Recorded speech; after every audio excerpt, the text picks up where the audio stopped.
ชุดหนึ่งละยังชุดมาเจาะมาแรงนี่ก็เขาเลี้ยงอยู่เลี้ยงกันเต็มที่นะงานบุญบุญได้ใส่เต็มมันถึงสบายใจมาวัดปากทางเจริญอู่เข้าอู่น้ำปากทางเจริญนี่อู่เข้าอู่น้ำลูกนะสถาปันก็นักก็หลายเนาะเวลามีการมีงานทีเอาช่วยกันลุบๆคนอยู่ใกล้เมืองเนาะคนอยู่ใกล้เมืองเพราะฉะนั้นก็การงานอย่างต่างๆที่จัดขึ้นมามันจะจัดแบบน้อยๆเจ้าบ้านเป็นกว่าอายเปิ้นจัดให้มันใหญ่ๆไปเลยเอามันสมกับสถาเจ้าบ้านนักได้ว่างานน้อยมันก็บ่เปิงเพราะฉะนั้นก็จัดให้มันเหมาะสมกับหมู่บ้านเขาเนาะพอไปตั้งใดก็สวยก็งามนะเพราะฉะนั้นก็วัดเฮายังจะต้องสร้างแถมหลายอย่างนู้นเนี่ยพระวิหารก็ยังมีตลกประเดี๋ยวก็อาศัยศาลาบำเพ็ญบุญทำกิจกรรมตามพุทธศาสนาไปพังๆเดี๋ยวรอสร้างพระวิหารนำกรรมประเดี๋ยวก็คณะศรัทธาก็กำลังสะสมปัจจัยอันยังต่างๆเพื่อเขาจะได้สร้างพระวิหารเนาะพระวิหารก็ลวดอุโบสถนะเปิ่นจะสร้างเฉพาะพระวิหารก็ลวดอุโบสถไอ้หรอนะก็ถ้าจะเป็นไปอย่างนั้นเนาะเพราะสมัยประเดี๋ยวสร้างอุโบสถเฮตีสร้างวิหารเฮตีมันสิ้นเปลืองนักนะสมัยประเดี๋ยวนี่กาแรงก็แป้งเนาะกาวัตถุอุปกรณ์อย่างต่างๆก็แป้งก็จำเป็นต้องเอามันทำเตื่อให้มันยิงนกลูกปืนนัดเดียวให้มันได้หลายๆนัดให้มันได้หลายๆตัวนั่นเพราะฉะนั้นก็ญาติโยมทั้งหลายจตุปัจจัยทุกบาททุกสตางค์ที่ท่านได้กระทำกันในวันนี้ก็จะเป็นทุนต่อก่องานใหม่ต่อไปเป็นทุนต่อกองานใหม่สะสมไว้สร้างพระวิหารซึ่งเป็นสถานที่สำคัญในวัดวาอารามเนาะเพราะฉะนั้นก็ญาติโยมทั้งหลายก็ถ้าได้ฟังได้ยินเสียงนี้แล้วก็มากันนะครับมากันนักมากันหลายๆเนาะ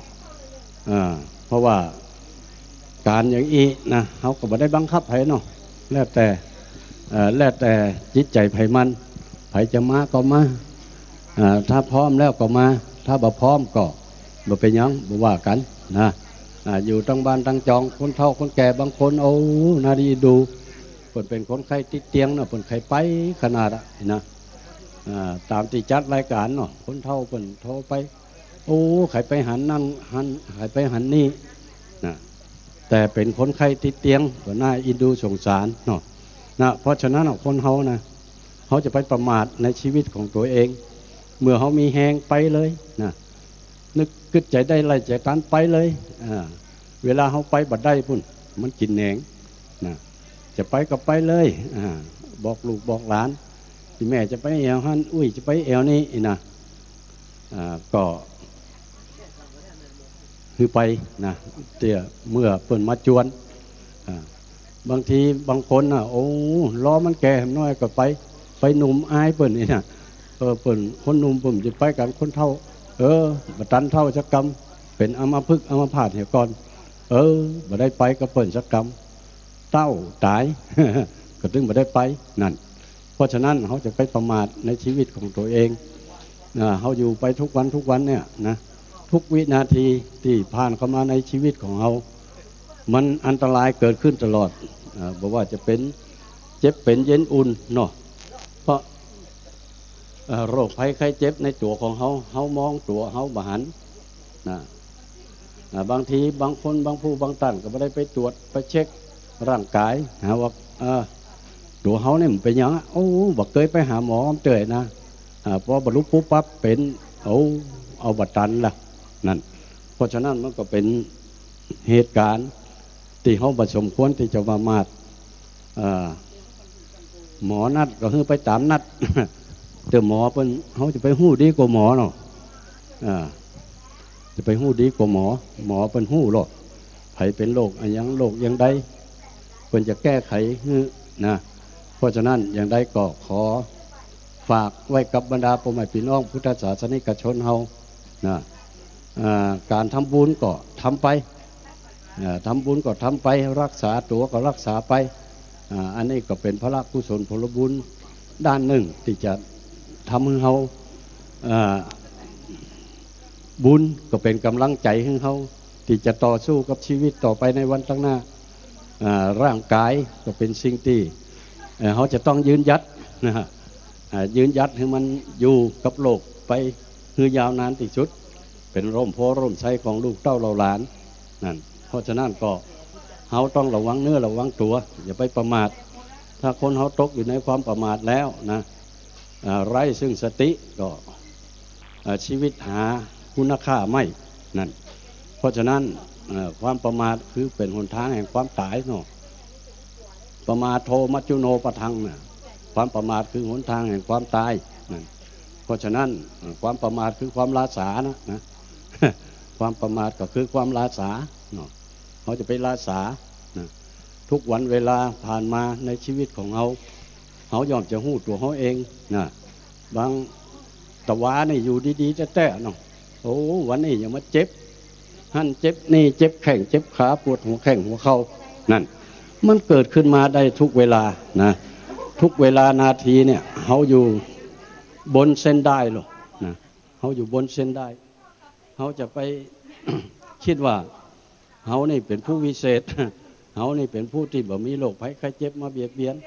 เขานี่เป็นคนที่ปลอดภัยจากภัยยะต่างๆนะเขาจะไปคิดอย่างนั้นเพราะการละเวลามันบ่เคยปานีเขาโรคภัยไข้เจ็บก็บ่เคยปานีเขาทุกวันนี้ร่างกายของเขาก็เปรียบเสมือนเชื้อโรคทั้งนั้นนะที่มันสะสมอยู่ในนี่อยู่ในร่างกายของเขาเนาะ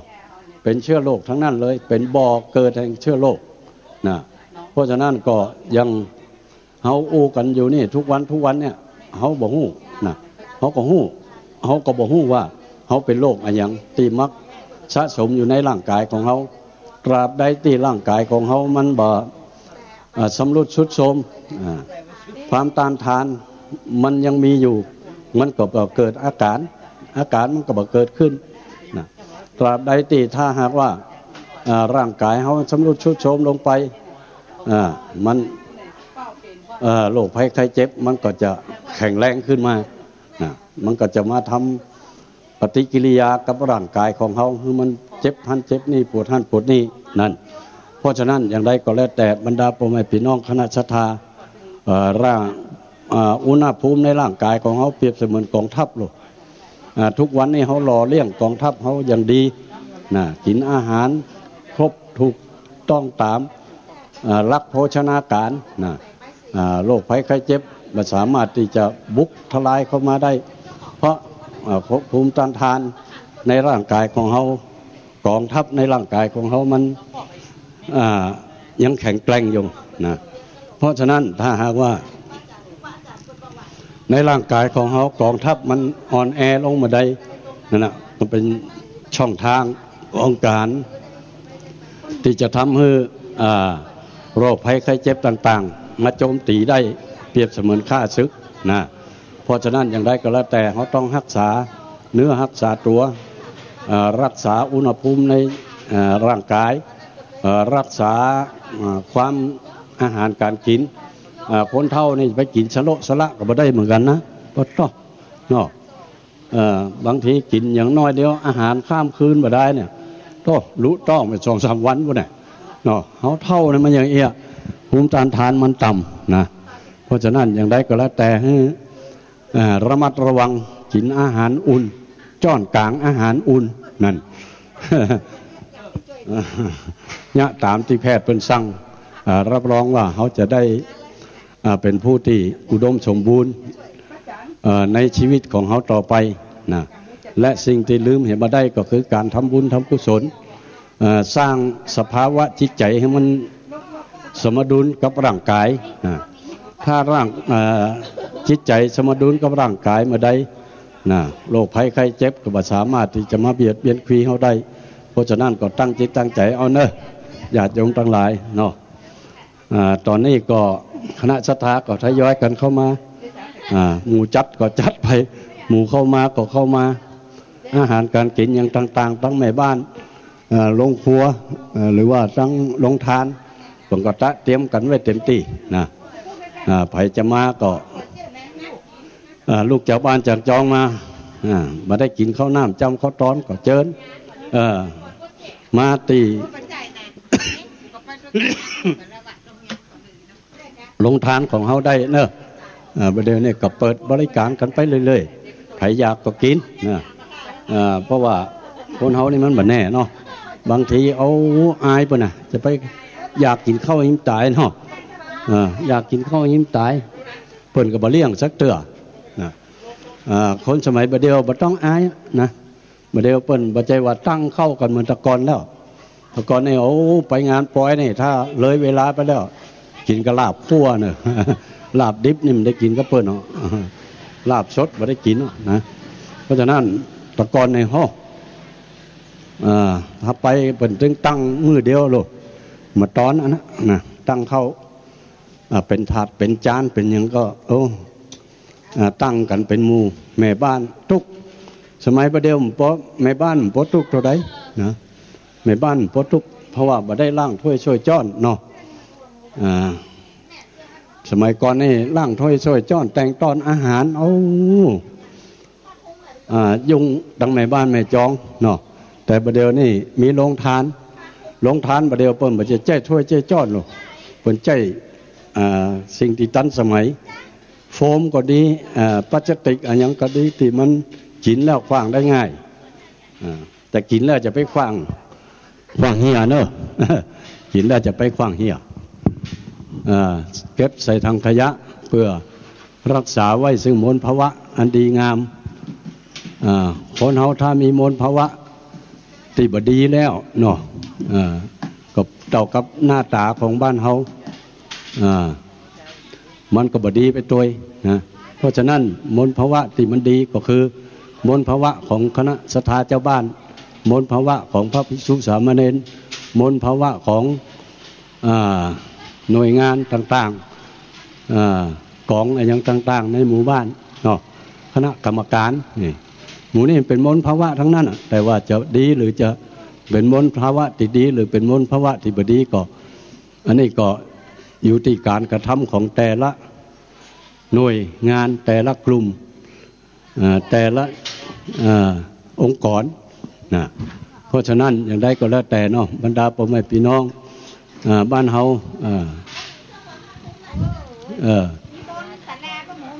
ผ้าคลุมหายเหมาะหลวงเนอะตอนนี้มันห้อนถึงใครได้ยังแต่พอทำบึ้ดเนี่ยเอาเสาะหาเนอะตอนนี้มันห้อนนี่ไข่ลวะหมดอะนะพอมันหนาวมาแล้วมันต้องเสาะเหมาะมีอย่างก็ตัดเตรียมไว้นะอากาศประเดี๋ยวมันอย่างว่านะมันเข้าหน้าหนาวเนาะเดือน3แฮมกี่ค่ำวันนี้แล้วนี่ก็หลายค่ำนักแกดูทุเจ้าก็ลืมทุเจ้าลืมค่ำก็มีนะเดี๋ยวมันยุ่งการยุ่งงานเนาะหลายสิ่งหลายอย่างบางทีตื่นเจ้ามาอย่างคนเข้าบ้านเข้าวัดลุกเสียงรถบื้อว่าพอแต่วันนี้วันศีลนั่นเตืออย่างอันก็มีนะเนาะคนเขา40ลืมหน้า50ลืมหลัง60ขึ้นไปแล้วลืมถึงหน้าลืมถึงหลังเนอะเนาะคณะศรัทธาเนาะบ้านเฮาเดี๋ยวนี้ก็อากาศก็พอดีบ่ร้อนบ่หนาวนะอากาศดีนะก็สำหรับพ่อแม่พี่น้องคณะศรัทธามีน้ำเอามาให้โคชกผ่องก็ดี น้ำเย็นๆเนาะ ถ้าจะดีก็หา คอแห้งแล้วต้อง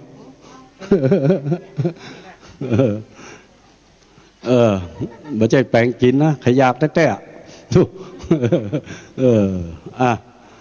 ไปยังเนาะ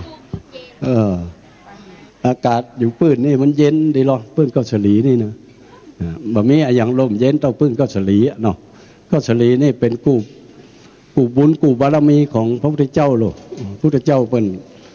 ตรัสรู้นะพึ่งก็สลีเนี่ยเนาะนี่ก็ช่วยกันเนอะหมู่เฮาช่วยกันช่วยกันพอช่วยกันก้อยอันใดที่มันดีมันงามก็ว่ากันไปเนาะ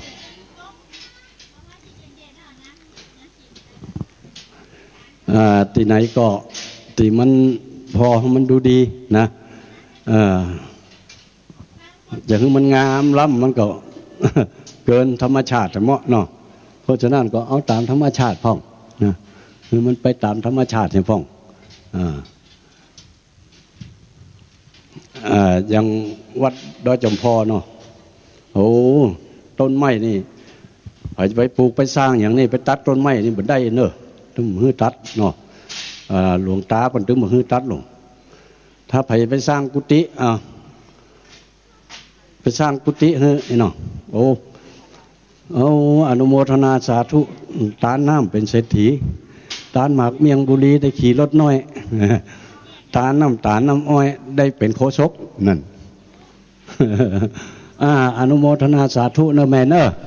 โอ้อันนี้เป็นน้ำแข็งใสใส่น้ำหวานเนาะโอ้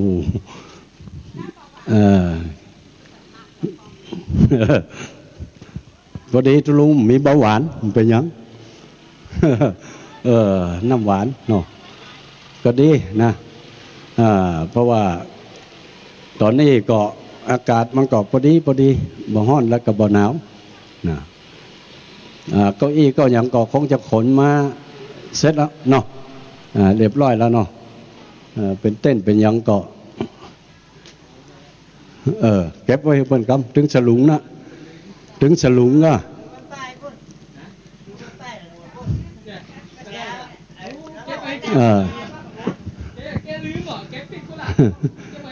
ถึงสลุงน่ะสลุงไผ่โมก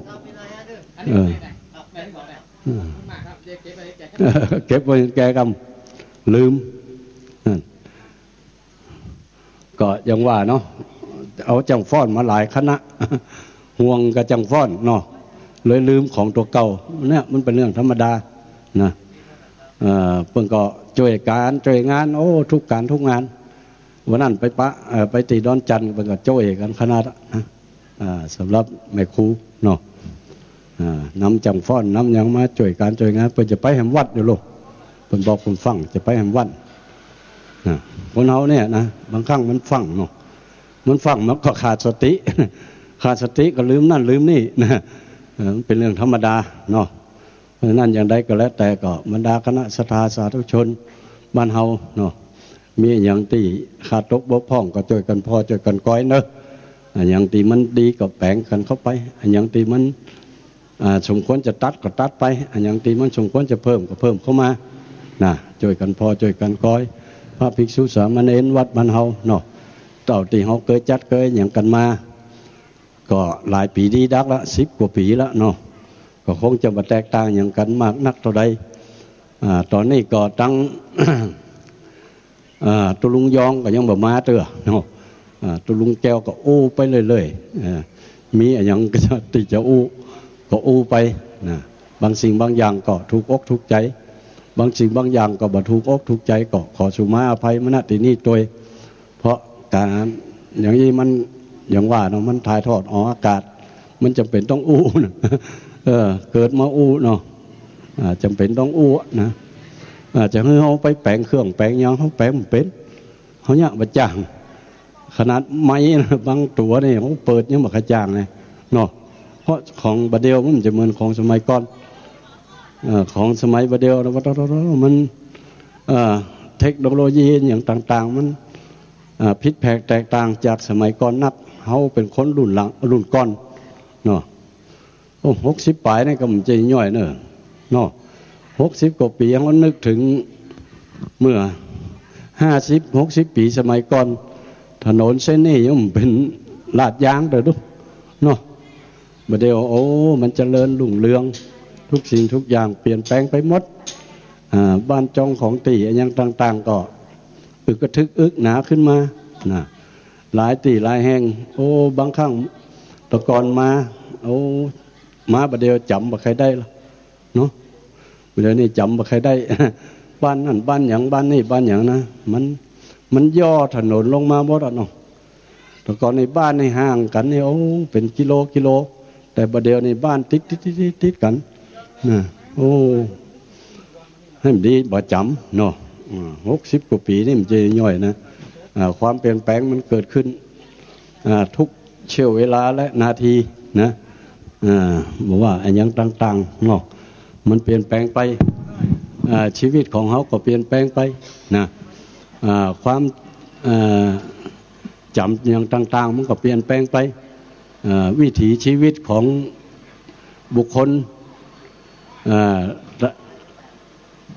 ทุกสถานะก็เปลี่ยนแปลงไปตามวิถีชีวิตของไผ่ของมันไผ่เคยทำงานแต่ก่อนนี่รุ่งเรืองเนาะเอาไปเอามาโอ้กาลเวลาเปลี่ยนแปลงก็ทำให้ขอบคุณจะนักป่อเอาน้ำเย็นมือเนาะมาถวายขอบคุณหลายๆอนุโมทนาสาธุก็ชีวิตความเป็นอยู่ของมนุษย์นะมันเปลี่ยนแปลงไปตามกาลเวลาที่เปิดกำหนดขึ้นมาเนาะคนเขาเนี่ยกำหนดชีวิตเองบ่ได้นะบ่เดี๋ยวสมัยบ่เดียวนะต้องมีคนกำหนดให้พอคนบางคนเนาะโอ้อยู่บ้านนี่บ่เชื่อฟังพ่อฟังแม่บ่เชื่อฟังใครสักคนนะเป็นคนใจใหญ่เป็นคนทับใหญ่ทับหลวงพอมีเรื่องมีราวไปติดคุกติดขังแม้แต่นายเจ้าหน้าที่กรมราชทัณฑ์เนาะที่เป็นรักษาคุกรักษาขังคนเดียวเนี่ยเนาะยังสามารถปกครองคนได้เป็น30-40 คนนะแล้วก็เขาก็กลัวเห็นด้วยนะที่พ่อแม่บอกกลัวนี่พ่อแม่เดือดยังเถียงแต่เจ้านายถ้าไปติดคุกติดขังเจ้านายว่าบุบตีบ่กล้าเถียงแม้แต่คำเดียว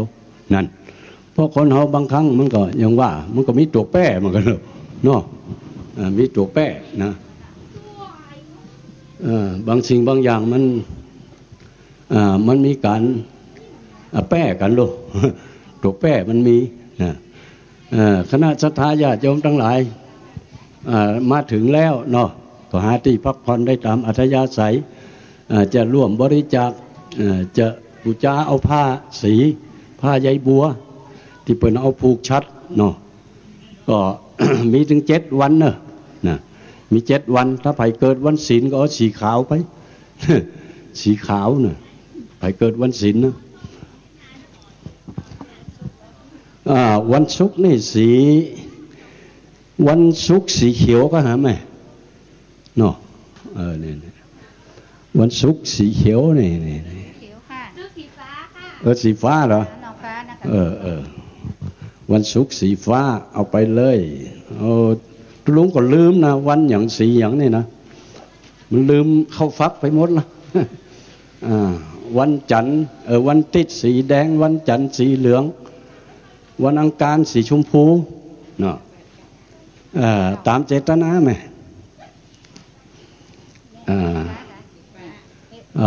เอาสีฟ้าให้เปิ้นอนุโมทนาเนอะแม่ยังแม่ทองเชิดชูแม่ทองเชิดชูอุทิศให้บ่อุ้ยมีกับแม่ตาคำแดงขาวเขียวเนาะบริจาคอุทิศไปให้เนอะลูกเต้าเราหลานได้อุทิศไปให้เนาะก็ขออนุโมทนาสาธุกับแม่ด้วยเนอะบุญใดกุศลใดที่แม่ได้ตั้งจิตตั้งใจก็ขอบุญนั่นกุศลนั่นจงไปจุไปจอดไปหลอดไปถึงยังผู้ที่มรณากาภาพจากลูกเต้าเราหลานไปผีตายเก่าเนาะเมินเนาะเพราะฉะนั้นคนเฮาก็อย่างเงี้ยความกตัญญูกตเวทีบางคนโอ้พ่อแม่ตายไป จะทำบุญหาก็ต่อเมื่อเวลาที่เปิ้นตายใหม่ๆทำบุญไปทำบุญทำเต็มที่โอ้เวลาเมินไป7 วันไปตานขันเข้าเหียเตื้อต่อไปก็เดือนไปตานขันเข้าเหียเตื้อต่อไปก็โอ้เข้าพรรษาไปตานเหียเตื้อออกพรรษาไปตานเหียเตื้อสงกรานต์ไปตานเหียเตื้อดูอันนี้ยังดีหน่อยแต่บางคนบัดตานเหียเลยนี่มันก็มีอยู่นะเพราะฉะนั้นเขาก็ต้องล้ำลึกไว้เนาะพ่อแม่ญาติโกโหติกาพ่ออุ้ยผีตายเก่าเน่าเมินบรรพบุรุษของเขาเพิ่นได้สร้างบ้านแปลงเมืองนะคือเขาได้อยู่ได้กินอยู่ดีกินดีแปลงให้แปลงนาไว้ให้เขาแปลงที่บ้านที่จองที่อยู่ที่อาศัยไว้ให้เขาก็สมควรที่จะล้ำลึกถึงบุญคุณเปิ้นที่เปิ้นได้สร้างไว้ให้กับเขาได้อยู่ดีกินดีมาจนถึงทุกวันนี้นะเพราะฉะนั้นจะไปละไปลืมบรรพบุรุษเนาะอย่างคนจีนนี่เพิ่นบ่ลืมเนาะบรรพบุรุษเพิ่นตายกี่เจนกี่จาดเพิ่นก็มีการไหว้บรรพบุรุษทุกปีเนาะทุกปีตรุษจีนของเพิ่นก็ปีใหม่เพิ่นก็ทำนะแต่คนไทยเฮานี่มันก็แล้วแต่อารมณ์เหมาะนั่นอารมณ์บ่ดีก็บ่ทำไอ้นะเอาอารมณ์ว่าการทำบุญก็เอาอารมณ์ว่าลูกมันเป็นไปอย่างนั้นนะคนไทยเขานี่นะมันเป็นคนที่เอาใจว่าเนาะคนเรียกว่าเอาใจว่ามันธรรมดาเนาะคนเขามันต่างจิตต่างใจนาจิตต่างจิตไผก็ใจมันนะบางคนเป็นก็โอ้7 วันตานขันเข้า7 วันตานขันเข้าหาคนนั่นหาคนนี่บางคนเพิ่นตายไปเป็นบ่ฮู้กี่10 ปีเพิ่นก็ยังต้านขันเข้าหาอยู่นะคนเฮาเนี่ยมัน32 ขวัญโล32 ขวัญนะไม่ใช่ว่าจะได้มาเกิดเป็นมนุษย์ทุกขวัญบ่ได้จะได้ไปเกิดทุกขวัญบางขวัญก็บ่ได้ไปเกิดไปเป็นสัมภเวสียังก็มีนะเพราะฉะนั้นถ้าเฮาบ่มีเฮาบ่ได้ทำบุญสุนทานไปให้เพิ่นเนาะเพิ่นก็บ่สามารถที่จะมีอะไรอย่างไปอุ้มปกยกย้ายคือเปิ้นได้ข้ามจากสิ่งเหล่านั้นนะจากโอคะสงสารเนาะที่เปิ้นได้กระทำเอาไว้บางทีกรรมบางตัวมันก็แก้ได้กรรมบางตัวก็แก้บ่ได้เพราะบ่มีกุศลผลบุญเพียงพอนะเพราะฉะนั้นก็ต้องตานบางคนเนี่ยโอ้เมื่อเป็นมีชีวิตอยู่ขอยากกินลาบแต่เนอะก็ตึงบ่ได้กินนะพอเพิ่นตายไปแล้วไปต่อยลงปกอีป้อกินลาบเนอะนะโอ้เมื่อเพิ่นมีชีวิตอยู่เมื่อเพิ่นกินเนาะพอเพิ่นเสียชีวิตไปแล้วตานหาไผแม่ยอดคำที่ยอดกาบนอกจากตานไปหาพ่อสุวงศ์ที่ยอดกาบแม่เนาะแม่ยอดคำที่ยอดกาดที่ยอดกาบเนาะขออุทิศส่วนบุญส่วนกุศลไปถึงพ่อสุพงศ์ที่ยอดกาบพ่อสุพงศ์ที่ยอดกาบผู้ล่วงลับไปแล้วนะมาดแม่นว่าดวงวิญญาณของพ่อสมพงศ์ไปบ่จ้างไปตกข้างประตูจตุรอบายห้อนบ่ได้อาบอยากบ่ได้กินฉันใดก็ดีก็ขออัญเชิญเทวบุตรเทวดามเหสิกาเจ้าตนจำบุญและตนจำบาปตนจำเส้นการนามญาติหมายตานจุมานำเอายังพระกุศลผลบุญตีลูกเต้าเหล่าหลานได้ตั้งจิตตั้งใจอุทิศส่วนบุญส่วนกุศลไปให้นี่แม่นว่าไปหอดมาเจ้าก็ให้ได้เป็นเงินเป็นทองไปหอดมาตอนก็ขอให้ได้เป็นแก้วเป็นแสงไปหอดมาแรงได้เป็นแผ่นเสื้อแผ่นผ้าไปหอดมาลุ้นมาลาได้เป็นข้าวทิพย์น้ำทิพย์10 ประการเป็นสะเปาคำล้ำเล่มกว้างนำเอายังปอดสมพงษ์ให้ได้ข้ามพ้นจากโอคะสงสารเพื่อได้ถึงนิพพานเป็นยอดอายุวันโนสุขังปะลังอนุโมทนาสาธุด้วยเนอะใครอยากจะตานหาญาติพี่น้องก็เจิญเนอะนี่เป็นโอกาสอันดีของเฮาเนาะ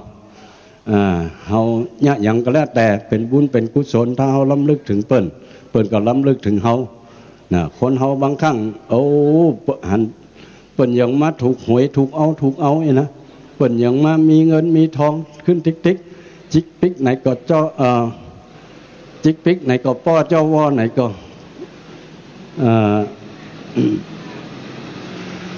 เจ้าวอไหนก็ควักไอ้นะโอ้อันนี้องค์การบริหารส่วนตำบลได้รอได้เอาน้ำมาฉีดบริเวณหน้าพระธาตุเนื้อข้างพระธาตุโอ้อันนี้ได้รับการอนุเคราะห์จากองค์การบริหารส่วนตำบลดอยรอของเฮานะมาช่วยงานทุกปีทุกครั้งที่มีการมีงานเนาะก็เป็นอย่างเอี้ยนะคนเฮายังอู้ตะกี้นะเนาะบางครั้งก็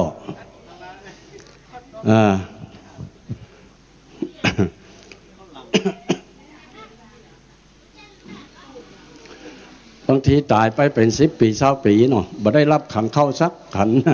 โอ้ก็เป็นที่น่าสงสารน่าเอ็นดูเนาะชีวิตต้องไปเป็นดวงวิญญาณต้องไปเป็นสัมภเวสีไปตักกินหั่นตอกินนี่ตีคนบักเก่ากันว่าโอ้เดี๋ยวไปดูหมอนะหมอบอกว่าถูกผีที่สี่แยกหั่นเนอะนะก็เพราะว่ามันเป็นสัมภเวสีลูกเต้าเราหลานบางทีก็ตามขันเข้าไปหาก็บ่ได้ฮับนี่นะเพราะมีบุญมีแต่กรรมบังเนาะบ่ได้ฮับสักกรรมต้องไปตักไปตอกินนะเพราะฉะนั้นก็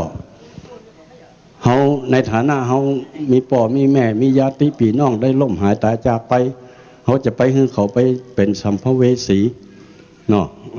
บานั่นน่ะมันดายหั่นน่ะมันตักกินตอกินบ่ได้กินของตานนี่นะมันก็อายถึงตระกูลเฮาโลเนาะเพราะฉะนั้นก็มันทำบุญอุทิศไปนะทำไปเต่าที่เขาจะทำได้นะเต่าเขามีชีวิตอยู่เนาะการที่เขามีชีวิตอยู่เขาอยู่ได้ก็เพราะบุญนะกรรมเป็นสิ่งที่กำหนดบุญเป็นสิ่งที่ทำให้เขามีอายุยืนยาวขึ้นไปนะไปเรื่อยๆทำบุญไปเรื่อยๆทำบุญไปเรื่อยๆก็เหมือนกับเขาเอาเงินไปฝากธนาคารเนาะแต่ต้องมันไปจอบเนาะต้องมันไปจอบต้องมันไปยืดต้องมันไปใจต้องมันไปตักนะเพราะบางคนทำบุญไว้แล้วลืมนะทำอะไรอย่างไว้พ้องหาการที่เขาฮื้อไปจอบบุญบ่อยๆนี่นะเขานึกถึงบุญที่เขาทำอย่างเขาเคยได้มาจุร่วมกันสร้างพระธาตุองค์นี้เนาะเขาบอกว่าเขาจะอยู่ที่ไหนก็แล้วแต่จะตกทุกข์ได้ยากเป็นดีมีสุขเขาก็ต้องนึกถึงบุญกุศลที่เขาได้ทำน่ะว่าโอ้ครั้งหนึ่งได้ไปสร้างพระธาตุไปร่วมเปิ่นสร้างพระธาตุไว้ที่วัดบ้านเฮานี่เนาะได้สร้างกันไว้เขามันนึกถึงได้บ่อยๆถ้ามันติดเป็นนิสัยก่อนที่เขาจะจากโลกนี้ไปนั่นเปิ่นถึงบอกว่าพุทโธพุทโธเปิ่นให้นึกถึงพุทโธแต่เขาจะไปเขาบ่นึกถึงพุทโธก็ได้เขานึกถึงบุญกุศลที่เขาได้ทำเอาไว้นะได้ตักบาตรกี่ข้างได้อันยังไปเนี่ยอันยังที่ไหนทำบุญที่เป็นสิ่งที่ดีๆเป็นว่าคนใกล้จะตายนี่เป็นให้นึกถึงบุญกุศลหรอกนะให้นึกถึงบุญกุศลที่เคยทำถ้าเขานึกไปถึงจะเป็นสิ่งที่บดีนะมันก็จะไปเกิดในสิ่งที่บดีเนาะเพราะฉะนั้นอย่างใดก็แล้วแต่เขาต้องนึกถึงสิ่งที่เขาเคยกระทำเอาไว้สิ่งที่ดีๆนะสิ่งที่บดีก็เอาละไว้ก่อนนะน่าเป็นนึกถึงคุณพระพุทธคุณพระธรรมคุณพระสงฆ์เนาะอย่างเขาเคยอย่างเขามาเนี่ยอย่างเขาได้มาอย่างวันนี้เนาะเขาจะได้มีโอกาสได้มาร่วมสวดมนต์สวดอิติปิโส108นะเขามาครั้งนี้ก็ถือว่าเขาได้มาทำบุญก่อนที่เขาจะตายเขาก็นึกถึงโอ้ครั้งหนึ่งได้ไปสวดอิติปิโส108ที่วัดปากทางเจริญนี่เนาะวิถีนี้ก็จะทำให้เขาไปสู่ยังหนทางที่ดีวิถีที่ดีนะเป็นหนทางนำไปสู่ซึ่งความเจริญในปัจจุบันและความ ผาสุกในสัมปรายภพเนาะจะได้ไปสู่ภพสู่ภูมิที่ดีสิ่งที่เขาเคยได้กระทำนะเพราะฉะนั้นเปิ้นบอกมันจอบบุญบ่อยๆเหมือนก็เอาเงินไปฝากธนาคารเนาะมันไปจอบพอบ่อยๆพอมันได้ดอกต่อใดมันได้ผลต่อใดนี่นะหายไปพ่องก็ยังไปพ่องนี่นะเพราะฉะนั้นก็ทำไปก็นึกถึงไปก่อนจะรับจะนอนก็นึกถึงบุญกุศลที่เขาได้ทำเอาไว้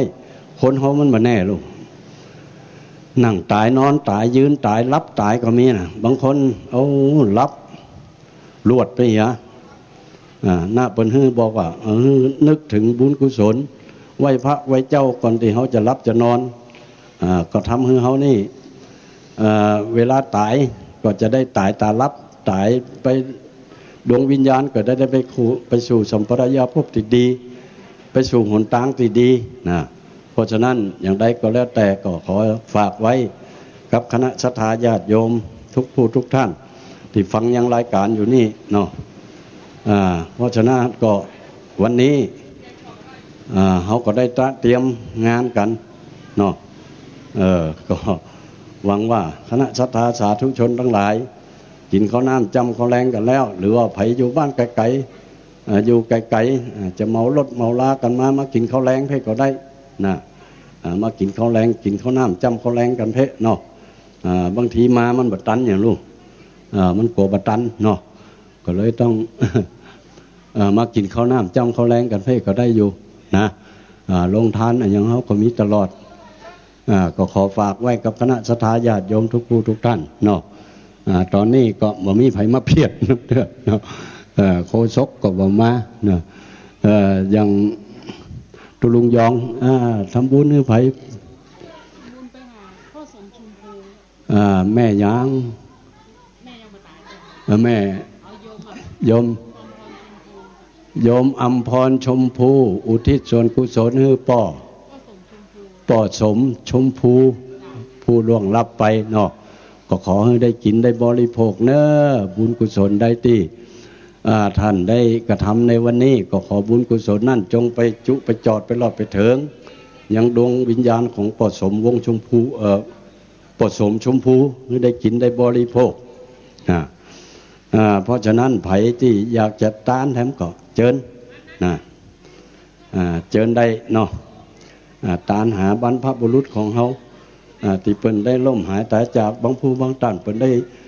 ริเริ่มก่อสร้างเนาะวัดวาอารามที่นี้เพิ่นได้รับตาละโลกไปบ่ได้หันพระธาตุบ่ได้หันกุฏเจดีย์อย่างต่างๆนะบ่ได้หัน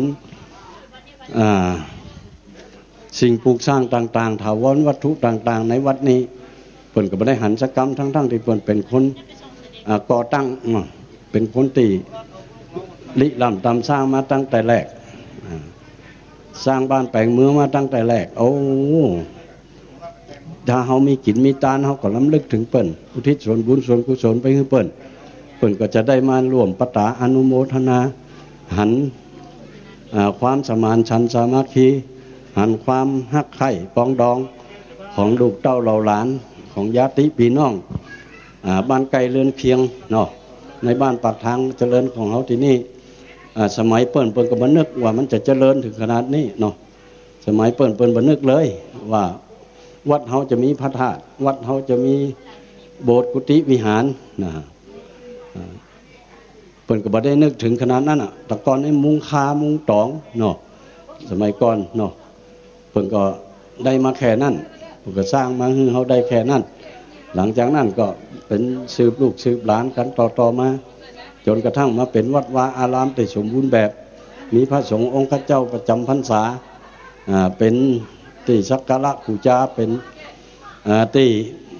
เคารพนับถือของบุคคลทั่วไปอันนี้ก็เป็นเนื้อนาบุญของวัดเฮาแล้วก็เป็นเนื้อนาบุญของบรรพบุรุษที่เพิ่นได้สร้างเอาไว้เนาะก็เฮานี่ได้มีที่ไหว้ที่สามีที่ทำบุญสุนทานมีที่ยึดเหนี่ยวจิตใจนะคือเขาได้มีสิ่งที่ จะเป็นมงคลในชีวิตในโอกาสต่อไปเพราะฉะนั้นก็ขอฝากไว้ก็ขออนุโมทนากับองค์การบริหารส่วนตำบลดอยหล่อด้วยเนอะที่ได้นำเอารถน้ำมาพ่นมาฉีดอากาศมันเย็นขึ้นน้อยเนาะแล้วก็อีกอย่างก็ทำ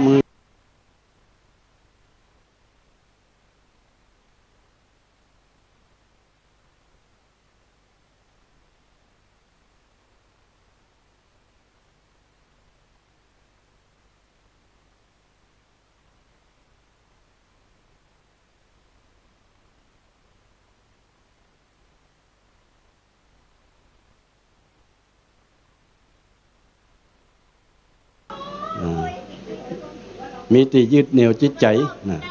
คือเขาได้มีสิ่งที่จะเป็นมงคลในชีวิตในโอกาสต่อไปเพราะฉะนั้นก็ขอฝากไว้ก็ขออนุโมทนากับองค์การบริหารส่วนตำบลดอยหล่อด้วยเนอะที่ได้นำเอารถน้ำมาพ่นมาฉีดอากาศมันเย็นขึ้นน้อยเนาะแล้วก็อีกอย่างก็ทำ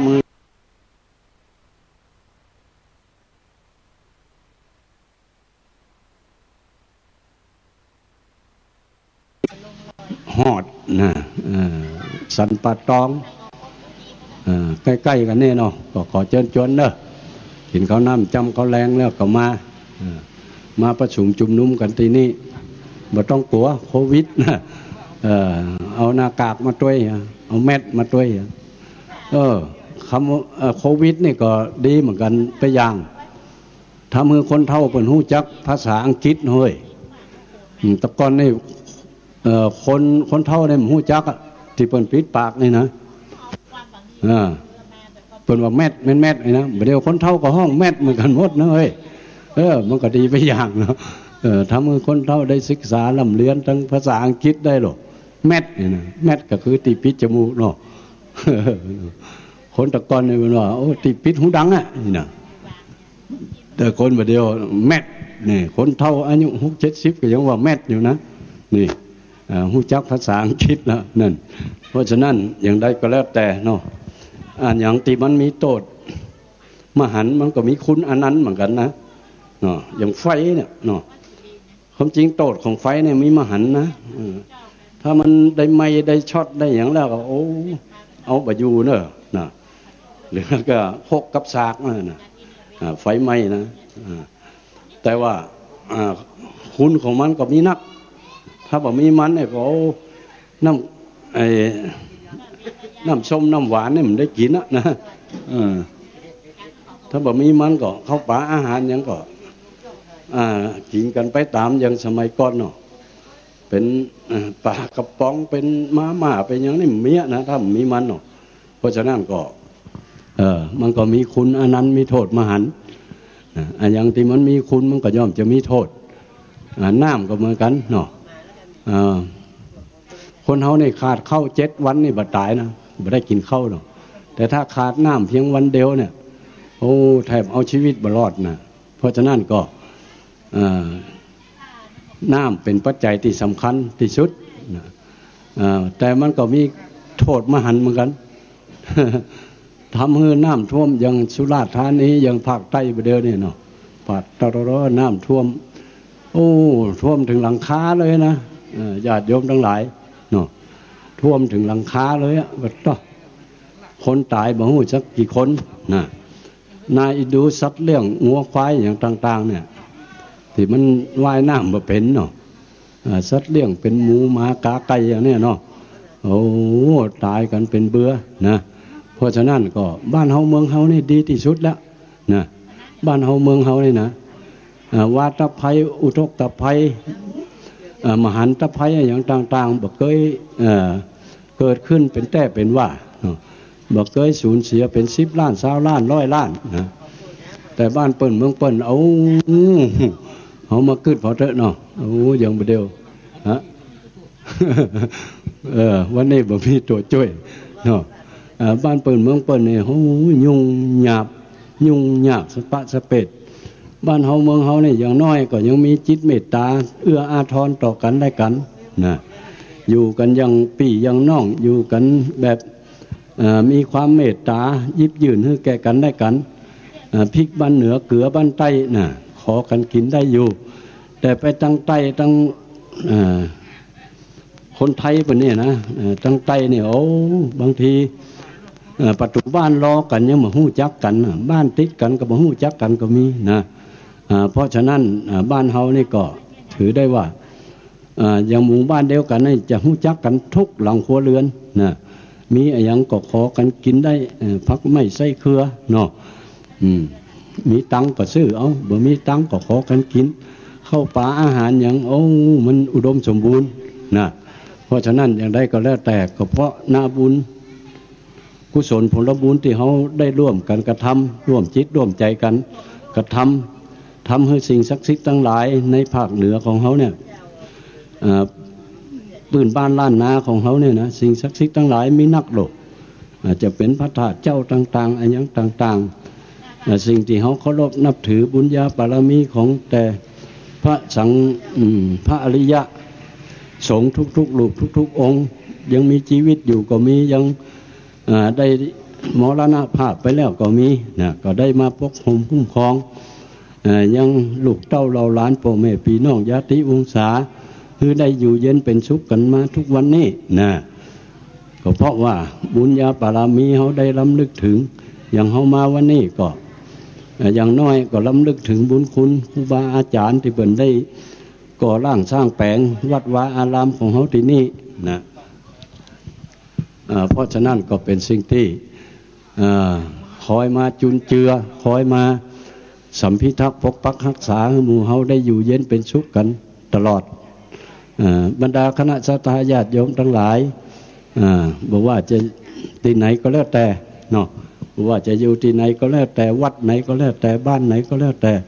ย่อมมีบรรพบุรุษที่เป็นผู้มี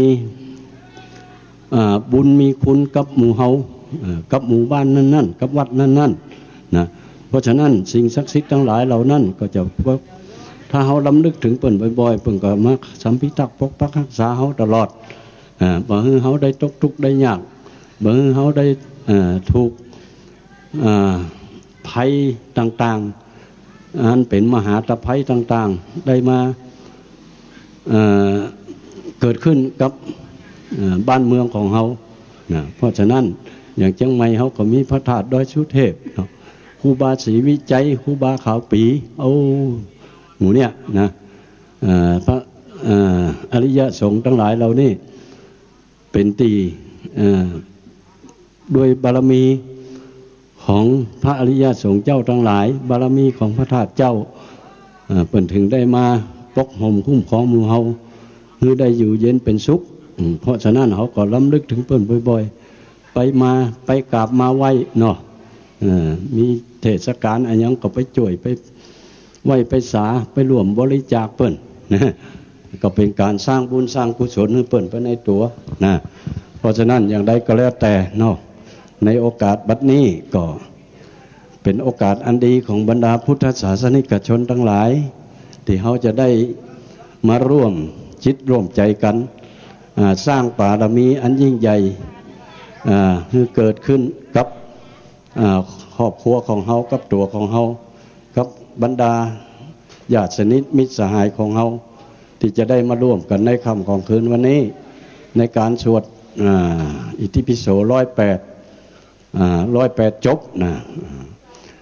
108จบมาได้ก็รับกันมาอันนั้นเนอะบางทีก็มันผูกมาเจ้าหมู่เนาะเขาก็สวดไปพ่องพักไปพ่องเลยนะบึ้ดนี่พระสงฆ์องค์พระเจ้าหลายวัดหลายวามันก็จะทยอยมากันเนาะตอนนี้ก็ว่ากันไปตามอัธยาศัยเพราะว่าตอนนี้ก็โคชกก็เหลือคนเดียวเนาะตุลุงยองเพิ่นก็ไปพักผ่อนไปซักผ้าไปยังไปทำภารกิจส่วนตัวของเปิ้นก็ยังพลิกมาเตื้อพุ่นประมาณบ่าย2บ่าย3บ่าย3บ่าย4พุ่นเพิ่นจะพลิกมานะตอนนี้ก็อู้กันไปเรื่อยๆนะมีอันยังจะ จะจากันก็ว่ากันไปเนาะก็มันก็มีอย่างนักงานนะงานพิธีกรรมที่สำคัญก็ผ่านไปแล้วช่วงเจ้าเนาะช่วงเจ้าเขาก็มีการสืบชะตา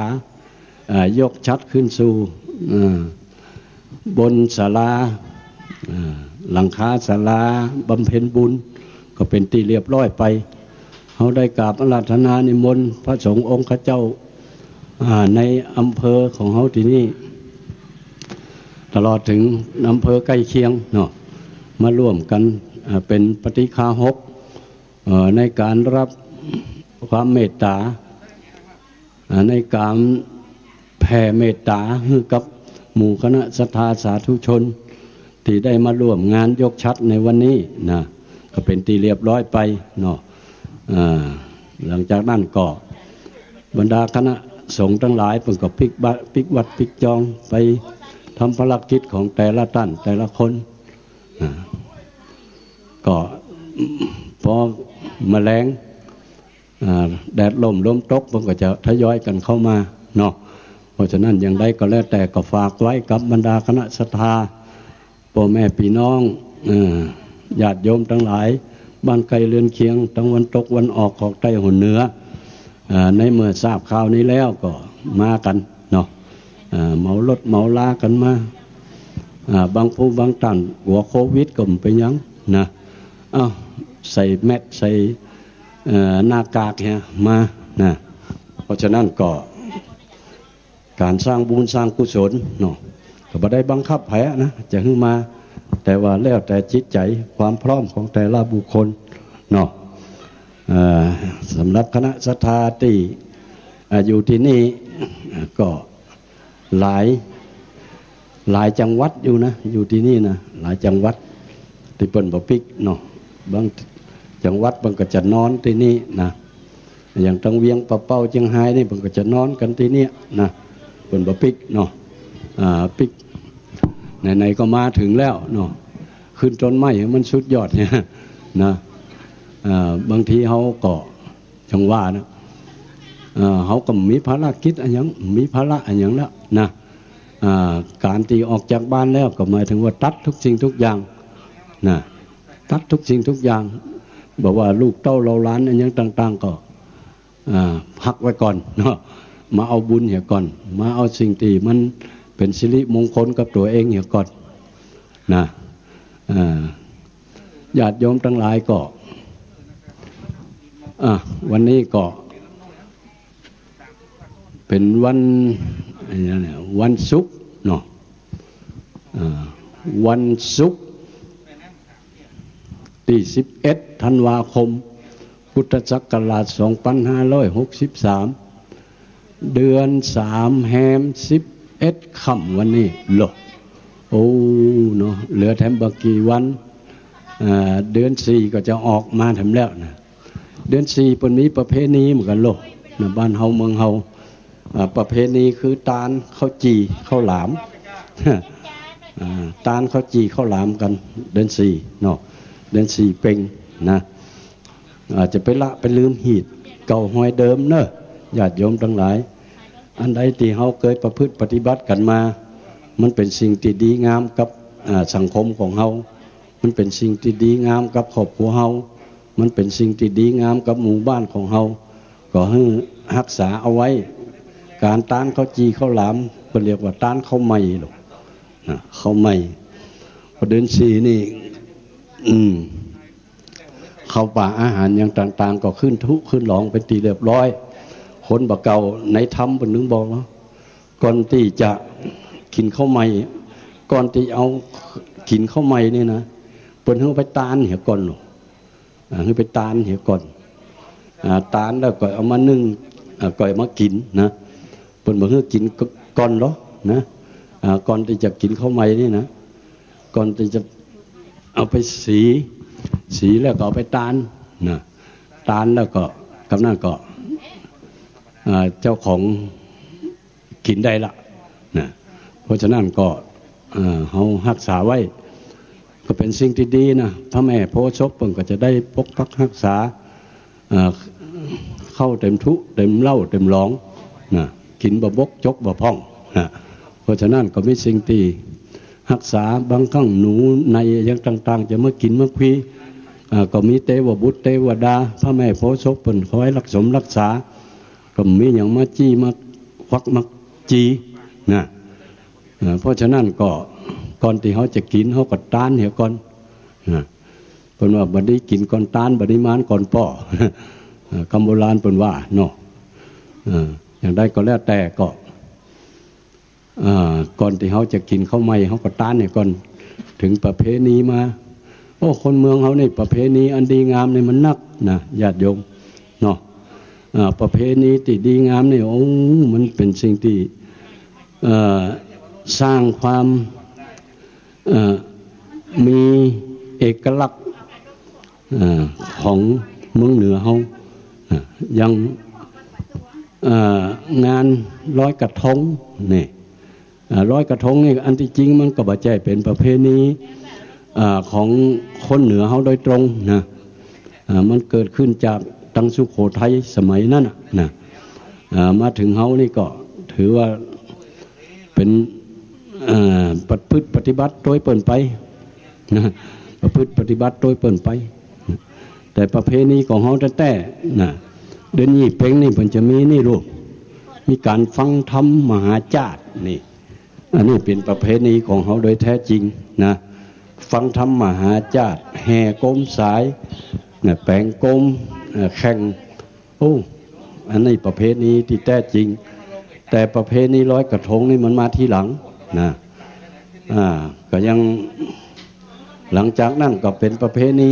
อย่างเดือน12อย่างปีใหม่บัดเดี๋ยวนี้มันลุยหลายตุยตายไปเฮียนะปีใหม่เมืองปีใหม่ไทย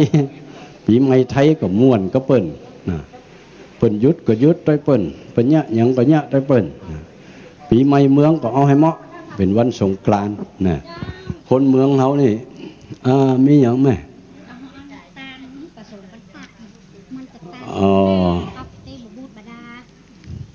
แม่เอาใส่ในตู้เลยอันนี้ก็มีผู้ร่วมบริจาคงานมีนายประสงค์ปันตะขออุทิศส่วนกุศลไปให้เจ้ากรรมและนายเวรที่เคยได้ข่มฆ่าลาวีเคยบุบเคยตีเคยเข็นเคยฆ่าเคยดุเคยด่าเคยว่าเคยจ๋าเคยล่วงเกินโดยกายก็ดีวาจาก็ดีใจก็ดีโดยเจตนาก็ดีบ่โดยเจตนาก็ดีก็ขออัญเชิญเจ้ากรรมนายเวรทั้งหลายเหล่านั้นจงมาพัฒนาอนุโมทนารับเอายังกองบุญกองกุศลทั้งหลายมุนผุงนี้เมื่อได้กินได้บริโภคแล้วก็ขอให้มาปล่อยปลดลดโทษอโหสิกรรมแก่กันได้กันนับตั้งแต่วันนี้ย้ำนี้เป็นต้นไปบัดเต่าแต่นั้นขออุทิศส่วนบุญส่วนกุศลไปถึงยังก่อเกิดและไม่เกิดที่ได้ทรงตัวนายประสงค์ปันตะได้มากำเนิดในโลกมนุษย์เพื่อได้มากำจูบวรพระพุทธศาสนาให้ได้การคุ้งรุ่งเรืองต่อไปในวันตั้งหน้าก็ขออัญเชิญก่อเกิดไม่เกิดเจ้าจงมาพัฒนาอนุโมทนารับเอายังกองบุญกองกุศลทั้งหลายมูลผงนี้บัดเต่าแต่นั้นขออุทิศส่วนบุญส่วนกุศลไปถึงยังเทวบุตรเทวดาเทพาอารักษ์เจ้าทั้งหลายตลอดถึงเทพาอารักษ์ติเทวบุตรเทวดาเทพาอารักษ์ที่รักษายังครอบครัวของนายประสงค์ปันตะได้กินได้บริโภคแม้ว่าได้กินได้บริโภคแล้วก็ขอมาสัมพิทักษ์ปกปักรักษายังครอบครัวของนายประสงค์ปันตะให้ได้อยู่เย็นเป็นสุขนับตั้งแต่วันนี้ยามนี้เป็นต้นไปอายุวันโนสุขังปะลา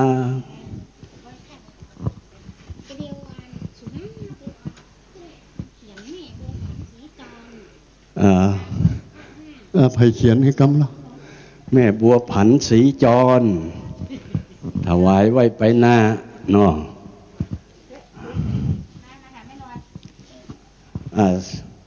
เขียนชื่อเพื่อนท่านใส่ซองเนาะแม่บัวผันศรีจรถวายตานไว้ไปหน้าก็ขอให้ได้กินได้บริโภคนี่แม่เนอะมันนึกถึงบุญกินบุญตานบ่อยๆรับตาลาโลกไปจะได้ไปปะไปพบยัง พระกุศลที่เขาได้กระทำไว้ในวันนี้เนาะเพราะฉะนั้นก็เชิญชวนเนอะคณะศรัทธาเมื่อว่างๆนี่เมื่อว่างๆก็ใครจะตั้งจิตตั้งใจจะบริจาคการบูรณะปฏิสังขรณ์วัดวาอารามของเขาเขาได้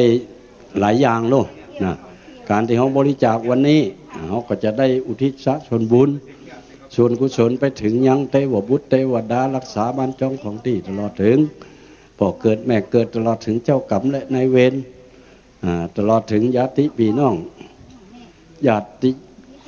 าติโกโหติกาที่ได้ล่วงลับดับขันไปบอกว่าอดีตบอกว่าตั้งแต่อดีตเนาะถือว่าเป็นพระบุรุษ170 ปี80 ปีก็อุทิศส่วนบุญส่วนกุศลไปให้ได้และประการที่สองกุศลที่เขาจะได้ก็คือเขาจะได้นำปัจจัยเหล่านี้ไปบูรณะปฏิสังขรณ์สิ่งที่มันสำรุดทรุดโทรมในวัดวาอารามของเขาที่นี่อันไหนบดีก็จะแปลงให้มันดีนะอันไหนที่มันดีแล้วก็จะอนุรักษ์รักษาเอาไว้นั่นเพราะฉะนั้นก็เชิญชวนเนอะคณะศรัทธาสาธุชนทุกท่านใครอยากจะร่วมทำบุญสุนทานก็เชิญได้นะการตานในห้องได้บังคับขับเขนเนาะแล้วแต่จิตเจตนาของไผของมันมี10 ตาน 10มี20 ตาน 20มี100ก็ตานเหี่ย50 บาทเหลือ50 บาทซื้อขนมไปให้ละอ่อนนะขนมไปให้ลูกให้หลานเตือนลูกหลานเอาไปไหนมาเนี่ยลูกหลานมันวิ่งต้อนเนาะเอาไปตานเหี่ยหมดโอ้ลูกหลานถามอีพ่ออุ้ยขนมมีกะอย่างมีกะก็สร้างจุดบอดในหัวใจโอ้ลืมตานเห็นสัก50 บาทเหลือ50 บาทซื้อขนมไปให้ละอ่อนได้กำสรรเสริญเยินยอจากละอ่อนแถมได้ความฮักไข่จากละอ่อนแถมนั่นได้ตึงบุญได้ตึงกุศลความฮักไข่จากลูกเต้าเราหลานนี่ก็ถือว่าเป็นกุศลอย่างหนึ่งนะที่ทำให้เขาอยู่ดีมีสุขเนาะทำให้เขามีกำลังจิตกำลังใจถ้าหากว่าลูกหลานไปล่ะหน้างิกหน้างอบ่มีอย่างไปฝากเขาสักอย่างเลยนะเดี๋ยวเขาก็จะสร้างจุดด่างคือเกิดกับหัวใจของเขาเนาะโอ้ต่อไปผมไปฮับอุ้ยนี่นะไปถามสารทุกชุกดิบนั่นเป็นการตัดสัมพันธ์ไปในตัวก็มีนั่นเพราะฉะนั้นอย่างใดก็แล้วแต่เนาะมี100ก็ตานเนี่ย50 บาทเหลือ50 บาทก็เป็นการลดกะลาเป็นก้าขนมละเอ็กละออนที่เขาจะมาต้อนรับมาสู่มาหาเนาะอันนี้ก็เป็นสิ่งที่ดีนะจะสร้างให้เขานี่มี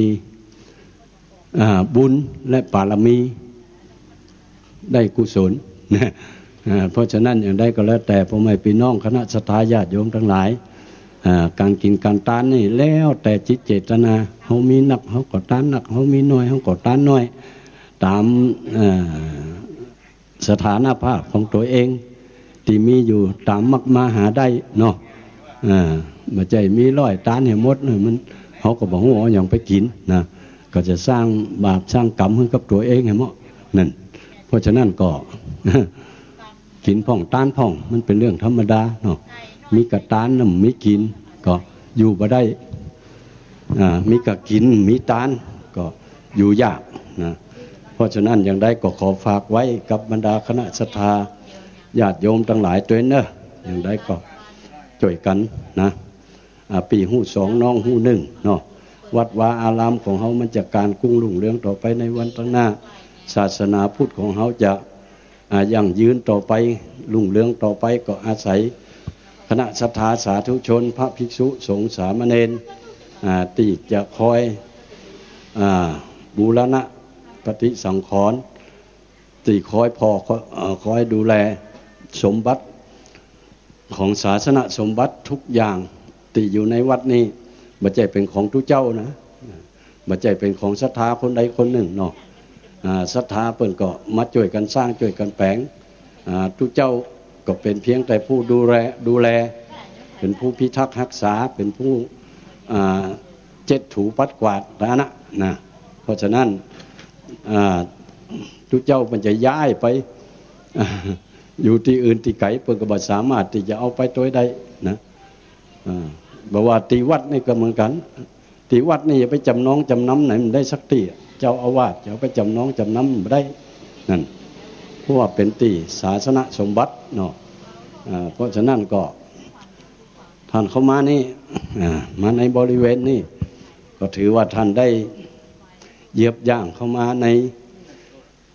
สนามแห่งบุญกุศลสนามแห่งความร่มเย็นสนามแห่งความสุขนะคนเฮาบางครั้งมีทุกข์เนี่ยลองเฮาได้ไปกราบไปไหว้พระเจ้า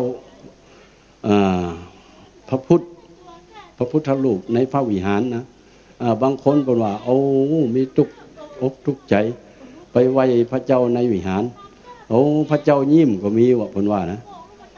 อันนี้เป็นบุญญาบารมีของคนนั่นลูกเพิ่นหันพระเจ้ายิ้มเนี่ยในเมื่อหันพระเจ้ายิ้มเพิ่นก็ดีอกดีใจเนาะสารทุกข์สุขดิบอะไรอย่างต่างๆเพิ่นก็จะปัดเป่าออกไปนั่นเพราะฉะนั้นอย่างไรก็แล้วแต่เนาะก็ญาติโยมทั้งหลายเอ้าป่อมีหยังป่อหยังก็ป่อบุญแก้วบุญรัดอุทิศให้ไผอุทิศให้กับเจ้ากรรมและนายเวรที่เคยได้ค้ำค่าลาวีเคยบุกเคยตีเคยเข็นเคยฆ่าเคยดุเคยด่าเคยว่าเคยจ๋าเนาะก็ขอให้มารับเอากุศลผลบุญที่ป่อเพิ่นได้ตั้งจิตตั้งใจอุทิศส่วนบุญส่วนกุศลนี่เมื่อได้กินได้บริโภคแล้วก็ขอมาปล่อยปลดลดโทษให้กับป่อเนาะป่อบุญป่อสมบูรณ์ให้ได้ปล่อยปลดลดโทษกันนับตั้งแต่วันนี้ยามนี้เป็นต้นไปเนอะป่อเนอะจะได้มีอย่าได้มีเจ้ากรรมนายเวรเรียบร้อยแล้วเนาะเนี่ยเป็นว่าคนบุญมันถึงหายนะอย่างต่างๆเป็นมีเทพาอารักษ์รักษาลูกนะเพราะฉะนั้นบรรดาญาติโยมคณะศรัทธาทั้งหลายใครอยากจะร่วมบริจาคใครจะอย่างก็เชิญชวนได้นะตอนนี้ก็ว่างๆเนาะเขาก็ถ่ายทอดไปเลยๆนะจนผู้น่ะสวดอิติปิโสจบผู้น่ะนั่นแล้วก็คณะศรัทธาตอนนี้ก็บ่มีอย่างนักเนาะก็ฟังเพลงแห่ไปพลางๆก่อนบดีกะเนาะเจเนาะโอ้ถ่ายทอดสดให้เหมาะมันก็อย่างเอี้ยเนาะก็มาเป็นอย่างนะเขาก็จะอู้กันไปเรื่อยๆมีอย่างก็มาอู้กันนะตามภาษาพื้นเมืองเขานั่นนะสำหรับช่วงนี้ก็ใกล้จะเข้าการเข้างานเนาะงานอย่างต่างๆก็จะเริ่มทยอยเข้ามาขึ้นเฮือนใหม่กินแขกแต่งงานไปตุบวชพระเดือน4ออกในปัตตรโรมันถึงโอ้นักขนาดทุกเจ้าพระสงฆ์องค์ข้าเจ้าบอกใครมีว่างเนาะบอกใครมีว่างกันเดือน4ออกเลยนะเพราะว่า1การเข้าลุกขมูลกรรมก็ดีการเข้าปริวาสกรรมก็จะเริ่มกันแล้วนี่นะเป็นเอากันหน้าหนาวนี่ลูกนะยังวัดพระธาตุมนต์จอมพอปีนี้ก็จะมีการเข้าสุสานกรรมณสุสานบ้านดงหลายหน้าเนาะโอ้วัดจอมพอเนี่ยมีสุสาน2สุสานนะสุสานบ้านดงตี1และบ้านดงหลายหน้าแถมตี1นะมันมี2สุสานอันนี้ก็จะสร้างเมนเนาะจะสร้างเมนเพื่อเป็นที่เผาของสรีระร่างกายอันปราศจากดวงวิญญาณของบุคคลทั่วไปนะเพราะฉะนั้นก็วันที่7ที่8ที่9ถ้าไปว่างก็ไปทำบุญตักบาตรกันเนอะบ้านไกลเรือนเคียงถ้าฟังสถานีวิทยุนี่อยู่นะบ้านไกลเรือนเคียงหรือว่าตั้งเจียงไฮ้ตั้งแจ่โฮม จะมาก็ได้เนอะเปิ่นจะมีการเข้าชุสานกรรมกันนะสร้างเมนเพื่อเป็นตีจีตีเผาให้มันเป็นสุสานะศาสนสมบัติสาธารณสมบัติต่อไปนะเพราะฉะนั้นเราจะต้องมีการเข้ากรรมเข้าสุสานกรรมกันก็ใครอยากจะไปร่วมก็เชิญได้เนอะวันที่7ที่8ที่9มกราคมนะปีหน้าปีใหม่พุ่นน่ะเลยปีใหม่ไปพุ่นน่ะเนาะ7 8 9เนอะจะเป็นลืมหรือจะโทรไปที่รายการของตุลุงดอยก็ได้นะเบอร์โทรศัพท์ทุกท่านก็คงจะมีอยู่แล้วเนาะเพิ่นจะเข้ากรรมกันมาได้เพิ่นจะแปลงยังกันมาได้เดี๋ยวนี้ตั้งอันนี้ก็เริ่มทำกันแล้วนะเริ่มทำกันแล้วศาลาก็ทำกันแล้วเนาะแปลงเมนนะเผาศพเนาะเพราะฉะนั้นการที่เขาแปลงเมนเผาศพนี่เขาบ่จำเป็นจะต้องแปลงตีเฉพาะบ้านเฮาเขาจะไปแปลงไหนมันก็ถึงไปตีเดียวกันหมดนะเพราะฉะนั้นแต่มันเลือกตีไปได้แต่จะไปตีเดียวกันหมดนะไปรวมกันตีหันหมดนะตีในเมนเนาะเพราะฉะนั้นใครอยากจะร่วมสร้างก็เป็นการอายุต่ออายุโดยลงนะเป็นการต่ออายุนะสร้างเมนเนี่ยเนาะบางคนโอ้เป็นนั่นเป็นนี่จะตายแลบัดตายแลเนาะได้มีกุศลผลบุญการสร้างเมนสร้างหยังได้ไปร่วมไปหยังเปิ้นโอ้โรคภัยไข้เจ็บกับหายเหมือนปิดทิ้งนั่นมันก็ได้ก่อบุญใหม่ลงแปลงที่ตายไว้ก่อนคนเฮาเนี่ยที่อยู่ที่กินนี่มันยังทำปัจจุบันได้เนาะในเมื่อเฮามีเลี้ยวมีแรงมีบ่ามีแหงเนี่ยเฮาทำได้แต่ว่าตอนเฮาใกล้จะตายเนี่ยนะเฮาบ่ฮู้ว่าจะทำอย่างได้คนตะกอนนี่เปิ้นตายเปิ้นเรียกเตาเล่เนาะแต่บัดเดี๋ยวนี้ตายแล้วไปเผาในมันแปลงคล้ายๆปราสาทนี่หรอกเนาะเหมือนกับว่าตายแล้วศพเขาได้เผาในปราสาทนะมันก็เป็นสิ่งที่ยืดอายุของเขาไปคือเขาได้สร้างตีเผาไว้ก่อนอย่างคนจีนเนี่ยนะเปิ้นคนร่ำคนรวยเปิ้นซื้อหีดไว้เลยลูกหีดจำปานะหีดจำปาที่ว่างามที่สุดอีนะเปิ้นซื้อไว้เลยนะเปิ้นซื้อไว้เมื่อเปิ้นมีชีวิตอยู่นั่นอายุเปิ้นก็ยืนนะพอคนจีนอายุเนี่ยบางทีบางคนถึง100 ปลายนี่นะ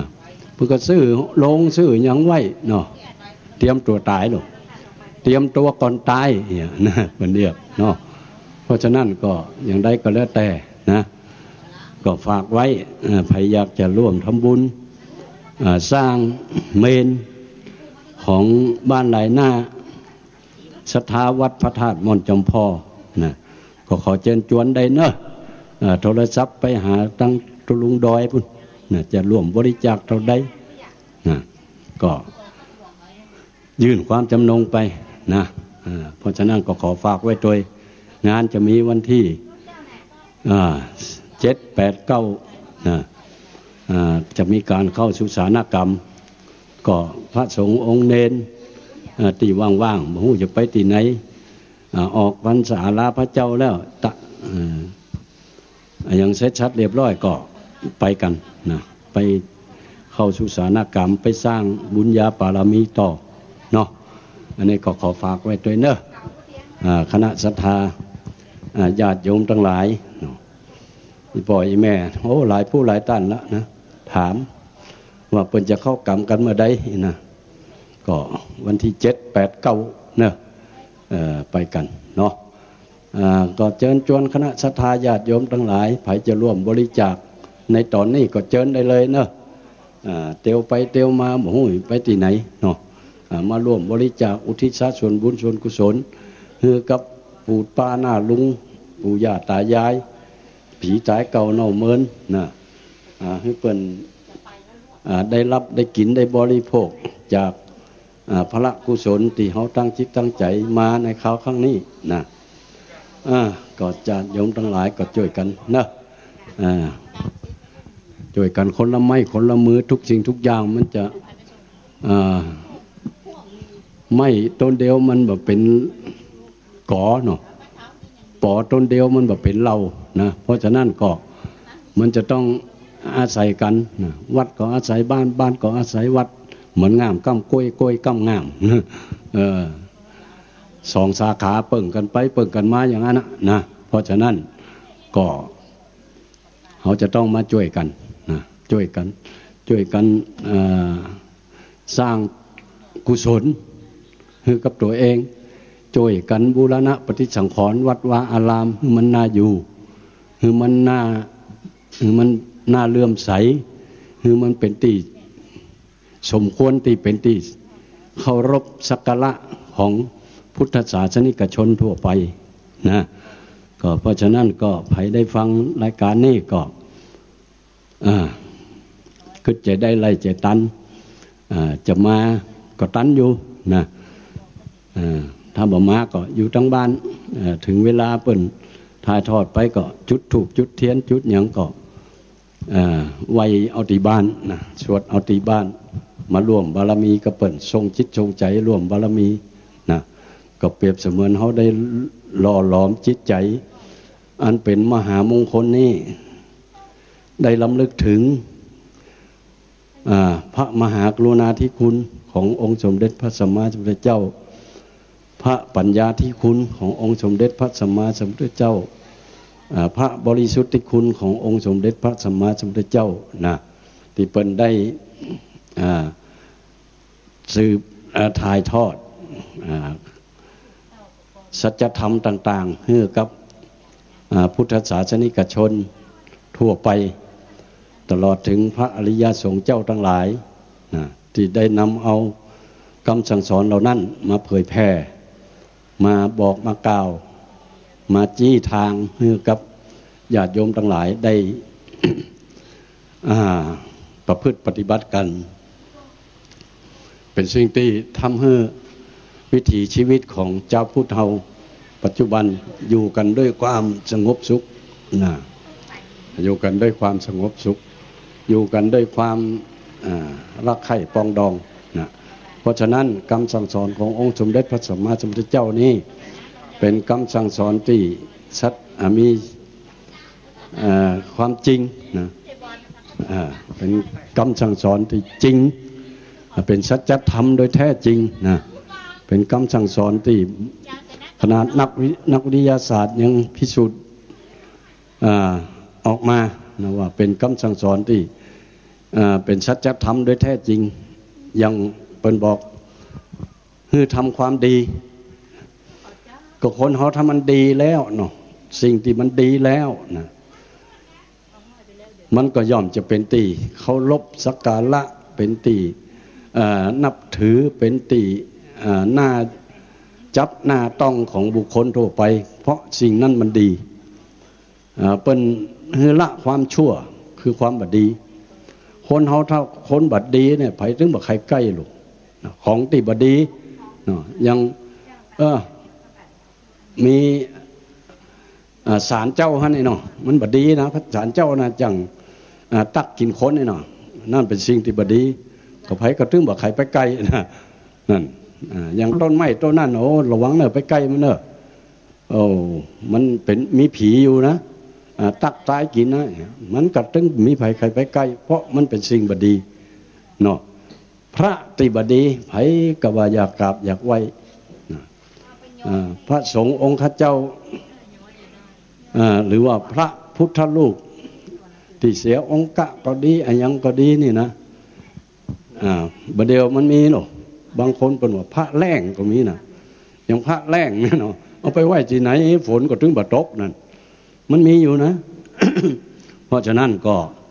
สิ่งที่บดีเนาะเขาก็ถึงบ่ใครกราบบ่ใครไหว้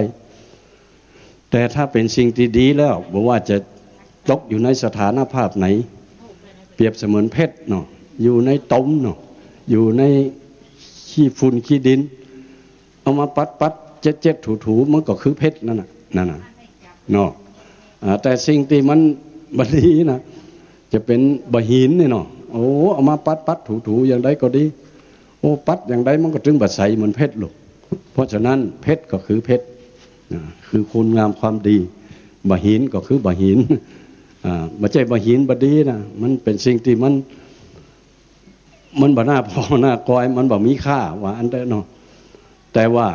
ในคุณค่าของบะหินมันก็มีในการปลูกสร้างอะไรอย่างต่างๆก็ต้องใจหินนะใจหินใจทรายใจทั้งนั้นมันมีคุณประโยชน์ทั้งนี้นะเพราะฉะนั้นก็เพชรเนาะอย่างคนมีความรู้ความสามารถเหมือนกันเป็นครูบาอาจารย์เป็นอย่างเนี้ยนะเรียนได้ปริญญาเป็น4-5 ใบเนาะมีความรู้ความสามารถแต่บัดเกิดใจความรู้ความสามารถไปแนะนำสั่งสอนคนอื่นบัดใจความรู้ความสามารถไป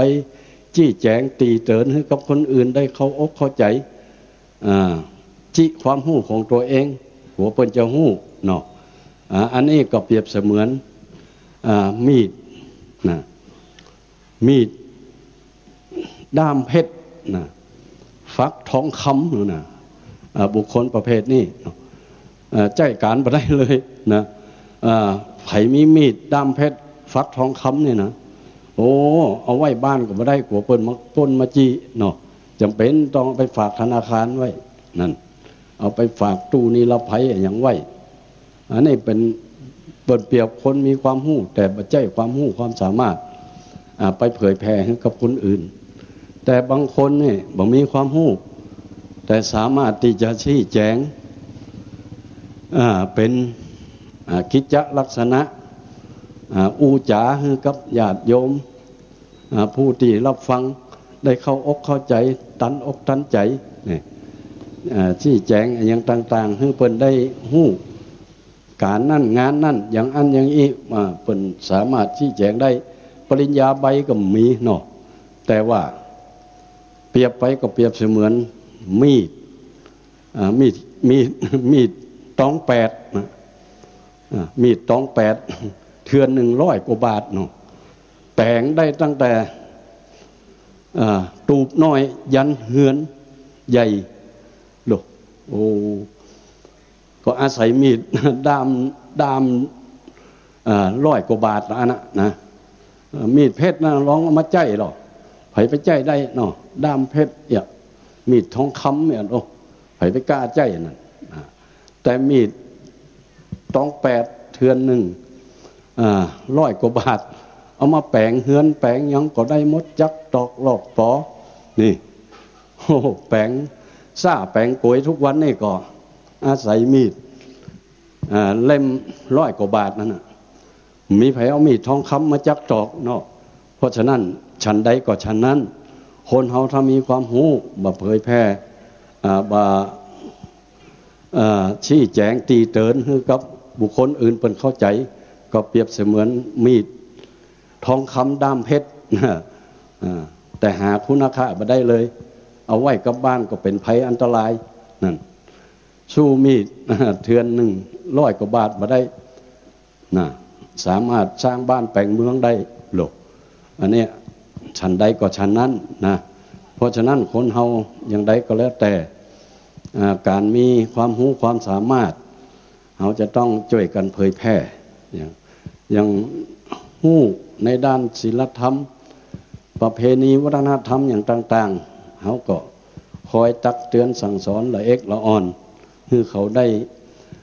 รู้จารีตหีดห้อยของบะเก่าบะหลังของบะเก่าบะหลังบางครั้งมันก็บางสิ่งมันก็ดีบางสิ่งก็อย่างว่านะบดีเขาก็ทิ้งไปพ่องมันทำให้สถานการณ์อย่างต่างๆมันบัดตันเวลามันกินเวลามันอย่างเนาะก็ละมันไปพ่องก็บ่เป็นหยังเพราะสิ่งเหล่านี้เป็นสิ่งประกอบนะสิ่งที่สำคัญที่สุดก็คือจิตใจของเขานั่นนะทำโดยความบริสุทธิ์ใจทำโดยความจริงใจทำโดยความมั่นอกมั่นใจก็จะทำให้เขาได้มีสิ่งที่มันเป็นอนุสรณ์ นะฮือกับลูกเต้าเหล่าหลานต่อไปนะเพราะฉะนั้นอย่างใดก็แล้วแต่บรรดาคณะสัตยาติโยมทั้งหลายเนาะสิ่งที่เปรียบเทียบไปก็บ่ได้ว่าหังไผเนอะแต่ว่าเปรียบเทียบให้ฟังนะคนเฮาจะให้จะดีบางคนนี่โอ้เนาะแต่งตัวเนาะขอทานหรือว่าเป็นผีบ้าผีบิดนี่ศีลมันยังโอ้สูงกว่าเฮาก็นะมันยังรักษาศีลได้ดีกว่าเฮาก็นะคนที่เป็นบ่ใครเต็มพ่องนี้นะโอ้บางคนเปิ่นบ่ได้ไปจุไปไล่ไปหยังไผโลกบางคนก็บ่ได้ฆ่าสัตว์ตัดชีวิตบ่ได้ไปลักอันยังของไผนะบ่ได้ไปกินเหล้าเมายาเนาะอันเนี้ยเปิ้นถือว่าเป็นศีลบริสุทธิ์เปิ้นเกิดมาอาภัพในด้านสถานภาพทางร่างกายสถานภาพทางจิตใจนะแต่ว่าความสมบูรณ์แบบในศีลในธรรมในตัวเปิ้นมีเต็มรูปแบบนั่นเพราะฉะนั้นอย่างใดก็แล้วแต่เขาจะไปหันคนที่เปิ้นบ่เต็มบาทบ่นี่นะจะไปข่มเหงกระเตงไล่เปิ้นเนอะจะไปตำหนิติเตียนเปิ้นนะเพราะเขาต้องคิดว่าเปิ้นนี่ศีลสูงกว่าเฮาน่ะศีลเปิ้นบริสุทธิ์กว่าเฮาก่อนนะนั่นเพราะฉะนั้นก็เฮาหันคนผีบ้าผีบิดก็จะไปตำติจะไปตำหนิติเตียนเขานะคืออันยังที่เฮาสมควรจะฮื้อตานเฮาก็ฮื้อเขาไปนะมีเงินมีทองอันยังที่จะพอช่วยเหลือประทังชีวิตเขาก็บริจาคให้เขาไปก็ถือเป็นการต้านเป็นการต้านแก่ผู้บริสุทธิศีลน่ะนั่นเนาะบริสุทธิศีลนะน่ะเนาะมันบ่ไปฆ่าสัตว์มันบ่ไปจุไปไล่บ่ไปเล่นจู้สู้เมียไผนะมันบ่ไปมีความเปลี่ยนลักทรัพย์ลักหยังไผเนาะมันก็อยู่ไปตามสถานภาพของมันเรายาป่าปิ้งมันก็ถึงบ่กินนี่ก็ถือว่ามันรักษาศีลได้บริสุทธิ์นะเพราะฉะนั้นถ้าคนใดตีฮื้อตานแก่บุคคลเหล่านี้ถือว่าเป็นบุคคลที่ฮื้อตานแก่บุคคลที่บริสุทธิ์ศีลนั่นเพราะฉะนั้นก็ถ้าพบเขาก็จะไปตำหนิที่เตียนเขาเนอะนะมันจะได้แก่ตัวเฮานะเนาะเพราะฉะนั้นบ่ได้แก่เฮาก็ได้แก่ลูกแก่หลานของเฮาในวันข้างหน้า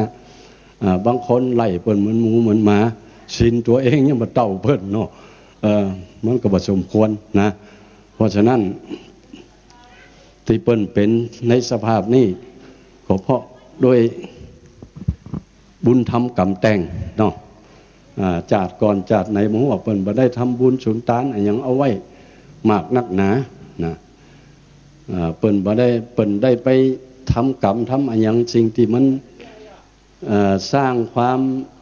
เดือดร้อนให้กับพี่น้อง10 สาวเจ้าบ้านนี่เกิดมาจากนี่ถึงได้มีสถานภาพของร่างกายเป็นอย่างอั้นนะเพราะฉะนั้นอย่างใดก็เขาหันเขาจะไปตำหนิติเตียนเขาเนอะนะขอฝากไว้แห่งกรรมเนาะและอีกประการหนึ่งนะบรรดาคณะศรัทธาญาติโยมทั้งหลายคนเฮาปัจจุบันนี่นะเนาะมันอยู่กันยากหน่อยนะมันอยู่กันยากหน่อยแต่ถ้าเฮามีความเมตตาบ่มีจิตใจให้แก่กันและกันนะอย่างบ่เดียวนี่นะเขาจะไปบุบหมาบุบแมวบุบอย่างนี้บ่ได้เนอะนะเปิ้นหันบ่ได้นะเพราะกฎหมายคุ้มครองกฎหมายคุ้มครองสัตว์ควายมันบ่นหรอกควายมันบอกโอ้กูอย่าให้ย่านาสู่เขากินมีข้าวเต็มทุเต็มเหล้าเต็มหลองนะแต่กูมีกฎหมายรับรองนี่กูมีกฎหมายที่จะรองรับแต่หมากินอย่างเดียวหมาแมวเนี่ยกินอย่างเดียวกินแล้วก็นอนแล้วก็กินแต่มีกฎหมายรองรับนี่นั่นตอนนี้เวลา4:15เนาะก็จะเปลี่ยนตุลุงแก้ว ตัวลุงแก้วว่ามาถึง2 ชั่วโมงปลายก็รถยังเติมน้ำมันได้ตัวลุงก็จะไปเข้าห้องน้ำทำภาระธุระส่วนตัวก็กำเดียวมารถก็กำลังไปฮับตัวลุงยองหรือว่าท่านชัยวัฒน์มาอยู่ตอนนี้ก็ศรัทธาเราจะได้ช่วยกันแม่บ้านไปเช็คโรงทานว่าคืนนี้ขอกี่โรงใดที่ไปเลี้ยงแต่เจ้าแล้วก็เก็บป้ายกันโรงทานใดที่เลี้ยงแต่เจ้าแล้วก็ร้อนป้ายออกเหียเพราะว่าโรงทานที่เพิ่นบ่ได้แจ้งเพิ่นมาสมทบบอกกองเพิ่นหันชื่อติดต้นเพิ่นก็บ่กล้าตั้งฉะนั้นโรงทานที่เฮาเลี้ยงแต่เจ้าก็เฮาไปเก็บป้ายออกเหีย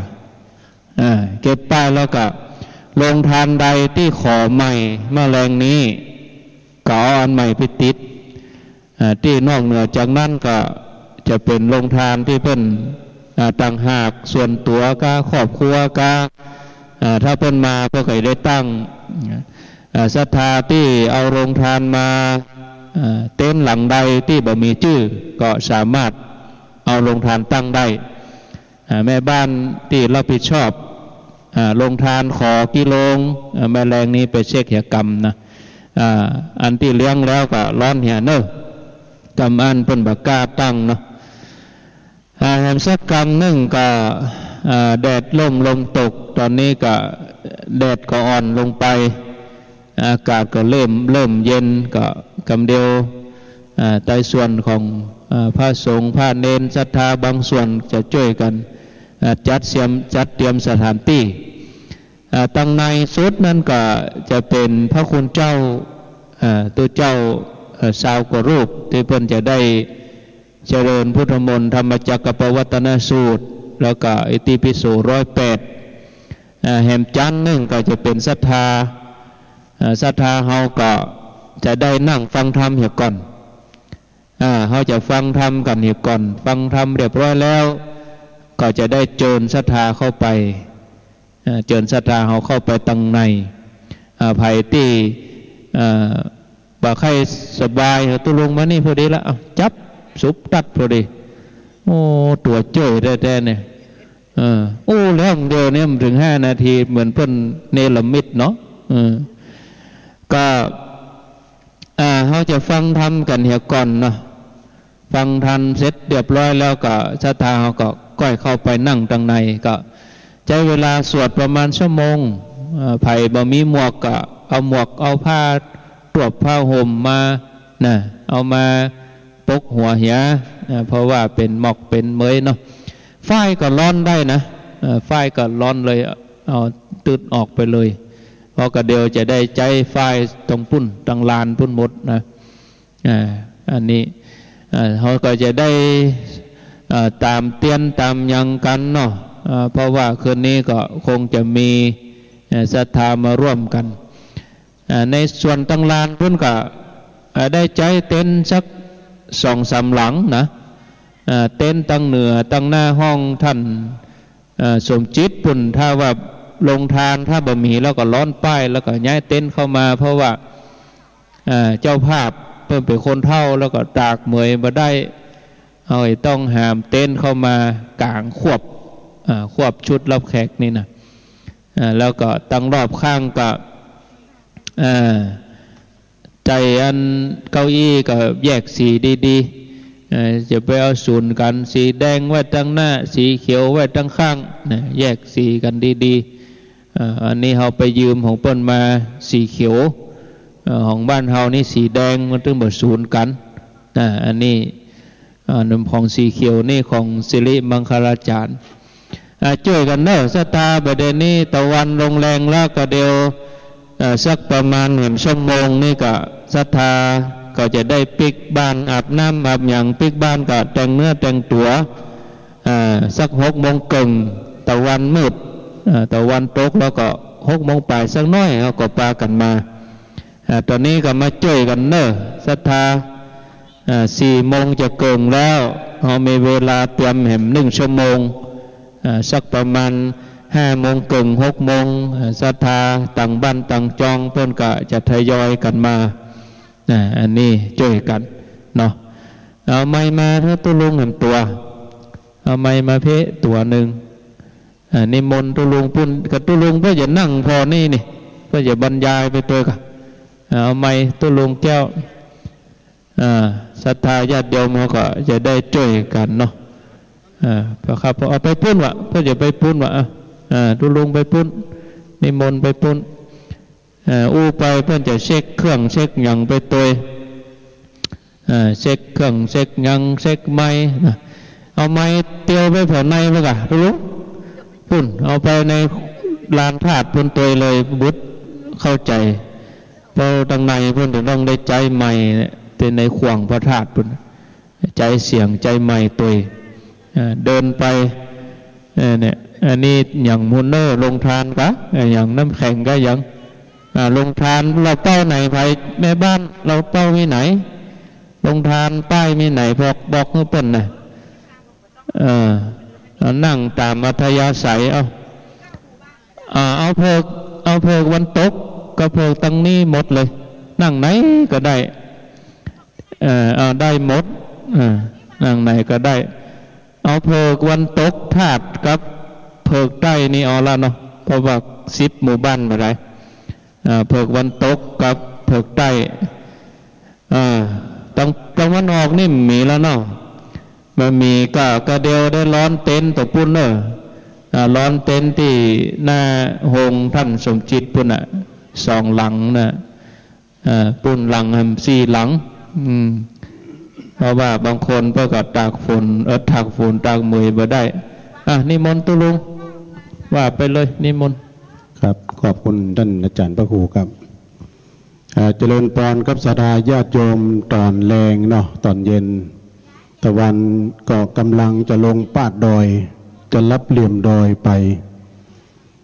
ก็จะเข้าสู่ภาคกลางคืนตอนนี้บริเวณมณฑลพิธีลูกพันหลานเนนได้ตลอดถึงคณะกรรมการก็กำลังจัดแจงแต่งดาเดี๋ยวจะได้ยกย้ายเอาเต็นท์มาครอบตำบลพี่เนาะกำลังจัดสถานที่อยู่พี่น้องบ้านเราก็แข่งแรงแข่งขันเนาะหลายมือหลายวันได้ช่วยกันถึงพระถึงเนนเพราะว่าปีนี้เป็นกรณีพิเศษมัน2 งานซ้อนยกยอดชัดโดยที่ศาลาปฏิบัติธรรมแล้วก็มีงานสวดอิติปิโสโดยนะเป็นงานบุญใหญ่แล้วก็ศาลาตะกี้มีนักหนาป่าป้านเนาะพี่น้องต่างบ้านต่างจองโฮงตานก็หลายถึงมีหลายกุ๊บปีนะงานบุญนี่ต่างปักต่างเจริญนี่บ่ต้องมีอย่างมาล้อมมีซ้อมมีอย่างนะก็ดึงมาตามหน้าบุญโดยว่าเป็นบุญขึ้นบุญโดยมาตามสายวิทยุโดยขอบคุณทางทีมงานของอาจารย์ท่านพระครูสมุวิสุวัฒน์วรกิจโจทีมงานเพิ่นยกมาถ่ายทำกุ๊บปีแล้วเนี่ยจำชื่อได้ว่าปีนี้ปีแล้วนี่หนาวนะพุทธหนาวขนาดปีแล้วนะปีนี้ยังแขวนน้อยเฮ้ยปีนี้ยังแขวนน้อยแต่มันหนาวตอนควายมากกว่าหนาวไปแต่วันนี้ปีนี้ก็พระสงฆ์ก็ประมาณสัก30-40เนี่ยนะญาติโยมบัดนักบัดกุ๊บปีเพราะเนื่องจากว่าปีนี้นี่วัดม่อนฤาษีเปิ้นเว้นวรรคให้ก่อนเว้นวรรคให้ปีนึงก็ปีหน้าก็ตามเดิมเนอะแล้ววันนี้ปีนี้นี่ก็จะมีพระธรรมเทศนาบางท่านบางคนเคยหันเต้นอาจารย์สาธิตธีระปัญโยเป็นผอ.ผู้อำนวยการสถาบันธรรมาภิวัตน์โดยวันนี้ตัวจริงเสียงจริงมาแน่นอนบัดนี้ออกเดินทางแล้วแต่ยังบ่ถึงเตื้อถ้าหากว่าเพิ่นเดินทางมาถึงแสดงธรรมเสร็จสับเรียบร้อยต้องกลับทั้งคืนเลยนะเพราะว่าท่านก็มีงานต่อภาระครูบาอาจารย์นี่ก็มีนักนะสดาญาติโยมทั้งหลายภาระทุนละหรือว่ากิจที่จะต้องทำเนี่ยครูบาอาจารย์พระสงฆ์เนี่ยมีนักนะไปบ่ฮู้กับไผยิ่งเปิ้นเป็นใหญ่เป็นตูปรณานี่สดาเนี่ยถ้าเป็นคนบ้านนะยิ่งเท่าก็ยิ่งอยู่บ้าน ถ้าเป็นสาธุเจ้ายิ่งเท่าก็ยิ่งว่ามีงานนักนะครูบาอาจารย์ที่เป็นเถระผู้ใหญ่เป็นพระมหาเถระเวลาว่าเป็นอาวุโสเนาะเปิ้นจะมีกินตานใหญ่หรือว่าเป็นงานอบรมสมโพธิพระธาตุก็ดีนะอบรมสมโพธิสวดมนต์ตันนี่เปิ้นจะเป็นพระเกจิอาจารย์ได้นั่งอธิษฐานจิตนั่งปกปุกเสกตัวเนี่ยยิ่งเท่าเปิ้นก็ยิ่งใจเพิ่นว่า ยิ่งสูงยิ่งหนาวเนี่ยเพิ่นว่าเนาะเพราะฉะนั้นก็สดาญาติโยมตอนนี้ในบริเวณมณฑลพิธีพี่น้องก็ตู้ตึงหนุ่มตึงเท่าแม่บุญมาเอาได้เนอะแม่บุญมาเมียงเปิ้นเกี่ยวเมียงมาตาน จูมอนิเตอร์นี่มันไหน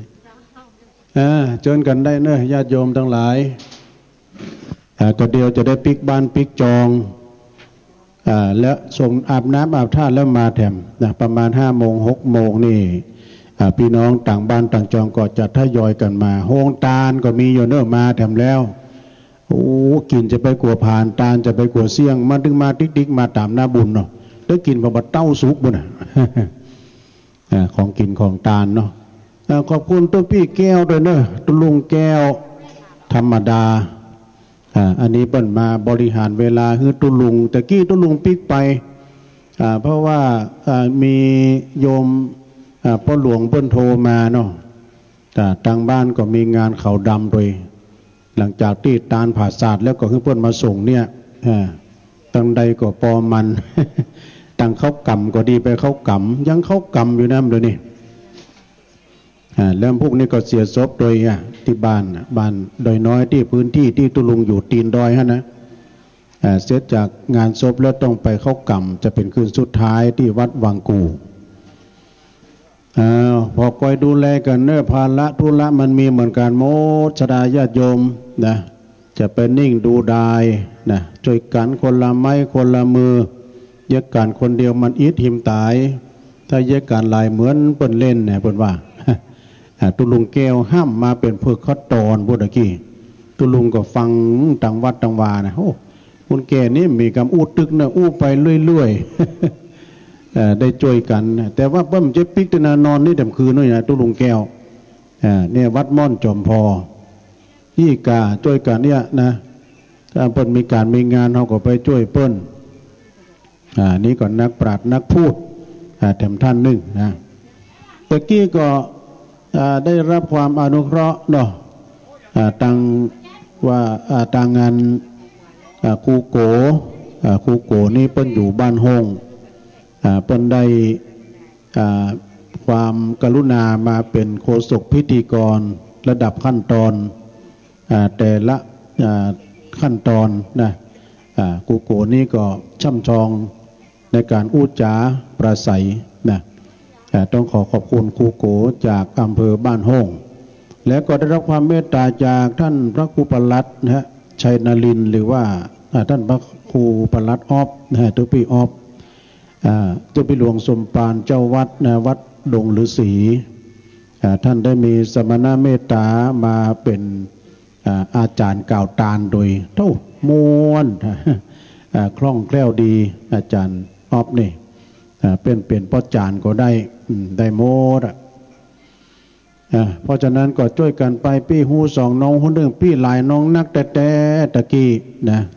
ทีนี้ก็เพราะว่าขึ้นเฮาโดยศรัทธาญาติโยมทั้งหลายแล้วก็ติดในสมณะบุคคลโดยอาจารย์ท่านพระครูอภิวัตนี่เปิ้นมีความแผ่เมตตาว่าเปิ้นมีกินมีตานที่ไหนตั้งใดก็จะไปช่วยเวลาเปิ้นตันผ้าป่ากามอย่างกาเนี่ยมีงานข่าวดำไปเทศนาสั่งสอนไปอบรมแล้วก็มีการเข้ากรรมการอย่างนี้นะไปเทศฟรีให้เลยนะ ถ้าหากว่าเป็นงานที่ว่าช่วยเหลือเฟื่อฟายอันนี้น้ำใจตู้เจ้าศรัทธาญาติโยมทั้งหลายก็หันเป็นผลนะอย่างวันนี้เปิ้นมากันนักกันหลายครูบาเจ้าที่เปิ้นเดินทางมาทั้งสายเชียงใหม่ทั้งในเมืองนั้นก็ท่านพระครูบดีกาประเสริฐประสันโนไอ้โหนงเขาเนี่ยเปิ้นมาโมดเนอะดัง พี่น้องตังดอยสุเทพแล้วก็ตังเวียงป่าเป้านะท่านพระครูปัลลัดนัทพงศ์ตุปินนัดเขาตุ้ลุงทอนเขาเนี่ยแล้วก็ที่ลืมมาได้ก็ครูบาเจ้า40,000วัดสันกูทองก็มาหลายวัดหลายวาที่เพิ่นได้มีเมตตาได้มาร่วมบุญกุศลไอดวงบัญชีรายชื่อสาธุเจ้าตะกี้มีตังใดเดี๋ยวเอามาให้ตุลุงกับเนอะภาคตอนแรงวันนี้นะมีในตำบลเขานี่แหละที่ครูบาอาจารย์ที่เพิ่นจะได้มีเมตตามาเป็นทรงพิธีในการเจริญพระพุทธมนต์สวดอิติปิโส108แล้วก็สวดธรรมจักรปวัตตนสูตรมีลายนามพระสงฆ์โดยตะกี้เนี่ยบอกว่าอยู่ตังใดเดี๋ยวปกแกวัดไอ้ดวงเอามาให้กรรมด้วยเนี่ยดูมีความสมัคคีกันนะลองขาดไปโคนแล้วลักตัวนี่แต่คนขาเนี่ยนะเนี่ยก็เดียวเลี้ยงลายนั่นก่อนเนาะเราจะเลี้ยงลายจะจัดอย่างใดเนี่ยเดี๋ยวรอตุพี่ต้อมก่อนจะเอาตังใดอย่างว่าโชฟาเนี่ยเหมยมันตกเนี่ยจะได้เอามาครอบวันนี้ก็คุณแม่ฟองจันคุณแม่จันฟองกิ่วแก้วคุณเชิดพงศ์กิ่วแก้วค่ำนี้เพิ่นจะมาแถมเนอะเพิ่นเป็นเจ้าภาพใหญ่ต้องพอก่อนเนอะจะจัดตังใดอลังการได้สดาเปิ้นจัดสถานที่นะเพราะวัดเปิ้นกว้างเนาะ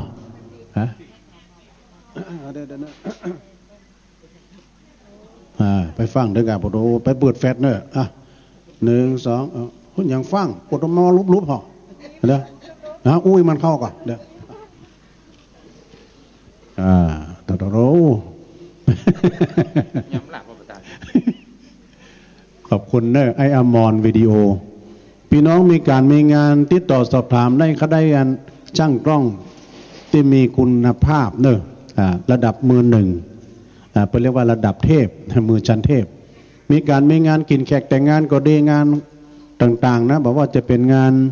วัดงานวานะลดเป็นกรณีพิเศษเอาบุญด้วยกันนะถ้ามีงานรับรองราคาย่อมเยาราคาอู่กันได้อันนี้ไออมรนี่โธ่เปิ้นตื่มล่ำลืมแล้วแต่งบอันนี้จัดให้เจ้าภาพได้นะไม่เรียกร้องแล้วแต่งบประมาณเข้าแล้วนี่ก็ต้นนั้นเอารถ4 ประตูกันนะมาครับตุลุงไปเอาไปพูดกับเวียงแหงเผื่อถึงปุ้นแล้วบุตรแต่ความสมัครกันนะบุตรจะร้อยแพตุลุงแล้วนี่โอ้โหเล่นหาการกับบุตรเอาอย่างไรนี่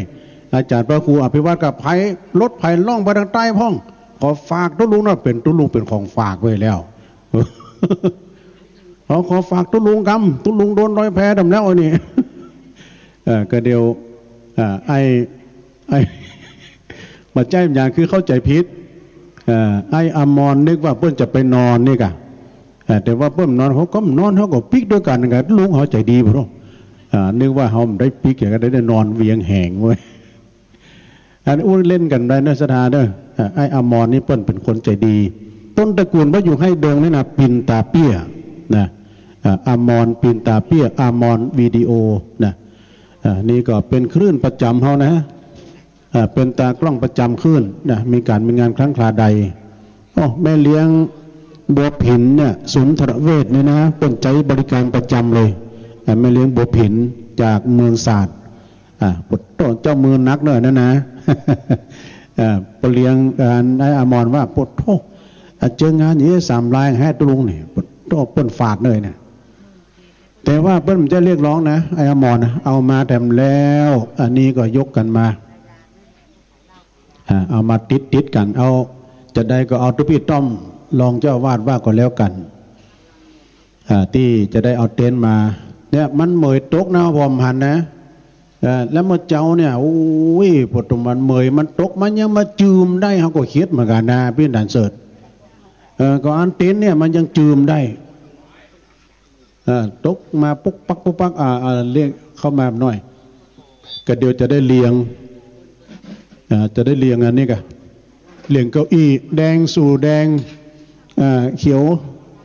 ชุดเขียวนะเอามาเป็นนั้นแถบเดียวกันแดงก็แดงไปหมดนี่เนาะเขียวก็เขียวไปหมดโอ้พี่น้องเอาหงตาลมาแล้วนะ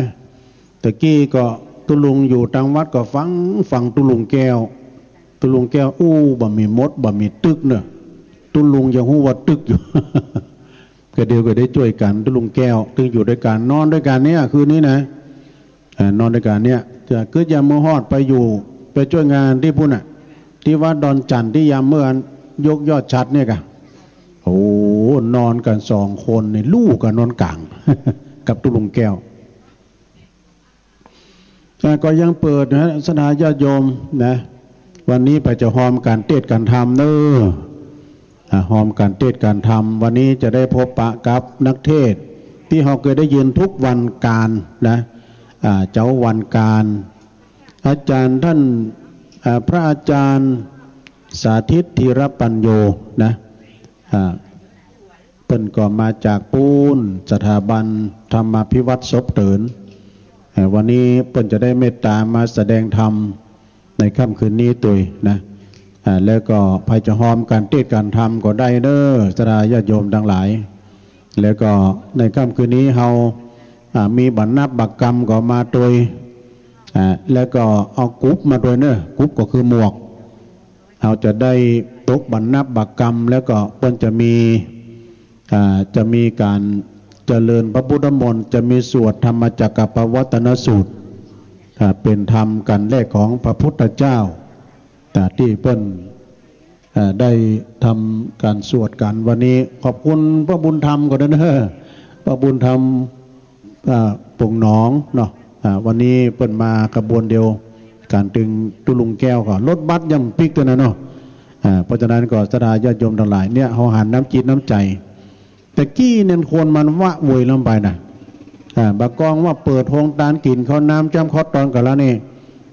เพิ่นก็ปิกกันไปก็มีที่บับไปก็มีนะก็เดี๋ยวก็ช่างไฟกันเนาะเอาช่างไฟเอาไฟมาติดเดี๋ยวในเต็นท์น่ะเนาะช่างไฟเพื่อจัดการ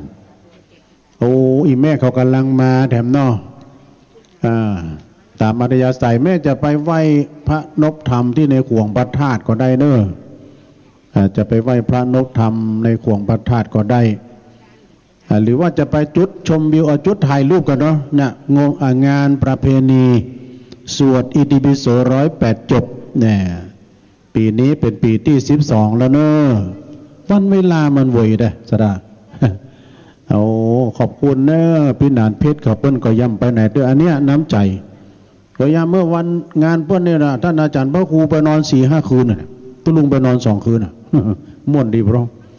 วันนี้เปิ้นก็จะมานอนด้วยนะก็พอเย็นมาถ้าพอเย็นมานี่เปิ้นเอาข้าวหลามมาด้วยนะช่วยกันเอาเก้าอี้ไปเรียงเลยจ้ะเอาสีแดงไปก่อนสีแดงไปก่อนโอ้พี่นานเขาก็มาเนาะเจริญพรพี่นานเนาะเอาไอ้น้อยดีก็ฮะส่งกระแสเสียงกันสักหน่อยอันนี้เปิ้นมีเครื่องเสียงตัวนะพี่นานซุกเปิ้นมีเครื่องเสียงตัวองค์เทศองค์เป็นนั่งที่ท่านเปิงแต่นี่แท่นธรรมะเทศแท่นธรรมะเทศจะมีเทศโดยมีสวดมนต์โดยขอบคุณกับพี่กับน้องกับสถานาบุญเนอเจ้าพี่ในน้องสถานาบุญพี่น้องบ้านเฮาแล้วก็ต่างบ้านพี่น้องต่างงานเวียงป่าเป้าก็ช่วยกันนะได้ช่วยกันอยู่ต่างพ่อบ้านแม่บ้านนะก็ช่วยกันอยู่รองรับใส่ทานน้ำจิตน้ำใจของพี่น้องศรัทธาที่เพิ่งจะมาค่ำแรงของวันนี้ตัวเนาะแล้วก็งานของเขาสำเร็จลุล่วงด้วยดีต้องอาศัยความพร้อมเพรียงความเป็นน้ำหนึ่งใจเดียวกันนี้เจริญปอนโยมเจริญปอนหน้าใหม่นะเจริญปอนไหว้สาเจ้าอันนี้หน้าใหม่เนอะแม่ทาอย่าแม่ทาที่อยู่ปุ้นนะแม่ทาไม่ย่อยสันใจแม่ทาที่เปิ้น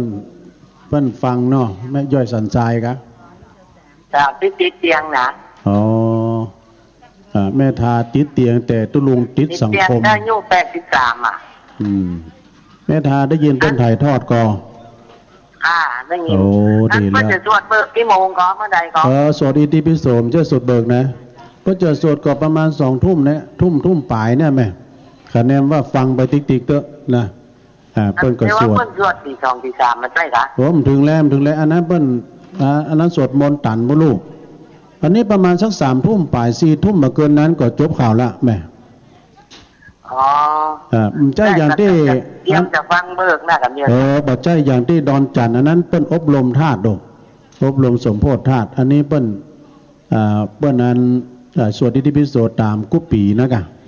กะธาตุเปิ้นเรียบร้อยแม่นก็แม่นกะแม่นอ่ะแม่นเจ้าอันผู้บัดใจยองเคยจำเสียงมาคันได้ถ้าภาคสนามนี่อู้ลาววันพุกเจ้านี่จะอู้ยองนะตี 3เจ้าแล้ววันพุกว่าเจ้ามีอยู่กะมีกะตุลุงจัดที่วัดพวกะจัดที่วัดพระธาตุโดยน้อยจัดที่สถานีเนาะจัดที่สถานีพุ่นอ่ะผู้ก็ถ้าฟังเนอะจะได้ไว้พระรับศีลให้หูที่เป็นสวดเปิดนี่ไม่ได้เป็นอย่างเนาะบุตรประสวดธรรมจักรนะแม่เด้อบุตรประสวดธรรมจักรโอ้ขอบคุณแม่ทาเนอะสาธุแม่ทาแม่ย่อยสันทรายโทรมาเด้อเอาช่วยกันนะโยมเด้อตอนนี้เรียงเก้าอี้แล้วเมื่อคืนแต่ยังแควนนะมันบ่ฮอนนะแต่ว่ายามเจ้านี่เหมยมันก็จะตกดูมันจะมาตกตอนเจ้าพุ่นตอนเจ้าพุ่นนะเหมยมันจะตกเนาะ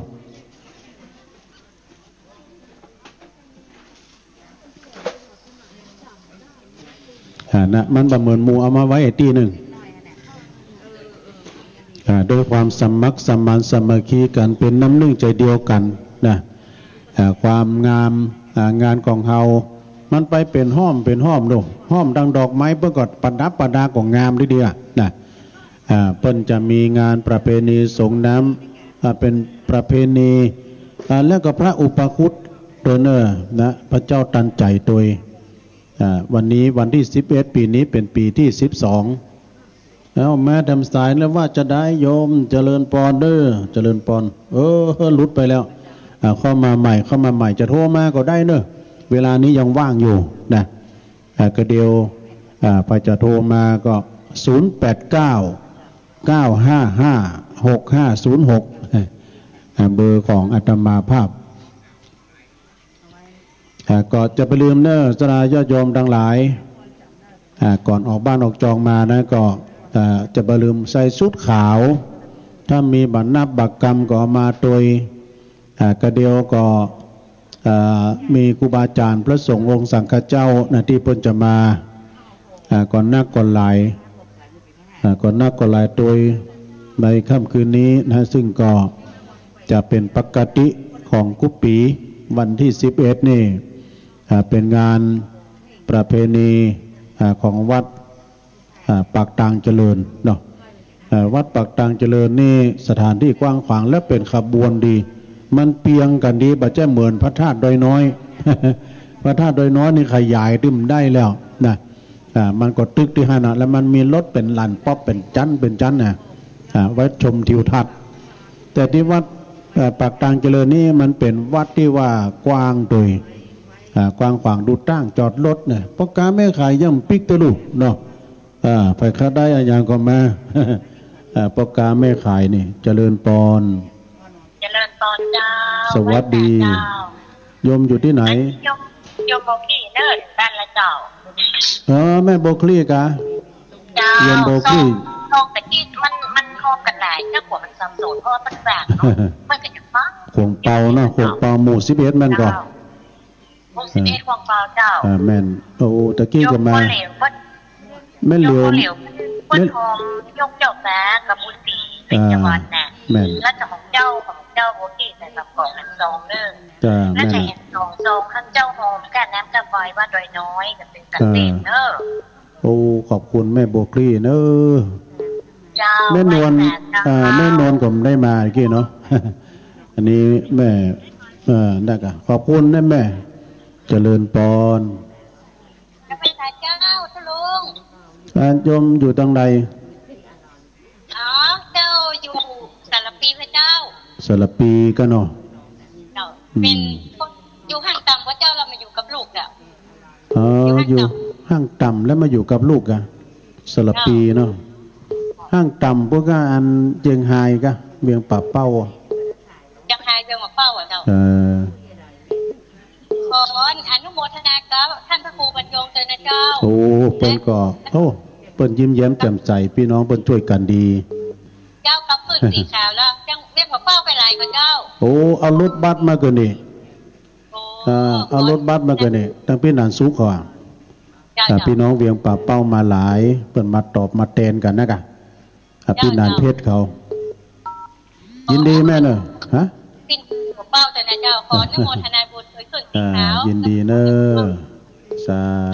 ธุนี่แม่ประยุทธ์สลับปีเอามาแถมเจริญปอนว่างดีเนาะเจ้าธรรมสการเจ้าแม่อยู่ทางใดเอาละลืมหลังการแม่สาวกะหลังการแม่สาวเจ้าแม่จันสมเนาะมณีจักรถ้าว่าอยู่ภาคสนามนี่มันจำเสียงไปแค่ได้เฮ้ยเหมือนที่ในห้องเจงโอ้ยังหมอออกภาคสนามเจ้าเจ้าประเด็นนี้อยู่ภาคสนามนี่กะอยู่ที่ลานกว้างเนี่ยอ๋ออยู่บ้านแม่เท่แม่คำแม่จันเท่เดี๋ยวน่ะฟังทางโทรศัพท์กะอยู่พุ่นกะอยู่แม่จันเนาะแม่จันดาวดาดเวลาน่ะกะขอบคุณแม่นักเจ้าคนร้ายแม่คนจัดหนักจัดหลายเจ้าพี่น้องจากแม่อายหลังกาดแม่สาวแม่จันสมเจริญปอน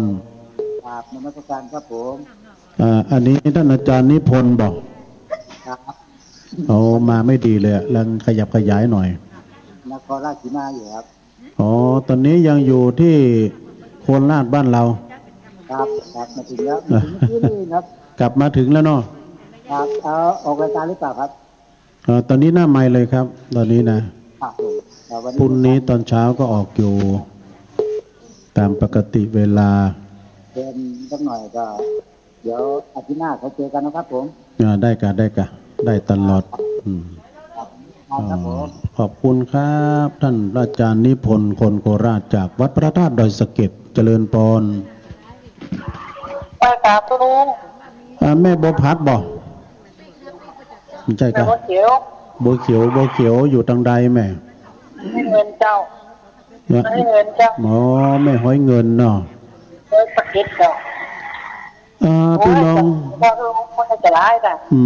ตะกี้มากันจัดหลายพี่น้องดอยสะเก็ดแล้วก็สันทรายแล้วก็สันการแปลงดอยสะเก็ดเป็นจะหลายเนาะอยู่บ้านฟังดีกะเจ้าขอบคุณแม่บัวเขียวหลายๆเด้อ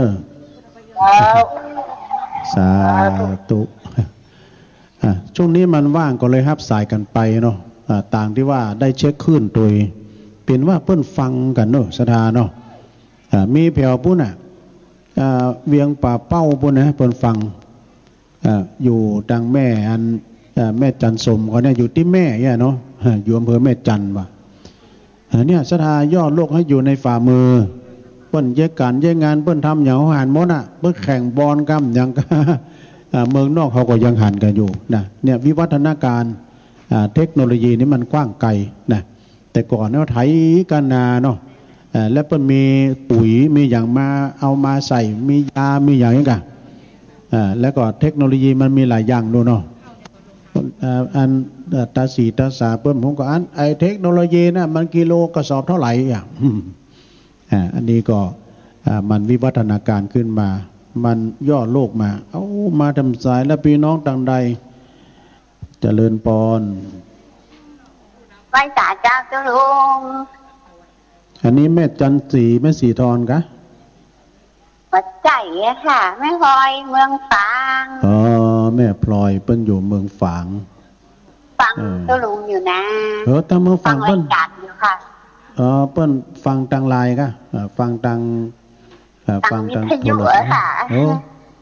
วิทยุเพิ่นเปิดกะเปิดนะคะสถานีที่ฝังเนี่ยค่ะโอ้ขอบคุณทุกพี่เจริญเนอร์ออนไลน์ปฏิวัดพระบาทอุดมเช่นเมินนะคะเจ้าหนูโอ้ขอบคุณ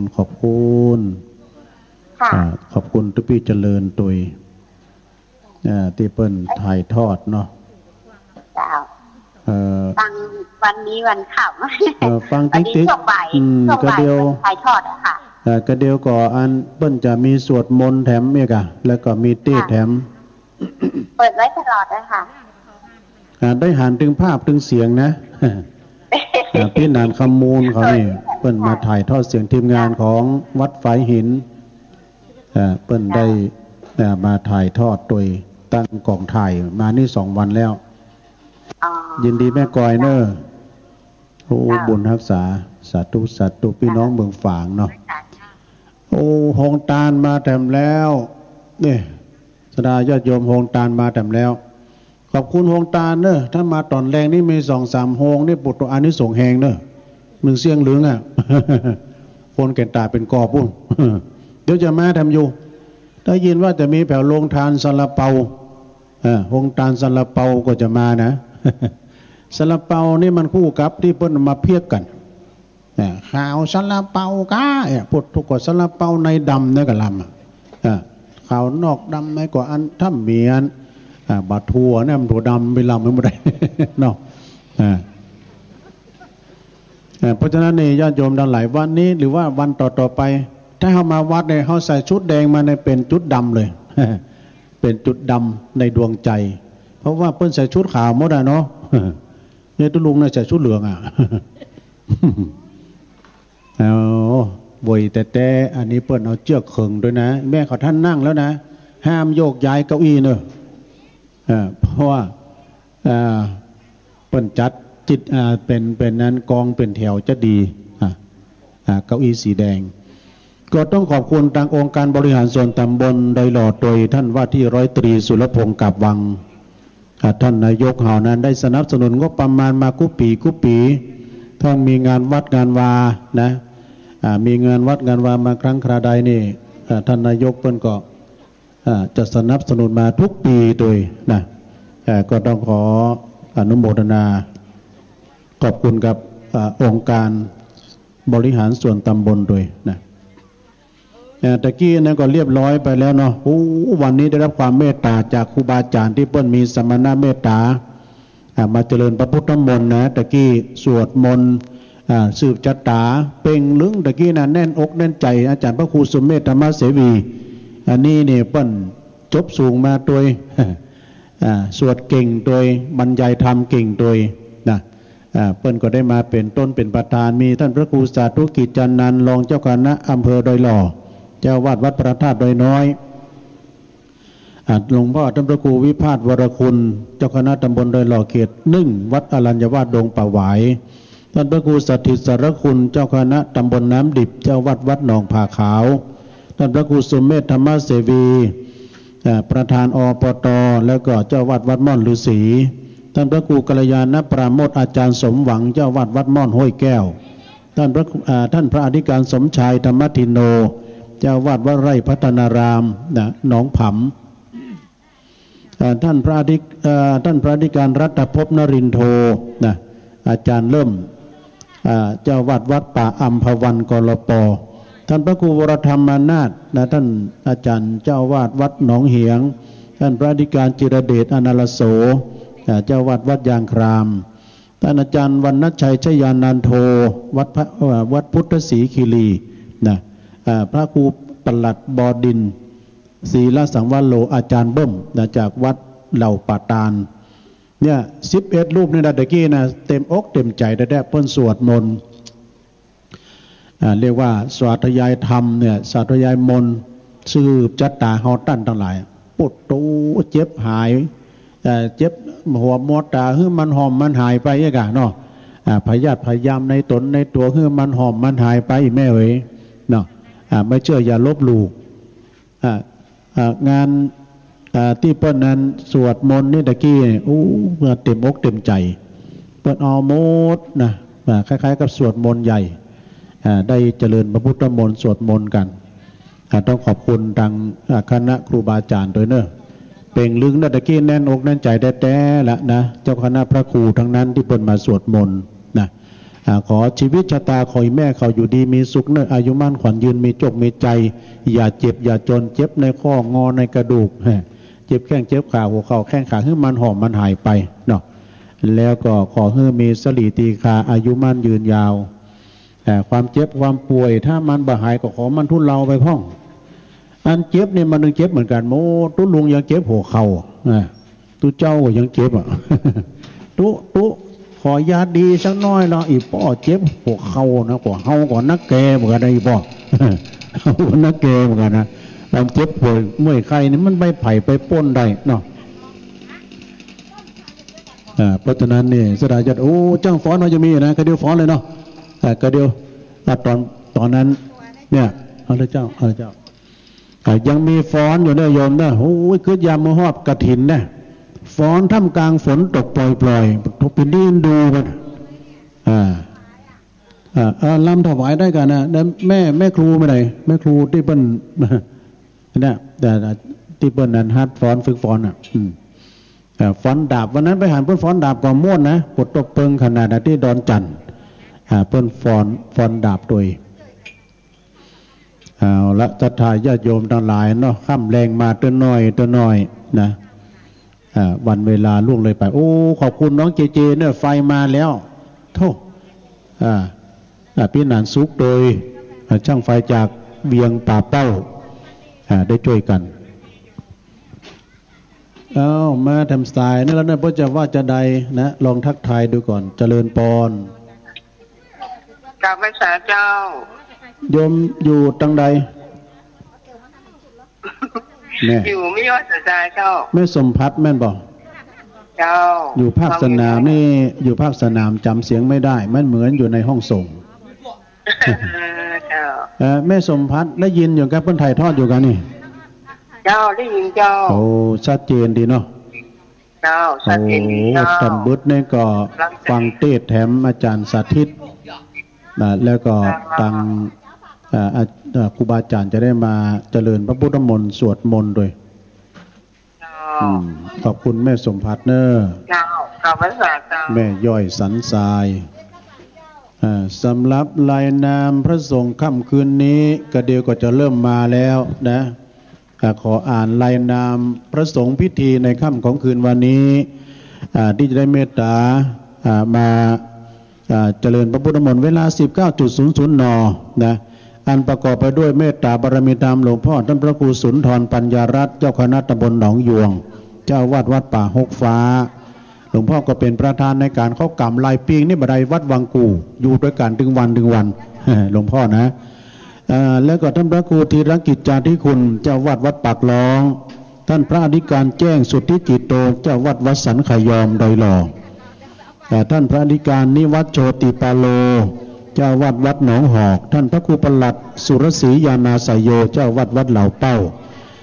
ท่านพระครูปิยกิจปรีชาอันนี้เป็นเจ้าคณะตำบลดอยหล่อเขต 2วัดฟ้าหลังท่านพระครูสมมาท่านพระครูมานัทสุทธิกรเจ้าวัดดอนชื่นนะฮะวัดดอนชื่นท่านพระครูท่านพระอาจารย์นัตถีกตปุญโญอันนี้สำนักสงฆ์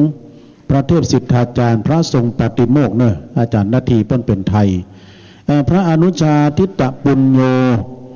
เจ้าสำนักสงฆ์ไร่บกบงท่านพระอริยทรัพย์อริยวังโสเจ้าอาวาสเจ้าสำนักวัดพรหม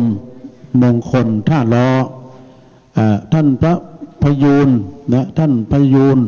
ประยูนอาคาปันทิโตสำนักสงฆ์โทกมือท่านพระสมุจำลองปัพพสโรวัดป่าลานท่านพระอธิการวีรชัยอิทธิธาลีนะเจ้าสำนักวัดกูแก้วนาคราช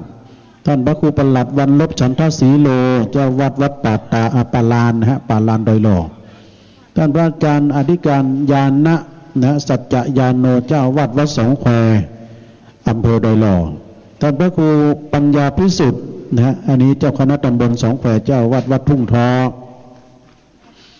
ท่านพระครูวาปีวรมานิจเจ้าวัดวัดห้วยตองศักดิ์ที่ตั้งสถานีเฮานี่นะท่านพระครูเพิ่งจะมาโดยค่ำนี้นะแล้วก็มีท่านพระครูโพธิพัทราวุฒิท่านพระครูจากวัดโพธิมงคลน้ำเพื่อพระบ้านห้องท่านพระอธิการจิตอนาลโยเจ้าวาดวัดพระธาตุดอยหล่อท่านพระอธิการพงศกรกัลยาณธรรมโมเจ้าวาดวัดวังขามป้อมท่านพระครูธรรมธรประทวนอาภัยโยเจ้าวาดวัดสิริมังคลาจารย์ดอยหล่อท่านพระอธิการประสบโชควิสุทธิธารีเจ้าอาวาสวัดกู่งูลืน22 ตนกันนะโยมเนาะนี่นะที่เพิ่นจะได้เมตตามาเป็นทรงพิธีในค่ำคืนนี้นะฮะเดี๋ยวก็เพิ่นจะเริ่มมาละ 19.00 น.เจริญพรกับไว้สานะครับลุงน้องเบลฟังแล้วนอนฟังตุลุงแก้วรับไปว่ะทำเป็นผู้ลุงเลยเป็นอย่างลูกมาฟังต่อได้นะเดี๋ยวจะนิมนต์ตัวลุงแก้วนี่เป็นทำอ้อมก็หาเดี๋ยวตัวลุงแก้วจะมาอู้ต่อเป็นกำลังใจให้ตัวลุงนะครับผมขอบคุณน้องเบลนักเนอะกับไว้สาธุอนุโมทนาน้องเบลนักร้องจากเชียงใหม่เดี๋ยวจะได้มอบเวรประเคนไม้ไปที่ตุลุงแก้วทำกรรมนะฮะตุลุงแก้วพ้นอู้ม่วนจาหวานเดี๋ยวอ่านประกาศรายชื่อรายนามเจ้าภาพก่อนนะฮะเจ้าภาพที่เปิ้นรับสังฆทานมีนายศักดิ์นางประทุมกุยแก้วพ่อเศษแม่นวลหยุบแก้วนายทวีนางแดงหล่อเนตรพระกำนันสุทินแม่กำนันยุพินสุรินตะนางบัวจุมของคำมูลร้อยตำรวจตรีสุจักรพรหมเสนแม่จันสวยปันตะแม่พ่อสมัยแม่เพ็ญศรีปัญญาเลิศสอบต.วิชัยนะท่านประธานสภาองค์การบริหารส่วนตำบลนะฮะแม่ยุพาญาติวงศ์พ่อเกียรติศักดิ์แม่ทองพิมพ์การทำแม่ศรีบุตรแม่ยุพินนางสาวฟองจันทร์สลีปาในสมควรนางสมบูรณ์คำสันสายแม่เครือวันชัยนิเวศนายนิพนธ์นางชนาภาศรีวันศิลวันก็แล้วก็นายบุญมานางทองใบอาริโอตพ่อหลวงบุญธรรมแม่หลวงบัวบานเรือนรักเราแล้วก็ยังมีแถมครอบครัวของนายสมพงษ์นางสุนันทาญาติวงศ์นายพีละนางบุญศรีกาวีและแม่กรกนกอแก้วนะถึงมดนั้นก็คืนนี้ก็ขึ้นมาประเคนสั่งด้วยมือของท่านเองนะฮะก็ขออนุโมทนาขอบคุณกับท่านเจ้าภาพมาณโอกาสที่นี้ด้วยก็เดียวโฮงตาลถ้าพร้อมนี่บอกเด้อจะเปิดโฮงตาลแล้วก็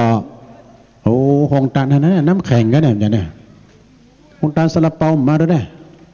อดเอาก็เดียวนิมนต์ตุลุงแก้วอุดต่อเนาะนิมนต์ตุลุงทำเพศนะฮะ2 ชั่วโมงไปเป็นอย่างเดี๋ยวผมก็เกรงใจนะกะเดี๋ยวตุลุงหาที่นั่งแต่กะตุลุงแก้วนี่เชื่อจริงๆตุลุงแก้วยังพร้อมเดี๋ยวตุลุงอู้ไปก่อนเอาแล้วนอกศรัทธาญาติโยมทั้งหลายเดินไปผ่านมาในโอกาสในตอนนี้เลขที่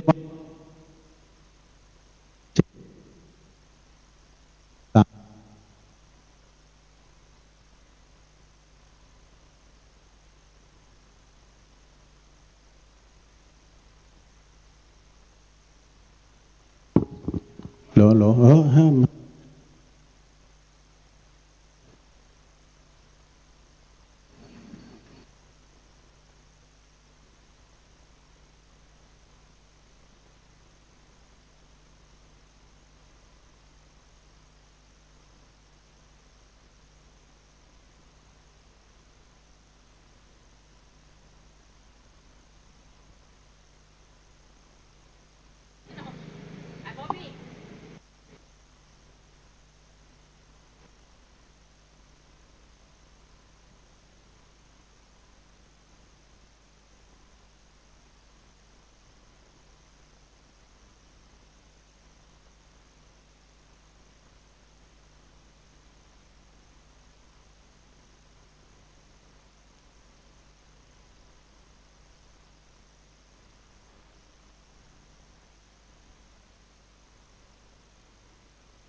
เจริญพร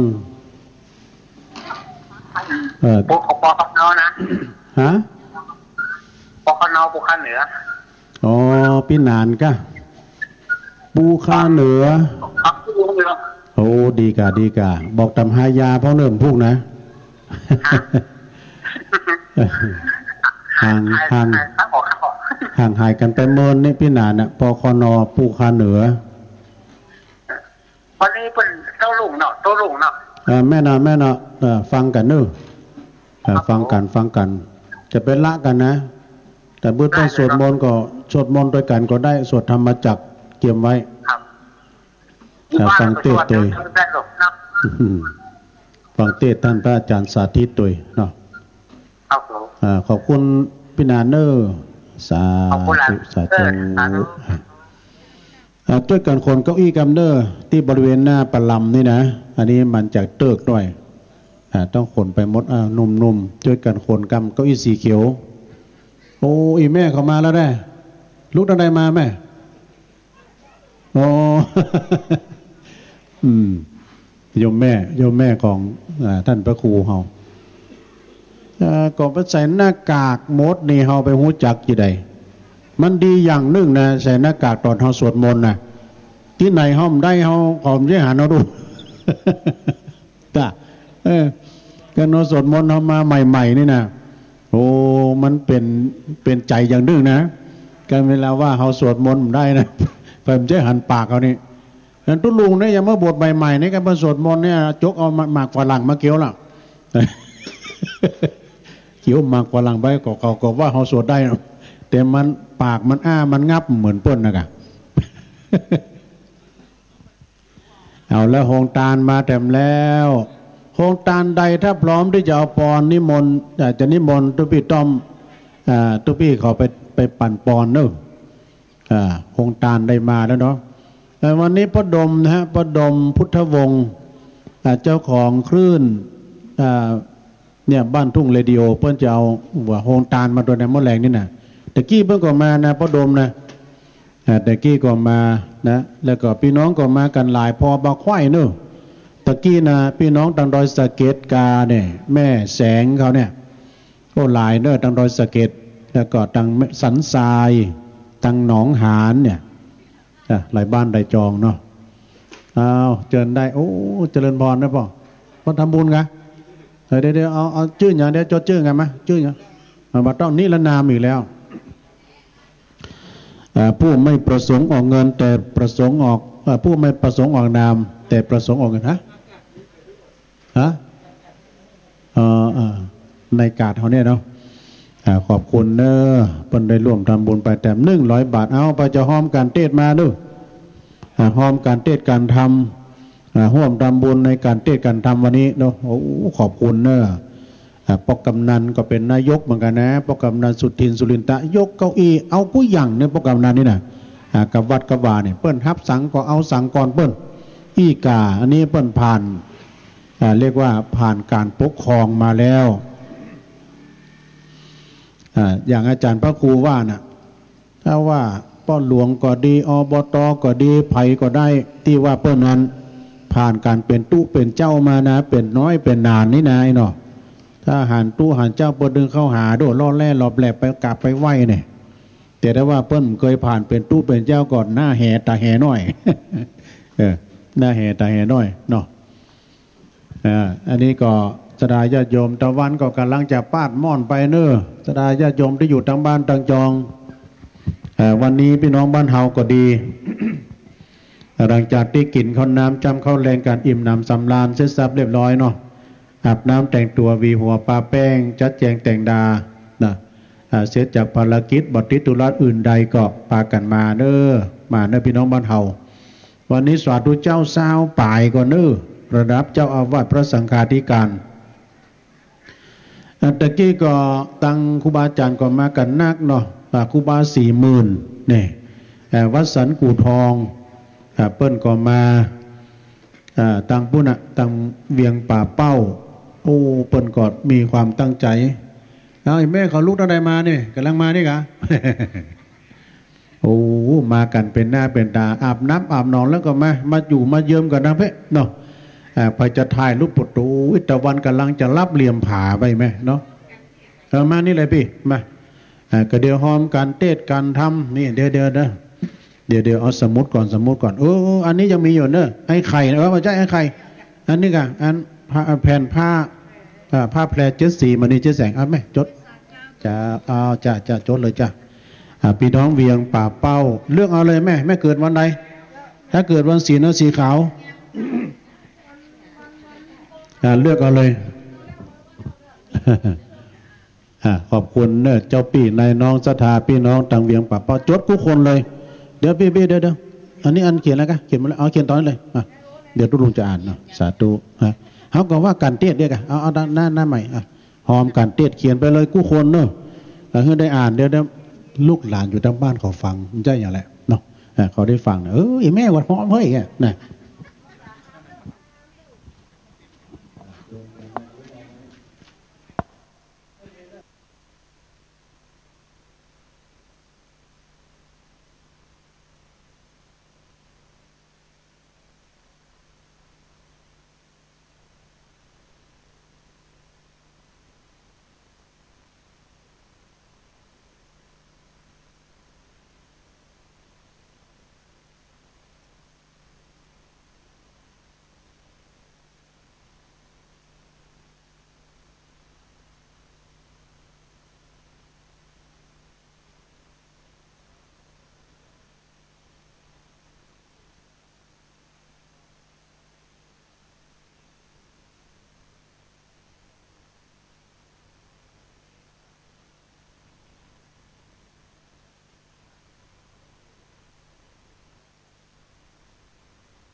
รายการต่อไปเป็นรายการถ่ายทอดสดจากสถานีวิทยุเพื่อการศึกษาพระพุทธศาสนาและวัฒนธรรม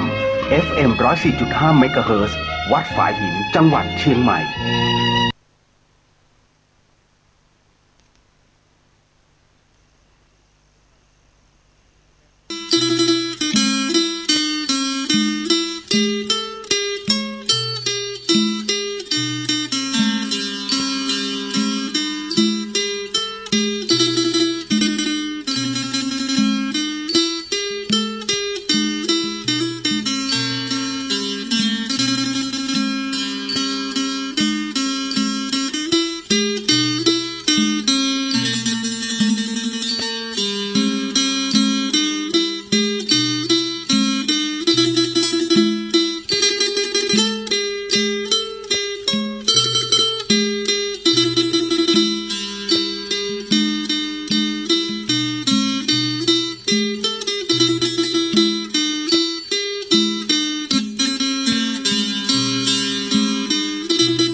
จดเอาลายใหม่เอาชื่อเดี๋ยวจะลุงจะประกาศโอ้ขอบคุณพ่อบุญธรรมก่อนเนอะเปิ้นหมันแต้ๆอันนี้นะ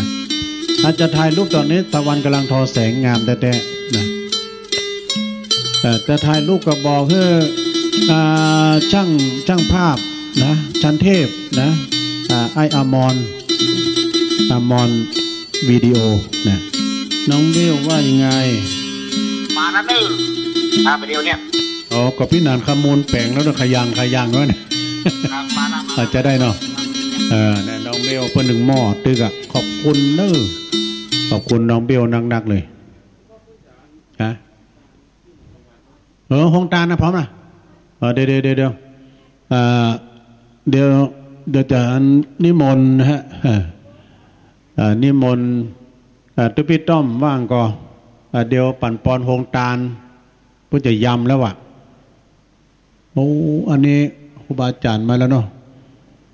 อันก็เดียวนิมนต์เนอะนิมนต์ปั่นปอนห้องตาลกรรมนะครูบาอาจารย์เฮาอันนี้มนต์ปั่นปอนโฮงตาลเนอเพราะว่าเดี๋ยวนี้เปิ้นพร้อมเปิ้นท่าอยู่แล้วเปิ้นจะเปิดแล้วลืมไปได้ออนไลน์ชื่อมาให้กรรมเด้อโฮงตาลลูกเนนมาช่วยกันปั่นปอนกรรมเนี่ยโฮงตาลมา 4-5 โฮงละเนี่ยอยู่เมืองไทยไม่ต้องกลัวกั้น มันมีกูสิ่งกูอย่างเมืองไทยเฮานี่สดาเนาะลูกเนนไปปั่นปอนกรรมเปิ้นรออยู่หั่นน่ะเดี๋ยวไปปั่นปอนกับเนอปุ้นเนนนะปุ้นโฮงตาลมาแดมโฮงนี่แล้วดูโอ้มากินเสี่ยงว่ะมาติ๊กนู่มาติ๊กเดี๋ยวคนที่จะมานักติ๊กอ่ะซ้อหาที่วางที่ตำนะโยมเนอโอ้อันเนี้ยนะมาด้วยจิตด้วยใจด้วยน้ำบุญน้ำบานน้ำแหงโอ้อันนี้ก็ถ่ายรูปปุตโตงามแต่อันนี้นะถ่ายที่หน้าป้ายนี่เนี่ยสดาญาติโยมทั้งหลายเนาะตานะปารมีบุญจะเกิดขึ้นได้เมื่อเฮาเฮือตาลเฮาตาลเนี่ยอย่างตุลุงมานี่ก็ตาลตึงปัจจัยตัวตาลตึงเสียงตัวตุลุงแก้วข้ามดอยนางแก้วมาดูตาลเสียงตัวเป็นผักก็ตอนเมื่อน่ะบทขอยอบยั้งอีกกัน2 ชั่วโมงไปในยังตุลุงก็ไปเนี่ยเปิ้นจะต่ออินเทอร์เน็ตว่ะนะเข้าอันอย่างก็นี่วิดีโอวงจรปิดดูวิดีโอวงจรปิดนั่นกับบทตัว18 ตัวดูบนดอยอ่ะตั้งแต่ตีนดอยขึ้นไปเอาละนะเอาปอนครับลูกเนเนอร์เอาปอนแล้วก็กระเดียวเอาละชื่อมาโดยโฮงตาลใดที่เพิ่นมาแล้วเนาะได้ปันสินปันโอ้เด้อประกาศรายนามที่เพิ่นจดตะกี้ขอบคุณนะสำหรับเจ้าภาพที่เพิ่นหอมกินหอมตาลหอมการเทศท่านอาจารย์ทีละแต่ท่านอาจารย์สาธิตทีละปัญโยขอบคุณตังโยมในสุเวทนะฮะในสุเวทนางพรสิริกันทวงศ์ร่วมทำบุญการเทศจำนวนแถม60 บาทยินดีเด้อแม่ศรีนวลตรีนพนะฮะร่วมทำบุญแถม70 บาทสาธุแล้วก็แม่ฟองคำธนาคำร่วมทำบุญแถม60 บาทเนอขอบคุณนะฮะเดี๋ยวกันเนอสายเข้าเจริญปอนสาธุหลวงห่วงขนาดจ้ะแม่หยางแม่อยู่ไหนแม่ทองอ่ะแม่ฟองแม่ตุ่มแต่กระแดงนะจ๊ะอ๋ออยู่เมืองฝางนะแม่เนาะจ้ะโอ้หลวงแก้วโอ้เก่งขนาดจ้ะบอกแป๊ะกันเลยจ้ะภาคสนามนี่เป็นลาวงานเป็นลาวเนาะเจ็บเอวเนาะเจ็บเอวหน่อยถ้าเป็นไทยมึงจ้างเลยเอาจะม่วนขนาดขอบคุณแม่เนอะขอบคุณหลายๆสาธุพี่น้องเมืองฝางเพิ่งก็ฟังกันนักกันหลายนะโยมเนอะท่านประธานที่เคารพท่านประธานเอาชะตังใส่นะครับท่านประธานเจิญเนอะใส่เลยใส่ซองเลยใส่เขียนเลยเขียนชื่อเลยกันนี่เอาใส่ต่อไปขอประกาศรายนามเพิ่มเติมตะกี้แม่กัญญาณีไสยะเวียงป่าเป้าดอนจันทร์ถึงมนเนาะ แถม50 บาทพี่น้องป่าจันแม่สมศิลป์แม่สมศิลป์เชื้อปลาอันนี้เนี่ยเชื้อปลาละก็เอื้อปลาละนี่นะแถม50 บาทเนอะแม่น้อยแดงนะพี่น้องสันหินนะร่วมทำบุญกันเต้แถม50 บาทแม่คำมูลสุกันทาแถม20 บาทพ่อบุญธรรมแม่รัตนาสังคำฟั่นแถม100 บาทป้อนนานเนี่ยพระเอิญก็ฮะแม่มณีจากแก้วแถม100 บาทเด้อถ้าตุลุงอ่านผิดพลาดสุมาเด้อสุมาอภัยตัวสุมาเนี่ยพระนานเพชรพุทธรู้ตัวจักสำคัญกันแล้วเนี่ยมาอ่านของเพื่อนผิดก็เดี๋ยวจดที่ท่านประธานที่เคารพเนี่ยประธานสภาพี่นานเพชรเนี่ยโอ้ยเจตนาบนดีเมาว่าวดึงแก่นปัน5 แก่นก็5 ปันตุลุงเขาจังไปนอนที่สถานีกาเนี่ยติดแอร์ขึ้นเลย100 บาทเนาะมีแม่ยุพินอุ่นทรายนางยุพินอุ่นทรายโอ้อันนี้เป็นอบตเนื้อหมู่3ขอบคุณอบตเนื้อโอ้แม่ยุพินบ้านเราเป้าหน่อยได้น่าปุตตกุ๊กสำคัญกันแล้วนี่แฮมกินลำนู่อบตยุพินนี่นะแฮมกินลำปุตตลาบผมจะดี100 บาทเนี่ยขอบคุณนะแม่ยุพินเนออบตยุพินอุ่นทรายนะฮะวันนี้เปิ้นเอาโฮงตาลมาโดยเอามาแถมแล้วโฮงตาลเนาะ บุ๊กเดี่ยวเต็มลำรถนี่ดีแม็กมาแล้วเจิญเจ้าสดาญาติโยมทั้งหลายเนาะโฮงตาลใดถ้าพร้อมนะลูกเดนจะปั่นปอนเนาะเดี๋ยวเอาใจชื่อมากำรายชื่อรายนามเนาะเป็นว่าคนมันนักติ๊กต้องมนแรงนี่นะพอที่โฮงตาลเปิ้นลงโดยเนอะโฮงตาลที่เปิ้นลงตะกี้นี่ปุตเอาไหนมันได้ไหนคนนักถึงพอไหนถึงหมู่ควายเราถึงพอถึงหมู่ควายนะโอ้อันจดนี่ดิมตันเนาะท่านประธานที่เคารพจดชื่อนี่นะเปิ้นจดมานี่ยังแควนน้อยที่เราได้อ่านเนี่ยมันจันนักที่มันได้อ่านนะท่านผู้หมวดชัยพรก็อ่านดึมตันครูโกอ่านก็ดึมตันตุลุงอ่านจ้ำหายอ่านชื่อเปิ้นผิดแม่คำลุกก็ว่าแม่คำลึกเลยพี่จดนี่เลยนี่จดนี่ซ้ำง่ายนี่จดเอาลายหมายเอานามเนาะแต่บึดในบนขวงพระธาตุบนเนอครูบาอาจารย์จะได้ยันสวดมนต์นะจะได้สวดมนต์อีแม่เขาอยู่ทางบ้านทางจองหูเป็นว่าเพิ่นออนไลน์ไปแบบเมืองฝางบนเนอก็เฮาก็อ้างกายอย่างที่หลวงพ่อใหญ่เฮาเนาะวัดพระบาทอุดมเนี่ยถ้าว่าจับวันศุกร์นี่นะเพิ่นออกรายการเมื่อคืนหมู่เฮาทั้งหลายก็เฮาก็เอาสายเอาได้มาเอามัดเสาอากาศวิทยุเฮาก็ได้นะแล้วก็เอามาเขียนหัวก็ได้ย่ำเจ้านี่สืบชะตาลงไม่เชื่ออย่าลบหลู่มันแล้วแต่ความเชื่อนะสถามีคนป้อใจคนหนึ่งมันบัดสบายและเปิ้นห้ามกันว่ายาหั่นดียานี่ดีมันก็เดือดเพื่อพระสูขอเยี่ยมพระมาให้ข้าเอาไปหากินบ้า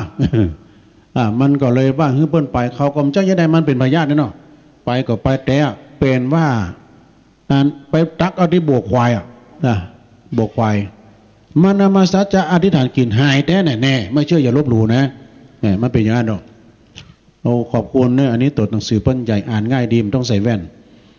นายไหลนางทองใบอารีโอดพร้อมด้วยครอบครัวอุทิศบุญกุศลไปหาดวงวิญญาณของอุยติบอุยกันหาเรือนป้อมและก็ทำบุญกับไอปิ้นโดยไอปิ้นและอุยปิ้นนะอุยตาคำอารีโอดโดยและก็ญาติพี่น้องทุกดวงวิญญาณที่ร่วงลับไปแล้วก็เจ้ากรรมในเวรตัวจำนวนแถมต้นไหนนั่นพี่จะมันพอ200ก็ได้200 บาทเนาะขอบคุณเด้อและมีเพิ่มเติมครอบครัวของเจริญไซคำแก้วใจชื่นฮะคำแสนชัยเลิศแล้วก็คมเขียวนั่นแม่นกะโพธิ อันนี้ตระกูลเพิ่นนะเพิ่นร่วมทำบุญแล้วก็ตานไปหาเทวดาเทวบุตรเทวดาเจ้ากรรมในเวรตานไปหาสัมภสัตทั้งหลายสัตว์4 ตีนสัตว์2 ตีนแล้วก็สัตว์ที่5 ตีนมาได้เปลี่ยนต้นว่าป่าเยือนงูสิงก็ดีนะสัตว์ที่มีปีกบินบนนะตานเฮื่อมดทุกดวงวิญญาณนะตานไปหาผู้ล่วงลับไปจำนวนแถม100 บาทของอยู่ในซองท่านประธานที่เคารพสมาเนอะแล้วก็ยังมีเพิ่มเติมนะฮะมีนายนิเวศนางแก้วพาอุ่นอารมณ์นะฮะอุ่นอารมณ์พร้อมด้วยครอบครัวตานไว้ภายภาคหน้าเจ้ากรรมในเวรพี่น้องสันหินเนอร์แถม1 ซองนะฮะแล้วก็ไม่มีนายกฤษณะนางแสงล่าเนาะศรีจันตาพร้อมด้วยครอบครัวแถม100 บาทเด้อสาธุสาธุอนุโมทนาเด้อในส่วนบุญกุศลแล้วก็มีพ่อหลวงงัดก็มาเด้อขอบคุณพ่อหลวงสังงัดแม่หลวงบุญศรีคำแดงพี่น้องบ้านสันหินฟ้าหลังวันนี้แม่หลวงนำทีมมาแล้วนะเอาโฮงตาลบดทำ100 บาทยินดีเนอะขอบคุณหลายๆนะเอามาเลยศรัทธาพอจะกินจะตานก็มาได้เนาะตานนะปัลมีบุญจะเกิดขึ้นได้เมื่อเฮาตานจะมีฟ้อนอยู่กันนี่ มืดนะเอาฟ้อนเพราะว่าเดี๋ยวนี้ใช้ฟ้อนธรรมดานะหันหมดพี่นันขมูลเขาเนี่ยเพื่อนเอากล้องมาส่องหมดดูหน้าผากทุลุงเลื่อมมากๆเป็นดีไอเมื่อไหร่ห้องตาลก็มีเรื่อยๆมาเรื่อยๆนะฮะก็คืดยามมาฮอดงานบุญกฐินเนาะฝนตกซิเนี่ยฟ้อนเลยปุ๊บแล้วมีหลายด้วยนะฟ้อนเขานั้นน่ะม่วนก็ม่วนอินดูเขาก็อินดูหนาวก็หนาวมันมาตกอย่างวันนั้นจับฝนกันหมดวันนั้นทั่วกันหมดเลยนะญาติโยมจะตักบาตรพระวันเกิดก็มีนะจะทำบุญใส่ขันศีลขันสุมาก็ตั้งปูนนะโยมนะซุกที่ขันเงินขันทองตั้งปูนนะวันนี้พี่น้องต่างบ้านต่างจองกำลังเริ่มทยอยกันมาด้วยความสมัครสมานสามัคคีพี่น้องร่วมทำบุญไปแล้วขออนุโมทนาเนอะขอบุญกุศลของท่านปนตุกสนุกสุขแสนสมบัติเมืองแมนเขตแคว้นแห่งห้องกุลแก้วตัง3ติดตามปกป้องสมดังกำปอน4 ครบพี่น้องหมู่เฮาจงได้ประพบประสบสิ่งอันอำไพขอให้มีอายุยืนยาวเข่าใสมีผิวพรรณวัยสดใสตัวหน้าภาละขันแข็งบ่าแหงแข็งกล้าสติปัญญาเปลืองวิทย์ที่สมประสงค์จำนงดังคิดอย่าวิทย์ขัดอั้นการเงินขอให้มีลาภยศปรากฏสรรเสริญรุ่งเรืองจำเริญฮับเงินยิ่งขึ้นฮะปอกกาขนมเบื้องต่างนอกหอมกันเตี้ยมาแถม50 บาทกาแม่นใครมาเนี่ยปอกกาขนมเบื้องเนอะเพิ่นละล้านก่อมได้เลยฝากจ้างฟ้อนมานี่แถม50 บาทยินดีเนอะกาแม่นใครมาเนี่ยปอกกาเนอะปอกกาไข่ป่าบวงกระเบื้องเนาะกระเบื้องขนมกระเบื้องป่าบวงมาว่าไปเลยกระเดียวแม่กาเดี๋ยวแม่กาขนมจีบจะมาดำเนาะเขาเฮี้ยนกันนะแม่กาเอามาแล้วเนอะตอนนี้อาจารย์พระครูได้มาถึงบริเวณมณฑลพิธีรอสักกรรมนี่ก็โหวัดโหวาก็จะเริ่มทยอยกันเข้ามานะพี่น้องที่อยู่ตามบ้านตามจองก็สแตนบายเปิดฟังไปถ้ามันดังเดือนน้องเบี้ยวถึงโทรมาบอก เดี๋ยวถึงโทรมาบอกเนาะก็เดี๋ยวก็ท่านประธานนะฮะหมายมีคุณแม่จันฟองคุณเชิดพงษ์กิ่วแก้ว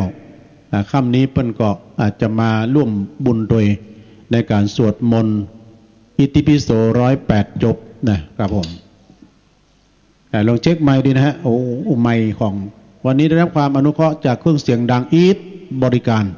หรือว่ากูแดงมิวสิกนะงานบุญงานกุศลงานบุญเข้ากรรม งานปัจจาปะเหี่ยวก็ไปมาหมดแล้วนะกูแดงมิวสิกเสียงดังฟังชัดดีแต่วันที่27 ถึงวันที่1นะฮะไปงานเข้ากรรมที่วัดม่อนห้วยแก้วแล้วก็วันที่29จะไปลืมเนอะโยมเนอะตระกูลกิ่วแก้วเพื่อจะได้ยกยอดชัดที่วัดม่อนห้วยแก้ว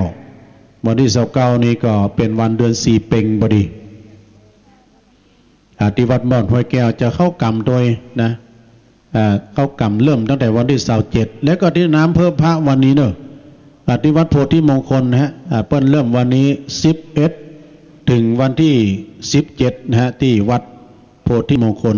น้ำเพิ่มพระบ้านโฮงฟังอยู่เจริญปอนฟังอยู่เจ้าฟังอยู่เด้อฟังอยู่เนาะขอบคุณเนอะสถาพี่น้องบ้านไก่เพิ่นฟังอยู่เอามาแถมพอจะโทรมาก็ได้ด้วย จะได้เช็คขึ้นไปในตัวโดยนะทางเมืองฝางก็ได้ยินทางดอยสะเก็ดก็ได้ยินทางสันทราย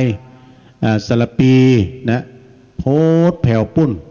สันกำแพงฟังกันไปเพราะว่าขึ้น104.50หรือว่าวัดไฟหินนี่เปิ้นขยายกระจายเสียงไปไกลเนอะขยายกระจายเสียงไปไกลโอ้พี่ไอ้ชลบเขาจะหอมกะใช่กะเราจดชื่อเลยเอาสตางค์ให้เปิ้น เอาซองก็ได้เนาะโอ้ตามกุปีไม่ได้เริ่มขนแล้วกะเริ่มขนทุกเจ้าแล้ว รถบ้านปักดังเจริญคิดกันระดมไปหมดเลยทุกกันนะจุดนัดพบที่ขวงแก้วอารามดัง3จากนี้ไปแต่5 กิโลที่วัดม่อนฤาษี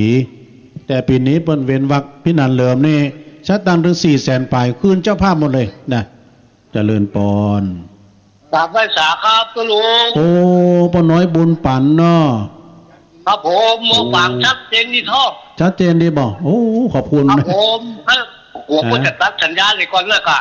เป็นอย่างว่าถ้าคืนหุ้งกะเบิ้ลจะสวดมนต์ตันด้วยถ้าพูดสวดมนต์ตันเลยสวดไปเปิ้ลนะครับผมจะตัดสัญญาณเลยก่อนล่ะฟังเทศอันท่านอาจารย์สาธิตโดยเนาะครับผมโอ้หนูมีว่าศาสนาเลยไปใกล้แต่ไปหันแต่โอ้หันถึงภาพถึงเสียงเนอะเดี๋ยวนี้นะถ้ามันเหมาะกับเมื่อมูลิจะไปสักครับลุงโอ้เปิ้นโทรมาก่อนแล้วใจเนอะป่ะฟังคืนอยู่เนอะครับอาจารย์ครับผมขอบคุณเนอะขอบคุณเนาะสาธุครับผมป้อนน้อยบุญฟังสัญลักษณ์เนอะโอ้ดีแล้วป้อนน้อยบุญปันมาลีทองแก้วเขาเพิ่งกับฟังกันโทรเพิ่งกับโทรก็ได้หรือว่าโทรมาพ่องก็ได้กับไปเป็นอย่างครับผมครับอาจารย์ครับป้อนน้อยบุญปันมโนครจากเสาหินฝางขอบคุณท่านอบต.ทรงยศเลยเนอะเพิ่นร่วมทำบุญโดยไหว้สาครับหลวงลุงอันนี้พระอาจารย์เอาลักปัญโยนันเนาะ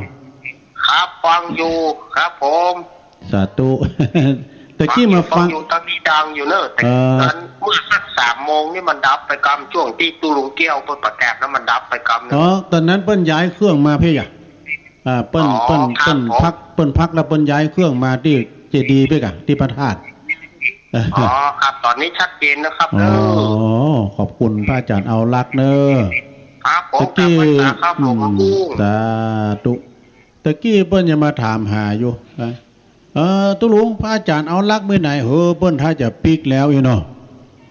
ตะกี้เขาถามหาอยู่เอานั่งตามสบายนะแม่เนอที่มาแล้วขอบคุณท่านทรงยศเลยนะอบต.พี่ไอ้ไตหัวเฮาเปิ้นได้มาร่วมทำบุญหอมการเทศโดยเอามาแถมปัจจตาน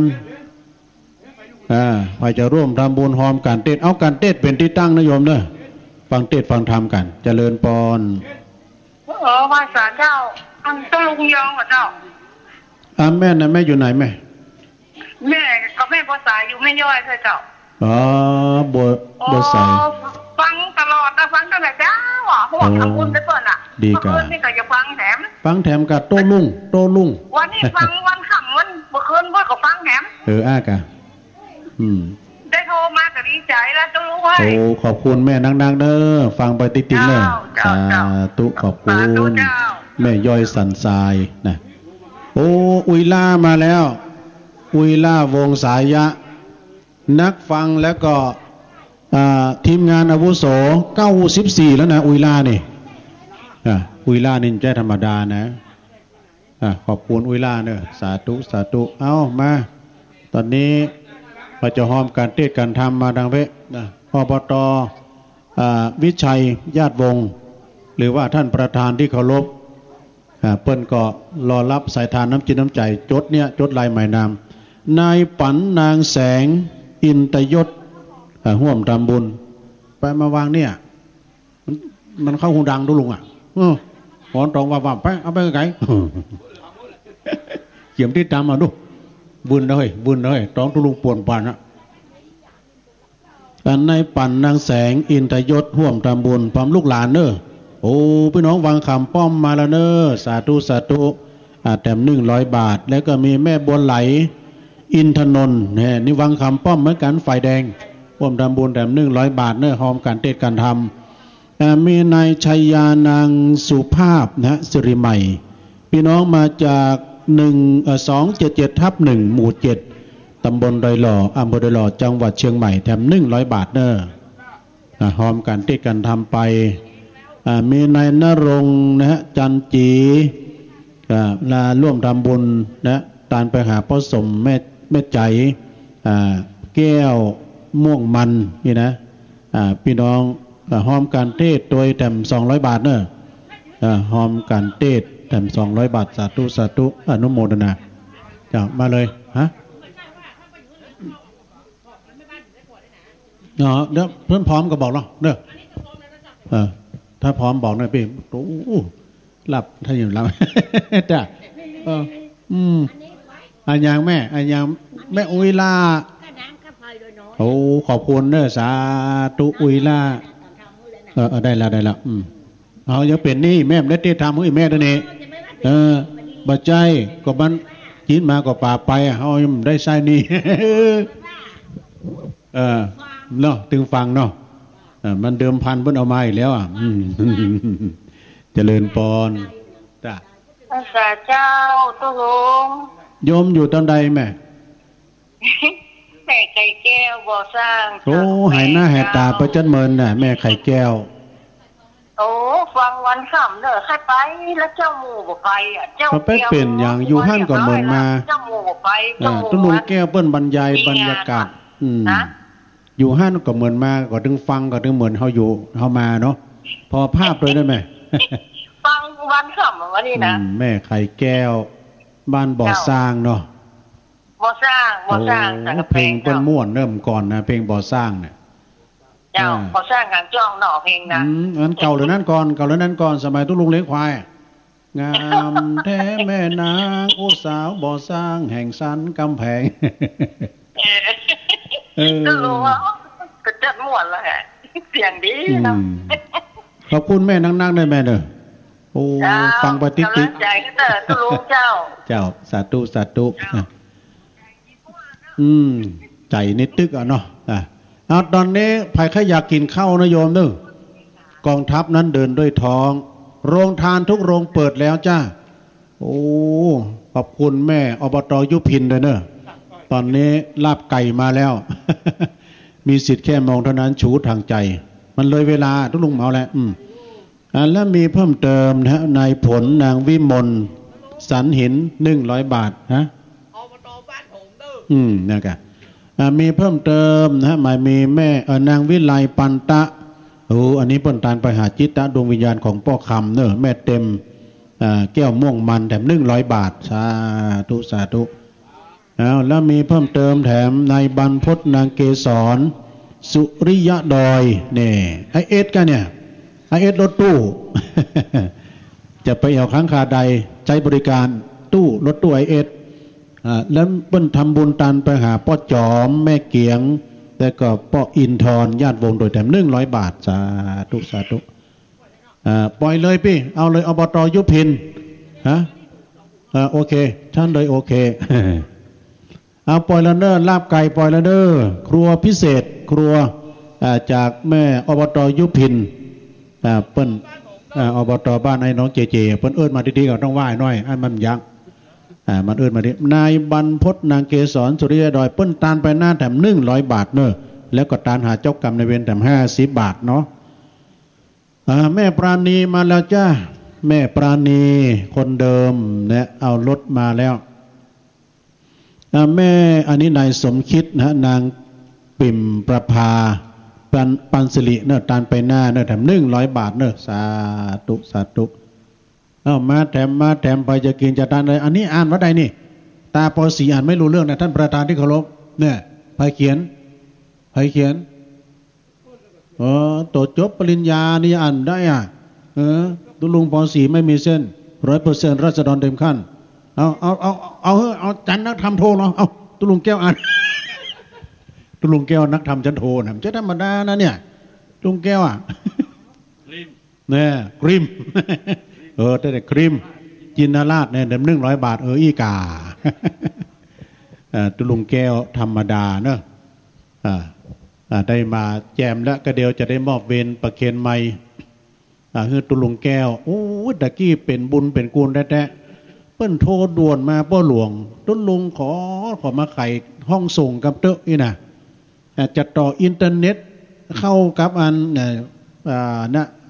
วิดีโอวงจรปิดเปิ้นว่าก็ต้องตุลุงเดี๋ยวแต่ไปฮับเนอะขอให้ป้อป่าไปส่งดูก็เลยไปจมเนี่ยกว่าจันแล้วเปิ้นอย่างออนไลน์ขึ้นนะมันจ้าเขาก็ใจฮ้อนรังตุพี่แก้วก็อันกระเดียวตุลุงตื่นแต่มาอยู่ไปพอ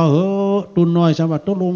ผมไม่เป็นนะตุลุงไปนะเขาอย่าต้านภาษาอันนี้ไปต้านภาษาทำไมอ่ะเนี่ยตั้งใดก็ดีไปนะเนาะเจพูดในเพิ่นสั่งเนอะว่าหลวงสั่งนะ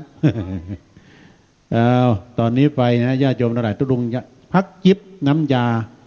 ต้มเห็นน้อยคุณพ่อสะเองคนโคราชเหมือนกันมาแล้วโอ้มากันเยอะเลยแม่สาครโนซองเจิญได้แม่เนอะก็เดี๋ยวทักทายพี่น้องดังหลายแก้วก่อนนะฮะนิมนต์ท่านตุลุงแก้วก่อนเนอะสาธุครับ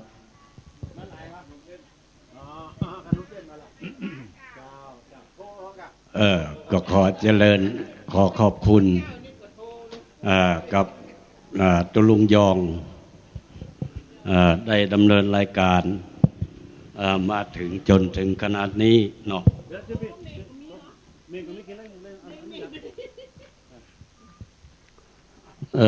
ก็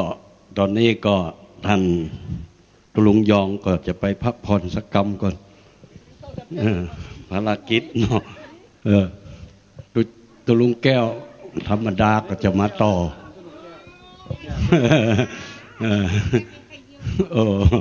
เนาะแม่ไหนก็แม่อยู่ไหนก็หลายแก้วขนมเส้นหลายแก้วเนาะบ้านฮงละปูนอันนี้แฟนคลับนักละปูนนี่นะบางทีเปิ่นฟังเปิ่นไม่ได้โทรเนาะบางทีก็โทรบัดตันขนาดคนเวียงปะเป้ายังโทรบัดตันเนาะไก่สมัยก็ในโอกาสบัดนี้เวลาวารีก็เริ่มจะเดินทางมาถึงแล้วเนาะเวลาวารีบ่มีจะคอยไผเพราะฉะนั้นบรรดาคณะศรัทธาญาติโยมต่างบ้านต่างจองต่างอำเภอต่างถิ่นต่างที่ก็กำลังทยอยกันเข้ามาปีนี้เป็นปีพิเศษเนื่องจากเขามี2 งานซ้อนกันเนาะเวลาจะจัดมันแบบเอางานนั่นงานนี่มันก็ยังว่าศรัทธาก็อินดูศรัทธาตัวนะเดี๋ยวก็งานนั่นเดี๋ยวก็งานนี่เนาะก็เลยเอามันทีเดียวมันจบไปนะก็เป็นสิ่งที่ดีประหยัดเวลาประหยัดปัจจัยประหยัดหลายๆอย่างนะประหยัดบุคลากรเนาะเพราะฉะนั้นก็ตอนนี้พระสงฆ์องค์ข้าเจ้าตลอดถึงพระเถรานุเถระที่เขาได้กราบนิมนต์มาเป็นเจ้าพิธีในค่ำของคืนวันนี้ก็กำลังจะเริ่มทยอยกันเข้ามาท่านเจ้าอาวาสหลวงพ่อท่านพระครูก็เป็นรออยู่แล้วเนาะในฐานะเจ้าภาพนะอย่างใดก็คณะศรัทธาญาติโยมก่อนจะเดินทางมานะออกจากบ้านจากจองก็ปิดประตูหน้าต่างพอใต้พอเหนือมันดีๆนะฟืนไฟอะไรอย่างต่างๆไหว้พระไหว้เจ้าหุงข้าวต้มแกงอะไรอย่างก็ระมัดระวัง ก่อนจะออกจากบ้านก็ดับไฟให้มันเรียบร้อยเสียบเตารีดเตาแก๊สอย่างไว้ก็ดูแลให้เรียบร้อยบัจจัยมาถึงงานนะโอ้ตั้งเตาแก๊สละหันใจบดิบบดีแทนที่จะได้บุญกับเป็นห่วงนะเพราะฉะนั้นก็ทำจิตใจให้บริสุทธิ์และก็ก่อนออกจากบ้านก่อนจะเดินหน้าให้เหลวพอตั้งหลังเหี่ยกรรมนะว่าประตูหน้าต่างอะไรอย่างต่างๆปิดเรียบร้อยหรือยังหมูหมากาไก่กินข้าวกินปลายังเซ็ตชัดหรือยังนะก่อนจะออกจากบ้านเนาะพอมาถึงเพศแล้วมันบ่มีอย่างน่าเป็นห่วงพอมาถึงที่บริเวณงานความเป็นห่วงมันก็หายไปความบริสุทธิ์ใจก็จะเกิดขึ้นนะเพราะฉะนั้นก็ก่อนจะออกจากบ้านก็ดูแลเนอะประตูหน้าต่างเดี๋ยวนี้มิจฉาชีพมันบ่ไหวเนาะมันหันซบโอกาสแล้วมันจะจัดการนะเพราะประเดี๋ยวมันก็เป็นช่วงฤดูของการบ้านเมืองเฮามันก็ยังว่าเนาะหลายสิ่งหลายอย่างมันประกอบกันทำให้มันเดือดร้อนเนาะมันเดือดร้อนเรื่องการกินการอยู่เนี่ยนะเพราะฉะนั้นอย่างใดก็แล้วแต่ก่อนออกจากบ้านก็พอคือมันเรียบร้อยนะเร็วพอตั้งหลังเหี่ยกรรมอย่างบอกไปแล้วเนาะคณะศรัทธาญาติโยมทั้งหลายในเมื่อมาถึงบริเวณงานแล้วก็ขอเชิญทุกท่านได้หาที่พักผ่อนเนาะตามอัธยาศัยไปก่อนนะรอพระสงฆ์องค์ข้าเจ้าพระเถรานุเถระที่เขาได้กราบนิมนต์ไปผลมาพร้อมแล้วประมาณทุ่มปลายเขาก็จะได้ทำพิธีกรรมทางศาสนาในการสวดธรรมจักรกับปวัตนสูตรเนาะเป็นธรรมกันแรกที่องค์สมเด็จพระสัมมาสัมพุทธเจ้าได้เทศนาให้กับปัญจวัคคีย์ทั้งห้านะได้ฟังจนพระโมคคัลลานเนาะไม่ใช่พระอัญญาโกณฑัญญะเพิ่นได้สำเร็จเป็นพระอรหันต์องค์แรกและเป็นพระสงฆ์องค์แรกในบวรพุทธศาสนาของเรานะเพราะฉะนั้นก็ตั้งจิตมาแต่เฮือนเตือนใจมาแต่บ้านไผจะใส่ขันเข้าตอกดอกไม้ก็ไปเนอะที่ข้างประลำพิธีเนาะใส่ขันแก้วตั้ง3ขันศีลกันเทศนะกันสุมาโคตานมีพร้อมเนาะไผเตรียมเข้าตอกดอกไม้มาก็ไปใส่กันนะตามจารีตที่ท้อยของเฮาเข้าวัดต้องเตรียมธูปเทียนดอกไม้นั่นเข้าตอกดอกไม้อย่างต่างๆต้องเตรียมนะฉะนั้นก็บรรดาคณะศรัทธาญาติโยมที่ฟังอยู่ทั้งบ้านเนาะตอนนี้ก็ได้เวลาก็ประมาณกี่โมงแล้วเนาะบ่ได้เอานาฬิกามาตัวสกรรม5 โมงปลายละเนาะ5 โมงปลายเหลือแต่บักกี่ชั่วโมงแล้วนะแต่ประมาณชั่วโมงปลาย2 ชั่วโมงเขาก็จะได้เริ่มพิธีกันแล้วหลังจากนั้นพิธีตั้งอันนี้5 โมง 50 นาทีละเกือบจะถึง6 โมงแล้วดูโอ้เวยเนาะเวลาเปิดถึงบอกว่าเวลาวารีบ่มีจะคอยไผนะเขาจะไปมัวท่ากับเวลามันมาได้นะเพราะฉะนั้นเขาต้องมาก่อนเวลาเนาะอย่างไรก็แล้วแต่คณะศรัทธาญาติโยมก่อนที่จะมาก็เตรียมเนื้อเตรียมตัวให้มันเรียบร้อยเสื้ออุ่นก็ดีผ้าตุ้งผ้าหยังหมวกนะอย่างที่จำเป็นที่จะต้องใจกันหนาวเนาะช่วงฤดูนี้มันก็เข้าช่วงฤดูหนาวแล้วเขาต้องรักษาสุขภาพของเขานะ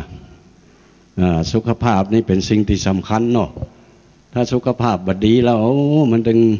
นักแก้วนะไปไหนก็บ่ม่วนเนาะเจ็บหันเจ็บนี่ปวดแข้งปวดขาเนี่ยมันต้องพดต่อ เปิ้นม่วนกันทึดๆเฮาถึงม่วนกับเปิ้นนะ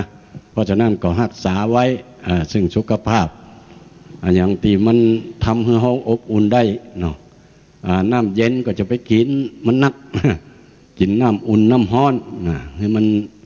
ร่างกายมันปรับเข้ากับอากาศได้ตลอดเวลาถ้าร่างกายอุณหภูมิในร่างกายกับอากาศ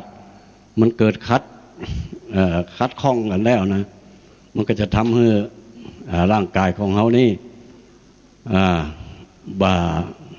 สามารถที่จะต่อต้านโรคภัยไข้เจ็บได้เนาะเพราะฉะนั้นมันก็จะเกิดขึ้นฉะนั้นเตรียมตัวไว้เนอะ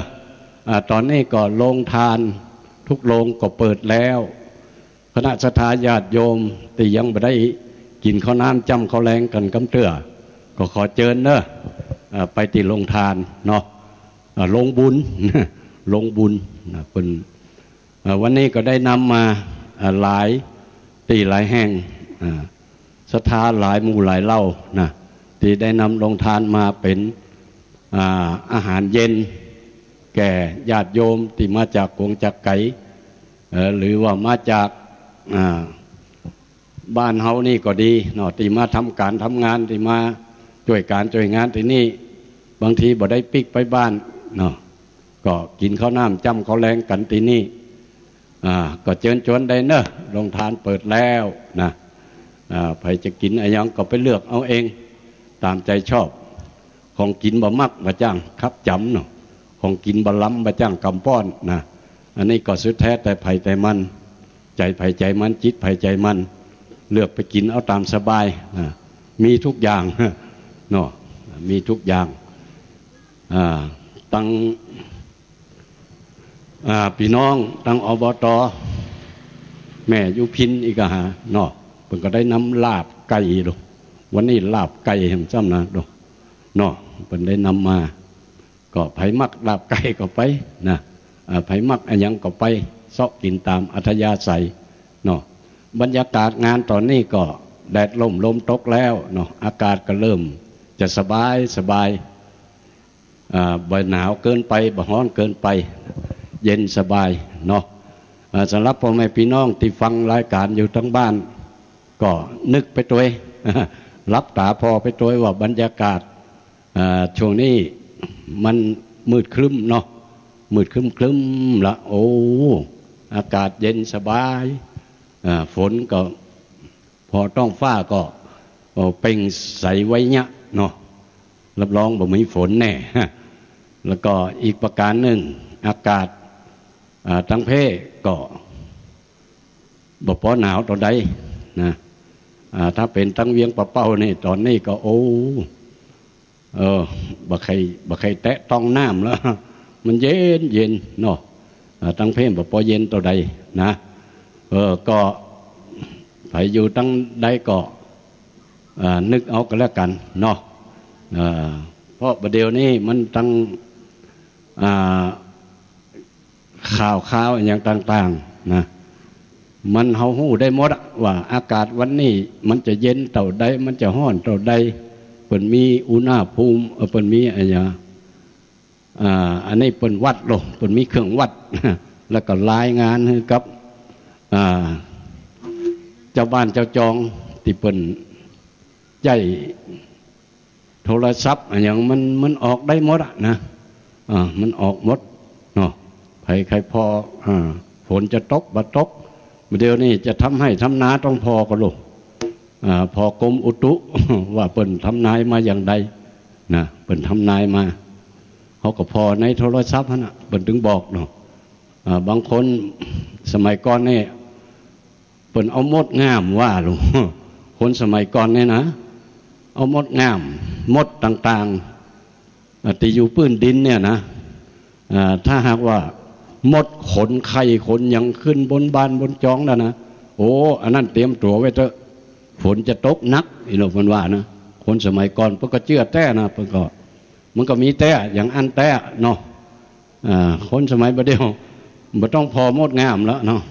มดงามแทบจะบ่หันแล้วบัดเดียวนี่ถูกยาฆ่าหมดนะมดงามบ่ใครมีหรอกแต่ก่อนนี่มันโตมดงามเนาะ เวลาฝนจะตกก็อย่างก็เนี่ยมันจะขนไข่หรอกขนขอบขนครัวขึ้นบนบ้านพุ่นนะไปอยู่เป็นตีนะประเดี๋ยวมีมดดำเนี่ยเอาแน่นอนมาได้มดดำเนี่ยโอ้มันต้องอยู่ไปเลยนะตีไหนเย็นมันอยู่ฮะนะตีไหนรับตีไหนบังเนี่ยมันอยู่หันเนาะมดดำเนี่ยเอาแน่มาได้มันชอบอยู่ตั้งหลังคาของอยู่ตั้งหิ้งตั้งเทิงเนี่ยมดดำนี่เอาแน่มาได้ถ้ามดงามนี่แน่นอนนะเพราะฉะนั้นก็พอเปิ้นว่าปีนี้จะแรงหรือว่าจะบ่แรงเปิ้นคือพอมดส้มหนูถ้ามดส้มแปลงหางสูงนี่โอ้ปีนี้ลมบอกพอมีนี่นะถ้ามดส้มแปลงหางต่ำที่สุดนี่นะจนยืดตึงนี่นะปีนั้นเปิ้นว่าลมจะแห้งนี่ลมจะแห้งเพราะว่ามดเปิ้นเอามดเป็นเมื่อเป็นหมอหรอถ้ามันแปลงหางสูงนี่ถ้าลมแห้งมามันจะปัดหางมันไปอย่างนั้นมันก็หู้นะของธรรมชาติมันหู้กันเนาะถ้าแปลงหางต่ำลงมานี่โอ้แสดงว่าลมโป้นไปแล้วนี่คนสมัยก่อนเป็นเอาอย่างอันนะแต่คนเขาเดียวบ่ต้องนี่แล้วกรมอุตุบ่ถึงรายงานให้หมดนะวันนี้จะมีพายุวันนี้จะมีฝนต่ออันกี่เปอร์เซ็นต์นี่เพิ่นบอกเนาะสมัยตะก่อนนี่เพิ่นอาศัยซัดรอบข้างคนสมัยก่อนถ้าถึง11 โมงครึ่งนี่นะต้องเพิ่นจะห้องกันกินข้าวโลกเพราะมันเอาสัญญาณจากอะไรอย่างสัญญาณจากเครื่องบินถ้าเสียงเครื่องบินมาแล้วเอาแล้วอ้าว11 โมงครึ่งแล้วนะเตรียมตัวกินข้าวกันละนะเวลามีการมีงานเนาะเนี่ยคนสมัยก่อนเพิ่นเอาอีนะแต่ก่อนมันนาฬิกามันบักกะบใจใครมีเนาะมีกับคนรวยๆอ่ะกะคนติบ้านรวยบ้านเจ้าบ้านนายบ้านปลดหลวงกำนันนะจะมีนาฬิกาเนาะแต่คนบ้านธรรมดาเขาเนี่ยเอาสัญญาณจากเครื่องบินเป็นใหญ่เนอะถ้าเครื่องบินมานะใกล้เตียงแล้วเนอะงานก็จะเลิกกันละนะเพราะฉะนั้นก็แต่ละยุคแต่ละสมัยมันก็แตกต่างกันไปเนาะคนเขาจะไปเอาแบบบะเก่าบะหลังแบบเดียวมันเครื่องบินมันมาทุกชั่วโมงลูกเนาะเขาจะเอาอย่างตะกอนนี่ไม่ได้อะตะกอนมันมาอย่างเครื่องนึงนะเป็นจับเวลาเอานั่นน่ะนะและอีกประการหนึ่ง จะไปกาดไปลีนี่ยังจะไปขายของกาดเจ้าเนาะเพิ่นฟังเสียงไก่บุโลบ่มีนาฬิกาเนาะฟังเสียงไก่ถ้าไก่ขันข้างแรกขันตั้งเนาะเพิ่นว่าไก่ขันตั้งนี่บ่ลุกเด้อเอาขันข้างที่2ลุกละกำนันตี 3 ตี 4แล้วเนอะข้างที่2นี่นะไก่ขันตั้งนี่มันจะขันตอนเที่ยงโลเที่ยงคืนนี่เป็นส่งสัญญาณให้กับบุคคลให้กับมนุษย์ได้ฮู้ว่าเดี๋ยวนี้เวลาเต่าอันเวลาเต่าอีนะถ้าตี 4นี่อันนั้นเตรียมตัวได้แล้วไก่ขันข้างที่2นะก็ใครจะไปกาดไปลีไปขายข้าวขายของก็ต้องฟังเสียงไก่เป็นใหญ่เนาะเพราะฉะนั้นอย่างใดก็แล้วแต่คนเขาก็ไปตามยุคตามสมัยเนาะเขานี่โชคดีนะเขาได้มาเขาได้มาร่วมสมัยในยุคคอมพิวเตอร์ในยุคประเดี๋ยวนี้เนาะเป็นยุคโลกาไทยเราจงร่วมใจยืนตรงเคารพธงชาติด้วยความภาคภูมิใจในเอกราชและความเสียสละของบรรพบุรุษไทยประเทศไทยรวมเชื้อชาติไทยเป็นประชารัฐผ้าไทยของไทยทุกส่วนอยู่ดำรงคงไว้ได้ทั้งมวลด้วยไทยล้วนหมายรักษาบังคิดไทยนิรักสงบแต่ถึงรบไม่กล้าเอกราชจะไม่ให้ใครคุมขีด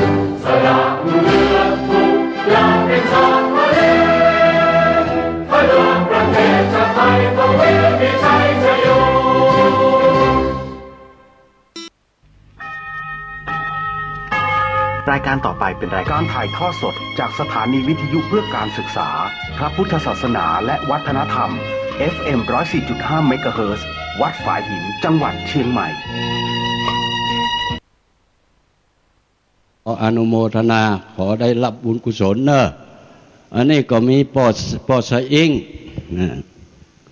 ปอสะอิงแม่สาครพลกลาง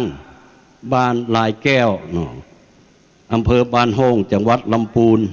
รวมบริจาคมาแถม100 บาทก็ขออนุโมทนาสาธุเนาะ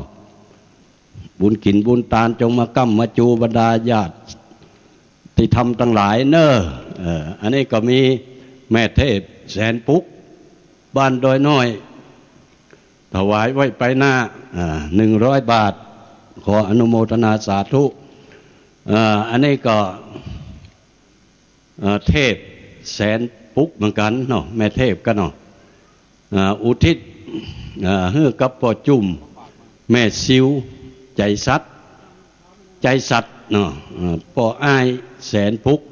ผู้ล่วงลับไปแล้ว60 บาทขออนุโมทนาทัดนั้นมาก็มีอาจารย์มณีโชตินันท์บ้านลายแก้วอำเภอบ้านโฮงจังหวัดลำพูนรวมบริจาคมาแถม100 บาท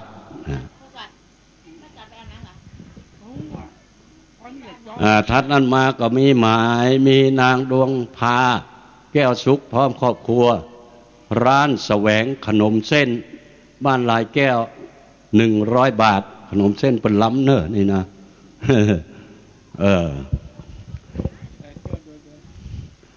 ก็สำหรับคณะศรัทธาที่ได้ประกาศรายชื่อรายนามไปอันนี้ก็มีเพิ่มเติมมาแถมเหมาะนี่โอ้บุญมาบักขาดสายเนาะอันนี้การน้ำกับไฟบ้านทุ่งโป่งอันนี้แม่จันสมสุวรรณวงศ์ก็100 บาทเนาะอันนี้แม่จันทำบุญสวดอิติปิโส108แม่จันสมเหมือนกันสุวรรณวงศ์เนาะบ้านทุ่งโป่งรวมบริจาคมา100 บาทแม่ล้อมอแก้วอุทิศไปหานายสุรพลอแก้วผู้ล่วงลับไปแล้ว100 บาทก็ขออนุโมทนาสาธุบุญใดกุศลใดที่ท่านได้กระทำในวันนี้ก็ขอบุญนั้นกุศลนั้นจงกลับมาตอบสนองให้ท่านได้อยู่เย็นเป็นสุขหิปันมาหาปันได้นึกเงินก็ขอเงินไหลกองนึกทองก็ขอเงินทองไหลมาหูลาจตาของท่านจงยืดยาวไกลอยู่ก็ให้มีใจไปก็ให้มีโชคมีลาภปราบชนะข้าศึกศัตรูหมู่อนาปจามิติคิดให้ทำลายก็พ่ายแพ้ไปด้วยบุญญาปารมีของหลวงปู่มั่นปุริตโตหลวงปู่แหวนสุจินโนหลวงพ่อโตพรหมรังสีตลอดถึงบุญญาปารมีอันแก่กล้าของหลวงปู่เจ้าครูบาศรีวิจัยนักบุญอันยิ่งใหญ่แห่งล้านนาไทยจงมาสัมพิทักษ์ปกปักรักษายังอุบาสกอุบาสิกาเจ้าจูผู้จูคนให้ได้อยู่เย็นเป็นสุขนับตั้งแต่วันนี้และยามนี้เป็นต้นไปนะสำหรับในโอกาสนี้ก็ขอขอบคุณมายังโรงทานทุกๆโรงที่ได้มาเปิดบริการให้กับคณะศรัทธาญาติโยมผู้ที่ยังไม่ได้กินข้าวกินน้ำกันเตื้อในโอกาสนี้ก็ขออนุโมทนามาณโอกาสนี้โดยก็ขอให้ท่านจงบังมุนตุนเต้าไปด้วยเข้าของสัมปติปนวัดตานน้ำได้เป็นเศรษฐีตานหมากเมี่ยงบุรีได้ขี่รถน้อยเนาะตานน้ำตาลน้ำอ้อยปากอ่อนจ่าหวานตานไม่การหลังจังโกงปนว่านะเพราะฉะนั้นบรรดาพ่อแม่พี่น้องคณะศรัทธาทั้งหลายเนาะในเมื่อเดินทางมาถึงแล้วตอนนี้ทยอยกันเข้ามาเรื่อยๆนะเขาจะต้องตั้งจิตมาแต่เฮือนเตือนใจมาแต่บ้านแล้ว เขาก็คือมันได้เต็มที่ได้บุญเต็มที่ได้กุศลเต็มที่นะไผยังไม่ได้กินข้าวปลาอาหารกำเตือกก็ไปหากินได้ตามสบายเนอะวันนี้ท่านพระครูเปิดก็ได้เปิดลงทานหลายเจ้าหลายศรัทธาเนาะบาหันหลายจื่อเปิ้นเนาะบ่ได้ประกาศให้กับเทวบุตรเทวดาพญาอินทร์พญาพรหมพญายมมหาราชขุดหนักน้ำปรมัยไอสวนแม่ธรณีเจ้าตีพระภูมิเจ้าตีตลอดถึงเทพาอารักษ์ทั้งหลายที่รักษายังวัดปากทางเจริญที่นี่จงมาสัมพิทักษ์ปกปักรักษายังอุบาสกอุบาสิกาเจ้าตลอดถึงโรงทานทุกโรงที่ได้มีจิตเมตตามาฮือความอิ่มหนำสำราญแก่นักศีลนักบุญทั้งหลายในวันนี้ก็ขอให้ท่านจงอยู่ดีมีสุขเหมือนกันจุผู้จุคนนับตั้งแต่วันนี้ยามนี้เป็นต้นไปอันนี้ก็เป็นรายชื่อรายนามของท่านผู้ร่วมบริจาคเพิ่มเติมมาก็มีพระครูยุทธศักดิ์แม่อำพันธ์เรามาสุวพันธ์ร่วมทำบุญนี่ร่วมทำบุญมาเนาะก็ขออนุโมทนาสาธุท่านอันมาก็มีหมายมีนายจรัญนางสมบูรณ์พิมสารพร้อมครอบครัวร่วมทำบุญอันนี้ก็ขออนุโมทนาสาธุกับท่านที่มีจิตมีใจในการทำบุญสุนทานในคราวครั้งนี้เนาะมันไปตั้งแต่เจ้าใจอันนั้นแม่ละศรัทธาญาติโยมตอนนี้นะแม้จะห้อมกันเทศตอนนี้เลยเจ้านะได้เลยบริจาคการเทศมาตอนนี้เลยจ้าญาติโยมอันนี้อาศัยซองนะเขียนชื่อพ่อชัยแม่คำแปลงปักตังสมัคคีห่วมตำบุญแถม1 2เด้อและเอานี้ใส่หีบกำพุทธังสตังลงหีบจดชื่อเลยโอ้ตอนนี้เมตตาบารมีธรรมครูบาอาจารย์เริ่มทยอยกันมาแล้วเด้อสดาญาติโยมทั้งหลายที่อยู่ต่างบ้านต่างจองโฮงตานก็มากันอยู่ใจมาติ๊กโฮงตานนะกินจะไปกลัวผ่านตานจะไปกลัวเสี่ยงไหมจดชื่อบ้านด้วยนะโยมนะจดชื่อบ้านตัวญาติโยมตะกี้มาถามท่านพระครูอยู่ไหนเพราะอยู่มณฑลพิธีพุ่นนะแล้วมาตอนนี้ตุลุงก็ลืมไปตะกี้ไปจะปูจาใบสีเนอะไปไหว้พระเจ้าตันใจหรือว่าองค์พระธาตุเจริญปอนได้เนอะเท่าใดก็ได้วะแม่บ้านเพิ่นว่านะตามแต่เจตนานี่แล้วก็ผ้าแพรเจ็ดสีมณีเจ็ดแสงอันนี้ปุกเสกเรียบร้อยตะกี้เหลือเอียนี่นะถ้าเขาได้ก็มาเอาเพิ่มใจบักจะแบน10 บาทกอดตา5 บาทกอดตาม50ก็งาม20 บาทก็ได้นี่เกิดว่าใหญ่แม่เกิดว่าหยังเดี๋ยวมานี่ก่อนเดี๋ยวตุลุงอ่านก่อนเนาะสาธุเนาะขอบคุณเด้อมีผ้าแพร7 สีแล้วก็มีข้าวหลามพระเจ้าจะได้เพราะมันห่อพระพุ่นมียายอัมภัยคำสุขโอ้พี่น้องมาจากอุโมงค์เนี่ยเนาะมาจากวัดอุโมงค์ร่วมทำบุญจำนวนอีก100 บาทติดบูชาการเทศขอบคุณเด้อภัยจะหอมการเทศการทำแต่ซึ่งบัดนี้ก็ตั้งครูบาอาจารย์ได้มีสมณเมตตาเดินทางมาถึงใกล้เวลาแล้วนะโยมเนอะใกล้เวลาใครอยากกินข้าวโฮงตานเปิดตลอดเวลาเนอะโรงทานนั้นเปิดตลอดเวลาสำหรับครูบาอาจารย์ที่มีสมณเมตตาเดินทางมาก็ตามอัธยาศัยก่อนนะมีเพิ่มเติมเนาะมีเพิ่มเติมอันนี้อ่านแล้วเอาครอบครัวของชัยเทพนะชัยเทพทองสะอาดโยจาดีเนาะโยธาดีกะโยธาดี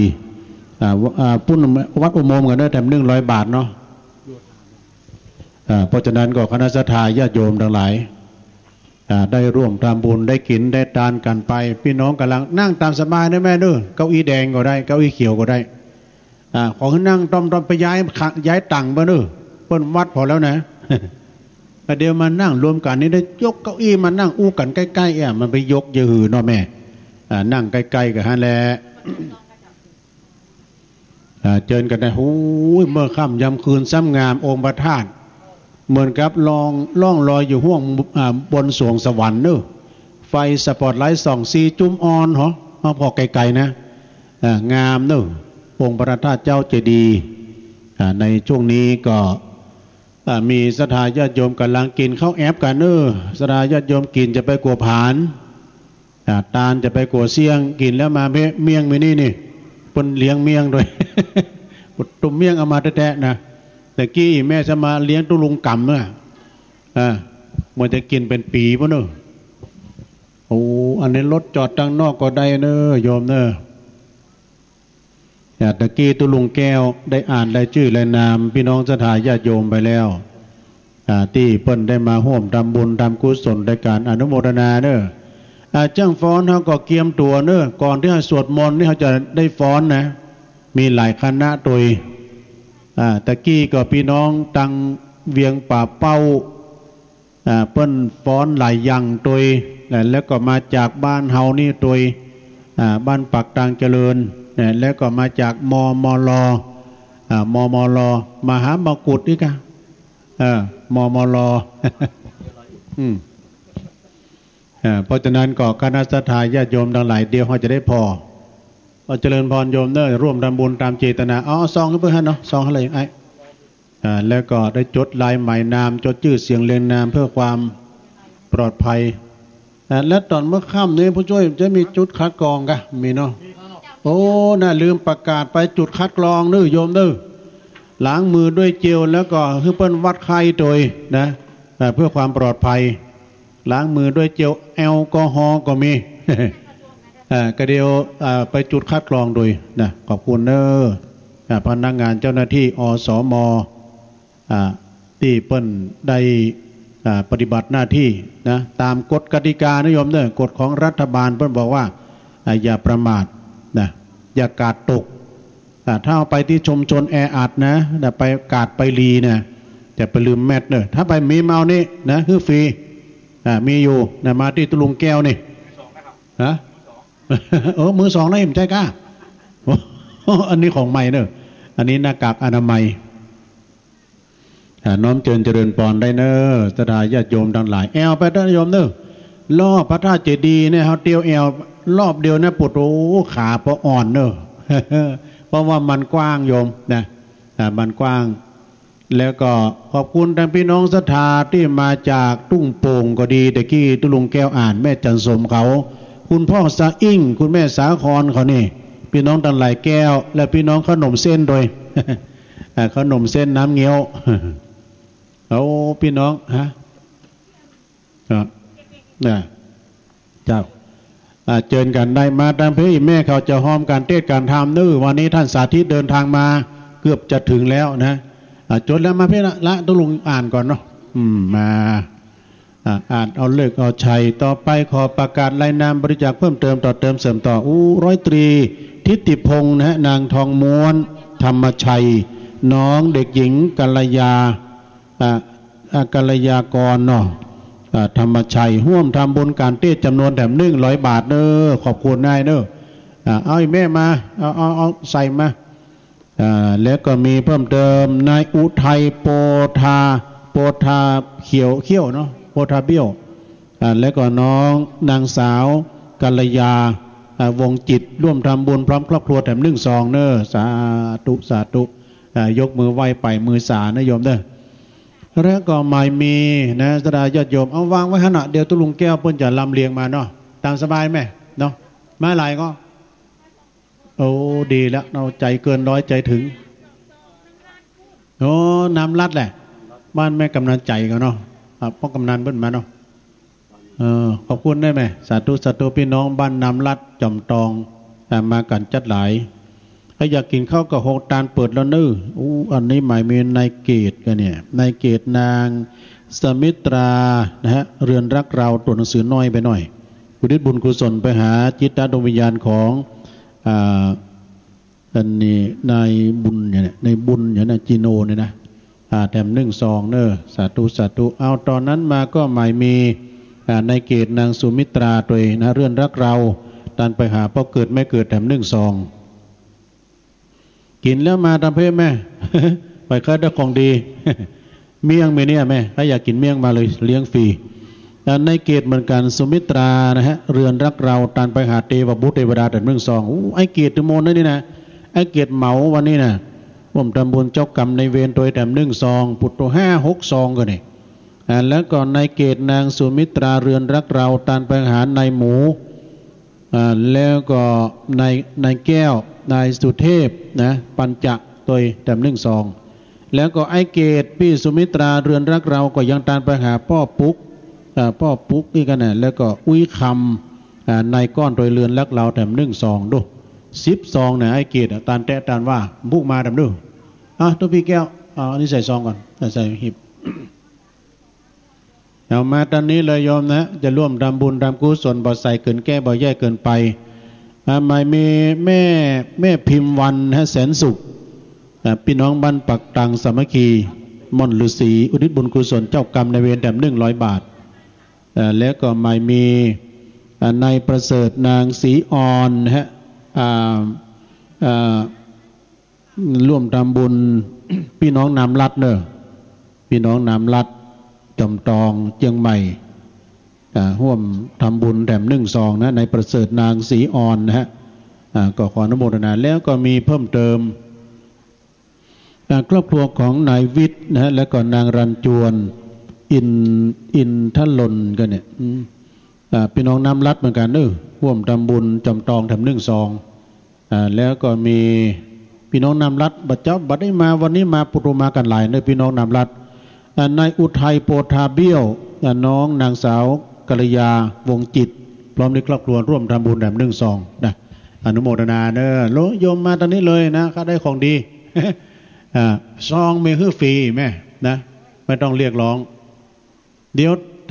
ถ้าร่วมทำบุญไปแล้วอีแม่จะไปถ่ายรูปปุถุภาพวิวงามๆเนอะอาจารย์พระครูบนนั่งอยู่ปุ่นแล้วนะ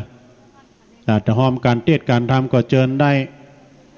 ร่วมทำบุญวันนี้จะได้ฟังพระธรรมเทศนาโดยเมตตาบารมีธรรมอาจารย์ท่านพระอาจารย์สาธิตธีรปัญโยปูนเป็นมาจากท่านผู้อำนวยการนะธรรมาภิวัตรเนาะสถาบันธรรมาภิวัตรศพเตือนผู้นะเฮาได้ฟังเปิ้นเฉพาะกับวันอังคารนะนี่เปิ้นมีเปิ้นเป็นพระที่ว่ามีอุดมการณ์เอาละอ่อนที่เปิ้นบวชเป็นเนนนะไปประพฤติปฏิบัติที่เฮาได้ขี่รถไฟก็ย้อนเปิ้นนะปุตโตตุลุงก็ว่าได้ขี่รถไฟไปนะวันนั้นน่ะนั่งรถไฟไปเขาก็มาจ้าเป็นวันต่างมันโกงเนาะมันหันขบวนทางหน้านะเป็นว่าการหน้ามันแซงบัดได้เป็นว่าขบวนเดียวกันลุงชัยมาแล้วจ้าพี่น้องจากฟ้าหลังลุงชัยคูณขุนทศอันนี้พ่อแก่วัดหรือวัยยาวัจกรวัดเมตตาบารมีธรรมหลวงพ่อพระครูปิยกิจปรีชานะท่านเจ้าคณะตำบลดอยหล่อเขต2ได้มีสมณะเมตตาเดินทางมาถึงนะครับเนอะหัววัดหัววามาเนอะไอ้ดวงไม่ไหนถวายการต้อนรับครูบาอาจารย์โดยครูบาอาจารย์วันนี้2 รูปด้วยกันค่ำคืนนี้นะดังที่ตุลุงได้ประกาศรายนามครูบาอาจารย์ได้ผ่านไปตะกี้เนาะโอ้มาเลยแม่แสงล่า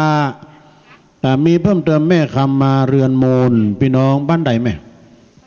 ปักตางเจริญเนี่ยนะอุทิศบุญกุศลพร้อมครอบครัวทำ100 บาทเนอะสาธุแล้วก็โควิดชุ่มใจปินพี่น้องบ้านปักตางเจริญเนี่ยเนาะร่วมทำบุญกันเต้ทำ100 บาทไม่เอาอย่างเพื่อนอัดโทรมาบอกให้แม่หอมเขาเปิดแม่แดงเนาะแม่แดงบุญมาปะพี่น้องบ้านดงหาดนาคเนาะเต้นดอกไม้โอ้แม่แดงอัมพรเนาะแม่แดงอัมพรบุญมาปะก็เลยเอาสตางค์มาละวันนี้100 บาทเอาฝากให้แม่อุ้ยไม่สาธุพี่ครับแม่แดงเต้นดอกไม้ถ้าได้ยินอยู่กันเนาะขอบคุณแม่อุ้ยล่าเนอะอุ้ยมอนฝากมาแล้วร่วมทำบุญ แม่แดงบ้านบุญมาปะนะบ้านแต่นดอกไม้ขอบคุณแม่แดงอัมพรอยู่ทางบ้านโทรมาขอบคุณสดาญาโยมมาแล้วมาดังเพชรนะตอนนี้พระเจ้าหอมการเทศการทำคณะกรรมการช่วยกันจดกรรมช่วยกันจดกรรมผู้ทุกคนแน่นนะโอ้ไอ้ตุ่นเขามาทำแล้วพี่น้องห้วยทางไอ้ประสิทธิ์มาทำแล้วมาเลยมาถึงก็จกกดโตเมื่อเจ้าก็มาก็จกทุเมื่อแรงมาก็จกมันไปตันได้หิได้หายใจเนอะเอาปปลเนี่ยฮะอ๋อพุ่นแต่ตานะลูกเนนโฮงตานมาทำแล้วไปปั่นปอนกรรมลูกเนนเอาปปลเพื่อมาตัวเอาตัวลุงเนี่ยกระเดียวลูกเนนไปปั่นปอนกรรมต่อไปหมายมีแม่รวยปัญญาพี่น้องห้อยทางแม่รวยนี้ก็ตานไปหาเจ้ากรรมในเวรตานหอมกันเทศจำนวนแถม100 บาทยินดีแม่รวยวันนั้นก็ปักการที่งานเข้ากรรมกินตานไปแม่เสาแก้วนิลโขงห่วมทำบุญนะครับลูกหลานทุกคนหอมยกยอดจ่อฟ้าพี่น้องบ้านกลางสองแควแถม100 บาทยินดีหลายอันนี้หอมการเทศค่ำคืนนี้หมายมีแม่โบคำคุณนามาพี่น้องบ้านหนองเจริญหนองเจริญวัดหลวงตามูลนะแม่เนาะหลวงตามูลร่วมทำบุญการเทศแถม40 บาทบอดเต้าแต่นนั้นก็หมายมีนายวิเชียรนางจารุวรรณปัญญาน้อยร่วมทำบุญตานไปหน้าแถม1 2สาธุอนุโมทนาเจ้าปี่ในน้องสถานนักบุญนักศีลนักบุญทั้งหลายขออ้างอิงเอาสิ่งศักดิ์สิทธิ์ทั้งหลายในสากลและโลกนี้อันมีพุทธานุภาพธรรมานุภาพสังฆานุภาพตลอดถึงบุญกินบุญทานบุญญาบารมีที่เราท่านทั้งหลายได้กระทำปั้มเปงมาในอดีตก็ดีในปัจจุบันขณะนี้ก็ดีก็ขอกุศลผลบุญคุณงามความดีทั้งหลายเหล่านั้นจงได้มาเป็นตบะเดชะพลวะปัจจัยส่งผลดลบันดาลให้เจ้าพี่ในน้องศรัทธาอยู่ดีมีสุขเหมือนกันจูผู้จูคนมีเพิ่มเติมหมายเมนายสรยุทธกันนิกาวงใจพี่น้องหอมการเทศแต่50 บาทสาธุเอาแปลงต่างรถพระคุณเจ้ามาแล้วอันนี้วัดพระธาตุดอยหล่อมาแล้วแม่นะระวังรถหนีบตีนนะระวังรถหนีบตีนไอ้ชลบหอมทำแล้วเนี่ยกันเดียวมาคนมาหมู่นะบอกด้วยมาแล้วหันเอาแต่เฮ้ยหอมคนนึงก็ยังคนนึงว่าน้อยหน้ากันเอาปปลหอมคนเดียวมาหมู่เอามาพระจะหอมก็ได้ตามเจตนาโยมโยมพี่เอาอย่างมาจ้านี่หอมกินหอมตานกันไปหลายรอบจดชื่อก่อนแม่ยังแม่สุขสุวรรณหอมกันเทศ40 บาทแม่สุขสุวรรณหอมกันเทศ40 บาทแม่สุขแก้วพีละกัญญาดวงหันนาคเนาะโอ้แม่สุขแก้วพีละปัญญาเนาะเตละปัญญาเนาะเปละปัญญาเนาะทำ40 บาทขอบคุณโอ้น้ำจิตน้ำใจพี่น้องดงหาดนาคโดยกันนามของแม่อุยล่าเนาะอุยล่าพุ่นละพุ่นจะหอมแต่พุ่นจะตาลหงตาลพุ่นเน้นเขาก็อยู่เนี่ยกับไปเมื่อไหนกับสแตนบายอยู่เนี่ยเดี๋ยวดึงมาทิ้งตั้งป้อมอยู่เนี่ยกับไปปั่นปอนพุ่นเดี๋ยวมาเอาจื้อเพิ่นมานี่โอ้ยแม่ขอบคุณแม่มีเพิ่มเติมนะฮะหมายมีแม่แก้วสุนทรชื่นนี่เนาะร่วมทำบุญแถม40 บาทนะฮะแล้วก็อุสนีแม่นกันอุสนีก่อน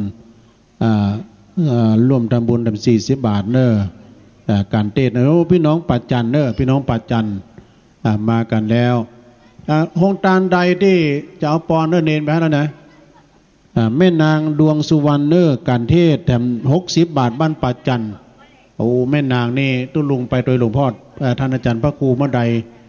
ไปฉันเพลที่ห้าเปิ้นแหมกินเมืองปลาทูนี่มันต้องทอดเอาจีเอาเหมาะ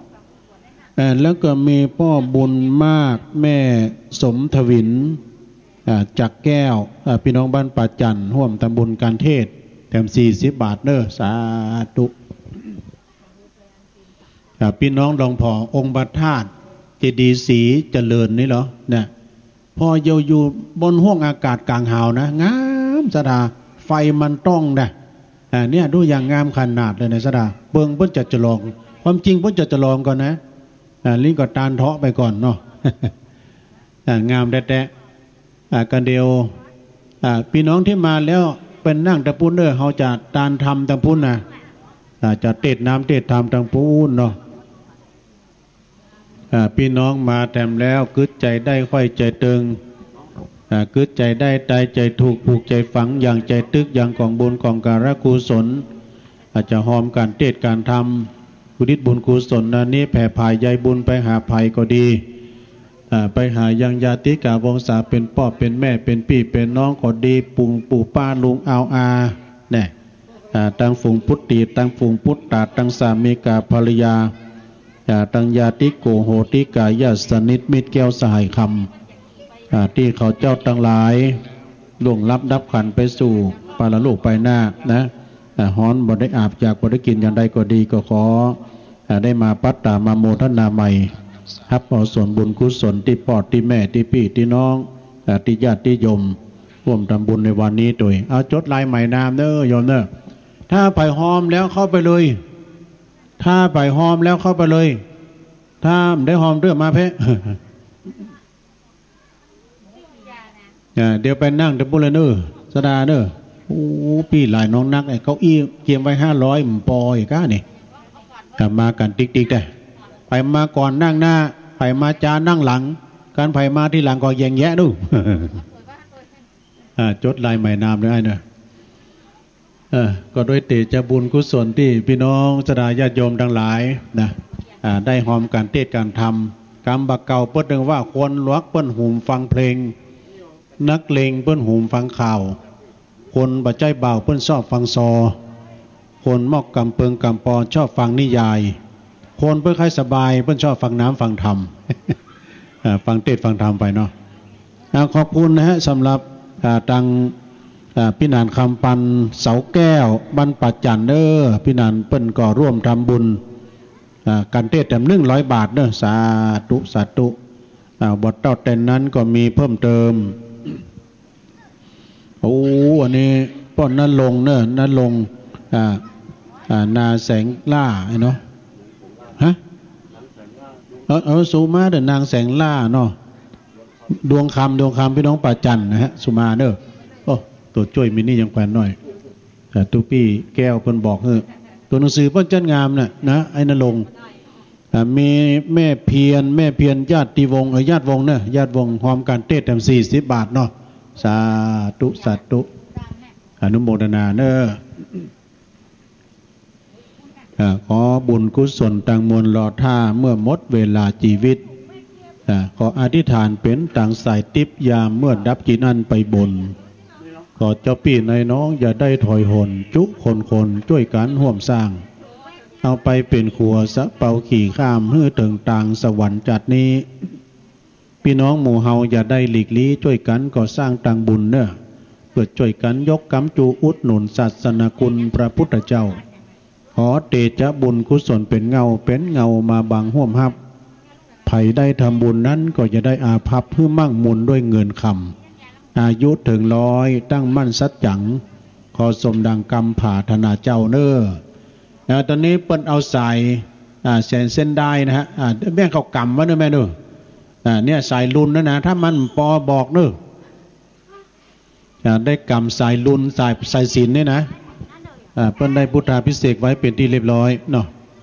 เอาอีแม่เขาได้ของดีมาดามเพของฟรีไม่มีในโลกเขาได้โชคลาภมาดามเพเอาอัดตุปีแก้วฮับเลยตุปีแก้วเอาใส่นี่แม่เดี๋ยวดูลงจะอ่านก่อนสาธุโต้ยตะกี้ตุปีออกท่านพระครูปลัดชัยนลินเปิ้นเวียนตาลม่วนแตะม่วนว่าเปิ้นยอคุณพระพุทธเจ้าเต็มว่าแก้วปามพาจมจื่นหลับตื่นแล้วลุกมากินก็บดเต้าลดศีลแห่งลดสัตธรรมแห่งพระพุทธเจ้าวิทูลแก้วเขาแก้วก็เลือดสีแดง เติมว่าเขาจะมาแปลงหัวแหวนและแปลงเครื่องย่องก็มอกงามอยู่ในแห่งห้องเมืองคนโอ้ยแม่หอมกันเต้กะจดชื่อก็ได้นะแม่กรรมการลุกลับกะกรรมการลุกลับแม่จะเอาอย่าง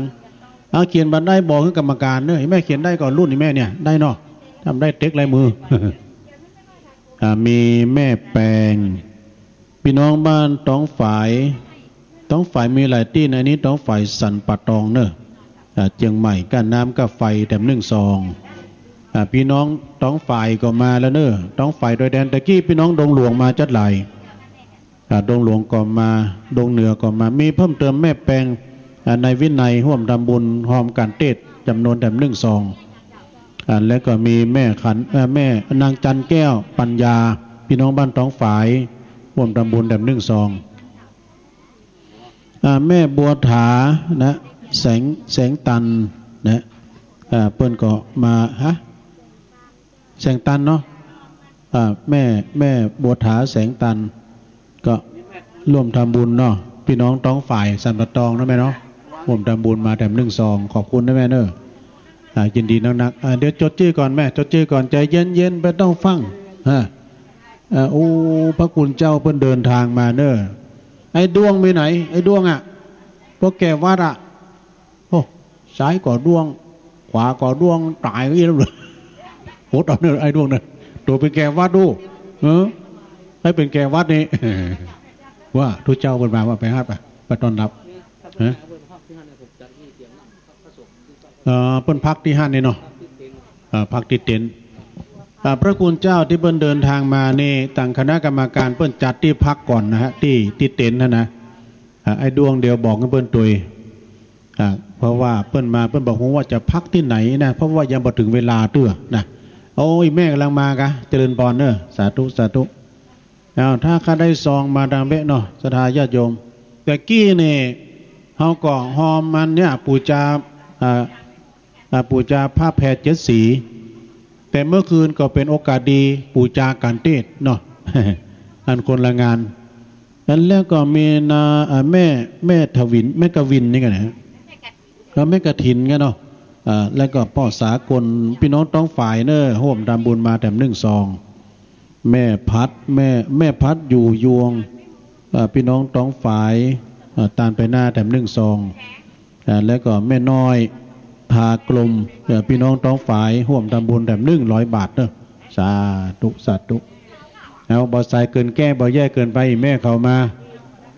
แต่กึศใจได้ค่อยใจเติงกึศใจได้ทายใจถูกนะเราจะร่วมทำบุญกินทานวันนี้มีปีไหนมีเตื้อเดียวนะสวดอิติปิโส108 จบเนาะปีนี้เป็นปีที่12แล้วนะญาติโยมกระเดียวพระคุณเจ้าทั้งนั้นจำนวน22 รูปเพิ่นจะได้เจริญพระพุทธมนต์สวดธรรมจักรปวัตตนสูตรนะทำกันแรกของพระพุทธเจ้าพระพุทธเจ้าเพิ่นแสดงธรรมกันแรกมีคนฟัง5 คนเทศกึ่งกลางเนี่ยมีคนหูไอ้คนเดียวคืออัญญาโกณทัญญะนะอันนี้ทำมาจากกับปวัตตนสูตรแล้วก็อิติปิโส108 ตัวเอามาเลยเจ้าญาติโยมแม่เขาหงตาลมาแถมแล้วปุตโรคืนหุ้งกันเอามาติ๊กๆโขดมาติ๊กๆกินจะไปกัวผานไหมมาแต่เน้นไปปั่นปอนแถมต้องกินคนนี่จะไปกลัวมันเหลือนะเนาะ เอาแล้วอีแม่มาแถมแล้วต่อไปแม่น่ะอันนี้ชนตัวทุกลุงโอ้ขอบคุณเนอะสาธุเนอะโอ้ยินดีอยู่ต้องฝ่ายเนาะพี่น้องต้องฝ่ายสารปีขอบคุณได้ไหมต้องฝ่ายตุ้งเซียวมากันจัดลายนะพี่น้องต้องฝ่ายมาตุ้งเซียวสันปัดตองเนาะต่อไปขอประกาศรายนามเพิ่มเติมใหม่มีพ่อจันแม่มูลนะฮะกันทวงพี่น้องบ้านเหล่าเป้าอุทิศบุญกุศลตานไปหาจิตตดวงวิญญาณของปอดทิพย์แม่หาเรือนป้อมจำนวนแถม100 บาทแล้วก็มีพ่อจันแม่มูลกันทวงพี่น้องบ้านเหล่าเป้าอุทิศบุญกุศลตานไว้ภายภาคหน้าจำนวนแถม100 บาทเนอะสาธุสาธุนะแม่บ้านเพิ่นบอกว่าภัยย่ำและกินข้าวกองทัพนั้นเดินด้วยท้อง ไปกินข้าวได้เนอะเปิ้นยำแล้วโอ้กาแฟมาทำแล้วนี่กินดิ๊กๆนะทุกพี่เอาเพื่อนเอามากินจะได้ซื้อเว้ยอันนี้นี่กาแฟนอนรับเหรอแกผมนี่ก็เกิน3 โมงกินกาแฟเนี่ยนอนบักให้รับนะวันหันขึ้นหุ้งพ่อเสาทองนะฮะพ่อเสาทองปันตาตามไปหน้าแถม1 ซองสาธุสาธุเอาไปได้กินข้าวในแม่เนื้อเจริญปอนได้นะไปกินข้าวบนหงตาลมีหลายอย่างนะเมนูสปะเนื้อสปาเมนูเอามาละโยมปีมาเอาอันนี้พี่น้องตอนนั้นบุกเดียวเต็มลำรถดูเขาจะมาอย่างนั่งกันนั่นนะดูพี่น้องต่างใดดอนจันกะอ๋อสิริมังคลาจารย์เพิ่นมาใส่มือวันนั้นมันเต้นมวยนะมันตอบมวยวันนั้นเนี่ยเพิ่นไปป่าจาน่ะโอ้วันนี้พระหลวงวัชระกรมแสนใจนำมาแล้วก็ท่านพระครูธรรมธรประทวนอภัยโยนะบ้านไร่สว่างอารมณ์เจริญพรพระหลวงเนื้อตะไนเลยนะฮะหนุ่มผาจ้อก็มาดูมากันหลายแด้โอ้คือคักเนอะวันนี้บริษัทโฟทีจำกัดเนาะฮะอ๋อสุมานะไร่สว่างอารมณ์พระหลวงสายเขาก็มานี่นี่สิริโดยมี2 กลุ่มด้วยกันไม่แม่ขอบคุณเนอะพระหลวงฉลองมีต่อมแล้วก็พระหลวงวัชระพรหมเสนใจผู้ช่วยโดยอบตโดยนั้นจานดาวเทียมกิจามาก่ะกิจาจานดาวเทียมพอมันแล้วงานนี้ได้แต่แปลงจานนี่ครับน้องก็ลุมได้พอโทรทัศน์ได้ปีปลาย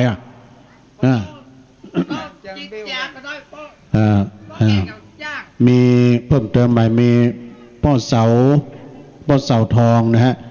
ปันตาเนี่ยการเทศแถม1 ซองเนาะตอนนี้เมตตาบารมีธรรมท่านพระอาจารย์สาธิตได้เมตตามาแล้วเนอะโชเฟอร์ของพระครูจ้าภาวิดาแสนเส้นกันเนี่ยแสนเสนกัน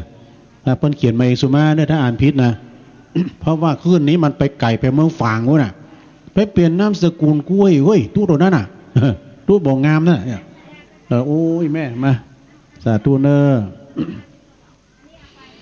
ขอบคุณพี่น้องสิริมังคลาจารย์ไปใต้กันนำของท่านพระครูธรรมธรประทวนอภัยโยแล้วก็พระหลวงวัชระพรหมเสนใจท่านผู้ช่วยแล้วก็อบตเท่าแก่หนุ่มกำใจยิงทั้งหลายหนุ่มพาจ้อโดยแล้วก็บ้านไร่สว่างอารมณ์พระหลวงฉลองมีต่อมท่านผู้ช่วยแล้วก็อบตโอเปิ้นเป็นการเนอร์ที่เข้ากรรมที่ผ่านมานะพระหลวงขอนอนปากเหี้ยวหมดผู้ช่วยก็นอนมีนพดลนะฮะนพดลพาเมอร์ถ้าจะเป็นของนอกจ้ะเนี่ยร่วมทำบุญแต่1 ซองเนี่ยขอบคุณเนี่ยแล้วก็มีเพิ่มเติมเนาะนางสาววันจะพันนะฮะเนาะวันจะพันศรีโปธาพี่น้องห่างดงก็มาจัดหลายนะขอบคุณเนอะแล้วก็มีดวงจันทร์โพธิอุทิศบุญกุศลไปหาพ่อแขกโพธิแถม40 บาทบ้านเจริญแล้วก็ไม่มีนะฮะดวงจันทร์โพธิตามไปฮื้อน้องแบงค์โพธิแล้วก็น้องน้อยนะโพธิบ้านเจริญแถม40 บาท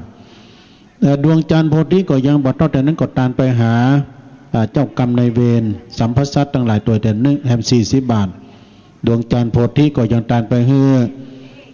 สุพจน์ดีกันเนี่ยในสุพจน์นางแล้วก็พี่ตามมนโดยและนายโชกุลโพธิโดยบ้านเจริญแถม40 บาทเนอะสาธุสาธุเอาบัดเท่าแต่นั้นก็มีเพิ่มเติมแม่จำลองอินแก้วเนี่ยพี่น้องบ้านน้ำแพร่น้ำแพร่หางดงก้าร่วมทำบุญแด่1 ซองเนอะสาธุอนุโมทนาเนอะกับพี่น้องสดาญาติโยมทั้งหลายเอาแม่ของมาแล้วไวยสาบารมีธรรมหลวงพ่อท่านพระครูสุนทรปัญญารัตน์ไวยสานวีเนอร์สาธุครับท่านประธานสงฆ์ได้มีสมณะเมตตาเดินทางมาถึงแล้วเนอะวันนี้ได้รับเมตตาจากหลวงพ่อท่านพระครูสุนทรปัญญารัตน์ ท่านเจ้าคณะตำบลหนองยวงเจ้าวาดวัดป่าฮกฟ้าได้มีเมตตาเดินทางมาถึงแล้วก็เพิ่นเป็นประธานในการเข้ากรรมที่ลายปิงนี่โดยนะที่วัดวังกูตุลุงก็ไปไหว้เบิ้ลถึงวันนะเสร็จจากที่นี่แล้วตุลุงก็ไปเข้ากรรมต่อเพื่อนจะออกวันที่13เด้อวันติดเนี่ยนะเอามาตอนนี้แม่เขา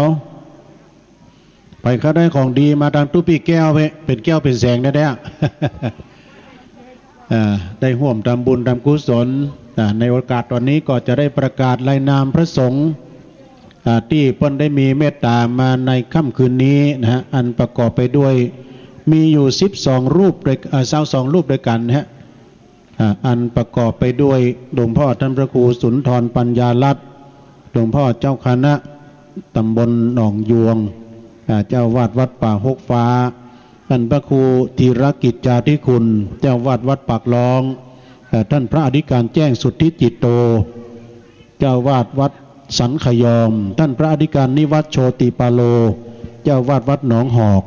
ท่านพระครูปลัดสุรศรียานาสโยเจ้าวาดวัดเหล่าเป้าท่านพระครูปิยกิจปรีชาท่านเจ้าคณะตำบลดอยหล่อเขต2วัดฟ้าหลังท่านพระครูมานะสุทธิกรเจ้าวาดวัดดอนชื่นท่านอาจารย์นาทีกตปุญโญสำนักสงฆ์พระเทพสิทธาจารย์พระผู้ทรงปาติโมกข์พระอนุชาทิตปุญโญสำนักสงฆ์บวกบงท่านพระอริยทรัพย์อริยวังโสเจ้าวาดวัดพรหมมงคลท่าล้อท่านอาจารย์ประยูนอาคปันติบันติโตนะสำนักสงฆ์โทกมือพระมหาท่านพระสมุจำลองประพัสโลวัดป่าลานท่านพระวีรชัยอิทธิธารีวัดกู่แก้วนาคราชตำบลน้ำดิบท่านพระครูปลัดวันลบฉันทศรีโลเจ้าวาดวัดป่าลานเหนือป่าลานใต้นะป่าลานสองแควท่านพระครูท่านพระญาณะท่านพระอธิการญาณสัจจายาโนเจ้าวาดวัดสองแควดอยหล่อท่านพระครูปัญญาพิสุทธิ์เจ้าวาดวัดทุ่งท้อเลขาเจ้าคณะอำเภอแล้วก็เจ้าคณะตำบลสองแควท่านพระครูวาปีวรมานิชเจ้าอาวาสวัดห้วยตองศักดิ์ท่านพระครูโพธิพัทราวุฒิเจ้าวัดโพธิมงคลน้ำเพื่อพระท่านพระอธิการจิตอานาลโยเจ้าวาดวัดประธาตุดอยหล่อท่านพระอธิการพงศกรกัลยาณธรรมโมเจ้าวาดวัดวังขามป้อมท่านพระครูธรรมธรประทวนอภโย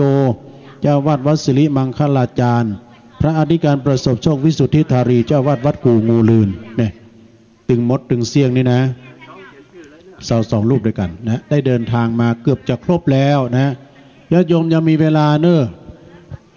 โอ้พ่อคำตันเนาะมาแล้วเดี๋ยวจดชื่อมาอันนี้ทางเจ้าภาพใหญ่ของเราพ่อคำตันแม่คำน้อยสุขใสเนอะพี่น้องปักตังสามัคคีพร้อมด้วยครอบครัวร่วมทำบุญแถม1 ซองพ่อคำตันนี่เปิ้นชอบอันตาลหลายอย่างธรรมาสก็ตาลมาแล้วปีแล้วก็ตาลธรรมาสเอามาแถมได้แม่เขายังมาได้ทำบุญแม่มานางอัมพรสุตตานนท์พร้อมด้วยครอบครัวเนอะพี่น้องมาจากบ้านเวียงทองร่วมทำบุญสวดอิติปิโสอีก100 บาทนะสาธุอนุโมทนาเนอะเจ้าพี่ในน้องศรัทธาสาธุชนญาติโยมทั้งหลายเอามาตอนนี้เนอะโยมเนอะของดีเขาใกล้จะหมดแล้วไปเขาได้ของดีมาทางเพศ โอ้คนน้อยก็มาได้คือยามฮอดปีแล้วนี่เอางานเนี่ยกับผู้ต้นหนาวขนาดปีแล้วเนี่ยเจอหนาวนักเลยปีนี้ยังแควนน้อยเนาะแต่ความหนาวก็ถดถอยไปนู่นตังปุ้นแหมเด้อกำลังมากันจดชื่อเลยร่วมทำบุญทำกุศลโดยเตจบุญกุศลที่พี่น้องศรัทธาญาติโยมเฮาพี่น้องไตก็มาเนี่ยไม่สุงค่าได้ร่วมทำบุญทำกุศลด้วยกันโอ้ไวยสาบารมีธรรมเด้อท่านอาจารย์อริยทรัพย์อริยวังโสวัดพรหมมงคลท่าล้อ นี่การเทศไหนเนี่ยเนาะ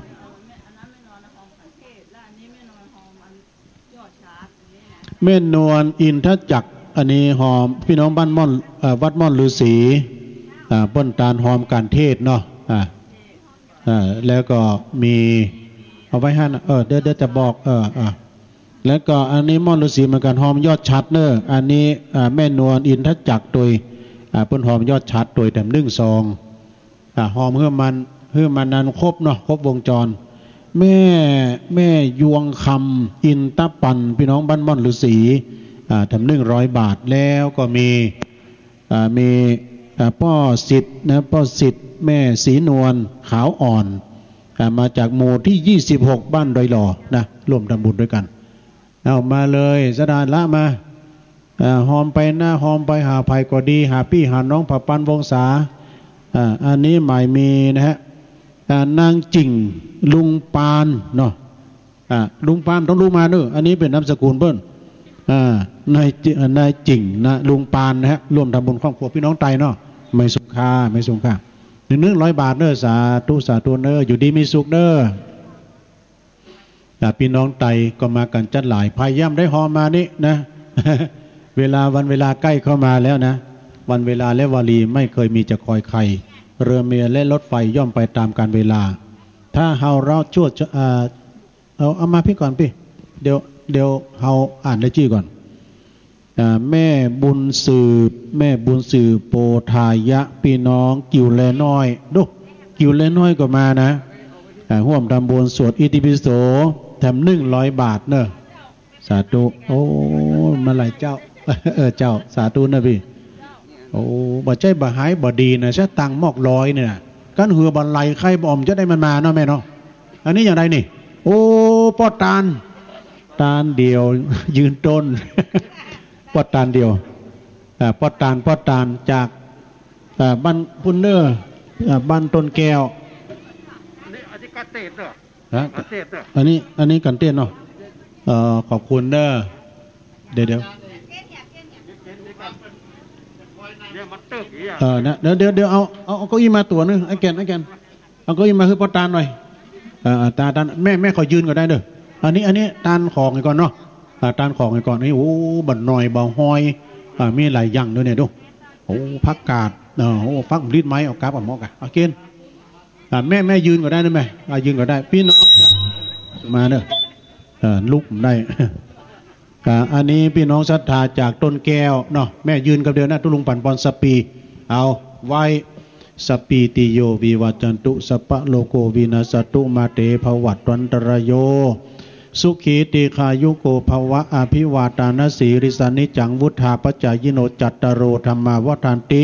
อายุวันโนสุขังปัลลังเฮงรวยเนอสาธุสุขภาพสมบูรณ์แข็งแรงในปตานเนอสาธุเอาไปที่อาจารย์ก่อนเอาต้นนั้นเอาไปเลยที่อาจารย์พ่อเนอเขาพ่อใจดีว่าต้นนั้นของเขาไงว่าเล่นไปได้เนอขอบคุณเนอพี่น้องต้นแก้วเขาก็การพอหาพ่อตาไหนวันข้ามวันนี้เป็นว่าเพิ่นมามุ่นแรงด้วยเนี่ยของตำฮาดียกยา อันนี้หมายมีเนอลุงเลิศลูกชิ้นทอดโอ้ลุงเลิศลูกชิ้นทอดเจริญพรเจ้าพี่ร่วมทำบุญแด่100 บาทเนอสาธุมีเพิ่มเติมนะแม่จำเนียนตาคำน้อยร่วมทำบุญยอดชัดกิ่วแลหลวงพี่น้องกิ่วแลหลวงก็มาร่วมทำบุญแด่1 ซองแล้วบทเต้าเต็นนั้นก็มีแม่วันเพ็ญนะฮะพินโยฤทธิ์พี่น้องกิ่วแลน้อยร่วมทำบุญแด่1 ซองแล้วก็วัดม่อนฤาษีอันนี้แม่จำเนียนนะฮะตาคำน้อยพี่น้องร่วมทำบุญกิ่วแลน้อยเด้อสันปะตองแด่1 ซองเนาะเจ้าพี่มาได้พี่เนาะโยมมีนายเสนนางศรีพันธ์สิทธิกิจอันนี้ร่วมทำบุญพร้อมด้วยบุตรธิดาเจ้ากรรมในเวรจำนวนแต่100 บาทเนาะโอ้แม่หลวงก็มาเนี่ยเจริญพรนะพี่น้องหลายปิงพี่น้องแม่หลวงสายฝนจันกุลนะเนาะแม่หน่อยแม่พี่น้องนะมันใจศรีกุลนะเนี่ยมันก็สกุลกำนันนะศรีกุลนะกำนันใหญ่อันนี้ผู้ผอ.นะเกียรติศักดิ์และก็ท่านอาจารย์พวงทอง ใสด้วงโอ้อันนี้ครอบครัวของท่านผอ.เนี่ยร่วมทำบุญเจ้ากรรมในเวรแต่200 บาทเนาะแม่ปราณีน้องสาวฝากมาหองอันนี้น้องสาวเพื่อนฝากมาหองนะนี่หมายสุรร้อยตำรวจเอกสุพลครูเล็กอีเนาะยานะหอมยอดสั่งแต่200 บาทเนอะสาธุสาธุอนุโมทนาเนอะกับพี่กับน้องแม่วันเพ็ญแม่เพ็ญสิริใสด้วงร่วมทำบุญตานไปหน้าแถม140 บาทเอามาแถมมีแม่มาไปได้หอมก็มาดังเพ่ตามเจตนายมนะโอ้ตี้พอจะเต็มมาเนอะพ่อหลวงสลายุทธแม่หลวงสายฝนจันกุลนะพี่น้องหนองผ้าขาวข้ามน้ำปิงถ้าบ่แน่จริงบอกข้ามน้ำปิงมาร่วมทำบุญแถม100 บาทสาธุฮะไหว้สาให้อาลานราทิพย์มีหน่อยครับไปก็ให้อาลานราทิพย์โปร่งใสไออาลันนี่เนาะอาลันล่าทิพย์อาลานราทิพย์อาลันล่าทิพย์มีไหนขอมาปะพ่อหลวงสายกำนึ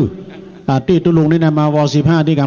ำพ่อหลวงท่าอยู่นี่เนี่ยไออาลันล่าทิพย์ศิริมาทำโอนศิริมาทำโอนนะมาปะพ่อหลวงสายกำที่กองประชาสัมพันธ์นี่นะฮะป้อดมแม่น้อยแม่สร้อยเนาะแม่สร้อยในหนองผ้าขาวร่วมทำบุญ40 บาทการเทศเนอะแล้วบัดเต้าแต่นั้นโอ้ป้อดมมาแล้วเจริญพรป้อดมเนอะฮะป้อดมพุทธวงศ์อันนี้ขึ้นบ้านทุ่งเรดิโอน้องเด็กหญิงจุติมนโอ้ขอบคุณเด้อคลื่นของพ่อดมนะฮะคลื่นของพ่อดมบ้านทุ่งเรดิโอพ่อดมหัวหน้าเปิ้นมาบอกตุลุงว่าถ่ายทอดจนจบรายการเนี่ยอีแม่ไหลไปเนอะไหลไปที่คลื่นของพ่อดมเนี่ยบ้านทุ่งเรดิโอไหลไปเด้อมันถึงชัดเจนเลยเปิ้นสายใต้นะสายใต้ขอบคุณพ่อดมเลยเนอะบ้านทุ่งเรดิโอชุติมนฮะไปเร็วบ้านหนองผ้าขาวน้ำทำบุญพอเกิดไม่เกิดแต่50 บาทเนอะขอบคุณเนอะแล้วก็มีประพันธ์ฮะบัวเกตขัดทานี่ก็เปิ้นตานหาอุ้ยคำอุ้ยเอื้อยนะเนาะหนองผ้าขาวเนอะแถม100 บาทแล้วก็อุ้ยเฮียนเลยอุ้ยเทียนด้วยนะนะญาติโยมไปจะร่วมทำบุญแถมก็มาอภิเชษอัมพรอุปนันท์ร่วมทำบุญตานประหาป้ออุ้ยเปียงแล้วก็แม่อุ้ยนางลุงดวงติบวงสายะลุงแม่สมชัยวงศ์ป้ออุ้ยปันอุปนันท์โดยนะแถม1 ซองแล้วก็มีวราพรสุขเกษมบ้านวังทองเวียงทองร่วมทำบุญนะอิติปิโสอีก100 บาทแล้วก็มีอภิเชษนะอัมพรพี่น้องอุปนันท์นะร่วมทำบุญแถม100 บาทตานไปหน้าแล้วก็มีแถมพ่อประพันธ์นะพ่อประพันธ์แม่ทิติพรตะศรีพี่น้องจากหนองผ้าขาวร่วมทำบุญแถม1 ซองเนาะ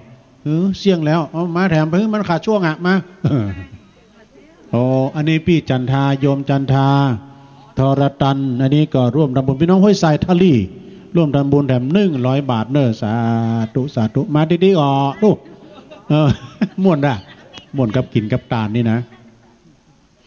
อันนี้ก็มีแม่พันนีแก้วใจมาพี่น้องท่าลี่ร่วมทำบุญจากห้วยทรายท่าลี่ร่วมทำบุญแถม1 ซองมีเพิ่มเติมแถมมาแม่อันนี้พี่น้องบ้านไร่บน100 บาทอันหมายมีนายบุญนางคำอ้ายบ้านไร่บนเนี่ยร่วมทำบุญแถม1 ซองสาธุสาธุนะเจริญพรโยมเนี่ยมีนางจันยามโนลิร่วมทำบุญพร้อมครอบครัวหอมการเทศแถม1 ซองนะเอามาแถมญาติโยมเอาไปหาที่นั่งเลยโยมดื้อไปหาที่นั่งได้เลยนะโอกาสนี้พี่น้องสถานที่กำลังมาก็ดีองค์เทศได้มีสมณะเมตตาเดินทางมาถึงแล้วเนอะองค์เทศมาแล้วแล้วก็รายนามพระสงฆ์ที่ตุลุงได้ประกาศไปแต่นี้ก็เกือบจะครบแล้วนะขอบคุณครอบครัวของพี่น้องตังต้นแก้วปอดตาลเขานี่โอ้เพิ่นมา2 ลำรถโอ้ไวสาบารมีธรรมครูบาเนอมาแล้วเจริญพรจ้ะสาธุสาธุเอาเลยจะหอมก็เจริญได้เจ้าตุลุงก็พอบอกว่าเมื่อคืนนี่ตัดลายเฮ้ยพี่น้องหนองแต้นยังมาอยู่กันเนี่ยโอ้อสุมาเด้อ มาแถมแล้วพี่น้องหนองแต้นเจ้าบัดใจมันใจปิกสักกรรมด้วยกันอ๋ออันกะปิกไปกรรมแล้วก็มาแถมเนาะโอ้พี่น้องหนองแต้นเนาะทางทุลุงคนนี้มันสบายตจวน่ะจีวรชุดเดียวเที่ยวทั่วไทยเนี่ยนุ่งทั่วไทยเนี่ยบ้านโสมก็ชุดเนี้ยบ้านเฮิร์นใหม่ก็ชุดเนี้ยเรียกว่าชุดนอนชุดเดียวก็ชุดเดียวกันมีเพิ่มเติมนายประชันนะนางยศวรรณนะแซ่โง่ร่วมทำบุญพี่น้องแม่กุ้งบกเนอะโอ้แม่กุ้งบกมาแล้วพ่อพี่รุนก็มาแล้วก็แม่กองคำด้วยแม่กองคำขอดใจพี่น้องแม่กุ้งบกมาแต่1 ซองนะขอบคุณเนอะโอ้ซาลาเปามากินกับนี่ได้หรอนะยกมาเลยมีตั้งพูดแล้วกันถ้ายกมาง่ายก็ยกมาเกณฑ์นี่ก็ได้นะที่ตุลุงแก้วมีเพิ่มเติมนายประชันนางวันนะฮะร่วมทำบุญพี่น้องบ้านไร่สว่างอารมณ์เนอะสาธุแต่1 ซองแล้วก็มีณรงค์วนิดาบ้านสิริมังคลาจารย์แต่1 ซองโอ้ถ้า7 โมงนะโยมนะช่างฟ้อนเตรียมตัวรวมตัวกันได้เลยช่างฟ้อนมาที่โล่งแจ้งมาเลยปนลืมช่างฟ้อนแล้วโอ้มาเลยช่างฟ้อนโอ้ครูบาอาจารย์ก็มาเกือบจะครบแล้วนะช่างฟ้อนตั้งแถวเลยจ้ะก็เดียวเจปล่อยเพลงฟ้อนตึ้งนงโอ้วันนี้ช่างฟ้อนมีหลายคันนะแต่เจ้าก็ฟ้อนอันเนี้ยกับฟ้อนเซิงก็มีพี่น้องปากตังเจริญด้วยนะโอ้ครับจะฝากหอมาเนาะนายนิราชนางอัมพรยศประสงค์พร้อมด้วยครอบครัวเนอะร่วมทำบุญแบบ1 ซองอันนี้เพิ่นฝากทุกพี่จิรเดชมาเนอะมีพี่น้องศรัทธาใหม่มีนายพลนางบัวเขียวจันสีมุ้ยพี่น้องห้วยรากไม้หอมกันเทศแถม50 บาทหอมทุกพี่ฝากทุกพี่จิรเดชมานางสาวคำมาที่กองพี่น้องห้วยรากไม้แถม120 บาทฝากทุกพี่เดชมาแล้วก็มีนางสมพรสมพรแซ่อึ้งเนี่ยมาจากห้วยหากไม้ไร่บนร่วมทำบุญมาแต่50 บาทป้อหลวงดวงเกตโอ้ป้อหลวงจันสีใจดอกจันก็เป็นห้วยหากไม้เนอะป้อหลวงดวงเกตนะฮะร่วมทำบุญแบบ100 บาทนะสาธุก็เดี๋ยวเกณฑ์ทุกพี่เลยเดี๋ยวเอาปอนก่อนเนอะพี่น้องเนอะเอาปอนซาลาเปาก่อนในดำมีก่ะ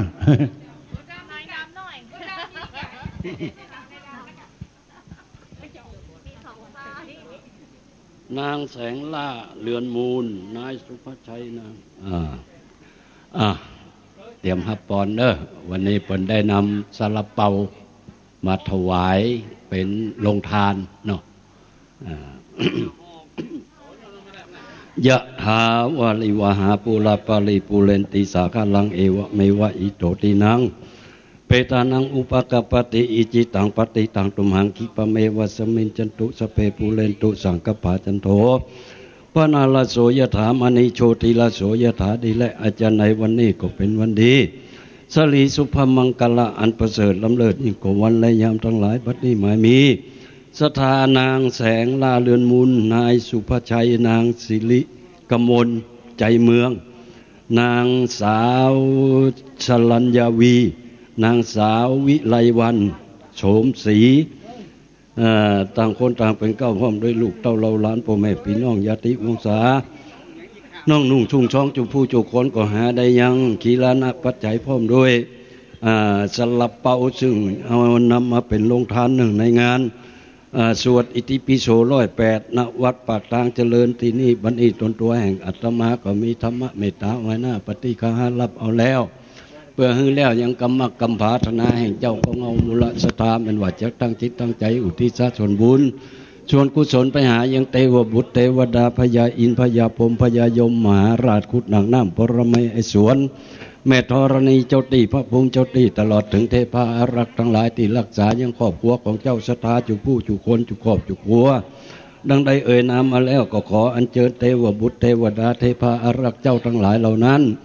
จงมาปตาอนุโมทนารับเอายังกองบุญกองกุศลทั้งหลายมวลฝูงนี้เมื่อได้กินได้บริโภคแล้วก็ขอให้มาสัมพิทักษ์ปกปักรักษายังครอบครัวของเจ้าศรัทธาจุผู้จุคนจุครอบจุครัวคือได้อยู่เย็นเป็นสุขนับตั้งแต่วันนี้ย้ำนี้เป็นต้นไปบัดต่อแต่นั้นขออุทิศส่วนบุญส่วนกุศลไปถึงยังเจ้ากรรมและนายเวรที่เคยได้คำฆ่าลาวีเคยบุบเคยตีเคยเข็นเคยฆ่าเคยดุเคยด่าเคยด่าเคยล่วงเกินโดยกายก็ดีวาจาก็ดีใจก็ดีโดยเจตนาก็ดีปิดไม้ที่ปั่นปอนเนี่ยปิดไม้ที่ปั่นปอนสดมันต้องออกไม้มันออกไม้ปั่นปอนซาลาเปาเห็นว่าสักเตือเปิดพระจังฟ้อนเปิดฟ้อนไออีทมิวสิกมาเลยตะตึงนงเดี๋ยวนี้จะได้พอการฟ้อนของแม่บ้าน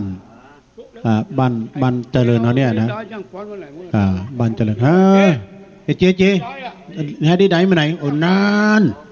ไปนานลืมควายบ่อยเพื่อนพ่อจะฟ้อนเคยอยู่ฮะนี่เปลี่ยนว่าเจ๊เอาให้ได้เพื่อนหายเขาใจล้น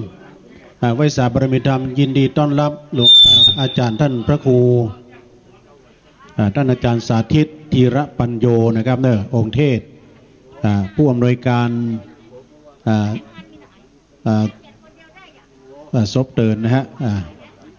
รายการธรรมาภิวัตรได้มีสมณะเมตตาเดินทางมาถึง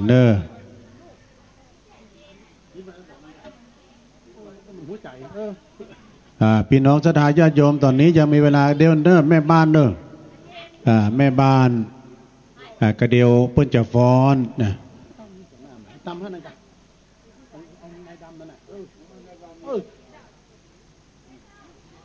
เจอกันได้พี่น้องจะหอมกันเทศกันทำก็มาตอนนี้ตันอยู่นะประกันอย่างให้ได้พร้อมหรือยัง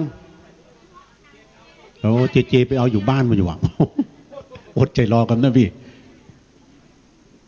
ยุ่งนะเจเนี่ยมีหลายคณะนะที่ช่างฟ้อนเดี๋ยวเมื่อตะกี้ฟ้อนนกแล้วก็ฟ้อนแข่งกีฬาขยับมาทำน้อยอมรวิดีโอตั้งลำแล้วนะจะได้ถ่ายบันทึกภาพอันสวยงามของจ้างฟ้อนพี่น้องบ้านเจริญเขาเนี่ยคณะแม่บ้านคณะกลุ่มหนุ่มสาวกำลังจะฟ้อนหลังจากฟ้อนแล้วกันเดียวนี้ครูบาอาจารย์ได้มีเมตตาเดินทางมาถึงเนาะวันนี้ได้รับเมตตาครูบาอาจารย์22รูปด้วยกันนะครับเนาะแล้วก็องค์เทศได้รับเมตตาจากอาจารย์สาธิตธีรปัญโยเปิ้นอยู่ซบเตือนลำปางพุ่นนะเขาฟังก้าได้ยินกระเสียงในวิทยุวันอังคารตอนเช้าตอนนี้อาจารย์ได้มาแสดงธรรมเพื่อเอาฟังตะกี้พี่น้องศรัทธาก็มาหอมกันเทศกันธรรมยังมีเวลาอยู่เนาะขอบคุณโฮงตาลโดยโฮงตาลก็มาอยู่ใจโฮงตาลนั้นซาลาเปาโดยซาลาเปาก็มีแล้วก็โฮงตาลน้ำเดี๋ยวเจริญพรท่านผู้หมวดชัยพรตอนนี้เลยนะฮะทักทายหน่อยครับก็ขอกราบไหว้สาในรอบค่ำอีกครั้งหนึ่งนะครับตัวลุงนะครับเปิ้ลทำหน้าที่มาตั้งแต่เช้าเลยนะครับแล้วผมก็มาผัดเปลี่ยนในช่วงสายๆนะครับแล้วก็กลับมาอีกรอบหนึ่งนะครับเดี๋ยวจ้างฟ้อนรอดนตรีนะครับตอนนี้เพื่อไม่ให้เสียงมันเงียบลงนะครับก็ตัวลุงก็อยากจะให้นะครับคือเรื่องของคณะศรัทธาที่เราได้มากันในวันนี้นะครับตั้งแต่ภาคเช้าก็ร่วมทำพิธียกยอดฉัตรศาลาบำเพ็ญบุญนะครับในภาคเช้าก็สำเร็จลุล่วงไปด้วยดีนะครับคณะศรัทธาจำนวนมากร่วมกันถวายบริจาคแล้วก็เป็นค่าน้ำค่าไฟค่าร่วมทำบุญยกยอดฉัตรค่าติดกันเทศนะครับถวายติดกันเทศนะครับก็สำเร็จลุล่วงไปในช่วงบ่ายนะครับเราก็ในภาคค่ำนะครับเรามีนัดนะครับสำหรับเรื่องของกิจการของศาสนาอีกครั้งหนึ่งเอาละครับ เดี๋ยวนี้ก็ให้คณะศรัทธาได้ชมสวยๆงามๆจากจ้างฟอนะครับจ้างฟอเราขออนุญาตลดประชาสัมพันธ์ชั่วครู่นะครับ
ส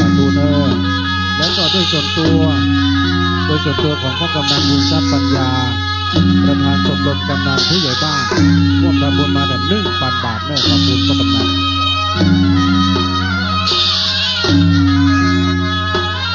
แล้วแต่รายชื่อรายนามมันเยอะแยะมากมายนะสำหรับการเทศแต่มือก่อนเมตตาบารมีธรรมอาจารย์ได้มีสมณะเมตตาเดินทางมา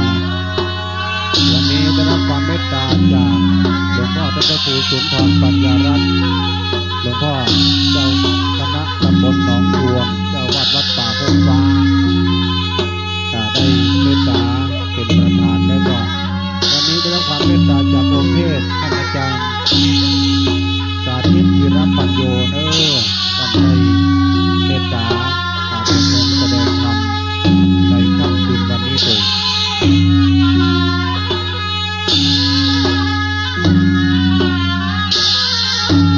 ครูบาอาจารย์เขาก็มาจากวันนี้ขอบคุณตั้งกองเลยแล้วก็ทางพี่น้องบ้านไกลกำลังทยอยกันมาบรรยากาศในบริเวณงานพี่น้องที่อยู่ทางบ้านต่างจังหวัดขณะนี้ก็กำลังฟ้อนเล็บจากของคณะแม่บ้านจากบ้านปัดทางเจริญฟ้อนต้อนรับแขกผู้มีเกียรติทั้งหลายที่เปิดมาฟ้อนกันเปิดมาฟ้อนต้อนรับกันได้จัดไว้300เดี๋ยวนี้เต็มแล้วนะตอนนั้นยังมีพื้นที่ตั้งคู่เลย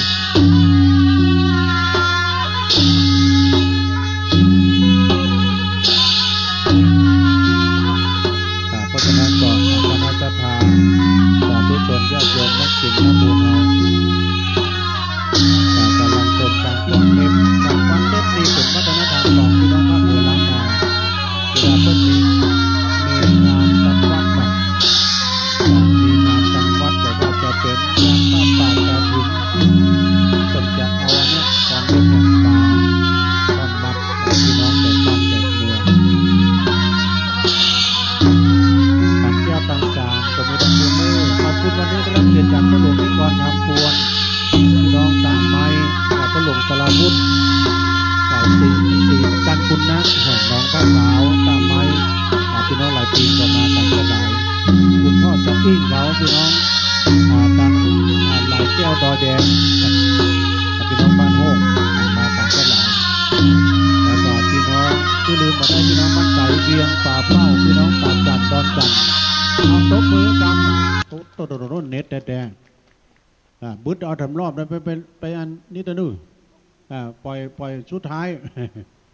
ไปสวดจบก่อนตอนนี้ก็คง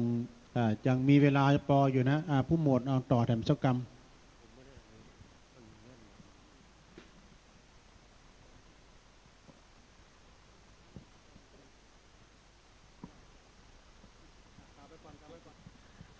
ครับก็จบไปครับจังฟ้อน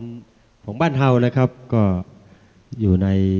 ป่าทางเจริญแล้วก็หมู่บ้านใกล้เคียงเฮาเนี่ยครับมาร่วมก็ถือว่าเป็นอดีตนะครับเคยฟ้อนต้อนรับคณะที่มาจากแดนไกลหลายๆครั้งนะครับหลายครั้งหลายคราวครั้งนี้ก็มีโอกาสได้มาฟ้อนให้กับคณะศรัทธา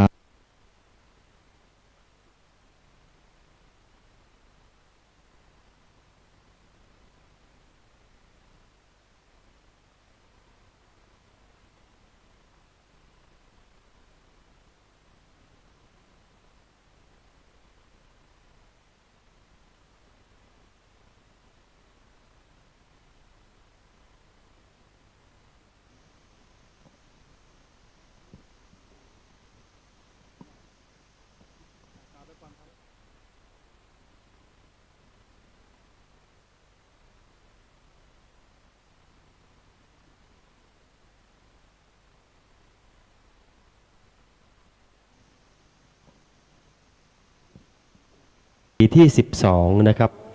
ปีนี้เราก็มาณสถานที่เหมือนเดิมนะครับแต่เพิ่มเติม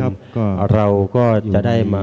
กราบเจริญแล้วก็นอกจากจะเคียงเฮาเนี่ยมีพระก็ถือว่าพระเจ้าทันใจนะครับพระอุปคุตด้านหน้าแล้วนะครับด้านในก็จะเป็น เจดีย์สมปรารถนานะครับพระธาตุเจดีย์สมปรารถนาซึ่งบริเวณนี้ก็จัดได้อย่างยิ่งใหญ่ทุกๆปีนะครับคณะศรัทธาก็มากันมากเลยนะครับด้านในนะครับยังมีเก้าอี้นะครับอยากจะให้คณะศรัทธานะครับนั่งให้เต็มด้านในก่อนนะครับเมื่อถึงพิธีนะครับที่เราจะได้ประกอบพิธีสวดอิติปิโสวันนี้มีองค์เทศนะครับมีองค์เทศมาจากจังหวัดลำปางนะครับก็ได้รับความเมตตานะครับจากพระอาจารย์สาธิตนะครับก็เดี๋ยวเราก็จะได้ฟังองค์เทศด้วยแล้วก็มีสวดด้วยนะครับยินดีต้อนรับกับท่านว่าที่ร้อยตรีสุรพงศ์กับฟังท่านนายกองค์การบริหารส่วนตำบลวันนี้ท่านก็ได้มาร่วมนะครับได้มาร่วมบุญทุกครั้งนะครับท่านก็จะนำปัจจัยนะครับมาถวายนะครับพร้อมกันนี้เมื่อสักครู่นี้ก็ได้รับเกียรติจากท่านพ่อกำนันบุญทรัพย์ปัญญานะครับประธานชมรมกำนันผู้ใหญ่บ้านของอำเภอดอยหล่อเราท่านก็ได้นำซองปัจจัยนะครับจากชมรมของท่านเองรวมทั้งส่วนตัวของท่านนะครับก็มาถวายปัจจัยในงานสวดอิติปิโสในครั้งนี้ครับก็ขออนุโมทนากับผู้ใหญ่นะครับผู้ใหญ่ซึ่งเป็นทั้งฝ่ายปกครองนะครับทั้งฝ่ายบริหารวันนี้มากันครบเลยนะครับก็วันนี้อากาศค่อนข้างจะเย็นลงมานะครับ 3-4 วันที่ผ่านมานะครับแล้วก็เราป้องกันกันนิดนึงนะครับสำหรับคณะศรัทธาวันนี้เราจะเห็นว่าทุกท่านก็สวมหน้ากากอนามัยแล้วก็สวมแมสกันนะครับเพื่อความไม่ประมาทด้วยกันนะครับอยากจะเชิญชวนด้านในนะครับเรายังมีเก้าอี้ด้านในเหลืออีกจำนวนมากนะครับอยากจะให้เข้าไปนั่งนะครับด้านหน้าเพื่อให้ภาพสวยงามนะครับเวลาเราถ่ายภาพแล้วก็จะเกิดความสวยงามนะครับกับพื้นที่ของเรานะครับก็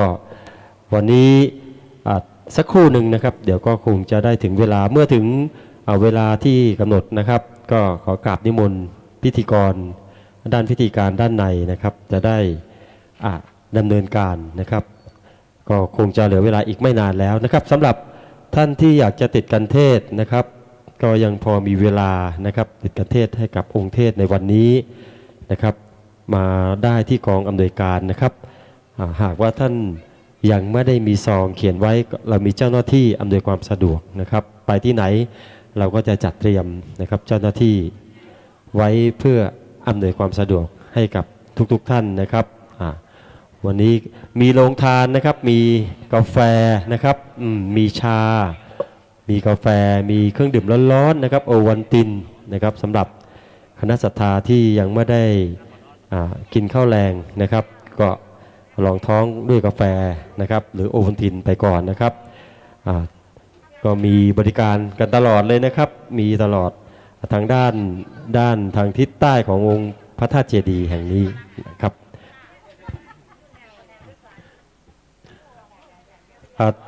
ขณะนี้ก็มีซองนะครับมีซองที่ตกค้างอยู่ตรงนี้นะครับก็จำนวนหนึ่งนะครับเดี๋ยวคงจะได้ขอกราบนิมนต์ตุลุงอีกครั้งหนึ่งนะครับตุลุงนี่เป็นวายสาครับยินดีนะครับติดกันเทศในค่ำคืนวันนี้แล้วก็ร่วมกันทำบุญนะครับถวายปัจจัยเกี่ยวกับกิจการของพระพุทธศาสนานะครับซึ่งวัดประทังเจริญนะครับก็จัดเป็นปีที่12ก็ยิ่งใหญ่ทุกปีนะครับยิ่งใหญ่ทุกปีได้รับความนิยมนะครับได้รับความนิยมจากคณะศรัทธานะครับเดินทางกันหลั่งไหลเข้ามาทั่วหลายอำเภอนะครับสองฝั่งปิงพี่น้องสองฝั่งปิงก็เข้ามาร่วมบุญนะครับกันอย่างคับคั่งทุกปีนะครับเดี๋ยวถ้าช่วงสวดอิติปิโส108 จบนะครับคณะสงฆ์ก็จะนำนะครับพวกเราสวดก็ขอเรียนเชิญทุกท่านนะครับสงบจิตสงบใจนะครับทำจิตใจให้ว่างให้สบายๆนะครับแล้วก็สวดอานิสงส์จะได้เกิดโดยพร้อมเพียงกันนะครับก็อย่างที่ผมเรียนนะครับว่าทางวัดปากทางเจริญได้ ได้รับการพัฒนาจากท่านพระอาจารย์ของเรานะครับท่านพระครูอภิวัฒนิกรมเป็นลำดับเล่มานะครับจนเห็นความสวยงามเกิดขึ้นอย่างมากมายนะครับณวัดแห่งนี้แล้วก็ท่านยังเมตตาใช้แบ่งสถานที่แห่งนี้นะครับสถานที่ในวัดแห่งนี้ก็เป็นส่วนหนึ่งของการกระจายเสียงทางขึ้นวิทยุนะครับได้ตั้งสถานีวิทยุที่นี่ด้วยนะครับที่กองอำนวยการก็มีลุงหนานนะครับลุงหนานอาคมก็อยู่ตรงนี้นะครับลุงหนานอาคมก็มาตั้งแต่เช้าเช่นกันนะครับได้มาดูแลนะครับทางฝ่ายประชาสัมพันธ์นะครับช่วยกิจการนะครับด้านรายชื่อก็ดีการเขียนชื่อนะครับก็เราช่วยกันคนละไม้คนละมือนะครับเพื่อ1-2ครับการโล1-2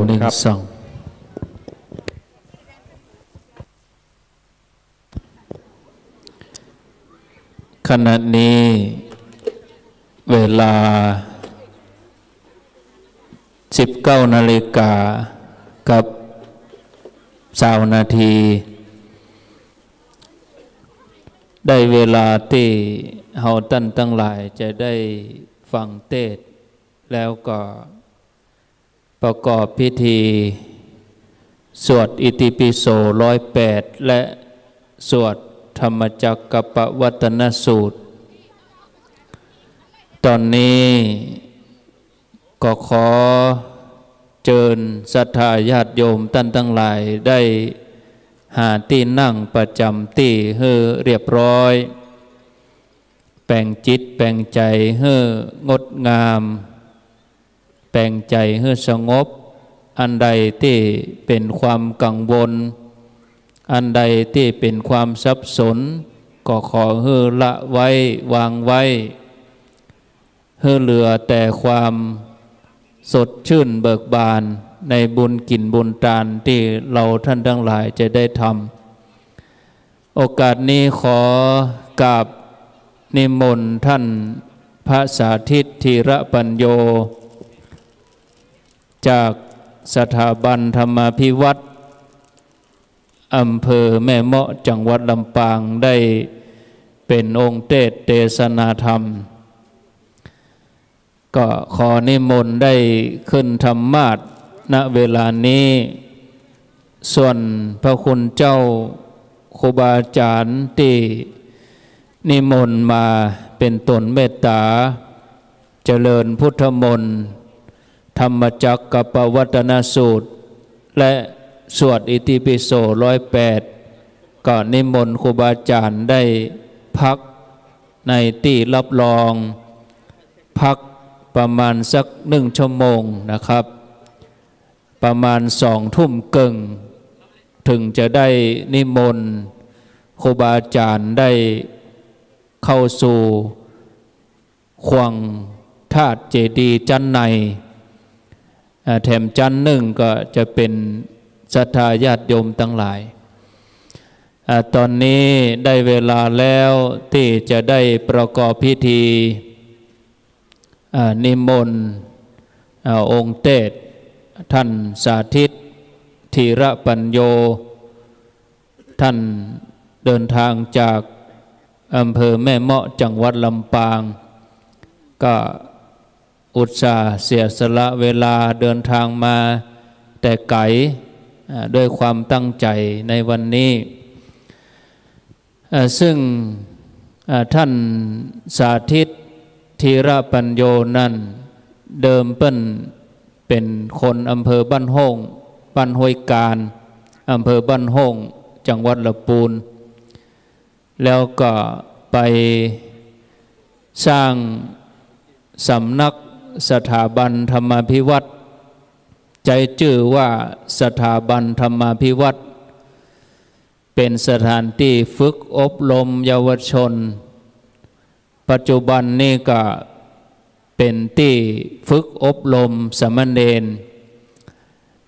ง่ายๆก็คือเป็นที่สำหรับฝึกสามเณรต้นแบบชื่อท่านสาธิตโรงเรียนบาลีสาธิตวัดสวนดอกก็นำลูกเนนไปฝากให้ท่านสาธิตนั่น เลี้ยงตลอดภาคการศึกษาในก็30 รูป40 รูปไปเข้าคอร์สอบรมตามแบบฉบับของสามเณรว่าลูกเจ้ากี่โมงรูปแบบธรรมะที่จะได้ถ่ายทอดให้ศรัทธาญาติโยมณบัดนี้ท่านทั้งหลายจะได้เพิ่มเติมสติปัญญานอกจากเราจะได้ตานกันตั้งแต่เจ้าเริ่มที่ท่านเขาทุกท่านมายกยอดชัดทำบุญปูจานั่นนี่หรือแม้กระทั่งได้กินลงทานบัดเดี๋ยวนี้อาหารตั้งกายเฮาตั้งหลายอิ่มต้องต่อไปนี้เฮาก็มาเอาอาหารตั้งใจโดยเอาธรรมะมาประดับสติปัญญาเวลาพร้อมศรัทธาญาติโยมพร้อมตอนนี้จักเริ่มพิธีขอเจริญปอนเจิญคุณเชิดพงษ์กิ่วแก้วตัวแทนของคุณแม่จันฟองกิ่วแก้วได้จุดธูปเทียนปูจาพระรัตนตรัยที่โต๊ะหมู่ปูจาหน้าองค์พระเจ้าดันใจซึ่งพระเจ้าดันใจองค์นี้ได้สร้างตั้งแต่ปีที่แล้วปั้นในเวลา24 ชั่วโมงเป็นพระเจ้าดันใจหลายท่านได้เดินทางมาร่วมปั้นพระเจ้าดันใจในปีที่แล้วก็คงจะพอนึกภาพออกอิติปิโสปีที่แล้วนี่คนก็หลั่งไหลกันมานักมาหลายปั้นพระเจ้าดันใจตัวสวดอิติปิโสตัวเผาข้าวหลามตัวปีนี้บะหมี่ข้าวหลามเพราะหมู่เจียงไฮ้วะไปกึ่งที่วะไปกึ่งก็เพราะว่า1. หนาว 2. โควิดคนเจียงไฮ้เป็นโทษที่จริงคนเจียงไฮ้นี่มาได้ติดโควิดทุกคนนะจื่อเจียงไฮ้ก็เลยไปที่ไหนเขาก็กลัวไปเหี่ยหมดตอนนี้คุณเชิดพงษ์กิ่วแก้วได้จุดธูปเทียนปูจาพระรัตนตรัยเรียบร้อยต่อไปนี้จะได้จุดเทียนสัตพันธ์จำนวน7 เล่มที่บริเวณพระอุปคุตซึ่งพระอุปคุตนี้ก็ปั้นพร้อมกับพระเจ้าดันใจในปีที่แล้วเจ้าภาพก็คือคุณแม่จันฟองกิ่วแก้วพร้อมลูกหลานส่วนพระเจ้าดันใจนั้นโดยอาจารย์น้อยและปดมพุทธวงศ์ได้ตั้งกุศลเจตนาปั้นพร้อมกันเจริญปอนคนเชิดพงษ์กิ่วแก้วแถมครั้งหนึ่ง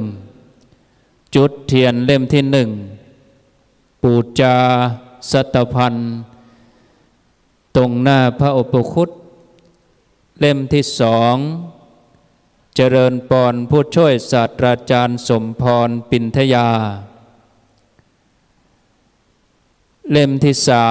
3เจริญปอนคุณพฤกษาทิติทาวินโชคเล่มที่4เจริญปอนคุณกัลยาคำปัน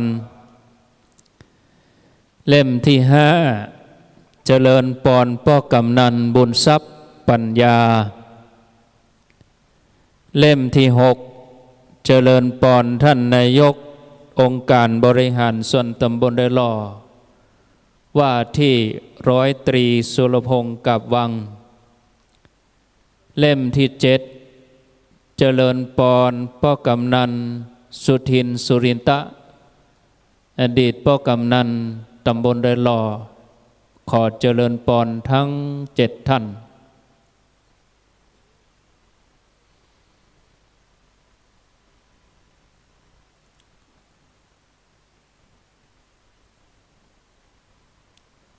ต้อง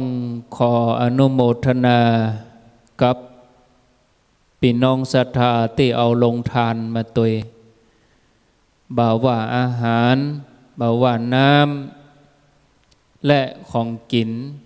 ที่ได้นำมาเลี้ยงศรัทธาญาติโยมในวันนี้ทุกคนทุกท่านได้อิ่มท้องแล้วก็ได้ฟังธรรมตัว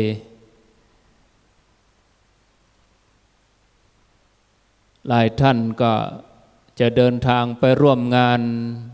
ที่วัดพระธาตุสีจอมตองในวันพุธแล้วก็วันฮือเนื่องจากว่าครบรอบ1 ปีของการมรณภาพละสังขารของพระเดชพระคุณหลวงปู่พระพรหมมงคลหลวงปู่ได้ละสังขารไปเมื่อปีที่แล้วเห็น2 เล่มกับอาจารย์น้อยเรียบร้อยแล้วเนาะท่านปลัดอบต.เจริญพรอาจารย์น้อยจุดเรียบร้อยแล้วเนาะเจิญอาจารย์น้อยเจริญพรอาจารย์น้อยกับปลัดท่านปลัด2 เล่มพอดีเลยนี่อนุโมทนา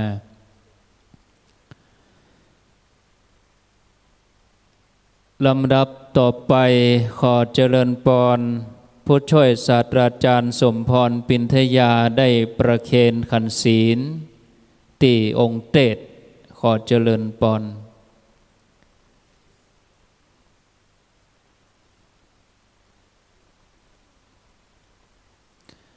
วันนี้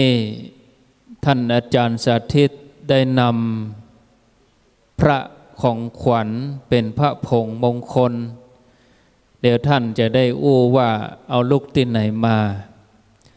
ท่านนำมาอยู่999 องค์อาตมาภาพจะแจกคนละองค์ห้ามเอาไปเผื่อเพราะว่าจะหู้ว่าคนมากี่คนถ้าหมดตึงหมดนี่ก็แสดงว่าคนมา999 คนถ้าเหลือเท่าใดจะเป็นนับพอมันพวกเอาเฉลยในวิทยุว่าคนฮับแจกไปกี่ร้อยเหลือกี่ร้อยเอาก็จะหู้ว่าคนมากี่คนอีเนาะต้องแล้วก็นะถึงจะได้นะญาติโยมนะถ้าปิกก่อนนิ่มได้อะเนาะลำดับต่อไปขอเจริญพรคุณพฤกษาทิติทาวินโชคได้จุดเทียนส่องธรรมขอเจริญพรแล้วทุกท่านจะได้ไหว้พระสมทานศีล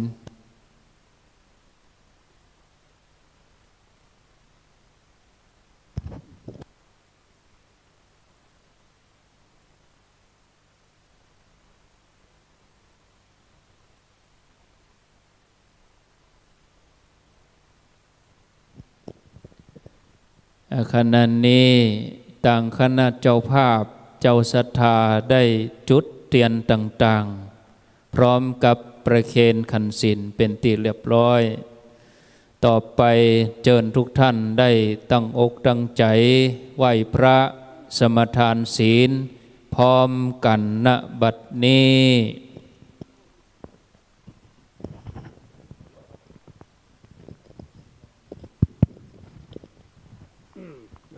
ต่อไปในศรัทธาพ่อแม่พี่น้องศรัทธาทั้งหลายตั้งอกตั้งใจไว้พระพร้อมกันเนอเมนาสกาเลนะโพธังภิปุสยามะเมนาสกาเลนะธรรมังภิปุสยามะเมนาสกาเลนะสังฆังภิปุสยามะ อะระหังสัมมาสัมพุทโธภะคะวาพุทธังภะคะวันตังอะภิวาเทมิวะคาโตภะคะวะตาธัมโมธัมมังนามัสสามิสุปฏิปันโนภะคะวะโตสาวกสังโฆสังฆังนามามิต่อไปนี้ตั้งอกตั้งใจสมาทานศีลเด้อมะยังพันเตวิสุงวิสุงราคานาทายะเตสาลาเนนะสหปัญจศีลานิยาจามะตุติยมปิมะยังพันเต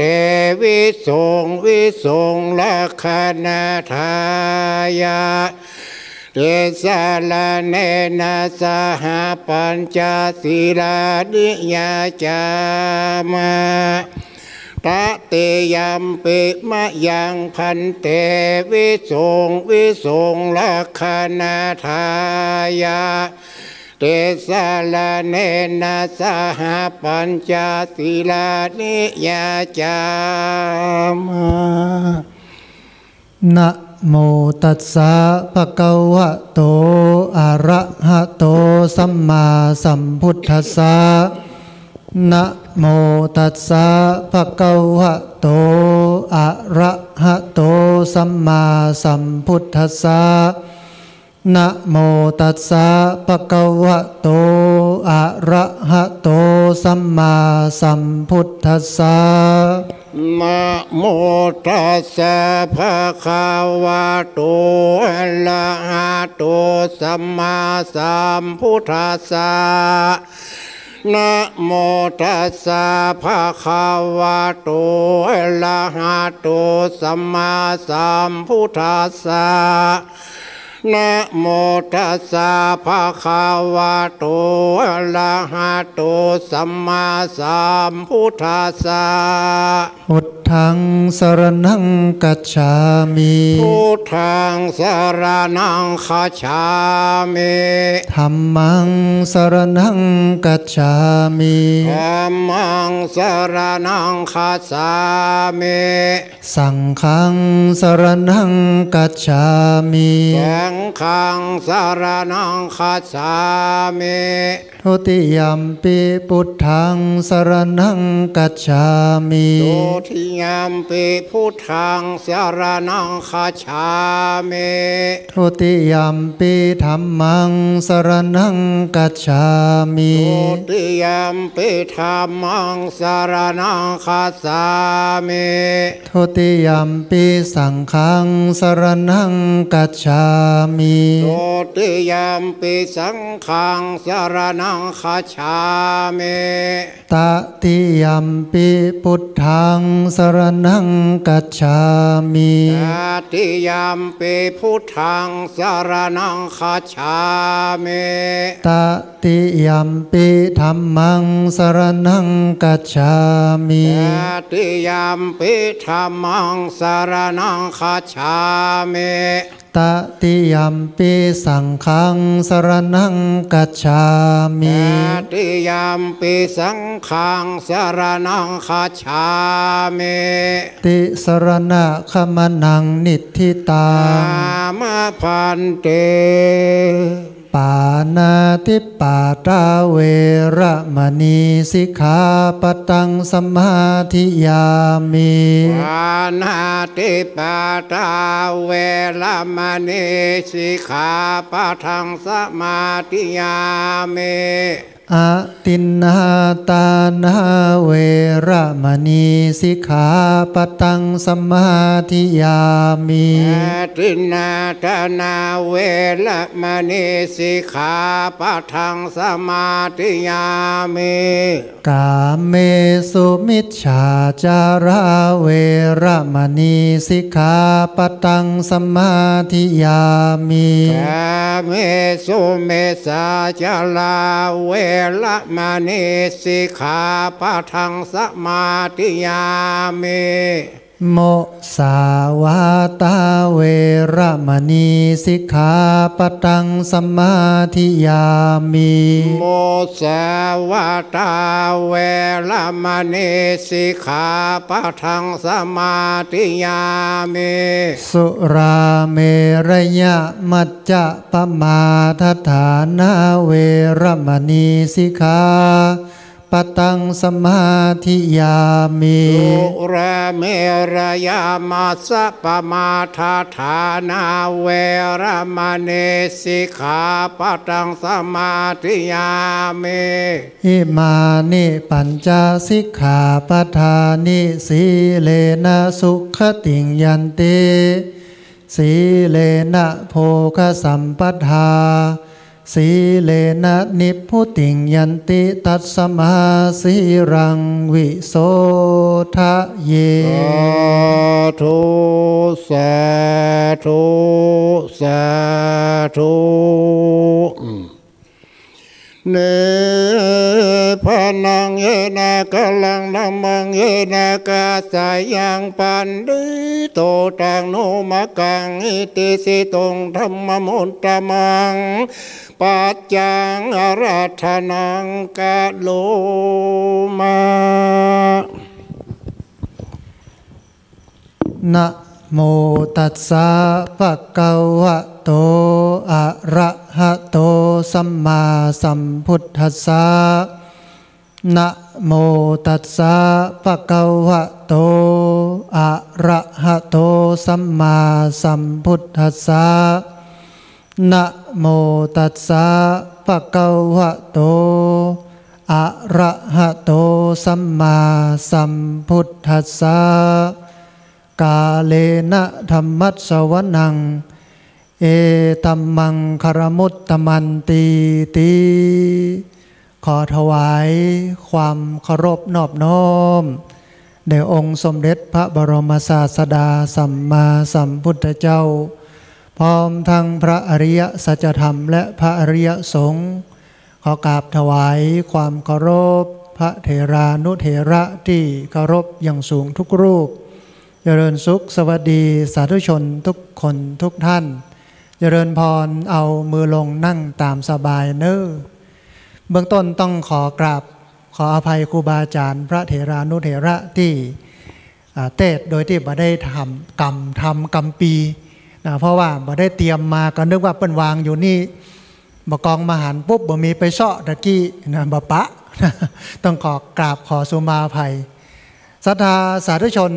ทั้งหลายวันนี้เป็นวันบุญที่เฮาทั้งหลายได้มาร่วมบุญกันซึ่งเป็นบุญใหญ่พอแล้วงามโหงามตาอาตมาภาพที่จริงติดภารกิจวันนี้ช่างเปิ้นมาแปลงวัดแปลงวาอยู่4คณะเพราะแปลงอยู่4ที่ต้องล่นไปล่นมาพอหั่นพอนี่แล้วก็วันพรุ่งนี้จะมีระอ่อนแห่มตำบลหนึ่งประมาณ100 คนมาอบรมมาปฏิบัติธรรมที่วัดแล้วก็ใกล้ๆนี้แห่มบักกี้วันท่านนายอำเภอจะปาหัวหน้าส่วนราชการทั้งหมดมาเข้าวัดฟังธรรมปฏิบัติธรรมลวดช่วยตัวเจ้าปลูกผักเพราะว่าที่พักสงฆ์สถาบันธรรมาภิวัตน์เนี่ยปลูกผักนักช่วงนี้กระลำดอกออกงามขนาดบล็อกโคลี่ก็งามตอนแรกว่าจะเอามาถวายท่านอาจารย์พระครูกาศรัทธามีหลายกว่าบอกกุ้มอีกนะก็เลยเอามาสักกำที่เอาพระมาถวายท่านอาจารย์พระครูอยู่999 องค์เอาไว้เป็นพุทธานุสติคือระลึกนึกถึงพระพุทธเจ้าพระนี้เปิ้นสร้างกันเมื่อปี2536ที่วัดชุมพลนิกายารามราชวรวิหารอำเภอบางปะอินจังหวัดพระนครศรีอยุธยาเปิ้นเอาไปปลุกไปเสกไปสวดกันที่โบสถ์วัดพระแก้วสมเด็จพระสังฆราชพระองค์ก่อนพร้อมกับพระเถราจารย์ยุคนั้นเปิ้นได้มาสวดทำไว้เป็นที่ระลึกเพื่อซ่อมอุโบสถของวัดชุมพลนิกายารามซึ่งเป็นวัดกู้พระราชวังบางปะอินเหตุที่ได้มาก็เพราะว่าหลวงพ่อเจ้าอาวาส เปิ้นนิมนต์อาตมาภาพไปเทศไปอบรมไปบรรยายทุกปีก็ไปทุกปีนะแล้วก็ไปจนกระทั่งที่ว่าเมื่อคืนตันเมื่อวันได้อันนี้ภาษาลำปางเปิ้นฮ้องว่าเมื่อคืนตันเมื่อวันได้จนได้ใจเปิ้นก็มาถวายน้อยเดียวนะเอามาถวายอยู่4องค์4ชนิด4ประเภทละ10,000 องค์นะแจกไปแจกมาตอนนี้พระซุ้มกอที่เอามาแจกนี่เหลือมกเยอะนะเหลือมกเยอะเพราะฉะนั้นวันนี้ไผ่บ่ได้รับแจกหรือไผ่บ่ได้มาเนี่ยนอนบ่รับละ กินข้าวบ่ลงกินน้ำบ่ลำแต่ถ้าได้ไปแล้วองค์นี้รับรองนะกินข้าวลำนะโยมนะเพราะว่าอย่างเพราะใจเขาดีหรอกอยู่ใกล้ศีลใกล้ธรรมอยู่ใกล้พระใกล้เจ้าพระพุทธรูปหรือพระพิมพ์พระผงต่างๆที่เปิ้นเอามาแจกเอามามอบเพื่อหรือเฮาปูชาเนี่ยสาระสำคัญคือให้เรามีสติระลึกนึกถึงพระพุทธเจ้ามีพระเจ้าหรือมีพระพุทธเจ้าอยู่กับตัวมันก็บ่สามารถที่จะทำให้กิเลสกำเริบเสบสารได้จะไปเนี่ยบ่ดีเนอะก็แขวนพระเจ้าอยู่นี่คันปากยิบจะเล่าขวัญปนเนอะพระเจ้าอยู่นี่เก่งใจพระเจ้านะอย่างวันนี้ก่อนที่จะมาที่จริงมาตั้งแต่เจ้าแต่ว่าไปกราบพระเดชพระคุณหลวงปู่พระพรหมมงคลในฐานะที่เป็นครูบาอาจารย์อยู่รับใจใกล้ชิดพระเดชพระคุณหลวงปู่10 กว่าปีก่อนที่จะไปแปลงสำนักที่พักสงฆ์สถาบันธรรมาภิวัตรที่ไปแปลงที่หั่นก็เพราะว่าอยากให้คนตังปูนตังลำปางเพื่อนได้กินได้ตานเพื่อนได้ปฏิบัติธรรมอย่างเขาพ่องวันนี้ปาขยมมาโดยหลายคนนะแล้วก็อู้ในรถว่าเดี๋ยวโมสูแห่พอเนอะเปิ้นม่วนเปิ้นงันกันนะนุ่งขาวห่มขาวอยู่เต็มนี่บึดนี่เนาะสูนุ่งชุดอื่นมานี่แปลกโมนะเนาะถ้างานอย่างอีบ้านเฮานี่บ่มีคนถ้าบ้านเฮาลำปางจะมีต้องมีมวยตัวเนอะเนี่ยเปิ้นห่มอย่างนั้นโลมีลำวงด้วยนะมีลำวงมีมวยแต่ถ้าจะมานั่งอิติปิโสเนี่ยเหลือสักซาวเนี่ยกะอาตมาภาพเคยจัดเนาะส่งท้ายปีเก่าต้อนรับปีใหม่วิถีไทยวิถีพุทธปดเต้ามาเป็น500-600โยมนั่งสวดไปสวดมารับตานั่งสมาธิภาวนาได้โยมเด้อนี่นะมืนตาขึ้นมาเหลือซาวอันที่ซาวนี้เท่าลุกไปไหนบ่ได้ หลานมาส่งละไว้เหี้ยอันที่ดีถ้าแข่งดีถ้าอย่าไปอย่างหมดระยะหลังๆก็เลยเปลี่ยนวิธีมันบ่เข้ากับคนลำปาง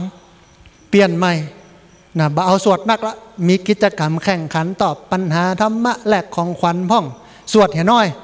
คนหลายมันก็ต้องมีปรับแต่พออย่างอี้แล้วชื่นใจว่ามันเป็นบุญที่เต็ม100%บุญที่เต็มอกเต็มใจที่มาเทศมามาบรรยายวันนี้ก็ได้ถามท่านอาจารย์พระครูอภิวัฒนวิกรมว่าท่านอาจารย์จะได้ให้ผมได้ได้เทศเรื่องอะไรยังท่านอาจารย์ก็ฝากไว้2 เรื่องก็คือเรื่องที่1เรื่องบุญเรื่องทานเรื่องที่2ก็คือเรื่องสติเต้าเวลาที่มีจำกัดก็ไปมาจะบ่ใช้เวลาบ่เหมือนเอาสักเที่ยงคืนก็พอละเนาะ อันสักเกิ่งชั่วโมงเพราะว่าต้องรีบกลับเหมือนพวกมีละอ่อนมาอบรมที่วัดต้องมาบรรยายต้องไปเตรียมสถานที่ต้องไปเทศเฮือละอ่อนแห่มประมาณ100 กว่าคนสักประมาณ40 นาทีก็น่าจะสมควรแก่เวลาเรื่องบุญก่อนญาติโยมสาธุชนทั้งหลายบุญเป็นหัวใจของพระพุทธศาสนาเขามาที่นี่มาทั้งหมดมาเพื่อใครได้อย่างโยมใครได้บุญเนาะมาที่นี่ใครได้บุญหนาวก็หนาวไกลก็ไกลก็ยังมากันอยู่เปิ้นว่าโควิดเนอะอาตมาบักกัวมาที่เนี่ยเดินเข้ามาปุ๊บเปิ้นหลังรถมาแล้วหรอมาสแกน35ผ่านนี่หรอเอาแอลกอฮอล์ตะกี้ไปเข้าห้องน้ำมารอบยังจะมาตรวจอยู่นะเป็นตรวจอันนี้35รอดนี่เนาะถ้ามัน38นี่ถ้าจะยุ่งแล้วเนอะเครื่องรู้แล้วไอ้เนาะเข้ามากันนี่มาเพื่อบุญทีนี้ความหมายของบุญมันเป็นอย่างไรโยมก่อนจะถึงความหมายเนี่ยถึงเรื่องบุญเนี่ยเฮาอยู่ได้ย้อนบุญชีวิตเฮาเนี่ยคนตายเพื่อนน้องว่าคนมดอย่างก็โยมมดบุญคนอยู่นี่เป็นคนที่มีบุญคนตายเปิ้นห้องคนมดบุญเฮาอยู่ได้ย้อนบุญโยมบุญกรรมบุญจู ถึงวันนี้นะชีวิตคนเนี่ยถ้ามามีบุญนี่อยู่ลำบากถ้าหมดบุญก็ตายไปเหี้ยแต่ระหว่างที่อยู่เนี่ยมันต้องสร้างบุญเพิ่มมันต้องเติมบุญต่อมันต้องก่อบุญใหม่มันต้องใส่บุญแถมบุญก็เหมือนสตังค์ที่เราไปฝากธนาคารเหมือนสตังค์ที่เราใช้ที่เราเก็บถ้าใช้อย่างเดียวบ่เก็บมันจะเหลือก็โยมบ่เหลือเนาะเก็บใจตัวเก็บตัวมันถึงจะเหลือเราได้ใจกับชีวิตบางคนใจบุญโอยเตียวไปปื้นต้นไม้กิ่งไม้ตกใส่วิทย์ไปน้อยหนึ่งหน้าบุญได้นั่นใจบุญไปน้อยหนึ่งละเตียวขึ้นขันใดตกขันใดผเลิดลงหันเป็นอย่างเสียอย่างหน้าบุญได้เตียวเข้าบ้านเข้าวัดมาไล่คบน่องบ่เข้าหน้าบุญได้กับงานหน้าบุญใจหมดไปเกินนึงแล้วนะก่อนจะอู้ถึงวิธีการทำบุญอู้ถึงเรื่องนี้ก่อนอู้ถึงเรื่องความหมายบุญยะอันแรกเปิ้นแปลว่าชำระล้างทำบุญแล้วมันชำระล้างใจให้มันใสมีกรรมหนึ่งที่หลวงปู่ทองอู้ประจำบอกว่าใจใสเป็นบุญใจคุณเป็นบาปใจใสเป็นบุญใจคุณเป็นบาปแสดงว่าเฮ่งเฮาทำบุญเฮาใจจะต้องเป็นยาไดโยม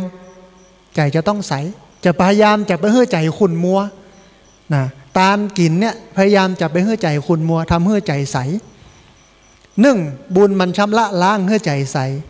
มันชำระล้างอย่างห้องมันชำระล้างความโลภออกจากตัวเก่าคือเฮาเป็นคนบ่ขี้โลภชำระความโกรธชำระความหลงออกจากตัวเก่ายิ่งเฮ่งทำบุญยิ่งชำระล้างเราโยมหรอชำระล้างเป็นคนที่มี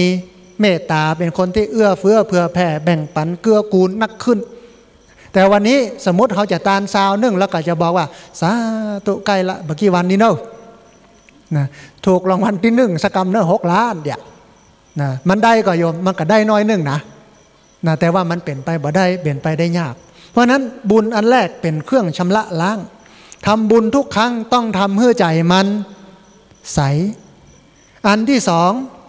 บุญแปลว่าสุขทำบุญแล้วมันสุขใจ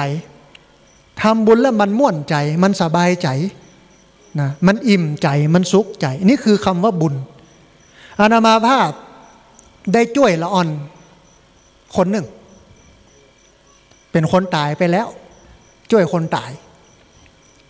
ละอ่อนคนนี้ก็เข้าวัดเข้าวาเป็นขยมเนี่ยนิสัยดีแต่มันก็ตามภาษาละอ่อน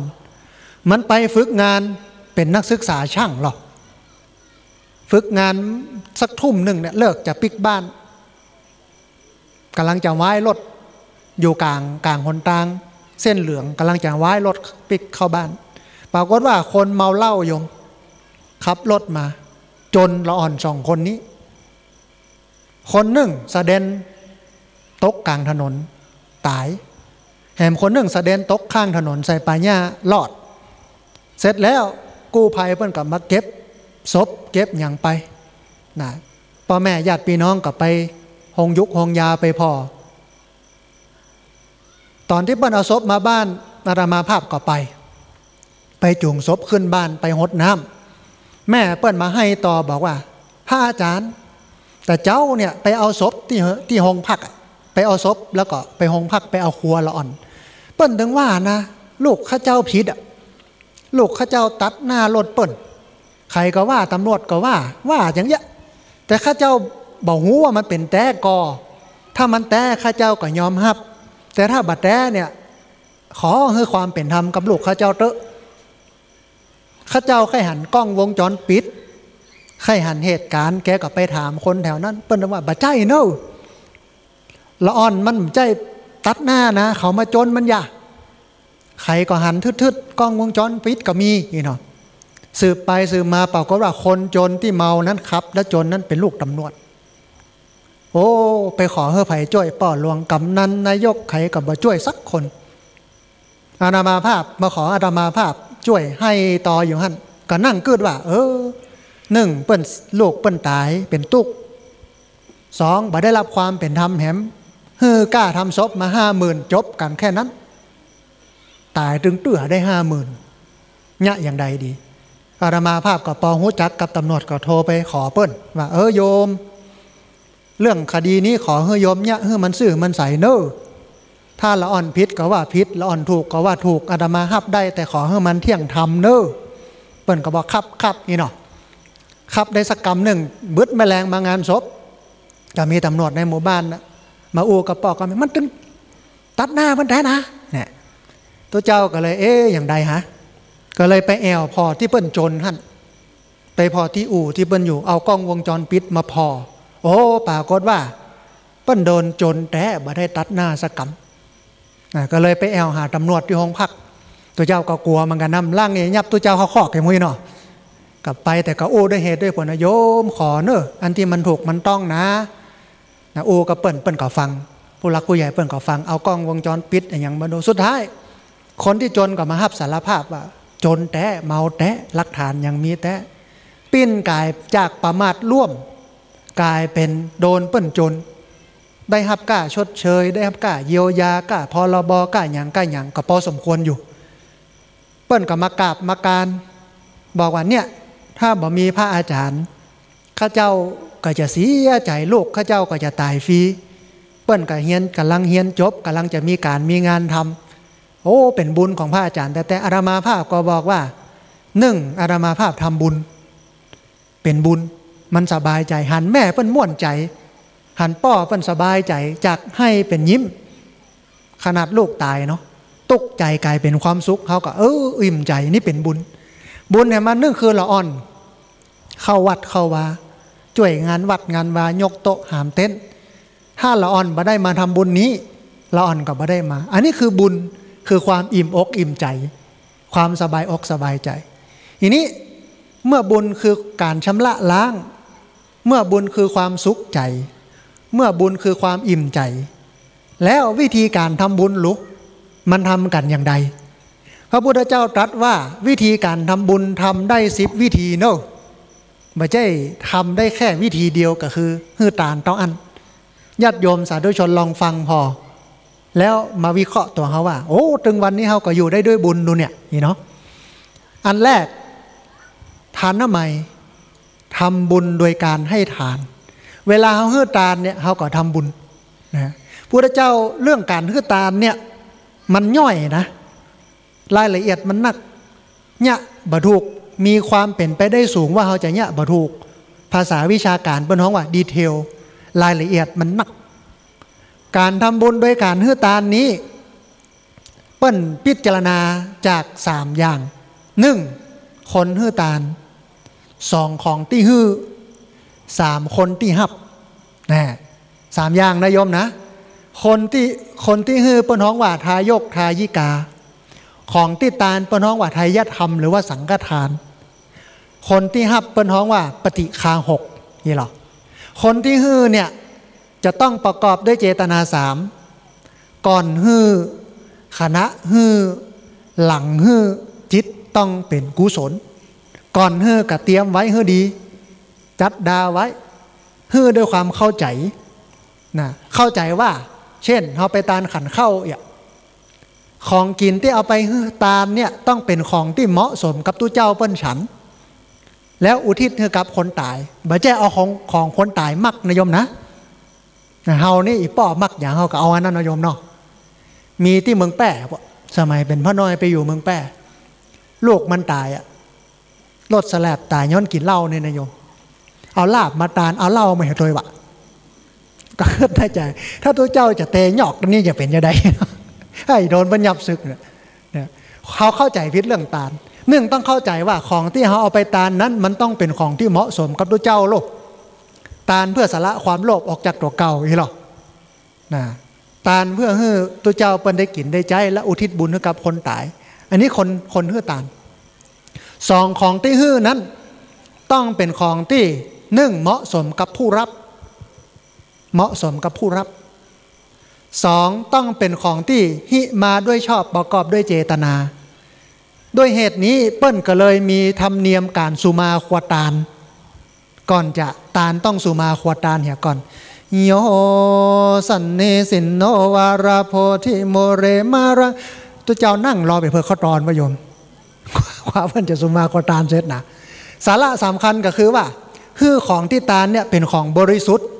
บริสุทธิ์นี่ไม่ได้หมายถึงการสุมาควาตานตัดที่จะตานนะแต่เป็นของที่หามาด้วยชอบประกอบด้วยเจตนานะ1เป็นของที่เหมาะสมกับผู้รับ2เป็นของที่หามาด้วยชอบประกอบด้วยธรรม3ผู้รับ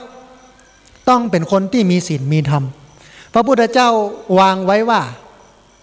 เฮาตานให้กับสัตว์เดรัจฉาน100 ครั้งบ่เต้ากับตานให้กับมนุษย์ผู้บ่มีศีลบ่มีธรรมครั้งเดียวตานให้กับมนุษย์ผู้บ่มีศีลบ่มีธรรมครั้งเดียวบ่เต้ากับตานให้มนุษย์ผู้มีศีลมีธรรมครั้งเดียวตานให้มนุษย์ผู้มีศีลมีธรรม100 ครั้ง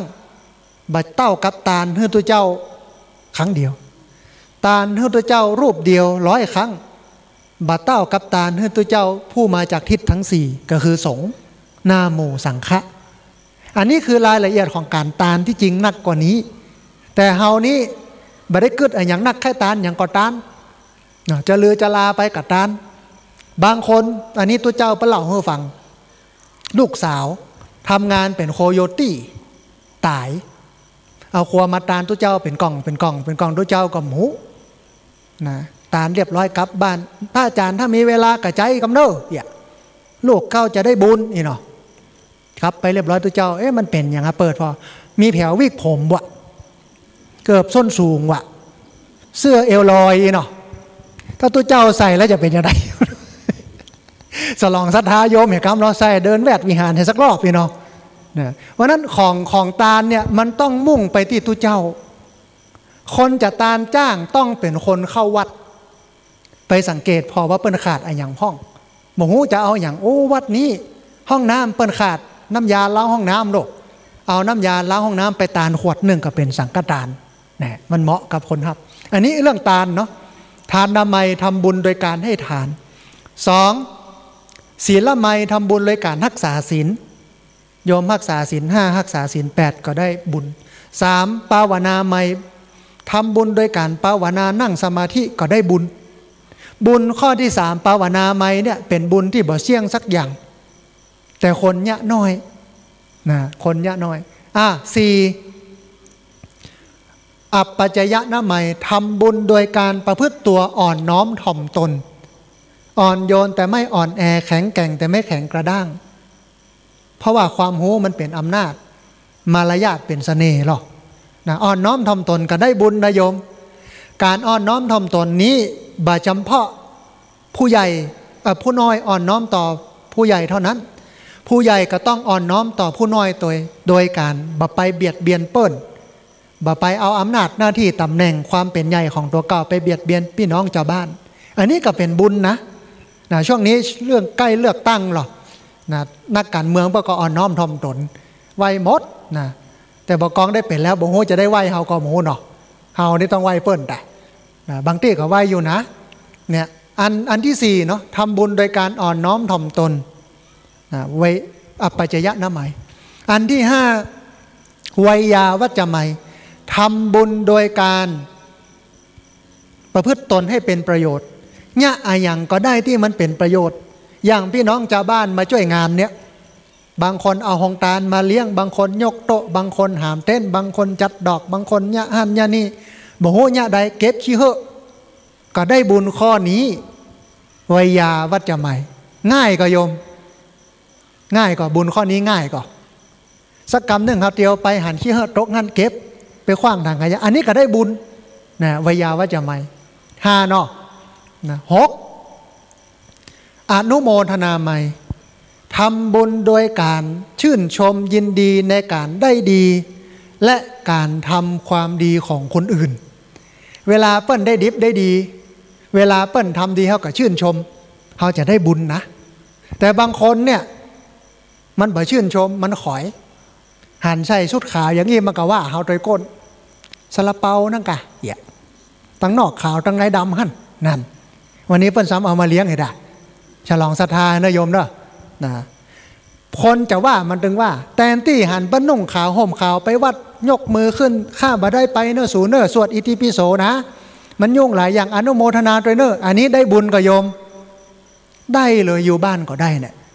นะแต่บางพอนะบุยปากแซวพออย่างนั้นเหรอใส่ชุดขาวไปเป็นท่าได้นะตั้งนอกขาวได้ในดำพืชท่านนะแต่ที่จะได้บุญเป็นได้โยมได้บาปครูบาอาจารย์อาตมาภาพบอกว่าบุญข้อนี้ยากมากสำหรับคนเพราะคนส่วนใหญ่ใจมันอิจฉาเปิ้นบ่อยากหันคนอื่นได้ดีกว่าตัวเก่าเพราะนั้นเราต้องฝึกอนุโมทนาบุญเวลาคนอื่นเปิ้นทำบุญเวลาคนอื่นเปิ้นได้ดีเราต้องอนุโมทนาครูบาอาจารย์เปิ้นบอกว่าเวลาอนุโมทนาบุญกับคนทำความดีกับคนได้ดีนั้นต้องอ้าปากกว้างๆอนุโมทนาบุญตัวเนออย่าต้องอ้าปากกว้างๆนะมันเต็มใจนะอนุโมทนาบุญตัวเนออย่าแต่ถ้าครบเขี้ยวครบกลางนี่นะมันมีความหมั่นไส้อยู่หันน้อยอนุโมทนาบุญตัวเนอเวลาโยมอนุโมทนาต้องอ้าปากกว้างๆเลยก็มีดอกแต่ต้องพอแมงเดินอนุโมทนาลอดเข้าไปกับไอนะสดเข้าคอเนี่ยอนุโมทนาบุญเด้อเนาะมันเต็มใจเนาะนะอันเนี้ยบุญนี่ยากง่ายหันเปิ้นแห่ขวดตาลมงซิงมงไก่หน้าบ้านไปมีสตังค์สักบาท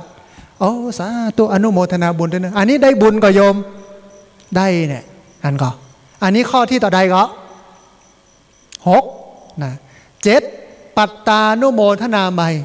ทำบุญโดยการเอื้ออำนวยให้คนอื่นได้ทำบุญบ่ทำคนเดียวอย่างท่านอาจารย์พระครูอภิวัฒนวิกรมเนี่ยเปิ้นจะยะคนเดียวเปิ้นก็ได้แต่เปิ้นบ่ยะเปิ้นแบ่งให้โยมได้ยะหรอคนน้อยเจ้าภาพเป็นเจ้าภาพนั่นเจ้าภาพนี่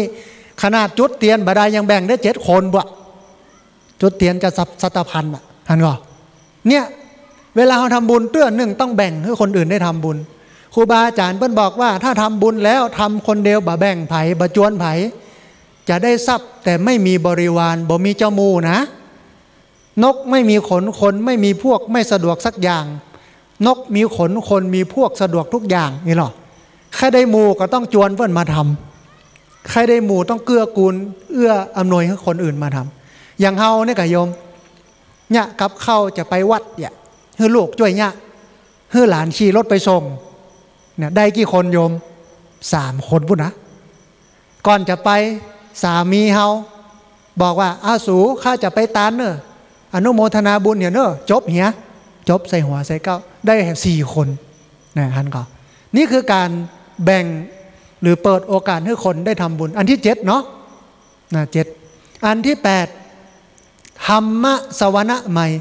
ทำบุญโดยการฟังธรรม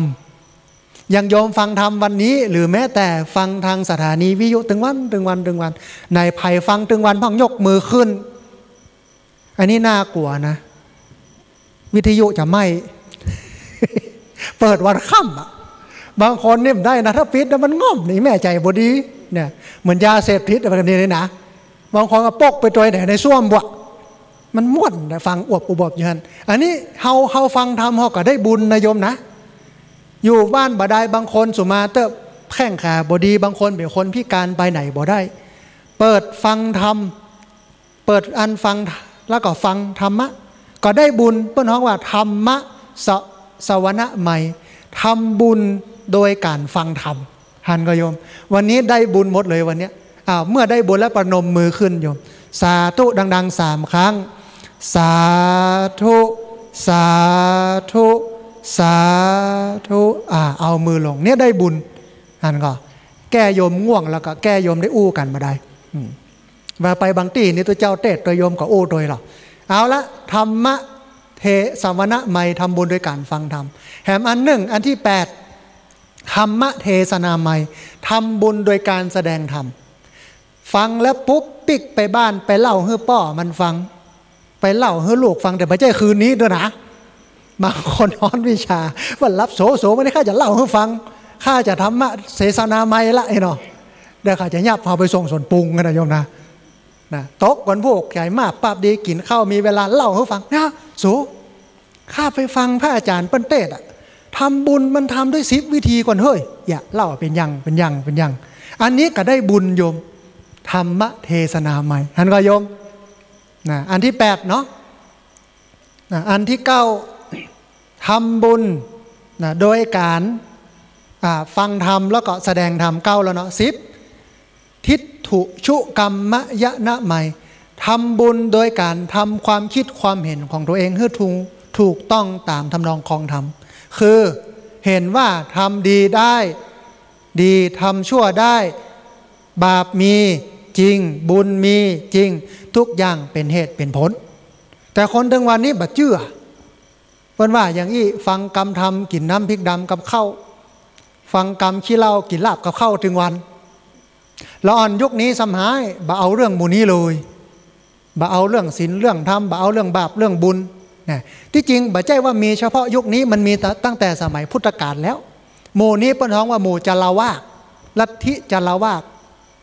ชาติหน้าบ่มีบ่ฮู้มันจะมีก่อนชาตินี้เฮามีชีวิตอยู่ใครกินก็กินใครเล่นก็เล่นใครแอลก็แอลเนี่ย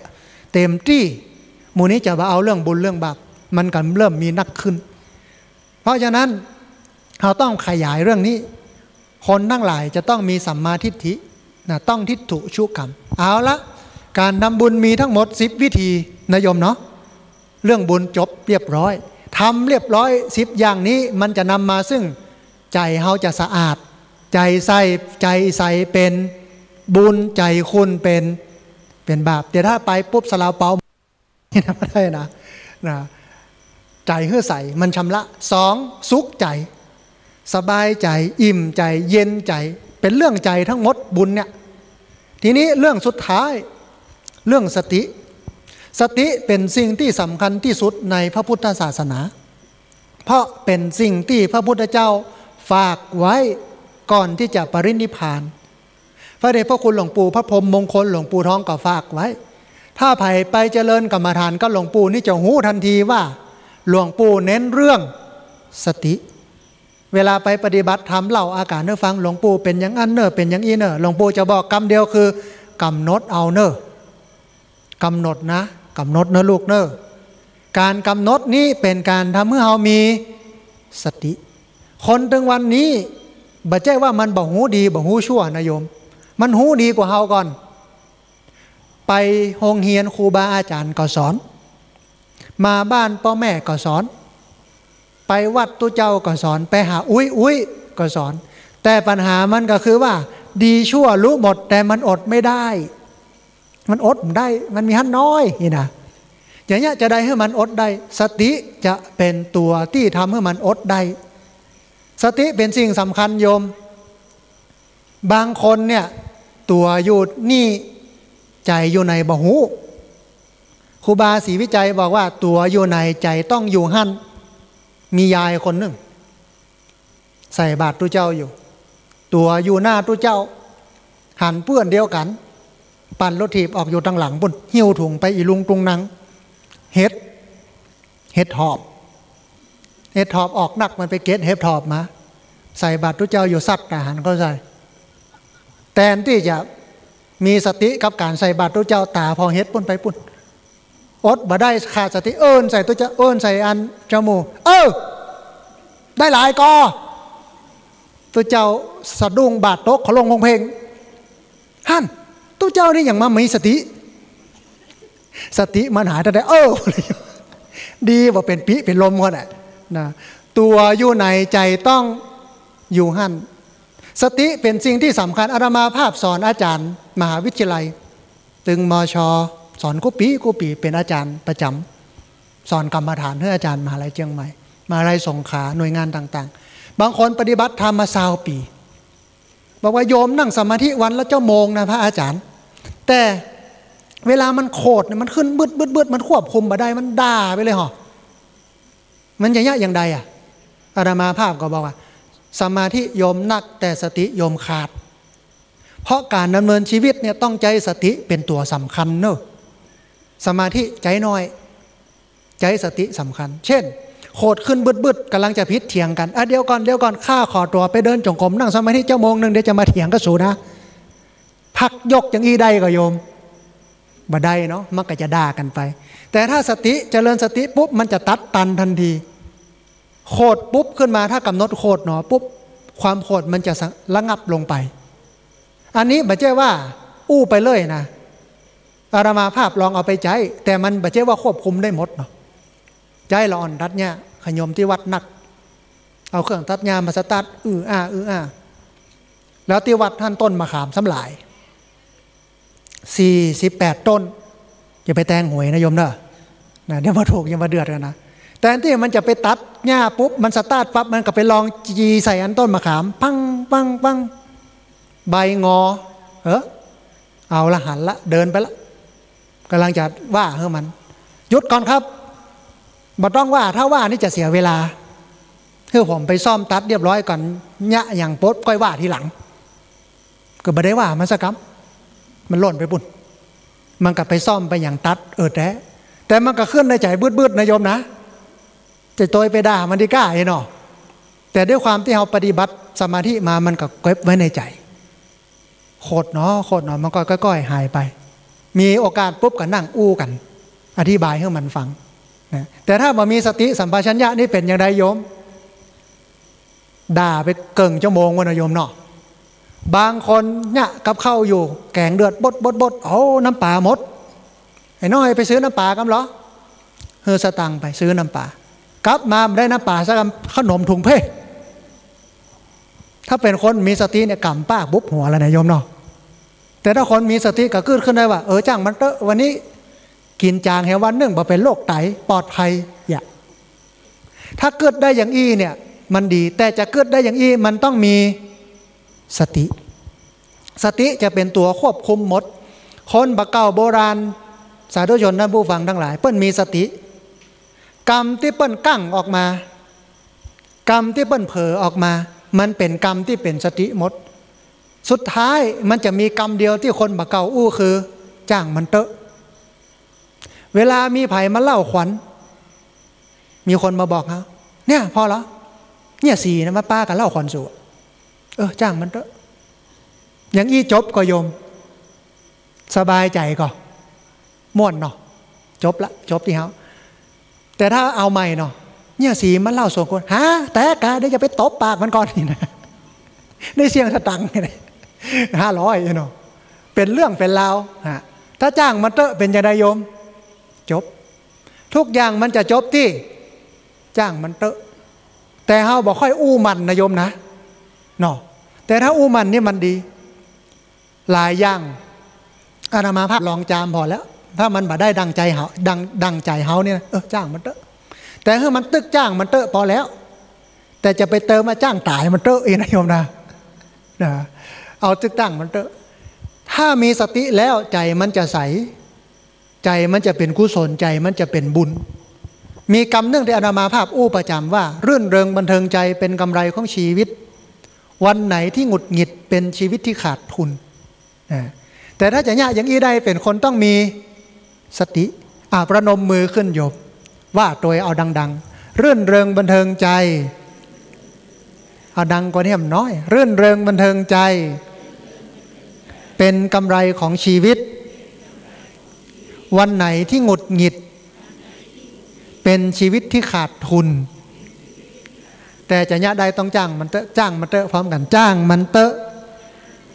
เอาละสาธุดังๆเอามือลงตัวสตินี้จะทำให้เราจ้างมันเตอะได้มันอาตมาภาพเนี่ยจ้างมันเตอะมันขนาดมีอยู่ปีหนึ่งไปเทศ2 ที่วันแม่เทศที่ดอยสุเทพเสร็จแล้วก็จะลงมาเทศให้อาจารย์มชที่สันทรายศูนย์ปฏิบัติธรรมนานาชาติของป้อสมบูรณ์กันทปาเทศออกจัดเจ้าลำปางตอนเจ้ามีบรรยายให้ผู้ใหญ่บ้านกำนันทุ่มเกิงเทศดอยสุเทพแล้วมาพักที่สันทรายแม่เจ้าอบรมอาจารย์มชวางแผนไว้หมดออกไปแรงเทศให้ผู้ใหญ่บ้านกำนันเสร็จปุ๊บออกไปมาถึงขุนตาลฝนตกขนาดโยมแล้วรถซ้ำรถเท่าคนขับหนุ่มอยู่แต่รถเท่าจะขี่แห้งเนอะแต่จะแหกลงโค้งขุนตาลมาได้ปีกลำปางก่อยไปกำหน่อยเข้าเวียงเจียงใหม่ไปเจอเวลาที่เปิ้ลนักศึกษาเปิ้ลเลิกออกมาจากมชหยาบรถติดนะออกไปได้สักน้อยหนึ่งไฟไหม้สายไฟนัดไว้ทุ่มเกิงขึ้นไป3 ทุ่มหน้าบุญที่สถาเพื่อนรออยู่ไปเทศได้เกิงชั่วโมง4 ทุ่มเลิก กว่าจะเตียวจากที่เตดลงไปรีบรีบปิดแล้วไปคนเดียวหิ้วสังฆทานพร้อมโยมเปิ้นพักรับหมดคนขับรถอยู่ลุ่มเอารถมาจอดแล้วก็ไปจอดไว้ปูนโทรศัพท์แบตหมดวันนั้นนะหิ้วสังฆทานเตียวลงบันไดนาคคนเดียวจ้างมันเตอะไปลงเสาะหาคนขับรถเกิงชั่วโมงกว่าจะปะกันไปที่นานาชาติเที่ยงคืนโยมไปถึงปิดประตูโทรศัพท์พาไปยังได้ก็ได้อันเฮือขยมขึ้นเขาหัวไปห้องคนที่เปิ้นนอนเฝ้ามาเปิดเข้าไปจำวัดวันนั้นนี่ถ้าเป็นคนที่บ่ได้ปฏิบัติศีลปฏิบัติธรรมถ้าจะตุกขนาดนักนโยมเนาะแต่วันนั้นก็จ้างมันเตอะมันก็สบายใจนะโยมนะไปเล่าให้โยมฟังโยมซ้ำเอ็นดูว่ะได้ดีเห็นพร้อมไปเทศที่ดอยสุเทพปกติอยู่วัดลำเปิงไปเทศที่ดอยสุเทพเตียวขึ้นดอยคนนักมืดฟ้ามัวดินมันจะมีสิ่งหนึ่งที่มีปัญหาเสมอคือเกิบหายระยะหลังๆเนี่ยเอาถุงแซวไปถ้วยใส่ในถุงแซวใส่ในถุงย่ามไว้หูแก้วละนะเทศเสร็จปุ๊บจะลงมาใส่เกิบปิกวัดลำเปิงเกิบหายเนี่ยจ้างมันเถอะแต่ไม่ใช่ว่าเดินปิกวัดเลยหาเฮียก่อนจ้างมันเตอร์ละหาเฮียก่อนไปบอกโฆษกเปิ้นประกาศฟัง3 รอบเรียบร้อยเอาละมันบ่ได้ละเกิดขึ้นตั้งอยู่แล้วก็ดับไปอนิจจังทุกขังอนัตตาสัจธรรมจ้างมันเตอร์ดีนะเกิดจ้างดาว100บ่ได้70 บาทนะไปลงไปวัดลำเปิงบกองลงรถปุ๊บเกิดบ่ใส่หรอเตียวไปกุฏิไม่ชีล่นมากราบกันทึดๆพระอาจารย์อย่ามาแข่งถือธุดงกับเจ้าวะเฮากับไข้หัวในใจไปแค่ธุดงทุเดิงอย่าเกิบค่าหายอยู่เลยนะเป็นดีโต๊ะคนพวกมาซื้อมือ2 กู้นะท่านก็โยมถ้าคนที่มีสติเนี่ยเปิ้นจะเอาวิกฤตเป็นโอกาสเอาความผิดพลาดเป็นการแก้ไขมองปัญหาเป็นเรื่องธรรมดานี่คือคนที่มีสตินะสติจะเกิดขึ้นได้ก็กำหนดยืนเดินนั่งนอนกินดื่มทำพูดคิดนี้สิ่งหมู่เนี่ยจะทำให้เรามีสติถ้ามีสติแล้วมันจะหู้จักระงับยับยั้งชั่งใจมันจะมีกำกึดก่อนจะก่อนจะทำก่อนจะกึดแต่คนวันนี้บอกค่อยมีสตินะเอาละ2 เรื่องวันนี้ก็น่าจะพอสมควรแก่เวลาเลย7 นาทีเอาแหมสักหน่อยเรื่องบุญกับเรื่องสติท้ายที่สุดบอกว่าคนที่มีสตินั้นจะเป็นคนที่มองปัญหาเป็นเรื่องธรรมดาบนโลกนี้โยมบ่มีภัยที่จะบ่มีปัญหาชีวิตของคนเมื่อเกิดมาเนี่ยชาติปิตุขาแม้การเกิดก็เป็นทุกข์เกิดมาต้องเป็นทุกข์แน่นอนจะบรรทุกก็ต่อเมื่อเฮานิพพานเป็นพระอรหันต์หมดกิเลสต้องอันถึงจะบรรทุกทีนี้ระหว่างที่เฮากำลังปฏิบัติศีลปฏิบัติธรรมอยู่ศีลธรรมที่เฮาปฏิบัตินั้นโดยเฉพาะสติมันจะคุ้มครองเฮาเพื่อเฮาตุกน้อยเฮาตุกบ่นักหลายคนบอกว่ามันวัดกันตรงไหนเวลาเฮาปฏิบัติธรรมมันก้าวหน้าเฮาจะพอตัดใดหลวงปู่ทองบอกชัดเจนว่าพอที่ความรู้สึกพอที่ความรู้สึกของเฮานี้ปฏิบัติธรรมก้าวหน้าบ่ก้าวหน้าบ่ได้วัดที่ปฏิบัติดำมา20 ปีบ่ได้วัดนั่งได้เป็นชั่วโมงนั่งสมาธิได้เป็นชั่วโมงแต่เปิ้นวัดกันที่ความรู้สึกว่าเฮาปล่อยวางได้มากได้น้อยแค่ไหนเฮายึดถือมากน้อยแค่ไหนเฮารู้สึกมากแค่ไหนถ้ามีอะไรอย่างมากระทบปุ๊บมันบ่โคตรหรือโคตรหูคิงว่าโคตรและโคตรน้อยระงับความโคตรให้มันหายในใจอันนี้แสดงว่าก้าวหน้าในการปฏิบัติธรรมแน่ท่านก็โยมความโลภเกิดขึ้นหูว่าความโลภเกิดขึ้นระงับยับยั้งความโลภได้เมื่อมันแผ่ออกไปทางนอกอันนี้คือการก้าวหน้าในการปฏิบัติธรรมมองปัญหาเป็นเรื่องธรรมดามองตุกว่าตุกนั้นมีไว้สำหรับเห็นไม่ใช่มีไว้สำหรับเป็นคนที่มีสตินั้นเวลาทุกข์กระทบธรรมจะกระเทือนจะมองเห็นคนอื่นเป็นกระถางเฮาเอาอย่างใส่กระถางโยมเอาน้ำ เอาปุ๋ยใส่กระถางเนาะเพราะในกระถางนั้นมันจะมีดอกมีต้นไม้เอาสิ่งดีเข้าใส่นั่นหมายความว่าเวลาคนที่มีสติคนที่มีธรรมะคนที่มีบุญนี้เวลาทุกข์กระทบปั๊บธรรมะมันก็จะกระเทือนคือสติมองเห็นคนอื่นเป็นกระถางเอาสิ่งดีๆงามๆใส่คนอื่นแต่ถ้าบ่มีสติปุ๊บทุกข์กระทบกิเลสกระเทือนมองหันคนอื่นเป็นกระโถนความโกรธเข้าใส่ความโลภเข้าใส่ความหลงเข้าใส่อันนี้คือข้อดีของบุญกับข้อดีของสติมองปัญหาเป็นเรื่องธรรมดามากกว่านั้นจะเป็นคนที่มีความสุขมากเพราะว่าจะเป็นคนที่ปล่อยวางเพราะพุทธศาสนาบอกว่าที่สุดของความทุกข์ก็คือการยึดถือมีครูบาอาจารย์บอกว่ายึดไว้ก็หนักกักไว้ก็ทุกข์ปล่อยวางว่างเว้นจึงเป็นสุขจ้างมันเถอะอันนี้เป็นกรรมปิดที่สุดที่คนล้านนาบรรพบุรุษเฮาฝากเฮาไว้เวลามีไผเนี่ยอย่างบ่ถูกใจโยมเนี่ยอย่างใดจ้างมันเถอะนะแต่ก่อนจะจ้างมันเถอะต้องแปลงต้องแก้อย่างก่อนนะไม่ใช่ว่าจ้างมันเถอะไปเลยเนอะไฟไม่บ้านบ่จ้างมันเถอะอันนั้นมันจ้างมันเถอะบ่ถูกเหมือนวัดหลวงปู่ชาน่ะมีตู้เจ้าฝรั่งไปบวชเมื่อก็สอนเรื่องบ่ยึดถือเนอะปล่อยวางอัตตาตัวตนบ่ยึดบ่ถือจ้างมันเถอะปล่อยวางเนาะกิ่งไม้ตกใส่หลังคากุฏิหัวฝนตกใส่ไม้แป้นประผูหลวงปู่ชาก็ไปเดินแอววัดสำรวจวัดไปปะใส่กุฏิตู้เจ้าฝรั่งหลังคาหัวไม้แป้นปืนโผหลวงปู่ชาก็ถามว่าโหเนี่ยอย่างบ่ซ่อมผมปล่อยวางแล้วบ่ยึดบ่ถือหลวงปู่ชาก็บอกว่าปล่อยวางอย่างอันมันปล่อยวางงัวปล่อยวางควายด้วยเนี่ยนะมันบ่ใช่ละขว้างนะอันนี้มันปล่อยปะละเลยลูกปล่อยวางเนี่ยหรือว่าจ้างมันเตอะหรือเบกขาเนี่ยหมายถึงว่าทำเสี่ยงตี้แล้วมันบ่ได้ทำที่สุดแล้วจัดการแล้วยะแล้วแต่มันบ่ได้ก็จ้างมันเตอะเลี้ยงลูกเลี้ยงเสี่ยงตี้ละมันบ่เอาตามที่เขาก็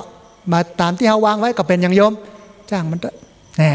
แต่จ้างมันเตอะของเขานี่มันเป็นจ้างมันเตอะแบบบินหลังต่ำนะจ้างมันเตอะแบบตัดขว้างไม่ใช่นะจ้างมันเตอะเนี่ยมาจากคำว่าอุเบกขาโลกอุปะแปลว่าใกล้มั่นอิกขะแปลว่ากันเห็นอุเบกขาคือเห็นใกล้ๆหมายความว่าถ้าเนี่ยยังบ่ได้แล้วก็พ่อเนี่ยเวลามีโอกาสมีจังหวะที่ดีก็ค่อยไปเนี่ยมันเอาบ่ใช่ละขว้างท่านก็นี่คืออุเบกขาของชาวพุทธนะโยมแต่จะเนี่ยอย่างอันได้1ต้องทำบุญ10อย่างนั้น2ต้องเจริญสติเจริญสติง่ายมากพระเจ้าตรัสไว้ในพระไตรปิฎกทีฆนิกายมหาวรรคมหาสติปัฏฐานสูตรพระไตรปิฎกเล่มที่4หน้า309พระเจ้าบอกว่าคัจฉันโตวาคัจฉามิติปชานาติเมื่อเตียวอยู่ก็รู้ว่าเตียวอยู่เวลาเตียวเนี่ยซ้ายขวามีสติที่เท้าหรอเดินไปก็เป็นการเจริญสตินะทิโตวาทิโตมหิติปชานติเมื่อยืนอยู่ก็รู้ว่ายืนอยู่ขณะที่เขายืนอยู่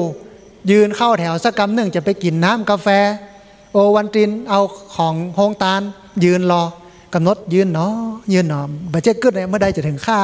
อย่างมดเฮลก้าอีนะอันนั้นบ่ได้บุญนะแต่ถ้ายืนเนาะหูคิงว่ายืนอยู่อันนี้ก็ได้บุญนิสีโนวานิสีนิติปชานาติเมื่อนั่งอยู่ก็รู้ว่านั่งอยู่ขณะที่เขานั่งอยู่หูคิงว่านั่งอยู่ก็เป็นการเจริญสติสยะโนวาสยะมิติปชานาติเมื่อนอนอยู่ก็รู้ว่านอนอยู่ขนาดนอนก็ยังเจริญสติได้นะหูว่านอนแต่ถ้ามันลับไปก็จ้างมันเถอะนะหูเข้าเหยียดออกเหลียวแสดงว่าในชีวิตประจำวันเฮานี้เฮาเจริญสติได้หมดล้างหน้าก็แปรงฟันก็กำหนดสติได้ตำน้ำพริกอยู่ตำเนาะมันถ้าจะลำขึ้นนักกว่าเดิมนะซักผ้าก็ซักเนาะมีสติกับการซักกวาดเนาะก็กวาดเนาะบางคนกวาดไปตัวจมไปตัวหรอกแต่นี้งดจมกำหนดกวาดเนาะก็เป็นการเจริญสติอันนี้คือสติในพระพุทธศาสนาซึ่งเมื่อเราเจริญแล้วมันจะทำให้เรานั้นทำบุญได้เต็ม10ข้อมันจะทำให้เรามองปัญหาเป็นเรื่องธรรมดามันจะทำให้เราเอาวิกฤตเป็นโอกาสเอาความผิดพลาดเป็นการแก้ไขมองตุกหรือว่ามองปัญหาเนี้ยว่าเป็นแค่เรื่องธรรมดา อันนี้ฝากไว้ให้กับพี่น้องศรัทธาที่มาร่วมบุญกันในค่ำคืนนี้ในประเพณีสวดอิติปิโส108ซึ่งท่านอาจารย์พระครูอภิวัฒนวิกรมพร้อมกับญาติธรรมพร้อมกับคณะสงฆ์อำเภอดอยหล่อกับผู้ใหญ่บ้านกำนันต่างท้องที่ท้องถิ่นต่างท่านนายกท่านรองนายกท่านปลัดและก็ศรัทธาสาธุชนนักศีลนักบุญทั้งหลายได้ร่วมจัดขึ้นในวันนี้อาตมาภาพได้มาแสดงพระธรรมเทศนาฉลองศรัทธาญาติโยมผู้ได้มาประพฤติวัดปฏิบัติธรรมสร้างกุศลผลบุญกันณที่นี้2เรื่องคือเรื่องบุญกับเรื่องสติพอสมควรแก่เวลาขอพารานิสงส์ผลบุญที่ญาติโยมทั้งหลายได้ร่วมกันกระทำมาขอจงเป็นตบะเดชะเป็นภรวะปัจจัยเป็นอุปนิสัยนำส่งพระคุณเจ้าซึ่งมีท่านอาจารย์พระครูอภิวัฒนวิกรมเป็นเป็นประธานพระเถรานุเถระครูบาสังฆะพระสังฆาธิการทุกรูปตลอดจนถึงญาติโยมศรัทธาสาธุชนทุกคนทุกท่านได้ร่วมกันกระทำบำเพ็ญมาดีแล้วขอบุญนี้กุศลนี้ความดีนี้นั้นจงเป็นตบะเดชะเป็นภรวะปัจจัยเป็นอุปนิสัยนำส่งครูบาอาจารย์ศรัทธาสาธุชนทุกคนทุกท่านนั้นจงประสบแต่ความสุขความเจริญเข้าถึงซึ่งโลกียสุขและโลกุตระสุขกล่าวคือมรรคผลนิพพานอันเป็นการสิ้นทุกข์อันเป็นการดับทุกข์โดยเร็ววันทุกรูปทุกท่านด้วยกันเทินเอวังก็มีด้วยปการฉนี้สาธุสาธุสาธุทุกท่านได้รับฟังธรรมเทศนาเทศนาโดยท่านพระอาจารย์สาธิตธีระปัญโยสถาบันธรรมาภิวัตรอำเภอแม่เมาะจังหวัดลำปางเป็นที่เรียบร้อยโอกาสนี้ญาติโยมท่านใดที่จะทำบุญกับท่านอาจารย์ก็คณะกรรมการเอาพานไปวางตรงหน้าช่วงที่นิมนต์พระขึ้นบนในขวงพระธาตุก็จะเปิดโอกาสให้ศรัทธาได้ทำบุญกับท่านสาธิตเสร็จเรียบร้อยพระสงฆ์นั่งประจำเรียบร้อยเฮาก็จะได้เอาปอนตามลำดับไปช่วงนี้ขอนิมนต์พระสงฆ์นะครับ ครูบาอาจารย์ที่ได้กราบนิมนต์ก็ขอเข้าสู่ลานเจดีย์ณเวลานี้ก็นิมนต์นะครับทุกรูปนะครับได้เดินขึ้นทางด้านทิศตะวันออกนี่นะครับเพื่อให้ศรัทธาญาติโยมได้ไหว้ได้สาคณะกรรมการที่เกี่ยมปรับตัวอักษรก็เอาบันไดมาแป่งกำประเดี๋ยวนี้เลยเอาบันไดเอาสกอตเทปมาติดมันย้อยลงมันพวกก้อยตกเนอะงานประเพณีนี่นะฝั่งตกเด้อแป่งเลยประเดี๋ยวนี้เดี๋ยวเปิ้นถ่ายรูปจะให้อบต.เปิ้นถ่ายรูปแต่ท่านเจริญพรญาติโยมที่จะร่วมบุญกับอนุโมทนาที่ฝากไว้แต่เจ้าก็มีเนาะเพราะว่าท่านสาธิตนี่เปิ้นได้เลี้ยงเนนติดใน5 ปันโรงเรียนบาลีสาธิตวัดสนดอกเอาไปฝากไว้ให้เปิ้นเนนไว้กินไว้นอนเนาะนอนอันนี้ก็มีญาติโยมแต่เจ้าเปิ้นเอาฝากไว้ญาติโยมจะร่วมกับเจริญพรตอนนี้ช่วงที่ครูบาอาจารย์เปิ้นเดินขึ้นไปเฮาพอแล้วก็สีดึกที่จริงก็2 ทุ่มเกิงบ่ได้ศรัทธาญาติโยมกำลัง2 ทุ่มเกิงเนาะอันนี้ศรัทธาที่ฟังรายการเนอะพระดมเอาไปใส่ไว้กำเปิ้นฝากแต่เจ้าอันนี้หมู่ที่เปิ้นปิกไปก่อนครูบาอาจารย์ก็นิมนต์นะครับวัด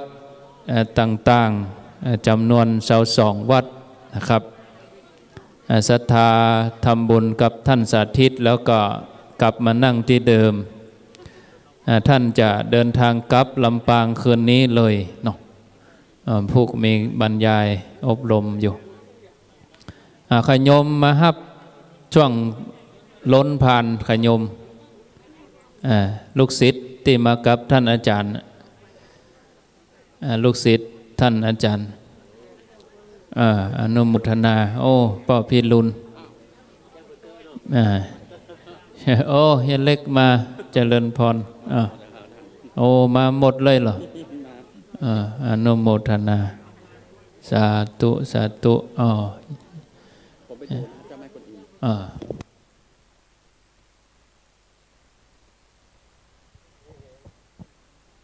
ครับช่วงนี้ก็ขออนุโมทนานะครับก็ยินดีกับท่านนายกนะครับอบต.ของเรากับท่านว่าที่ร้อยตรีสุรพงษ์กาบบังพร้อมคณะนะครับท่านก็ได้นำปัจจัยร่วมบุญกับงานสวดอิติปิโส108 จบครั้งนี้จำนวน 30,000 บาทด้วยกันนะครับก็ขออนุโมทนาบุญกับท่านว่าที่ร้อยตรีสุรพงษ์กาบบังท่านนายกองค์การบริหารส่วนตำบลโดยหล่อพร้อมคณะนะครับท่านก็ได้ร่วมทำบุญทุกปีนะครับและก็ทุกแห่งนะครับในเขตของตำบลโดยหล่อนะครับเมื่อมีงานบุญสำคัญท่านก็พร้อมกับคณะผู้บริหารก็ดีเจ้าหน้าที่พนักงานนะครับรวมทั้งท่านปลัดนะครับก็จะ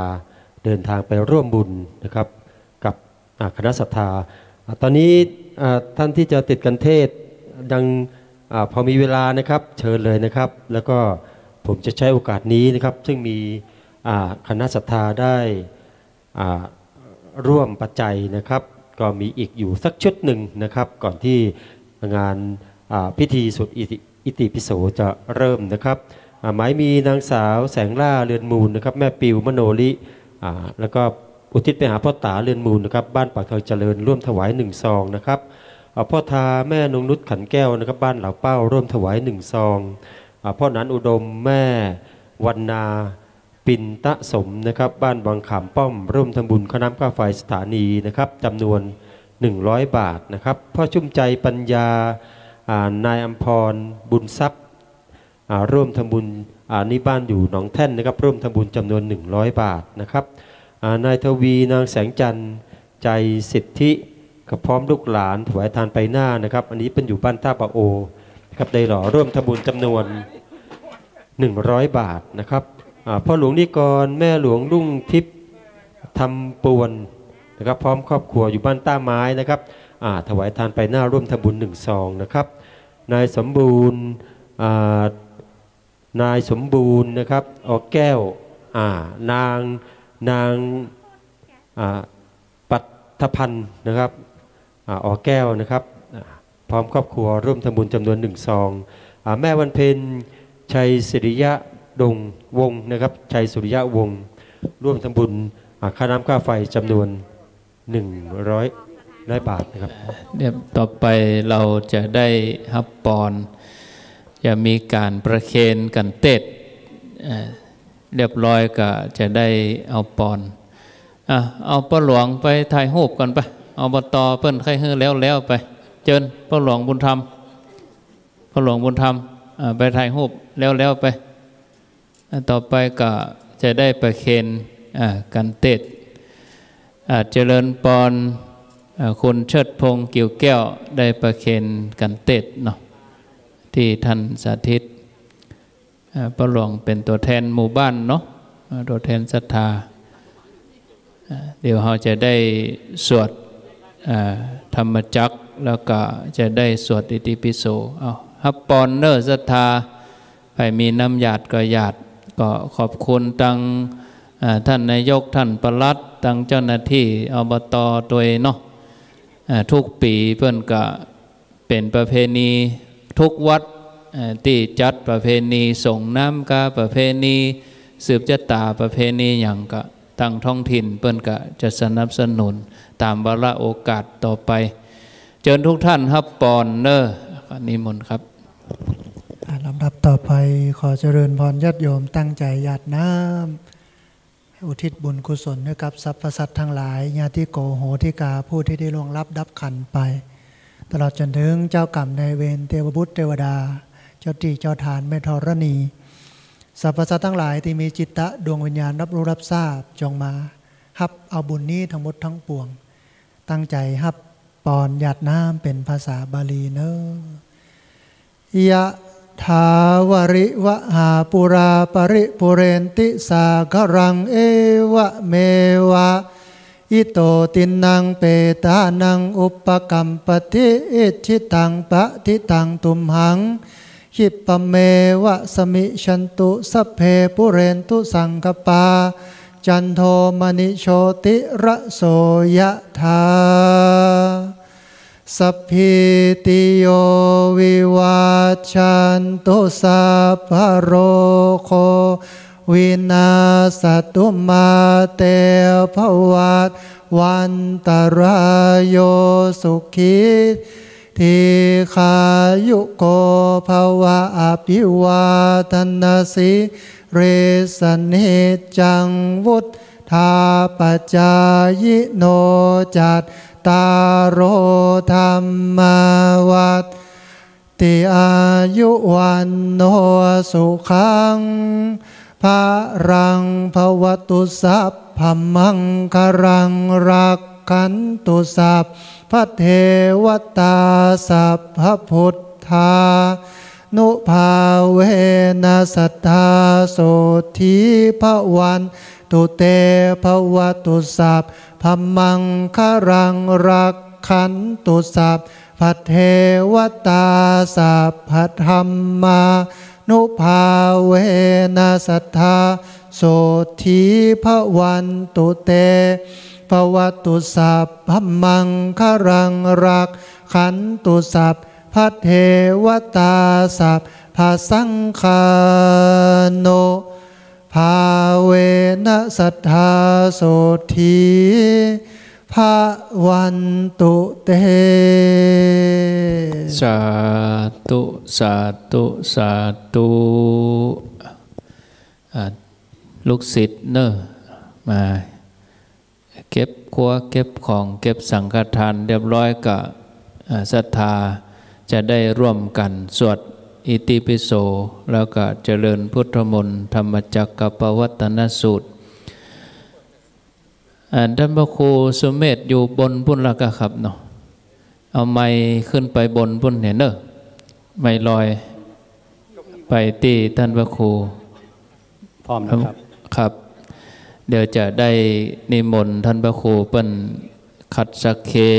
ลวดนำหมู่เฮาตั้งหลายสวดธรรมจักรปวัตตนสูตรแล้วก็อิติปิโส108ศรัทธาที่ตากเมยตากยังบ่ได้ก็ลบเข้าห่มเข้าตั้งเต็นท์แต่ครูบาอาจารย์เปิ้นปั่มเป่งครูบาอาจารย์เปิ้นนั่งในควงธาตุต่อไปศรัทธาท่านใดจะเข้าไปนั่งจันในก็ขอเจริญปอนเลยแต่จันนอกออกจากครูบาอาจารย์มาเนอะเอาเข้าไปเลยศรัทธาเข้าไปเดี๋ยวนี้ใครจะเข้าไปมีเก้าอี้นั่งได้เข้าไปนั่งแวดท่านเลยอนุญาตเลยเจริญปอนตอนนี้เลยญาติโยมเข้าไปจันลุ่มเนอะจันบนเป็นพระสงฆ์ญาติโยมเข้าไปเลยเจริญปอนเอาหมวกเอาผ้าคลุมหัวเฮียเข้าไปเลยเกียมกระดาษจะได้สวดเข้าไปเลยโยมใครจะปั้มเป่งมีเก้าอี้นั่งขออนุโมทนาลูกศิษย์ลูกหาศรัทธาญาติโยมนั่งเก้าอี้เลยนั่งเก้าอี้เข้าไปเลยใครจะไปสวดพร้อมกับครูบาอาจารย์เจ้านั่งเก้าอี้นะนั่งเก้าอี้ก็ได้ใครจะนั่งกับปืนก็ตามใจตั้งในบนเดียวพร้อมแล้วก็จะได้เริ่มพิธีนะศรัทธาเราร่วมกันเข้าไปเอาเกิบเข้าไปได้มันเป็นอย่างแล้วก็ถอดแล้วก็เอายองไว้ตีหญ้านะถ้าเอาเกิบไว้นี่เดี๋ยวหลายคนมันไปกันนะอย่างท่านสาธิตเปิ้นเทศตะเกียโอ้สวดไปม่วนได้บุญเพื่อออกมาเกิบหายเนาะ เกิบไปตัวติ้วไปแล้วก็เอายองไว้ตั้งหลังเฮาติ้วเกิบยองไว้ตั้งหลังเฮานั่งตัดใดก็เอาเกิบยองไว้หลังเฮาหั่นนะโอ้เข้าไปหลายเหมือนกันดูนี่เนาะโอ้ก็นิมนต์ท่านอาจารย์สถิตเนาะเดินทางโดยสวัสดิภาพปิกดอยขุนตาลไปแถมสาธุ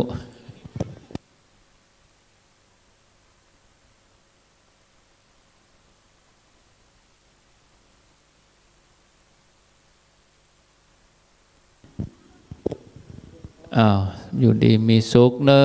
ะท่านก็จะเดินทางกลับลำปางก็เคยเอาศรัทธาขึ้นรถไฟไปเตื้อหนึ่งไปที่แม่เหมาะพุ่นคนเท่านั่งรถไฟอย่ามาฮ้อนจุอ่ะก็มันรถไฟไม่ใช่รถน้ำเนาะถ้ารถน้ำก็เย็นกันอย่ามาจอดมันน่ะจุรถนี่วะอีแม่เกิดมานี่ขึ้นเตื้อเดียวแล้วก็เตื้อสุดท้ายเตื้อจุเนยวะ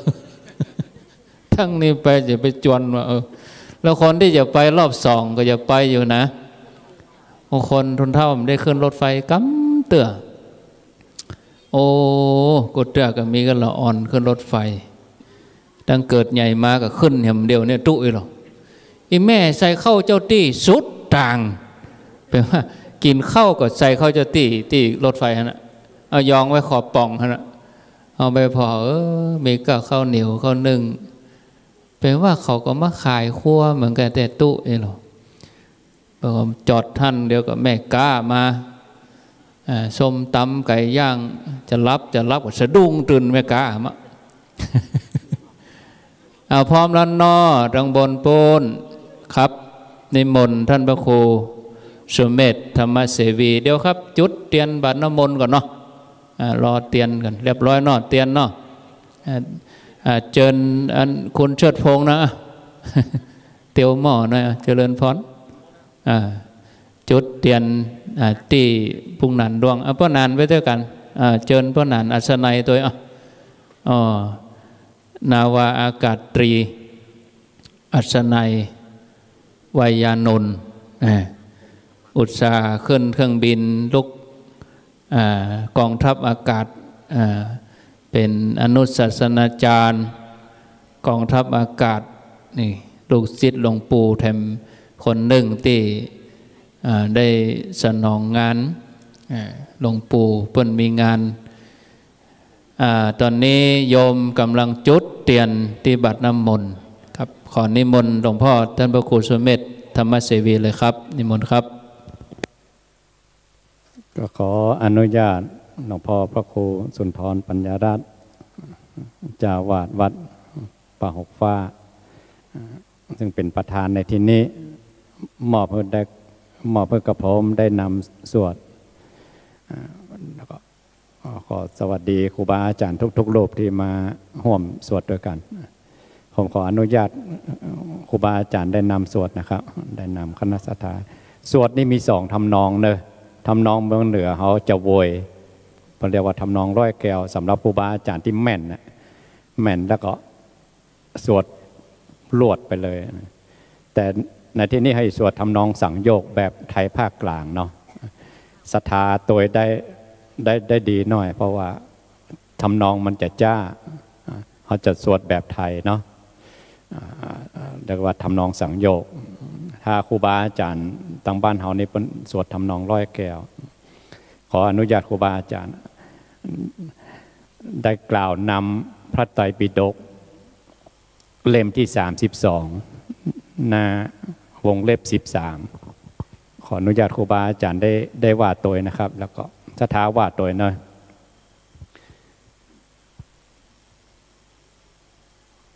ตามที่กล่าวมานี้ กล่าวมานี้พระพุทธเจ้าทั้งหลายพระพุทธเจ้าทั้งหลายเป็นอจินไตยเป็นอจินไตยธรรมของพระพุทธเจ้าธรรมของพระพุทธเจ้าก็เป็นอจินไตยก็เป็นอจินไตยสำหรับผู้ที่เลื่อมใสสำหรับผู้ที่เลื่อมใสในอจินไตยในอจินไตยย่อมมีผลย่อมมีผลเป็นอจินไตยเป็นอจินไตยตามไปด้วยทรงสรุปพุทธปาทานของพระพุทธองค์ไว้ดังนี้สาธุขึ้นพร้อมกันเนอะสาธุสาธุสาธุต่อไปเป็นพระไตรปิฎกเล่มที่20ฉบับมหาจุฬาลงกรณราชวิทยาลัยหน้า37บทที่16ว่าตัวเนอเอกธรรมบาลีเอกธรรมบาลีว่าด้วยธรรมอันเป็นเอกปฐมวรรคหมวดที่หนึ่งพระผู้มีพระภาคเจ้าตรัสว่าภิกษุทั้งหลายธรรมอันเป็นเอกที่บุคคลเจริญทำให้มากแล้วย่อมเป็นไปเพื่อความเบื่อหน่ายอย่างที่สุดเพื่อคลายกำหนัดเพื่อดับเพื่อสงบระงับเพื่อรู้ยิ่งเพื่อตรัสรู้เพื่อนิพพานธรรมอันเป็นเอกคืออะไรคือพุทธานุสติการระลึกถึงพระพุทธเจ้าธรรมอันเป็นเอกนี่แลที่บุคคลเจริญทำให้มากแล้วย่อมเป็นไปเพื่อความเบื่อหน่ายอย่างที่สุดเพื่อคลายกำหนัดเพื่อดับเพื่อสงบระงับเพื่อรู้ยิ่งเพื่อตรัสรู้เพื่อนิพพานสาธุขึ้นพร้อมกันเนอะสาธุ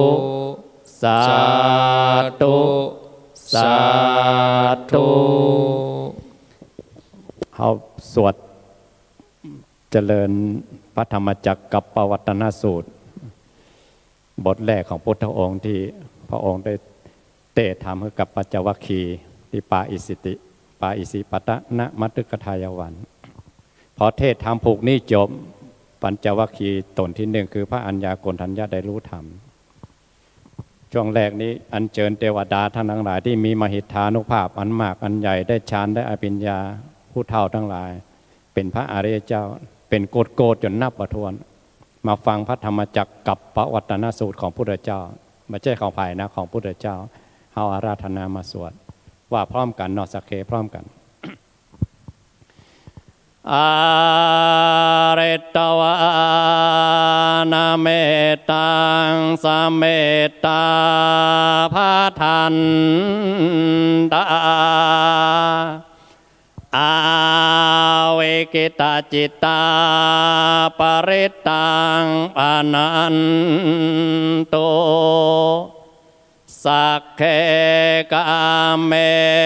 จารูเปกิริสิกาลาตเตดาลิเกวิมานเน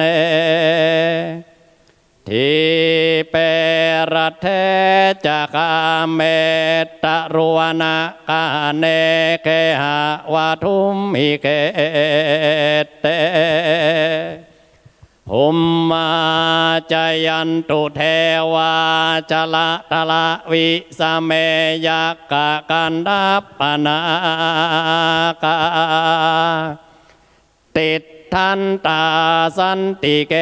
ยังมุนิวรวจนังสาตาวเมสุนันโตธรรมัสสวนกาโลอายัมปทันตาธรรมัสสวนกาโลอายัมปทันตาธรรมัสสวนกาโลอายัมปทัน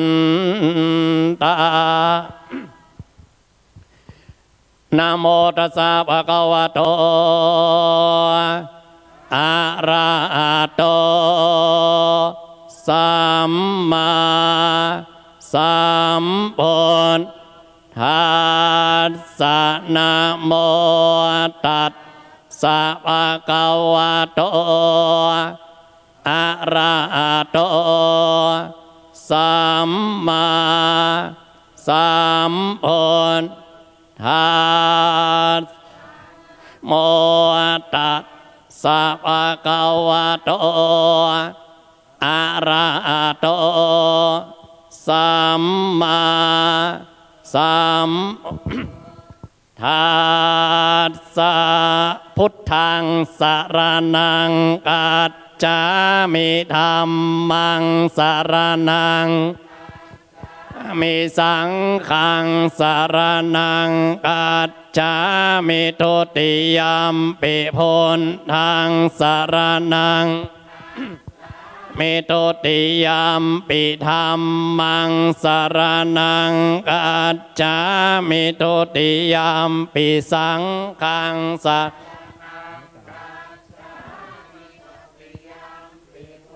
ตังสารนังกัจจามิตติยมปิธัมมังสารนังจามิตติยมปิสังฆังสารนังกัจจา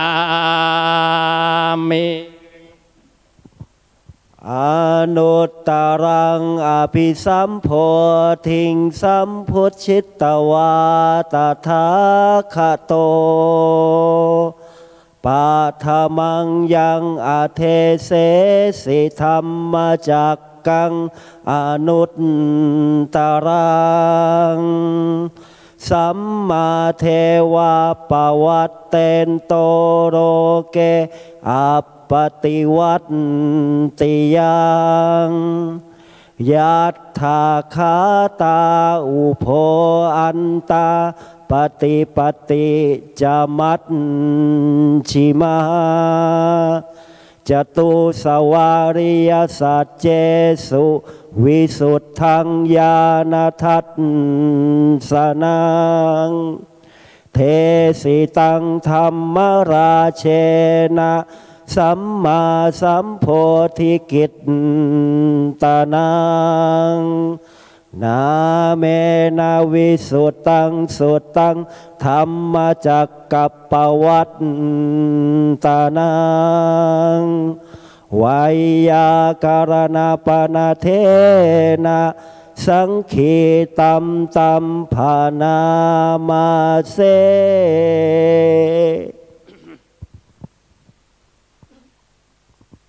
เอวเมสุตังเอ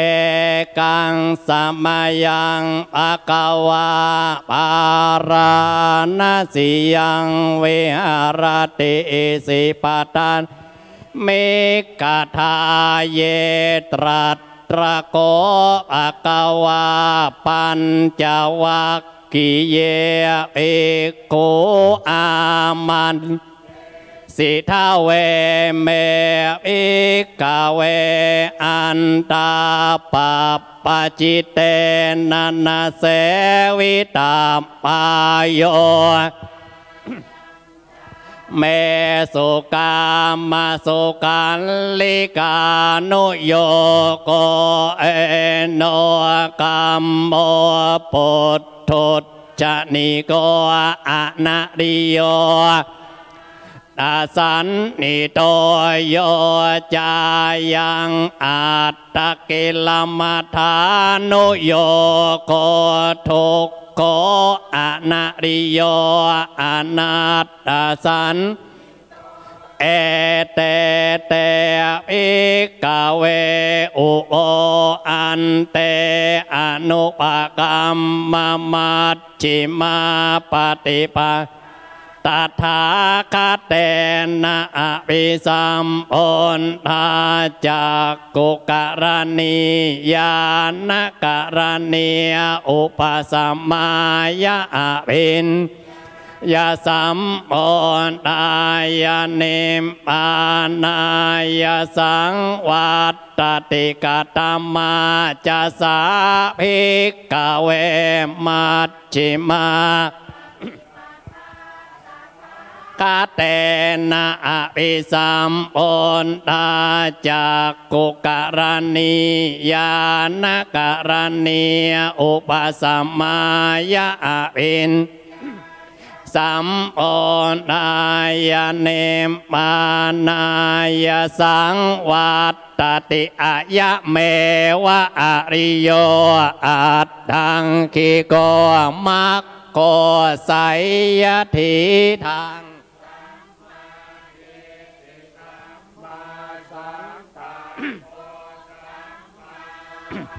จะสัมมากัมมันโตสัมมาอาชีวะวายาโมสัมมาสติสัมมาสมาธิอายังโกสาภิกขเว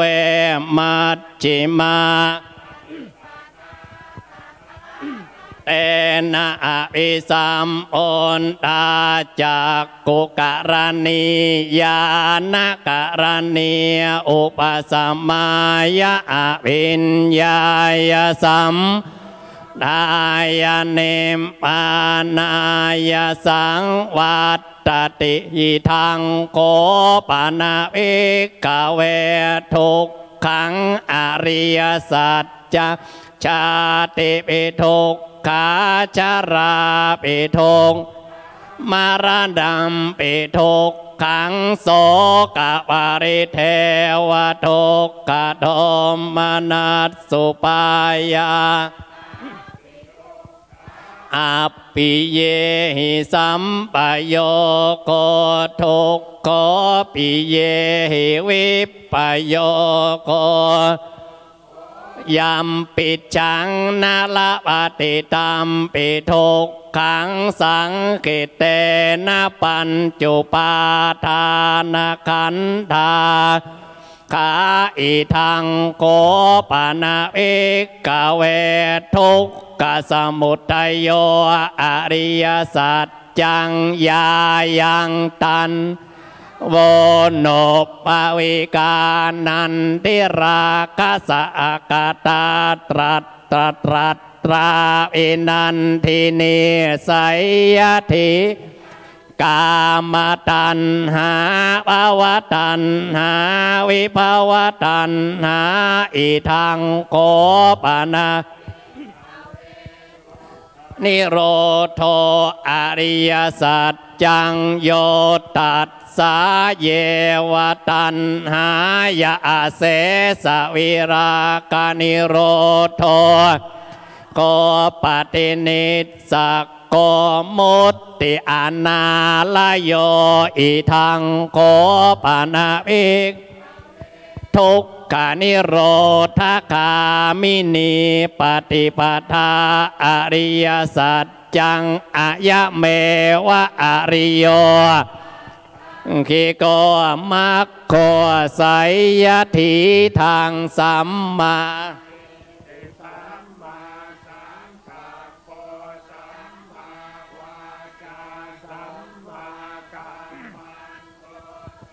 มาอาชีโวสัมวายาโมสัมมา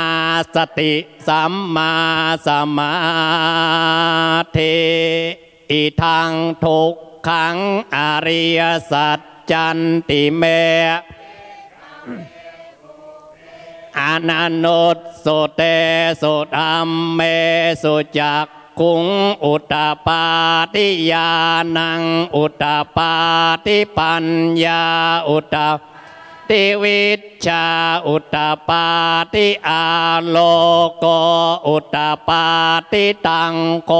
ปานิตังทุกขังอริยสัจปริญญายันติเมเอกเวบุมเพอนันนุตสุเตสุธรรมเมสุจักขุงอุตตติปัญญาอุตตปาติวิชชาอุตตปาติอาโลโกอุตตปาติตังโกปานิตังทุกอริยสัจจังปริญญาตันติเม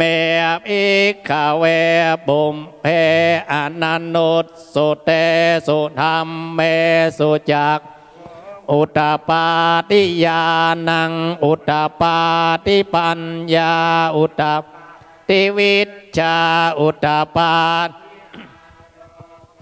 อุตตปาติ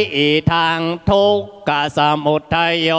อริยสัจจันติเมอิขเวบุม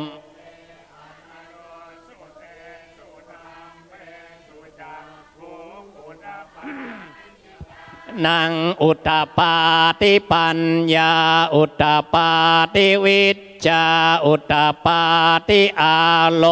โกอุตตปาติตังโกปานิ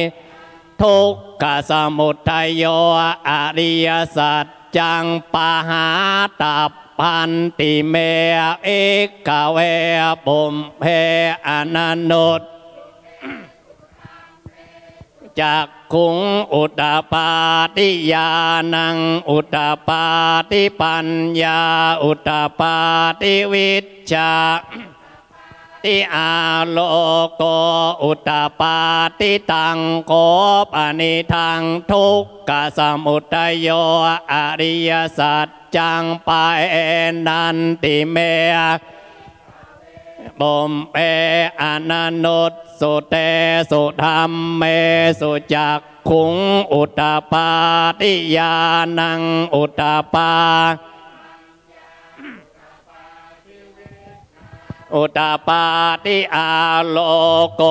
อุตตปาติทางทุกขนิโรโธอริยสัจจันติเมบุมเพอนันนุตสุเตสุธรรมเม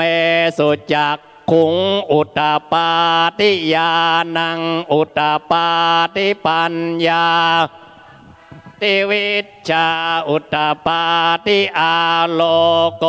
อุตตปาติตังโคปานิทังทุกขนิโรโธอริยสัจจัตจิกาตัปพันติเมอิกเวบุมเปอนันนุตสุเต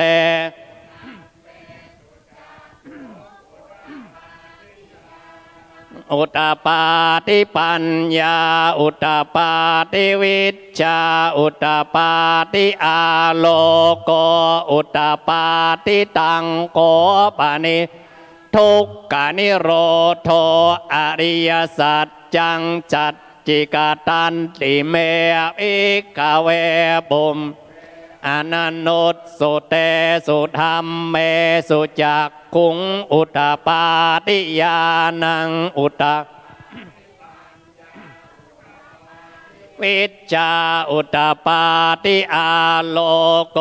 อุตตปาติทางทุกขนิโรธคามินีอริยสัจจันติเมอิก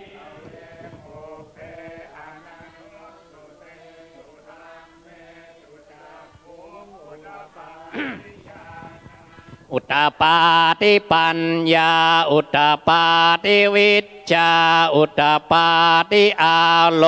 โกอุตตปาติตังโคปานิทุกขานิโรธคามินีปฏิปทาอริยสัจจังภาเวตัปปันติเม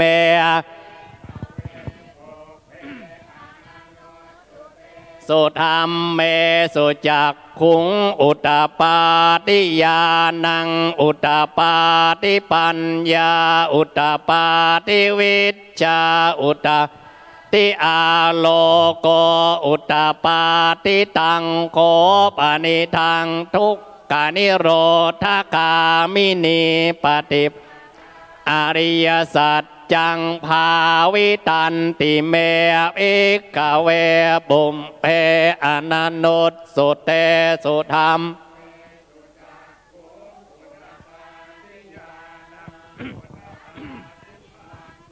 อุตตปาติวิชชาอุตตปาติอาโลโกอุตตปาติยาวกีวันจะเมเอกอิเมสุจโตสุอริยสัจเจสุเอ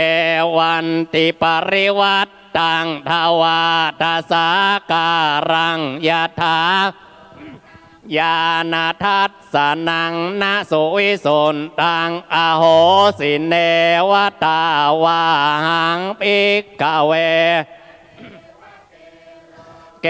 สมาระเกสพรัมมะเกสัตสมณพรหมนิยาปัจจายสัทเทวมนุษยานุตตรังสัมมาสัมโพธิงอภิสัมโพธปัจจัญญาสิงยโตจะโกเมสุจโตสุอริยสัจเจสุเอวันติปริวัตตังทวาทสาการังยะถายานาทัสสนังสุวิสุนตังอโหสิอาถาหังภิกขเวสเทวะเกสัมมาระเกสัพรัม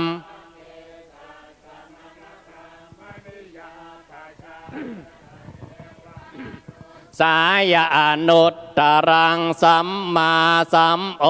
ธิงอภิโอโทปัจจัญญาสิงญานันจะปนะเมทัสสะอุตตปาติอกุปปาเมวิมุตติอายมันติมาจาตินัตติธานิปุนาปโว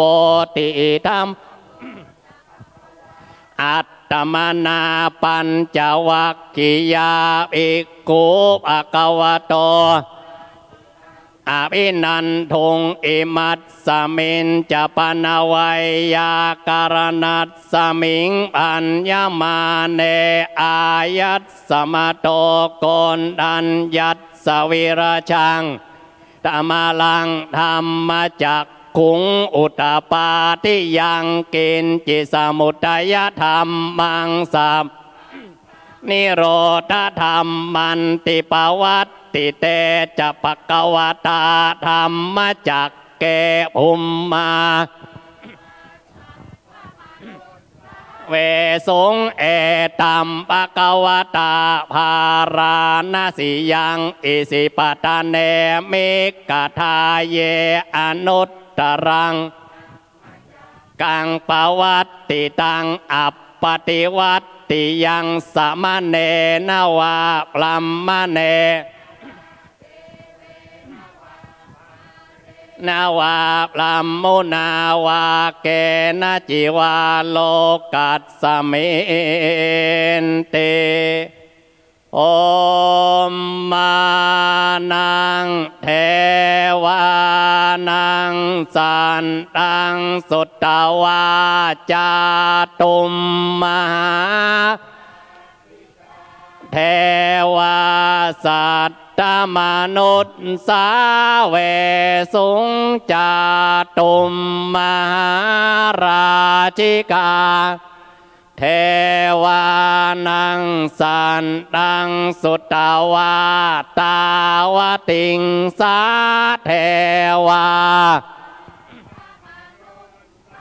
เวสุงตาวติงสานังเทวานังตังสุตตวายามาเทวา เวสุงยามานังเทวานังสันตังสุตตวาตุสิตา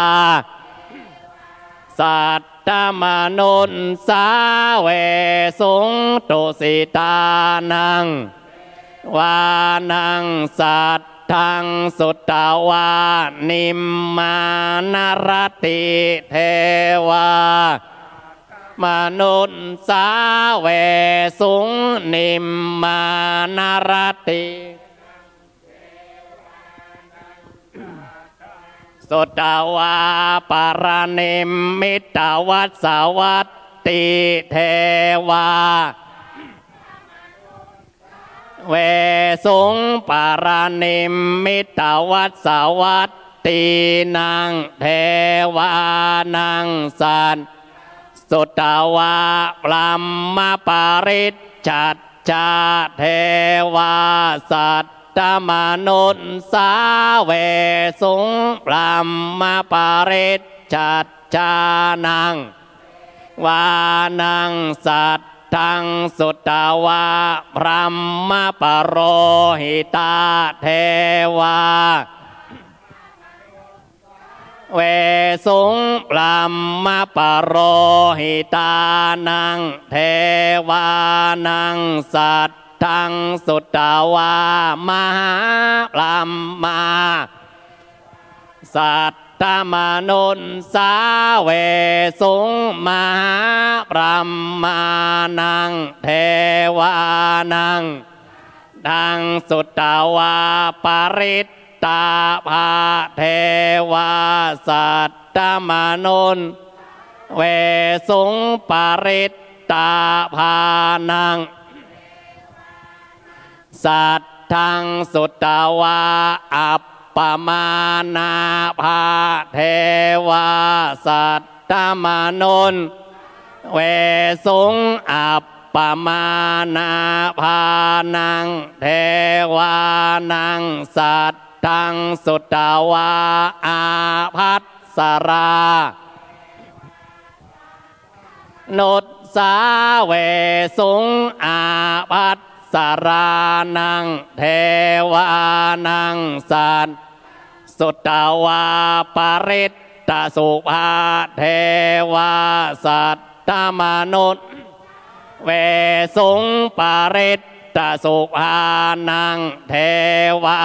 นังสัตทังสุตตวาอัปปมาณสุภานุนสาเวสุงอัปปมาณสุภานังเทวานังสัตสุตตวาสุภกินนาหากาเทวาสัตตมนุนเวสุงสุภกินนาคานังเทวานังสันสุตตวาเวหัปปาลาเทวาสุงเวหัปปาลานังเทวานังสัตตังสุตตวาอวิหาเทวาตามนุนสาเวสุงอวิหานังสุตตวาอัตตปาเทวาสัตตมนุนอัตตปานังเทวานังสัตทังสุตตวาสุทัสสาเทวาเวสุงสุทัสสานังเทวานังสัตทังสุตตวาสุทัสสีเทวานุนสาเวสุงสุทัสสีนังเทวานังสันสุตตวาอากานิตตกาเทวาเวสุงเอตัมปะกวตาภาราณสียังอิสิปตาเนมิกทาเยอนุตธรรมจักกังปวัตติตังอัปปติวัต ติยังสมะเนนวาพรัมมะเนเทเวนวามาเรนบรัมมุนาวาเกณจิวาโลกัสสมินเตอิติหะเตนะคันเนนะเตนะโมเตนะยาวะบรัมมโลกาอาภกกัสสิอายัญจะทัสสะหัสสีโลกธาตุสังกัมปิสัมปะกะปิสัมปะเวทิอัปปมาโนจะโอราโรโอปาตุระโหสิอติกรรมเมวะเทวานังเทวานุภาอัตโกอะกวาอุทานังอุทานเนสิอัญญาสิวัตโพอัญญาสิวัตโพโกนอัญโยติติตังอายัตสมโตโกนยัตสะอัญญาโกนทันโยตะเววนามังเอาสิต่อไปให้เจริญพุทธานุสติโดยการสวดพระพุทธคุณเก่าอิติปิโสช่องเดียวเนอะศรัทธามองดูพระเจดีย์สมปรารถนาวัดปากทางจะเดินที่นี้หรือเขานึกพุทธรูปวิหารวัดเฮาบทสดวัดเฮาอย่างได้ก็ได้พระบทพระบาทพระธาตุเจดีย์นึกพระธาตุโดยน้อยโดยสุเทพพระธาตุหริพุนชัยพระธาตุโดยตุงนครปฐมนครพนมอันใดก็ได้หมดพระแก้วมรกตพระพุทธชินราชที่เป็นพระบทพระบาทพระธาตุเจดีย์พระพุทธรูปปางต่างๆที่ครูบาอาจารย์ได้ทำแบบไว้ดีแล้วน้อมนึกเป็นพุทธนิมิตในใจพุทธนิมิตในใจเป็นบริกรรมนิมิตกับโมเมนะมีผมพูดแล้วเขาโมเมเอาก่อนนะครับน้อมนึกบอกพระธาตุนั่งในใจโจโพพุทธรูปนั่งในใจเขาโจโพนึกโมเมเอาอย่างนั้นเรียกว่าบริกรรมนิมิตนึกเอาก่อนปากเขาก็ว่าอิติปิโสไปโดยใจก็น้อมนึกพระบทพระบาทพระธาตุเจดีย์เอาอย่างใดอย่างหนึ่งถ้านึกที่อื่นมาได้ก็ดูพระบรมธาตุเจดีย์เจ้าวัดปากทางเจริญเนี่ยสองหน้าสองตาข่าวโจโพขึ้นไปบนฟ้าใจน้อมนึกเป็นบริกรรมนิมิตอย่างอินเนอร์พอนึกน้อมนึกเป็นบริกรรมนิมิตใจเขาสื่อไปถึงพุทธเจ้าขอพุทธเจ้าเป็นที่จังที่เปิ่งที่ระลึกที่เขาได้ท่องอ่านกันเบื้องต้นที่เรียกว่าเป็นอาจินไตยมีอานิสงส์นับมาได้ประมาณมาได้เอาว่าพร้อมกันเนอะอิติปิโสภะคะวาอะระหังสัมมาสัมพุทโธเวนจารณะสัมปันโนสุขโตโลกวิโทอนุตตโรปุริสัตสารติสัทธาเทวมนุษย์สานังพุทโธภะคะวาติติปิโสภะคะวาอะระหังสัมพุทโธวิชชาจารณะสัมปันโนสุขโตโลกวิโทอนุตมาสารติสัทธาเทวมนุษย์สานังพุทโธภะคะวาติติปิโสภะคะวาสัมมาสัมพุทโธวิชชาจารณะสัมปันโน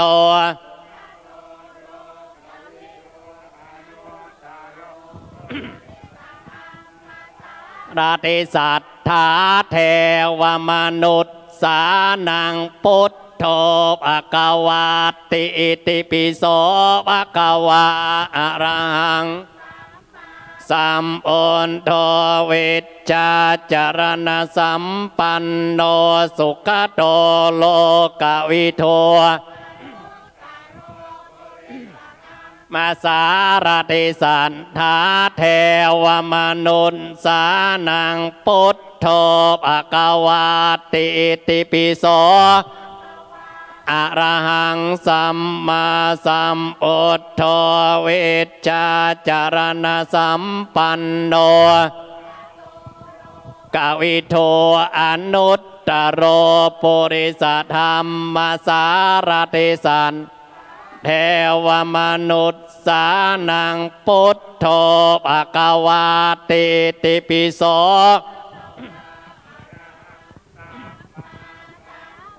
ดเวชชาจารณสัมปันโนสุขโตโลกวิโทอนุตปุริสธรรมสารติสันทาเทวมนุนพุทโธภควาติติปิโสภควาอะระหังสัมมาสัมพุทโธปันโนสุขโตโลกวิโทอนุตปุริสธรรมสารติสันทาเทวมนุนพุทโธ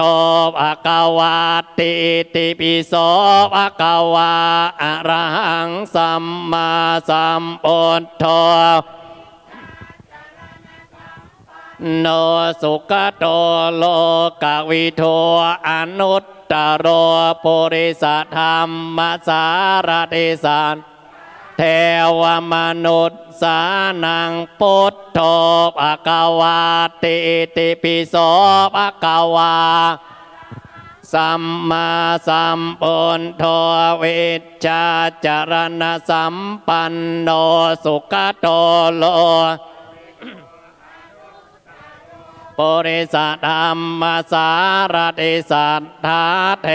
วมนุนพุทโธ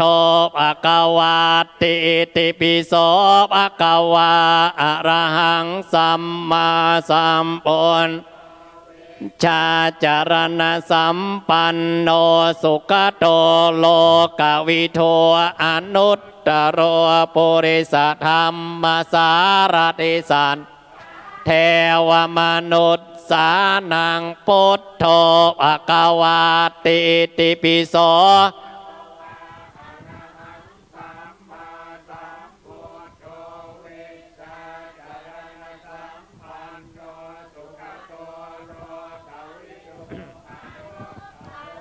ปุริสธรรมสารติสัทธาเทวมนุษย์สานังพุทโธภควาติติปิโสสัมพุทโธเวชชาจารณสัมปันโนสุขโตโลกวิโทอนุตตโรปุริสรติสันทาเทวมนุษย์สานังพุทโธภควาติติปิโส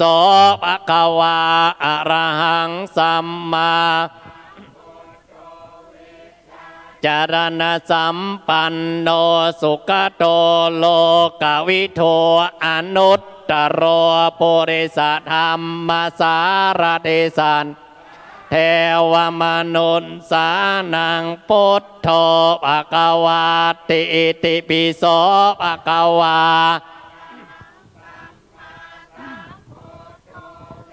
จาจารณสัมปันโนสุขโตโลกวิโทอนุตตโรปุริสธรรมสารติสันเทวมนุษย์สานังพุทโธภควาติติปิโสภควาอะระหังสัมมาด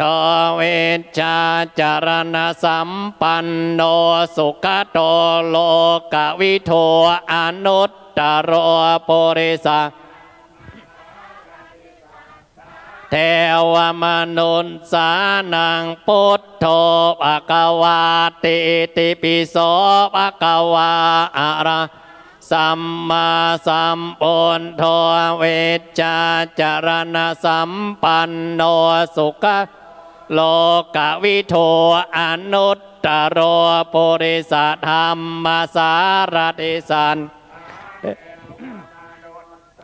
นางพุทโธ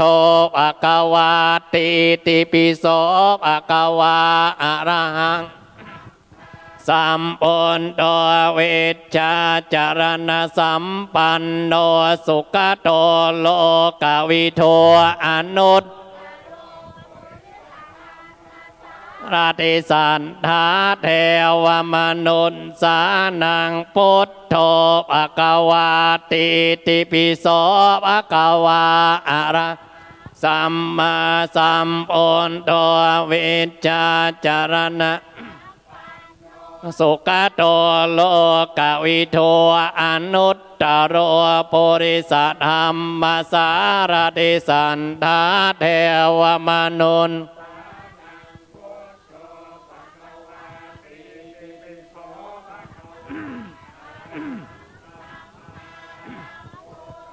เวชชาจารณสัมปันโนสุขโตโลกวิโทอนุตตโรปุริสสารติสันทาเทวมนุษสานังพุทโธภควาติติปิโสภควาอะระหังสัมจาจารณสัมปันโนสุขโตโลกวิโทอนุตตโรปุริสมาสารติสันทาเท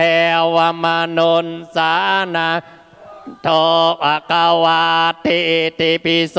ภควาอะระหังสัมมาสัมพุทโธเวชชาจารณสัมปันโนกวิโทอนุตตโรปุริสธรรมสารติสันทาเทวมนุษพุทโธภควาติติปิโสภควาอะระหังสัมมาจารณสัมปันโนสุขโตโลกวิโทอนุตตโรปุริสราติสันทาเทวมนุษสานังพุทโธภควาติติปิโสอะระหังสัมมาสัมพุทโธเวชชาจารณะสุขโตโลกวิโทอนุตตโรปุริสธรรมสารตินางพุทโธภควาติติปิโสภควาอะระสัมมาสัมพุทโธเวชชาจารณสัมสุขโตโลกวิโทอนุตตโรปุริสธรรมสารติสันเทวมนุษสานังพุทโธภควาติติปิโสภควาอะระหังสัมมาจารณสัมปันโนสุขโตโลกวิโทอนุตปุริสธรรมสารติสันทาเทวมนุษสานังพุทโธภควาติติปิโส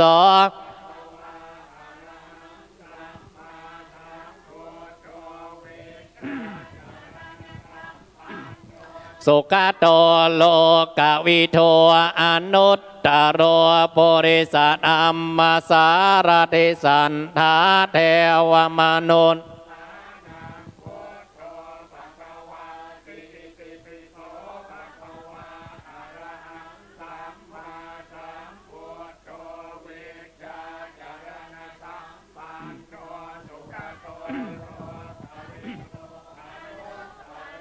ปุริสธรรมสารติสัทธาเทวมนุษสานังพุทโธภควาติติปิโสภควาอะระหังสัมมาจารณสัมปันโนสุขโตโลกวิโทอนุตต ตโรปุริสธรรมสารติสันเทวมนุษย์สานังพุทโธภควาติติปิโสภควาอะระหังสัมมา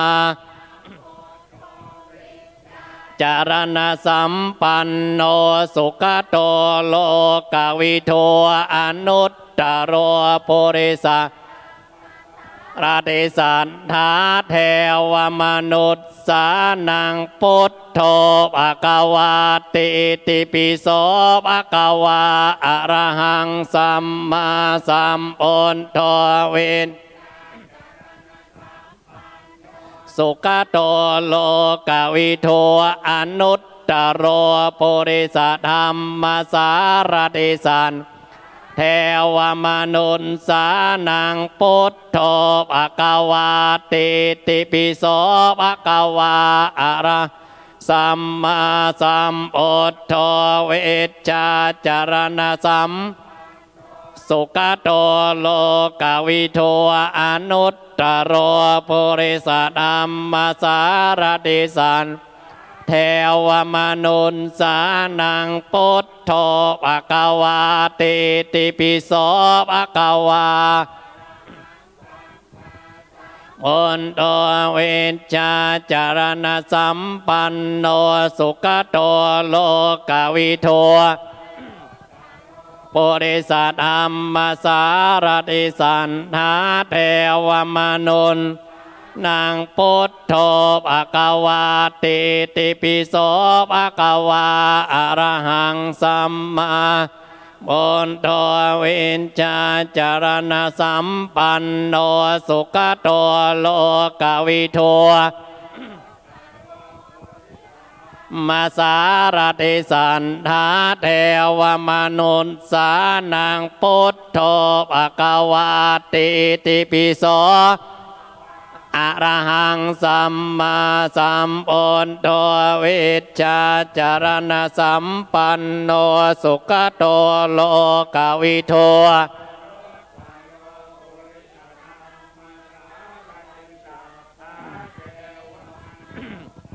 นางพุทโธภควาติติปิโสภควาอะระหังสัมมาสัมพุทโธ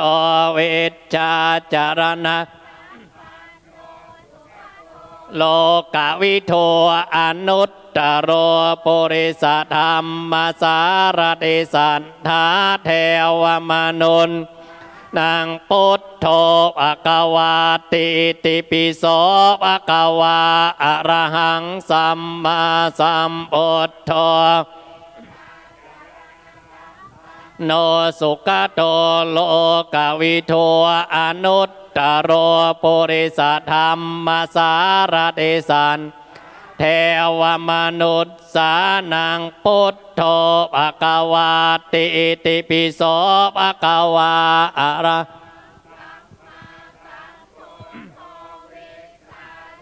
นาสัมปันโนสุขโตโลกวิทูอนุตตโรปุริสธรรมสารติสันเทวมนุษย์สานังพุทโธภควาติติปิโสภควาอะระสัมมาสัมพุทโธเวชชาจารณะสุขโตโลกวิทูอนุตตโรปุริสธรรมสารติสันสานังพุทโธ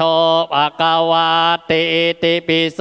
ภควาอะระหังสัมพุทโธเวชชาจารณสัมปันโนสุขโตโลกวิทูโรปุริสธรรมสารติสันทาเทวมนุษย์นางพุทโธภควาติติปิโส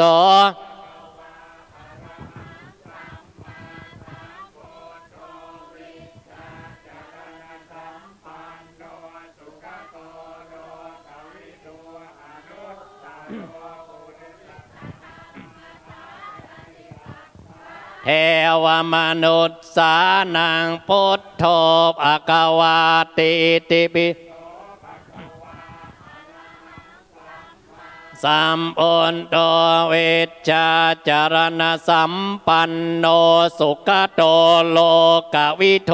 อนุตตโรปุริสวามนุษย์สานังพุทโธภควาติติปิโสภควาอะระหังสัมมาสัมพุทธสุขโตโลกวิโทอนุตตโรปุริสธรรมสารติสานังพุทโธภควาติเอาเสียงสูงอีกหน่อยอิติปิโสภควาอะระหังสัมมาสัมพุทโธเวนจารณสัมปันโนสุขโตโลกวิโทอนุตปุริสธรรมสารติสัทธาเทวมนุษย์สานังพุทโธภควาติติปิโสภควาเวชชาจารณสัมปันโนสุขโตโลกวิโทอนุตตโรปุริสมาสารติสัทธาเทวมนุษย์สาพุทโธภควาติติปิโสภควาอะระหังสัมมาสัมพุทโธเวชชาจารณโลกวิโทอนุตตโรปุริสธรรมสารติสัทธาเทวมนุษย์นางพุทโธภควาติติปิโสภควาอะระหังสัมมาสัมพุทโธเวนสุขโตโลกวิโทอนุตตโรปุริสทาเทวมนุษย์สานังพุทโธภควาติติปิโสภควาอะระมาสัมพุทโธเวชชาจารณสัมสุขโตโลกวิโทอนุตตโรปุริสธรรมสารติสันสานังพุทโธภควาติติปิโสภควาอะระหังสัมมาโทเวชชาจารณสัมปันโนสุขโตโลกวิโทอนุตตโรปุริสธรรมสารติสันนางพุทโธภควาติติปิโสภควาอะระสัมมาสัมพุทโธเวชชาจารณสัมสุขโตโลกวิโทอนุตตโร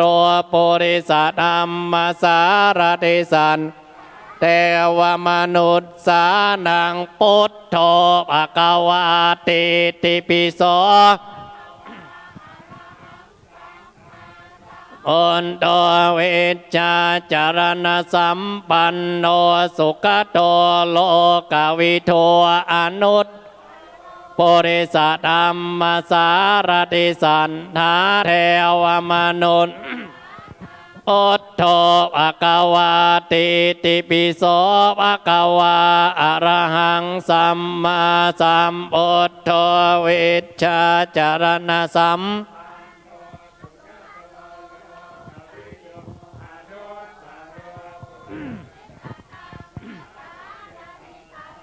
เทวมนุษย์สานังพุทโธภควาติติปิโสภควาอะระหังสัมมาสัมพุทโธปันโนสุขโตโลกวิโทอนุตตโรปุริสธรรมสารติสัน เทวมนุนสานังพุทโธภควาติติปิโสภควาอะระหังสัมมาจารณสัมปันโนสุขโตโลกวิทูอนุตตโรปุริสมาสารติสันทาเทวมนุนสานังพุทโธภควาติติปิโสอะระหังสัมมาสัมพุทโธวิชชาจารณสัมโล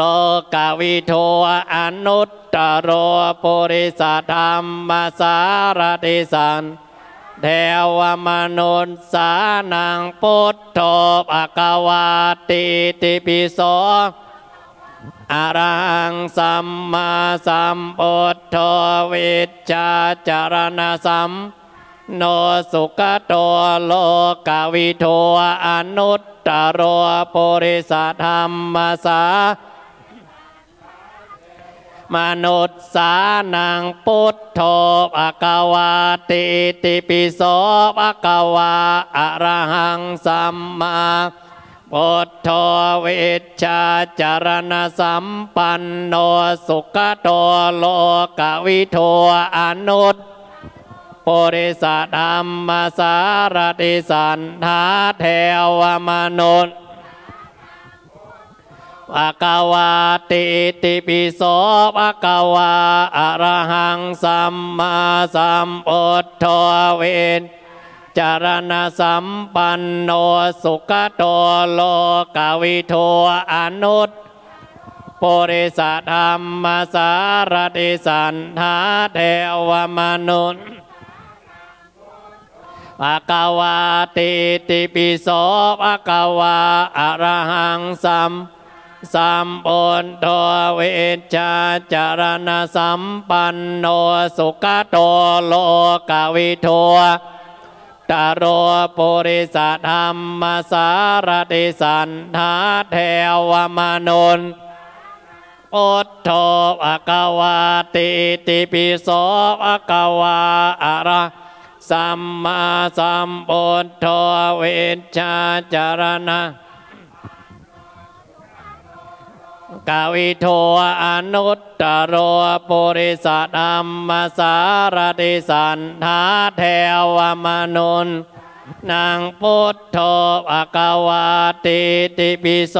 ภควาอะระหังสัมมา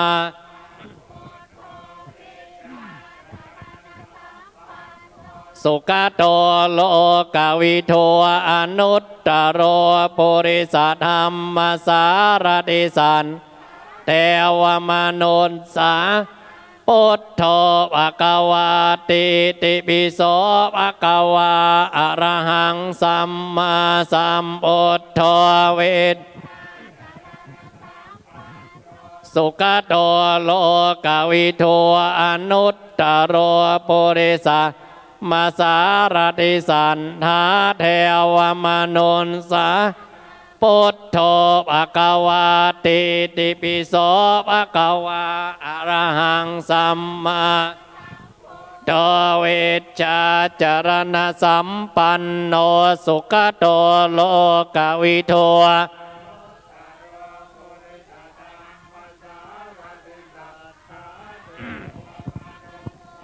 นางพุทโธภควาติติปิโสภควาอะระหังสัมมาสัมพุทโธวิชสุขโตโลกวิทูอนุตตโรปุริสธรรมสารติสันทาเทวมนุนพุทโธภควาติติปิโสภควาอะระหังสัมมาสัมพุทโธวิชสุขโตโลกวิทูอนุตตโรปุริสธรรมสารติสันเทวมนุนสานังพุทโธภควาติติปิโสภควาอะระ สัมมาสัมพุทโธเวนชาจารณสัมปันโนสุขโตโลปุริสธรรมสารติสัทธาเทวมนุษย์สานังพุทโธภควาติติปิโสภะอรังสัมมาสัมพุทโธเวนจารณสัมปันโนสุขโตโลกวิทูตโรปุริสธรรมสารติสันทาเทวมนุษย์พุทโธภควาติติปิโสภะควาอะระสัมมาสัมพุทโธเวชชาจารณะโลกวิทูอนุตตโรปุริสธรรมสารติสันเทวมนุษย์สานังพุทโธภควาติติปิโสภะควาอะระสัมมาสัมพุทโธเวชชาจารณะปันโนสุขโตโลกวิทูอนุตตโรปุริสสารติสันทาเทวมนุษย์สานังพุทโธภควาติติปิโสสัมพุทโธเวชชาจารณสัมปันโนสุขโลกวิทูอนุตตโรปุริสธรรมสารติสันเทวมนุษย์สานังพุทโธภควาติติปิโสอรังสัมมาสัมพุทโธเวชชาจารณะอนุตตโรปุริสธรรมสารติสันทาเทวมนุษย์นางพุทโธภควาติติปิโสภควาอะระหังสัมมา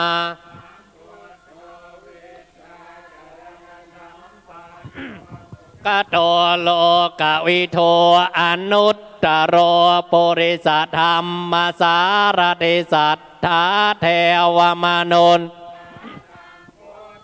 ภควาติติปิโสภควาอะระหังสัมมาสัมพุทโธจารณสัมปันโนสุขโตโลกวิทูอนุตตโรปุริสรติสันทาเท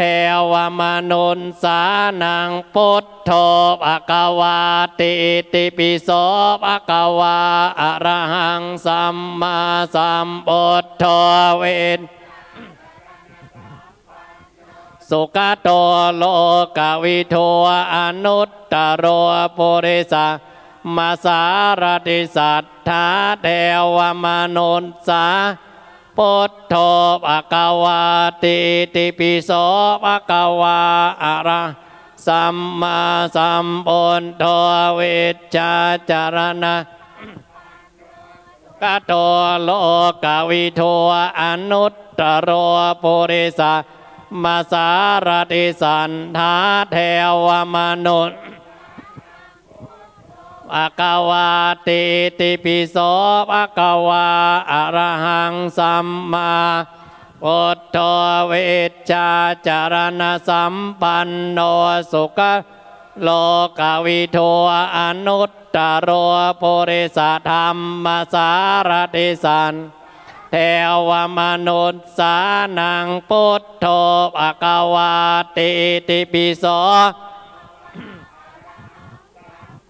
สัมพุทโธเวชชาจารณสัมปันโนสุขโลกวิทูอนุตตโรปุริสธรรมสารติสันทาเทวมนุษย์พุทโธภควาติติปิโสภควาอะระหังสัมมาพุทโธเวชชาจารณสัมปันโนสุขโตอนุตตโรปุริสธรรมสารติสัทธ ธาเทวมนุษย์สานังพุทโธติติปิโสภะคะวาอะระหังสัมมาสัมพุทโธสุขโตโลกวิทูอนุตตโรปุริสธรรมสารติสัทธาเทวมนุษย์นางพุทโธภะคะวาติติปิโสภะคะวาอะระหังสัมมาพุทโธ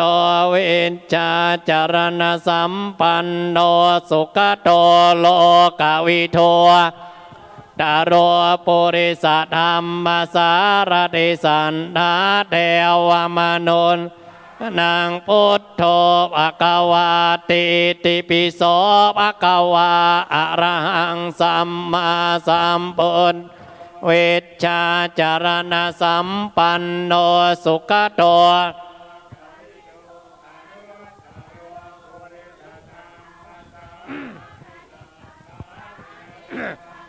สานังพุทโธภะคะวาติติปิโสภะคะวาอะระหังสัมมาโดเวชชาจารณสัมปันโนสุขโตโลกวิทูอนุตตโรปุริสเทวมนุษย์สานังพุทโธ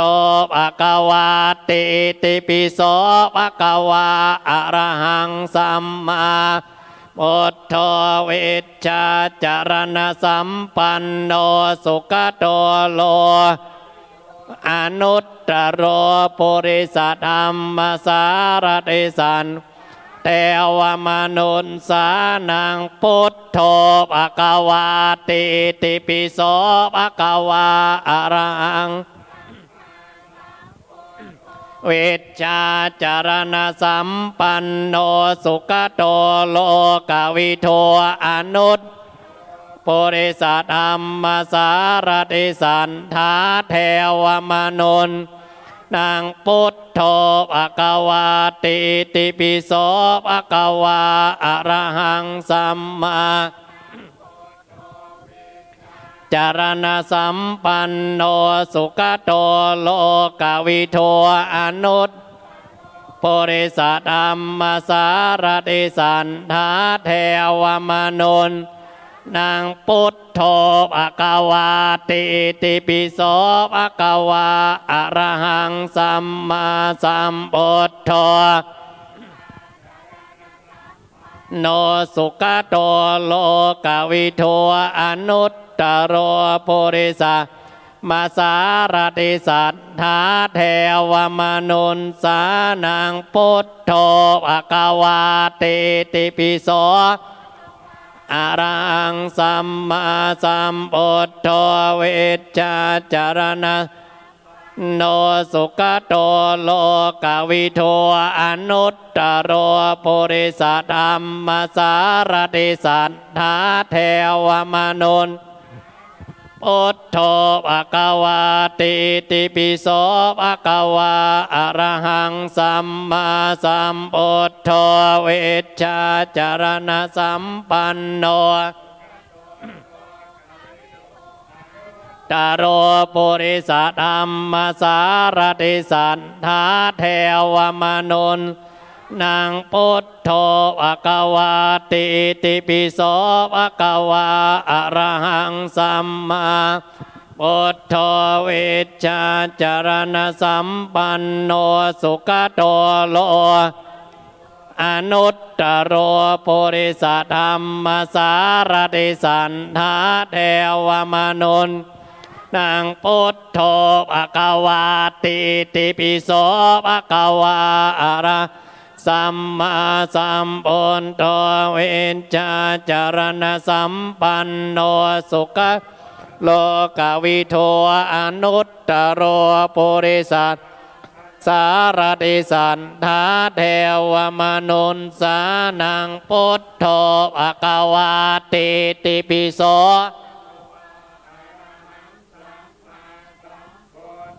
เวชชาจารณสัมปันโนสุขโตโล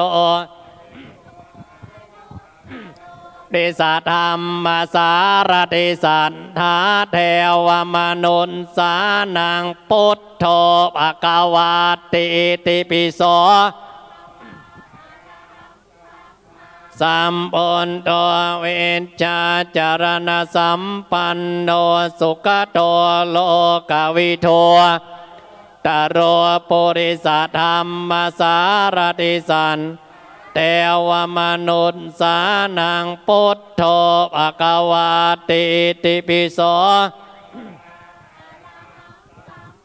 สัมปุณโตเวชชาจารณสัมปันโนสุขโตโลอนุตตโรปุริสธรรมสารติสันเทวมนุษย์สานังพุทโธภควาติติปิกวาอะระหังสัมมาสัมพุทโธเวชชาจารณะปันโนสุขโตโลกวิโทอนุตตโร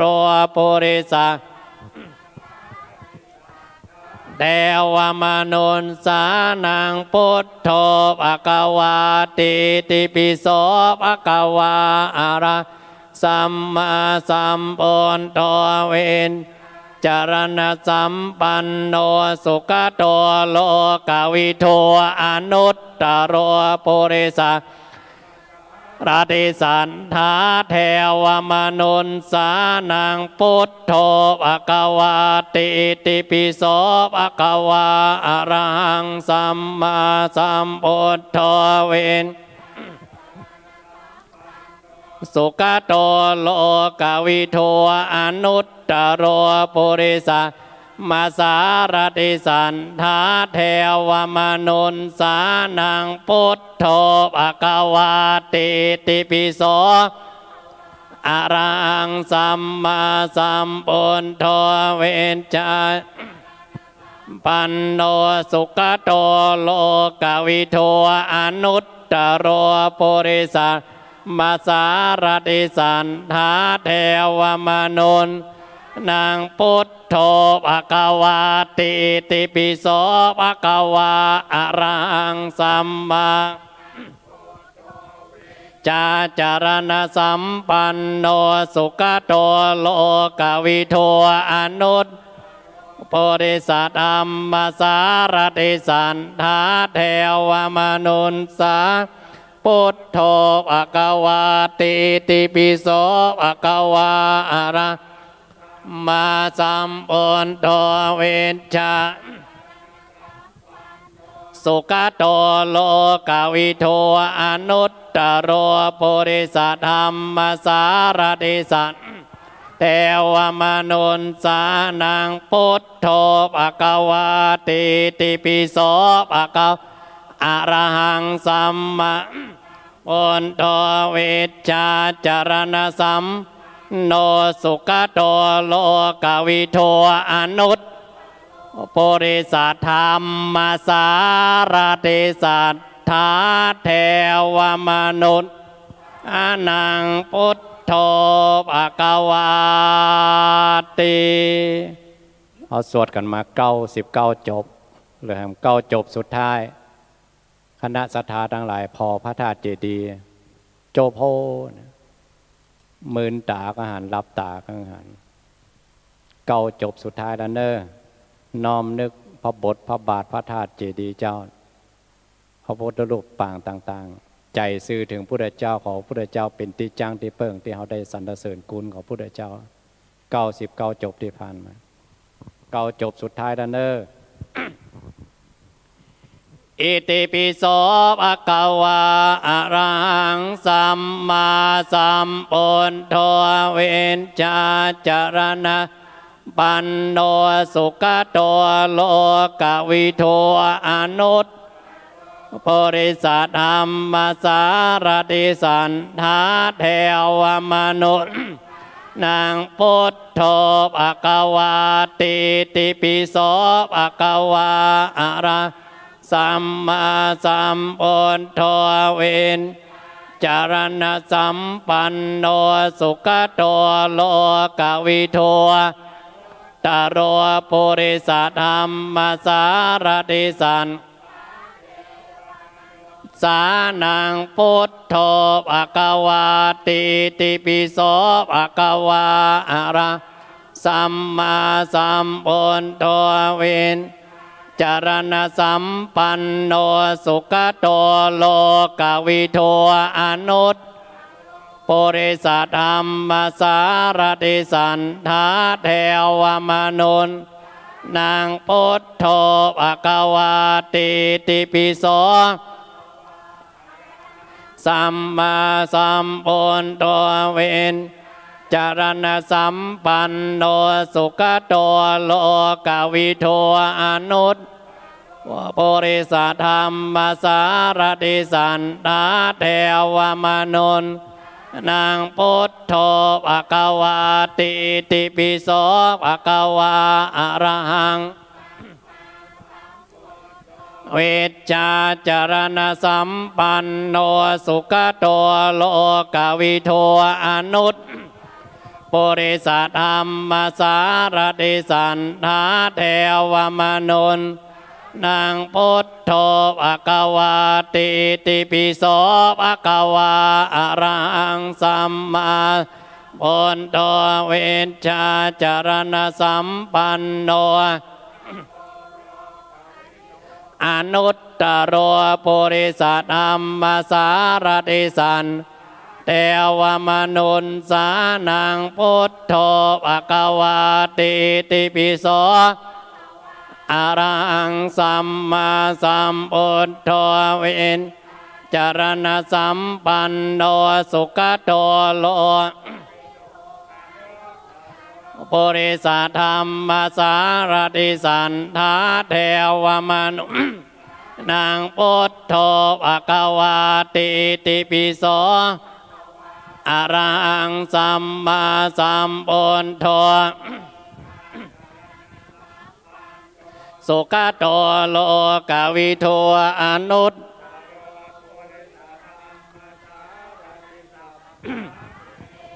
นุตสานังพุทโธ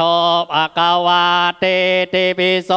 ภควาอะระหังสัมมาสัมโดเวชชาจารณสัมปันโนสุขโตโลกวิโทอนุตปุริสธรรมสารติสัทธาเทวมนุษย์โตภควาศรัทธาเปิดมนต์พิธีเล่มเหลืองหน้า47บุญใดกุศลใดที่เราได้สรรเสริญคุณพุทธเจ้าบุญใดกุศลใดที่ได้สวดพระธรรมจักรแผ่ไปยังกายเขาเนี่ยกายคตาสติปัฏฐานกายข้ออาการ32ผมขน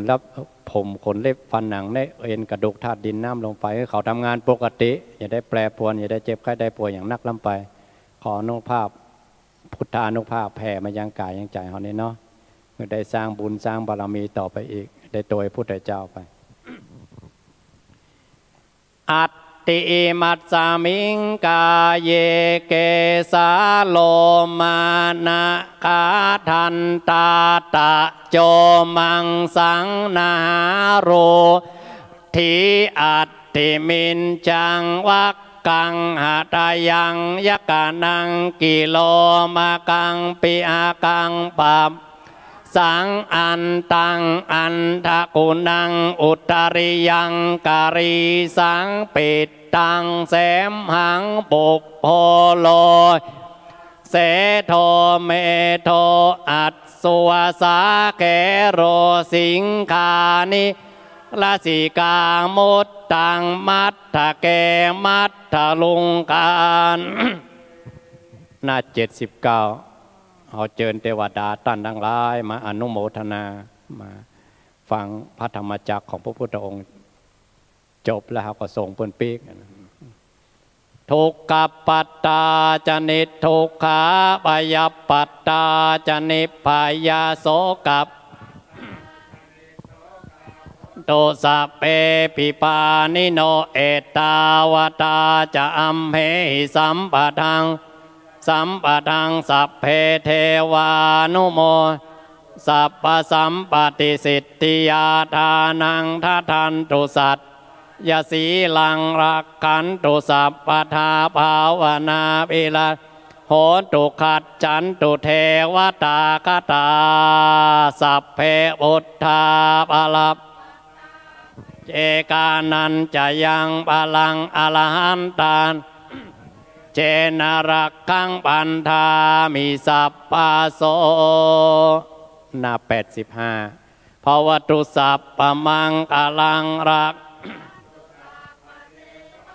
สัพพพุทธานุภาเวนัสทธาโสทิภวันภวตุสัพพมังกลังรักขันตุสัพพเทวะสัพพมานุภาเวนัสทธาภวตุสัพพมังกลังรักตุสัพพเทวตาสัพพสังฆานุภาเวนัสทธาโสทิภวันตุเตบทสุดท้ายของการสวดมนต์เรียกว่าบทนักขัตตยักษ์เคยถามหลวงปู่นักขัตตะแปลว่าอย่างหลวงปู่ว่าบอกว่าคือดวงดาวดวงเนี้ยมีพลังดีพลังร้ายดินน้ำลมไฟแปรปรวนอย่างก็มีสัตว์โลกทั้งหลายที่อาศัยในโลกนี้ดวงดาวต่างๆนักขัตตะยักษ์ขาพวกยักษ์ดียักษ์ร้ายอย่างมีโมดปาปะกะหะที่เป็นปาปะเคาะทั้งหลายนิวารณานิแปลว่าดับวารณะแปลว่าเครื่องเสียบแทงความเจ็บไข้ได้ป่วยดับไปหมดไปสิ้นไปหายไปปริตตาภานุภาเวทะโดยอนุภาพพระปริตหรือโดยอนุภาพพระธรรมจักรที่เราสวดวรรคสุดท้ายอุปัฏฐวะกังวลอนตรายต่างๆนานาหมดไปสิ้นไปดับไปหายไปโดยอนุภาพพระปริตของพระพุทธเจ้าที่เราได้สวดกันนักกัตตยักขโอตานังปาปักกานิวารณาปริตตัสสานุภานันตวาเตสังอุปัฏฐเวนักกัตตยักปาปักกานิวารณาปริตตัสสานุเวนันตวาเตสังอุปัฏฐเวนักกัตตยักตานังปาปักกานิวารณาปาริตตัสสานุภาเวนันตวาโอปัฏฐเวต่อไปอุทิศบุญเนอะบุญใดกุศลใดที่เขาแพ้กระตัวเก่าอย่างไรก็ส่งความปรารถนาดีอย่างนั้นไปยังสรรพสัตว์ทั้งหลายทุกตัวทุกตนที่เวียนว่ายแต่เกิดในวัฏทุกข์เนี่ยหัวเปียงกันหมดอ่ะพระพุทธเจ้าพระปัจเจกพุทธเจ้าตนละหันตาเจ้าทั้งหลายพ้นไปกันหมดแล้วเหลือแต่เขาเป็นขี้เห่ออยู่เนี่ยก็ต้องสั่งสมบุญบารมีปางกันไปและได้ตัวพระพุทธเจ้าไปแผ่ความปรารถนาดีไปซึ่งกันและกันว่าตัวเนื้อกายกรรม3วจีกรรม4วจีกรรม4มโนกรรม3มโนกรรม3กรรมดีอันใดกรรมดีอันใดเป็นบุญกุศลเป็นบุญกุศลที่ข้าพเจ้าได้กระทำแล้วด้วยกายวาจาใจในอดีตชาติก็ดีปัจจุบันชาติก็ดีวันนี้ก็ดีคืนนี้ก็ดีเดี๋ยวนี้ก็ดีขอให้ถึงแก่ท่านทั้งหลายที่มีภพมีภูมิมีชาติเป็นแดนเกิดมีชรามีมรณะมีชีวิตมีจิต มีจิตมีวิญญาณมีวิญญาณมีขันธสันดานมีขันธสันดานมีวิบากแห่งกรรมมีวิบากแห่งกรรมมีการกระทำมีการกระทำเจ้ากรรมนายเวรเจ้ากรรมนายเวรเจ้าการบัญชีเจ้าการบัญชีท้าวจตุโลกบาลทั้งสี่ท้าวจตุโลกบาลทั้งสี่ยมบาลยมบาลมนุษย์หนึ่งมนุษย์หนึ่งสวรรค์หกสวรรค์หกพรหม20พรหม20อบายภูมิทั้งสี่อบายภูมิทั้งสี่บัดนี้ข้าพเจ้าสร้างกองการกุศลสร้างกองการกุศลผลทานผลศีลผลทานผลศีลผลภาวนาผลภาวนาผลถวายสังฆทานผลถวายสังฆทานผลเจริญผลเจริญพุทธานุสติพุทธานุสติผลแผ่เมตตาผลแผ่เมตตาผลอุทิศบุญผลอุทิศบุญขอให้ถึงแก่ท่านทั้งหลายที่ข้าพเจ้าได้เอ่ยนามมาแล้วนั้นได้เอ่ยนามมาแล้วนั้นไม่ได้เอ่ยนามก็ดีไม่ได้เอ่ยนามก็ดีตลอดกาลนานเถิดสาธุขึ้นพร้อมกัน3 ครั้งเนอะสาธุสาธุสาธุอนุโมทนาทุกท่านเชิญนั่งสงบสักกำหนึ่งพร้อมกันเนื่องจากว่า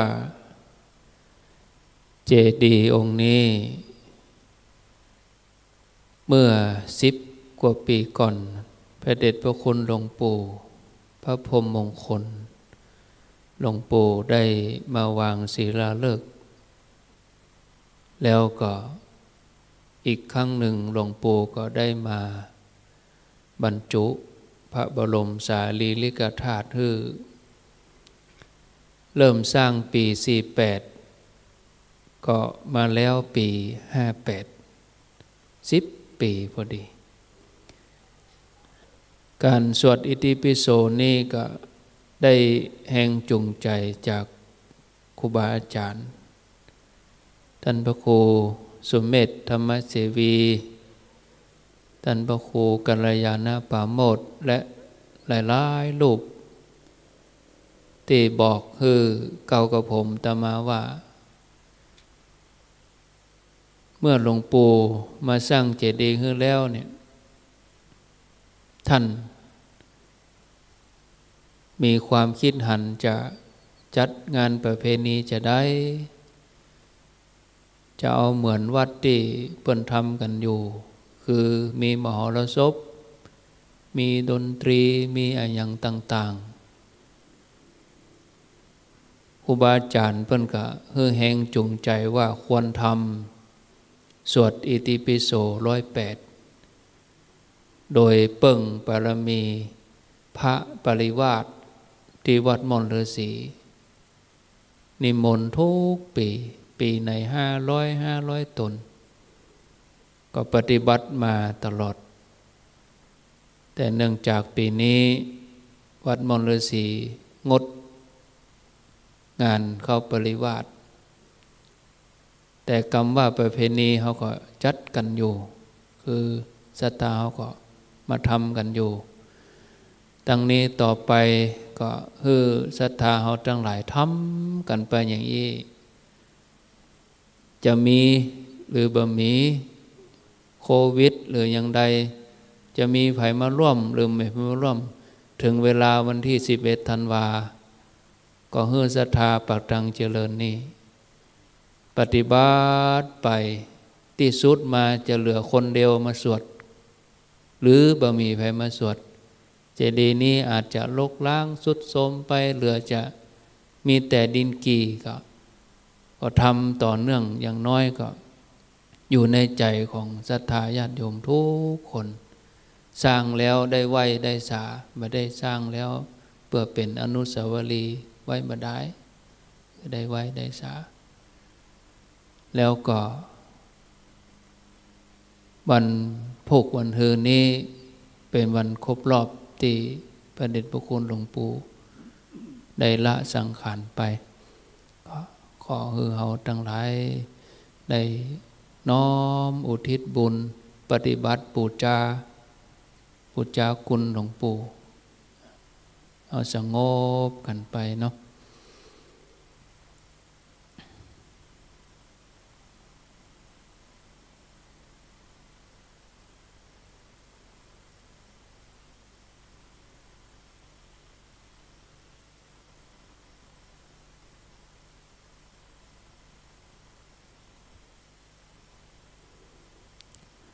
อนุโมทนาทุกท่าน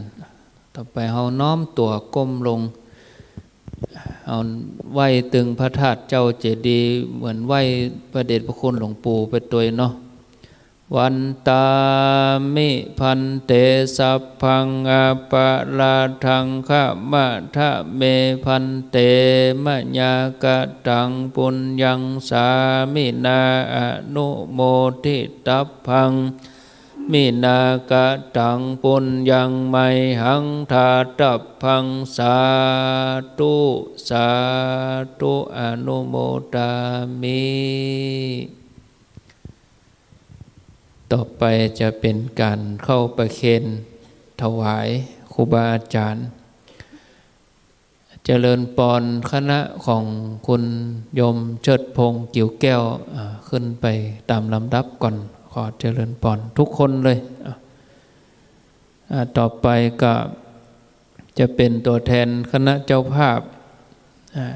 ที่จะได้เข้าประเคนถวายคุณเชิดพงษ์ผู้ช่วยศาสตราจารย์สมพรปินทยาคุณพฤกษาทิติทาวินโชคคุณกัลยาคำปันคณะตัวแทนของแม่จันฟองกิ่วแก้วอาจารย์น้อยเจริญปอนเข้าไปตัวเลยลุงดมเกณฑ์แล้วก็เจริญปอนเข้ามานั่งที่รับรองเดิมต่อไปก็จะเป็นศรัทธาบ้านเฮาถ้าเกณฑ์แล้วก็มาฮับเอาพระที่เฮานี่เนอะที่อาตมานี่เกณฑ์แล้วก็ลงมาฮับเอาพระนี่ศรัทธาบ้านเฮาเนอะอาตมาจะอ่านชื่อไปเรื่อยๆนายศักดิ์นางปทุมกุยแก้วเป็นนันปันถ้าปิกแล้วก็คนอื่นขึ้นไปแตนเลยแล้วก็เอาพระไปแตนมอบให้เปิ้นเนอะประเสริฐแม่นวลยุบแก้วนายทวีนางแดงหล่อเนตรพ่อกำนันสุทินแม่กำนันยุพินสุรินตะแม่บัวชุมกองคำมูลร้อยตำรวจตรีสุจักรพรหมเสนแม่จันสวยปันตะป้อสมัยแม่เพ็ญศรีปัญญาเลิศสบต.วิชัยแม่ยุพาญาติวงศ์นายเกียรติศักดิ์นางทองพิมพ์กันธรรมแม่สีบุตรแม่ยุพินนางสาวฟองจันทร์สิริปานายสมควรนางสมบูรณ์คำสันทรายแม่เครือวันชัยนิเวศนายนิพันธ์นางชนาภาศรีวันนายบุญมานางทองใบอาริโอตพ่อหลวงบุญธรรมแม่หลวงบัวบานเรืองรักเรานายสมพงษ์นางสุนันทาญาติวงศ์นายพีระนางบุญศรีกาวีแม่กรกนกออแก้วลำดับต่อไปก็เจริญปอนเฮียเล็กคณะเฮียเล็กทุกคนลูกศิษย์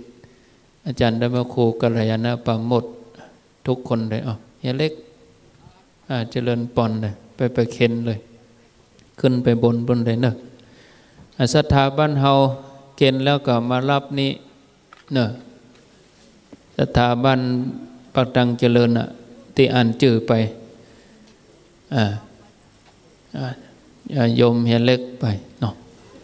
วันที่29เนอะเฮียเล็กยกฉัตรม่อนห้วยแก้วนะมาร่วมกับคณะแม่ฟองแม่จันฟองเปิ้นเข้ากรรมวันที่27แล้วยกฉัตรวันที่29เนอะศรัทธาหมู่เฮาตัวแต่ก่อน29ก็19ต่อเรือไปตานเจดีย์พุทธคยาที่วัดต่อเรือแม่แจ่ม ประเด็นนี้พี่น้องตรงหลวงก็เหมารถกันไว้แล้วพ่องก็จะไปนอนสถานที่นอนฟังทางบ้านด้วยเนอะลูกเนอใจยังวะเนาะห้องบนลูกเดี๋ยวนี้ห้องก็นอนฟังก็เพลินไปเนาะรับลูกเจ้ากินพักดังปลายลูกควายกินพักดังเก้ามารับนี่เนาะรับนี่แล้วก็ไปนั่งเนาะเดี๋ยวจะได้เอาปอนครูบาอาจารย์ก็เหมือนเขาไปสวดมนต์ตันเนาะครับเนาะเขาสวดมนต์ตันกุเตื้อเขาก็เลิกหมดยะเนาะ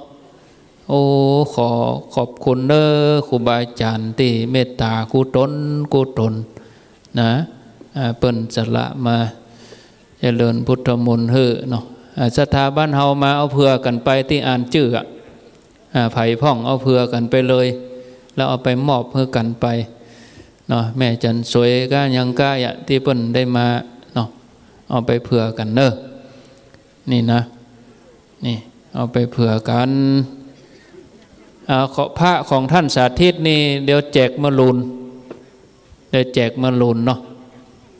ถ้าเจ้าโยมเปิ้นเข้าไปเคนแล้วก็เดี๋ยวเปิ้นจะลงมาแล้วก็หมู่เฮาจะได้รับปอนเนาะเราจะได้รับปอนต่อไปตั้งปุนถ้าโยมนั่งหันก่อนนะหมู่ที่นั่งตัวครูบาอาจารย์ก่อนนั่งหันเนาะเป็นอย่างมันอุ่นแล้วลูกย้ายตีก็จะเย็นนะมันอุ่นแล้วนั่งหันกำเดียวเอาปอนก่อนนิมนต์พร้อมแล้วบอตั้งปุนพร้อมแล้วก็จะได้ตั้งยะถานะครับเรียบร้อยแล้วเนาะนิมนต์หลวงพ่อพระครูสุนทรปัญญรัตน์นะครับครับหลวงพ่ออนุญาตให้ผมวะครับขออนุญาตครูบาอาจารย์ครับสถาญาติหน้าหมายตานกันเนยะถา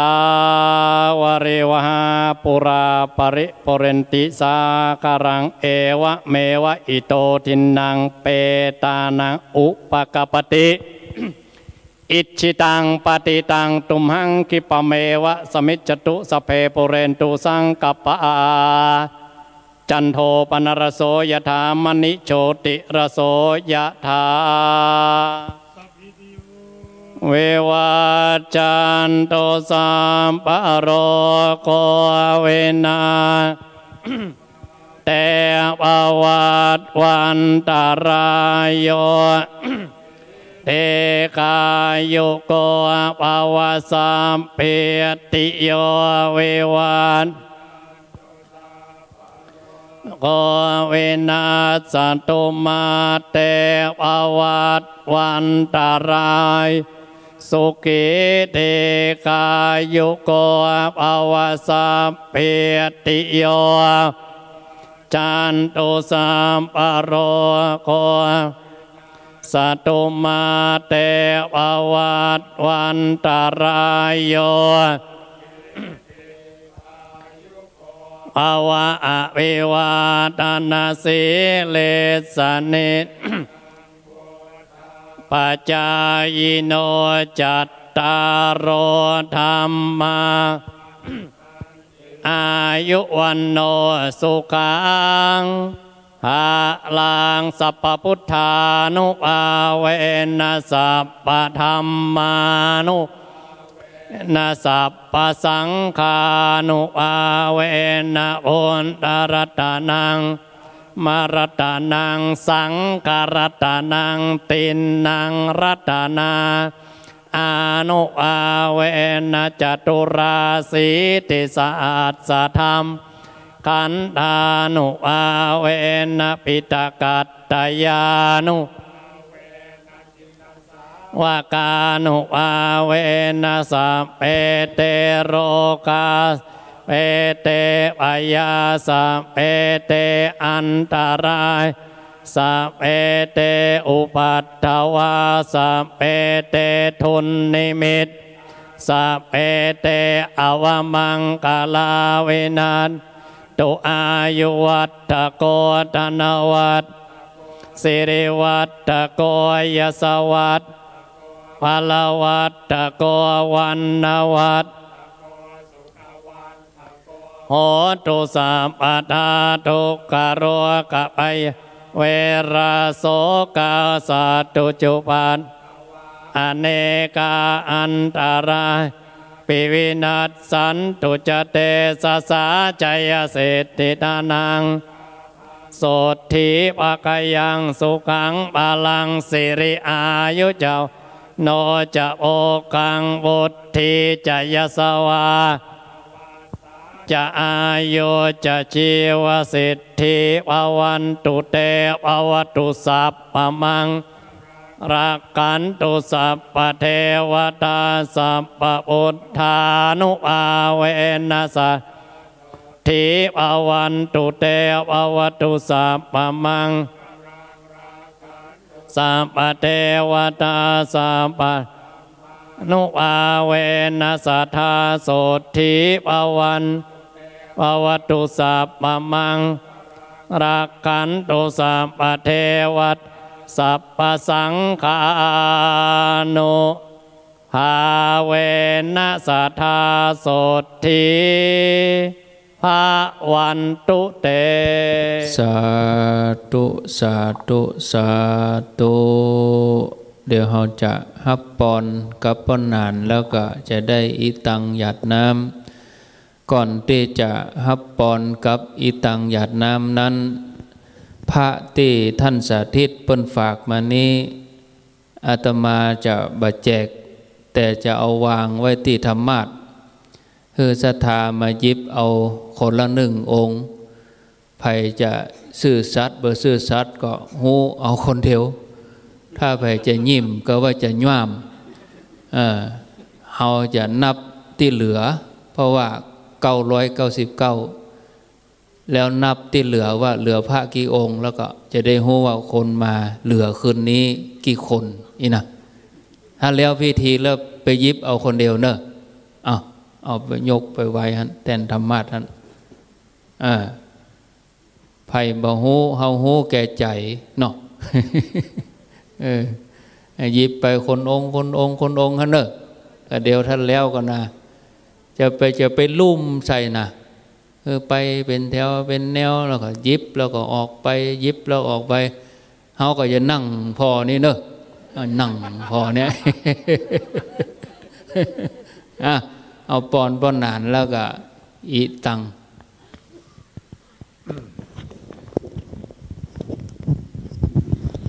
สัพเพติโยมิวัสันตุสัพพะละโกเวนัสสันตุมาเตภวัตวันตรโยสุขีติกาโยโคภวะอภิวาทนาสีริจานิจังมุทะปัจจัยโนจัตตาโลธรรมวัฏันติอายุวันโนสุขังปะลัง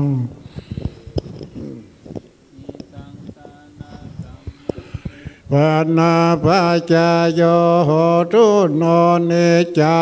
งหิตังศีลกัมมังเนปานาปัจจโยหิตังภาวนากัมมังเนปานาปัจจโย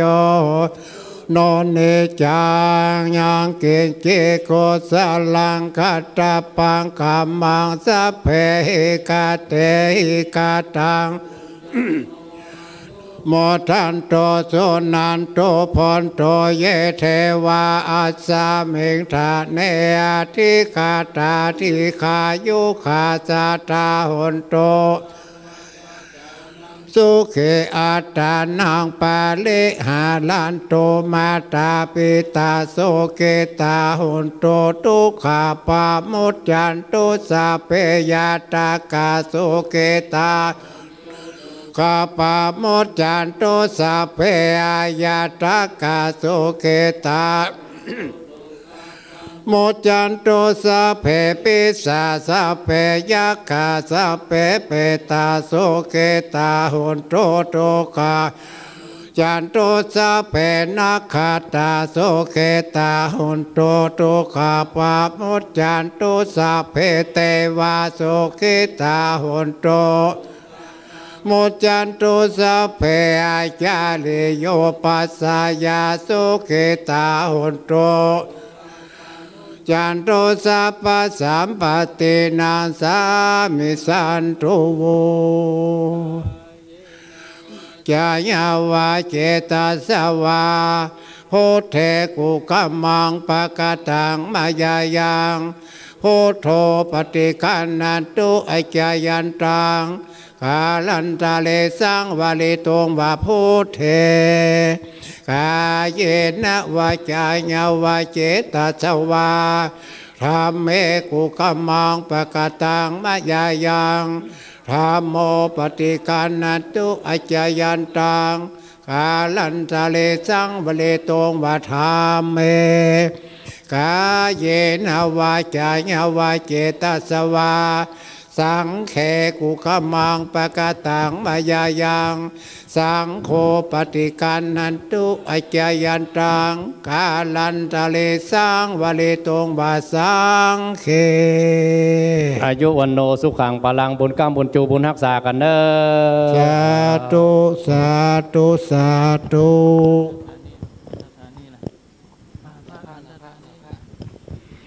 ลาภะเด้อหันทธานิมายังพันเต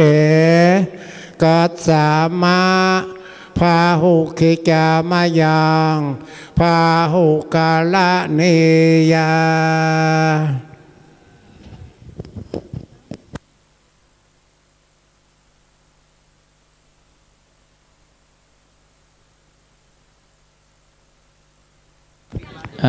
เดี๋ยวรอครูบาอาจารย์เพิ่นออกมาก่อนเนาะเอาศรัทธาใครใครได้ก็เอาเลยอาจารย์น้อยเป็นแบบก่อนเข้าตังวนเนี่ยเอาเป็นแถวพอลูกศิษย์เพิ่นนี่กะเป็นแถวนี้กะนี่เนี่ยคนเริ่มต้นดีมันตึงดีตึงหมู่ถ้าเริ่มต้นบดีนี่ลุตึงหมู่อันนี้ห้ามย้อนสอนต่ออย่างเดียวห้ามย้อนเพิ่มเดียวเพิ่นใจกล้องบันทึกนะเนี่ยรับรองเหลือตัวลุงมีหั่นก็ตัวลุงยองปิกแล้วก็ขอบคุณผมยังอยู่ครับฮะผมยังอยู่นะครับพ่อหมดว่าไปเลยก็ค่ำคืนวันนี้นะครับประเพณีสวดอิติปิโส108 จบนะครับวันนี้ได้รับความเมตตากรุณาจากหลวงพ่อพระครูสุนทรปัญญาลักษณ์นะครับท่านก็ได้อนุญาตให้ท่านพระครูสุเมธธรรมเสวีได้เป็นผู้นะครับสวดนำพระสงฆ์และคณะศรัทธาทุกท่านก็เสร็จสิ้นเป็นที่เรียบร้อยแล้วนะครับที่กองอำนวยการมีแมสหรือว่ามีหน้ากากอนามัยนะครับซึ่งศรัทธาได้นำมามอบให้ในช่วงเมื่อกลางวันนะครับหากว่าท่านใดไม่ได้ติดตัวมานะครับไม่มีหน้ากากอนามัยติดตัวมาหรือว่าของท่านเก่าแล้วนะครับอยากจะมารับก็มารับได้ที่นี่นะครับมีประมาณสัก20 ผืนนะครับ20 ผืนไว้รองรับนะครับสวดอิติปิโสที่เราได้สวดกันวันนี้นะครับจำนวน108 จบผมได้จับเวลาแล้วก็45 นาทีโดยประมาณนะครับต้องเรียนว่าวันนี้เราได้อานิสงส์กันพร้อมเพียงเลยนะครับก็คณะศรัทธาค่อยๆกันนะครับ ได้ต่อแถวกันนะครับหลวงปู่ทองนะครับหลวงปู่ทองท่านได้กล่าวไว้ว่านิ่งได้รอได้ทนได้ช้าได้แล้วก็จะดีได้นะครับพระพรหมมงคลท่านได้มอบสิ่งนี้นะครับคำพูดนี้ไว้ให้กับคณะศรัทธานะครับมีคณะศรัทธานะครับในช่วงระหว่างสวดอิติปิโสก็ได้นำซองปัจจัยนะครับมาร่วมถวายนะครับผมก็ขออนุญาตตรงนี้นะครับใช้เวลาตรงนี้คงไม่นานนะครับประมาณสัก22นะครับก็ได้อนุโมทนาให้มันแล้วใจเนาะ ให้มันแล้วใจกับคณะศรัทธาตัวครับสวัสดีนะครับ คณะศรัทธาก็เข้ามาทักทายนะครับก็ขอบพระคุณเป็นอย่างสูงนะครับหมายมีแม่จันอินตะนะครับบ้านทุ่งเซี่ยวนะครับร่วมทำบุญจำนวน100 บาทนะครับแม่วันเพ็ญชัยสุริยวงศ์นะครับร่วมทำบุญสวดอิติปิโสจำนวน1 ซองนะครับแล้วก็หมายมีพ่อพี่รุนนะครับแม่รุ่งรัตน์ธรรมวังบ้านแม่กุ้งบกนะครับจากสันป่าตองร่วมทำบุญจำนวน200 บาทแม่รัตดาใหม่จันแดงนะครับถวายทานอันนี้เป็นอยู่บ้านแม่กุ้งบกนะครับอำเภอสันป่าตองจำนวน1 ซองนะครับศรัทธานายสัมพันธ์พรหมเสนขออุทิศส่วนกุศลนะครับให้นางรัตดาสังสวัสดิ์นะครับร่วมทำบุญจำนวน1 ซองนะครับศรัทธานายสัมพันธ์พรหมเสนอุทิศให้พ่ออุ้ยนะครับแม่อุ้ยพ่ออุ้ยผงแม่อุ้ยตานะครับผู้ล่วงลับไปแล้วจำนวน1 ซองนะครับพ่อแสงจันทร์บุญศรีพรหมเสนอุทิศให้พระพรหมแม่บุญมีจันตทานะครับจากสิริมังคลาจารย์นะครับร่วมทำบุญจำนวน1 ซองพ่อหลวงแสงจันทร์บุญศรีพรหมเสนอุทิศไปหาพระผงแม่ตาพรหมเสนนะครับสิริมังคลาจารย์จำนวน100 บาทนะครับนายเฉลิมจันทิราเขียวหน่อเมืองนะครับบ้านไร่สว่างอารมณ์ร่วมทำบุญจำนวน100 บาทนะครับแม่ลนนางมาเรือนรักเรานะครับอุทิศไปหานายก้อนเรือนรักเรานะครับร่วมทำบุญถวายจำนวน1 ซองแม่ลูนางมาเรือนรักเราอุทิศไปหาเทวบุตรเทวดาจำนวน1 ซองนะครับแล้วก็ยังอุทิศไปหาเจ้ากรรมนายเวรอีก1 ซองแล้วก็พ่อเกิดแม่เกิดอีก1 ซองแล้วก็ยังอุทิศไปหาพ่อปุตรแม่คำเรือนรักเรานะครับจำนวน1 ซองนะครับนายอนุรักษ์เงาคำนะครับนางสาวอิสราชัยยาเลิศอุทิศไปหาเทวบุตรเทวดาจำนวน1 ซองนะครับนายอนุรักษ์เงาคำนางสาวอิสราชัยยาเลิศอุทิศไปหาเจ้ากรรมนายเวรพ่อเกิดแม่เกิดจำนวน1 ซองนะครับแล้วก็ปิดท้ายหลวงตุลุงของเรานะครับท่านพระสมุชัยวัดนาคเสโนแห่งวัดพระธาตุดอยน้อยท่านก็ร่วมทำบุญกับงานสวดอิติปิโสในค่ำคืนวันนี้นะครับคณะศรัทธาก็ยังมีอยู่นะครับยังรอรับวัตถุมงคลนะครับวัตถุมงคลจากพระองค์เทศในค่ำคืนวันนี้นะครับก็คือท่านพระอาจารย์สาธิตนะครับท่านได้เดินทางกลับไปที่แม่เมาะขณะนี้น่าจะถึงแล้วนะครับขอให้ท่านถึงวัดของท่านนะครับแม่เมาะลำปางนะครับเอาละครับก็คงจะเสร็จสิ้นนะครับงานประเพณีสวดอิติปิโสในค่ำคืนวันนี้ประจำปีนี้นะครับเราก็คงจะได้พบกันใหม่ขอบพระคุณคณะศรัทธาสายบุญทุกสายนะครับเราได้ร่วมบุญกันแต่ช่วงเช้าแล้วนะครับก็มีพิธียกยอดฉัตรศาลาบำเพ็ญบุญนะครับหรือว่ายอดฉัตรที่วิหารหลวงแห่งวัดปากทางเจริญแห่งนี้นะครับแล้วก็ค่ำคืนช่วงค่ำเราก็มาร่วมบุญกันสวดอิติปิโสก็เสร็จสิ้นด้วยดีนะครับวันนี้ก็คงจะขอขอบพระคุณอีกครั้งหนึ่งนะครับกับคณะศรัทธาสายบุญเราพบกันใหม่ในปีหน้านะครับมีเพลงประกอบนะครับเจนะครับเจดูเรื่องเครื่องเสียงนะครับตัวลุงจะได้อย่างกับคณะศรัทธากราบนิมนต์ครับ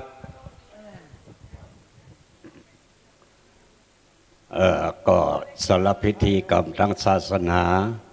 ของเฮาก็ผ่านพ้นไปเป็นที่เรียบร้อยเนาะก็ขอกราบ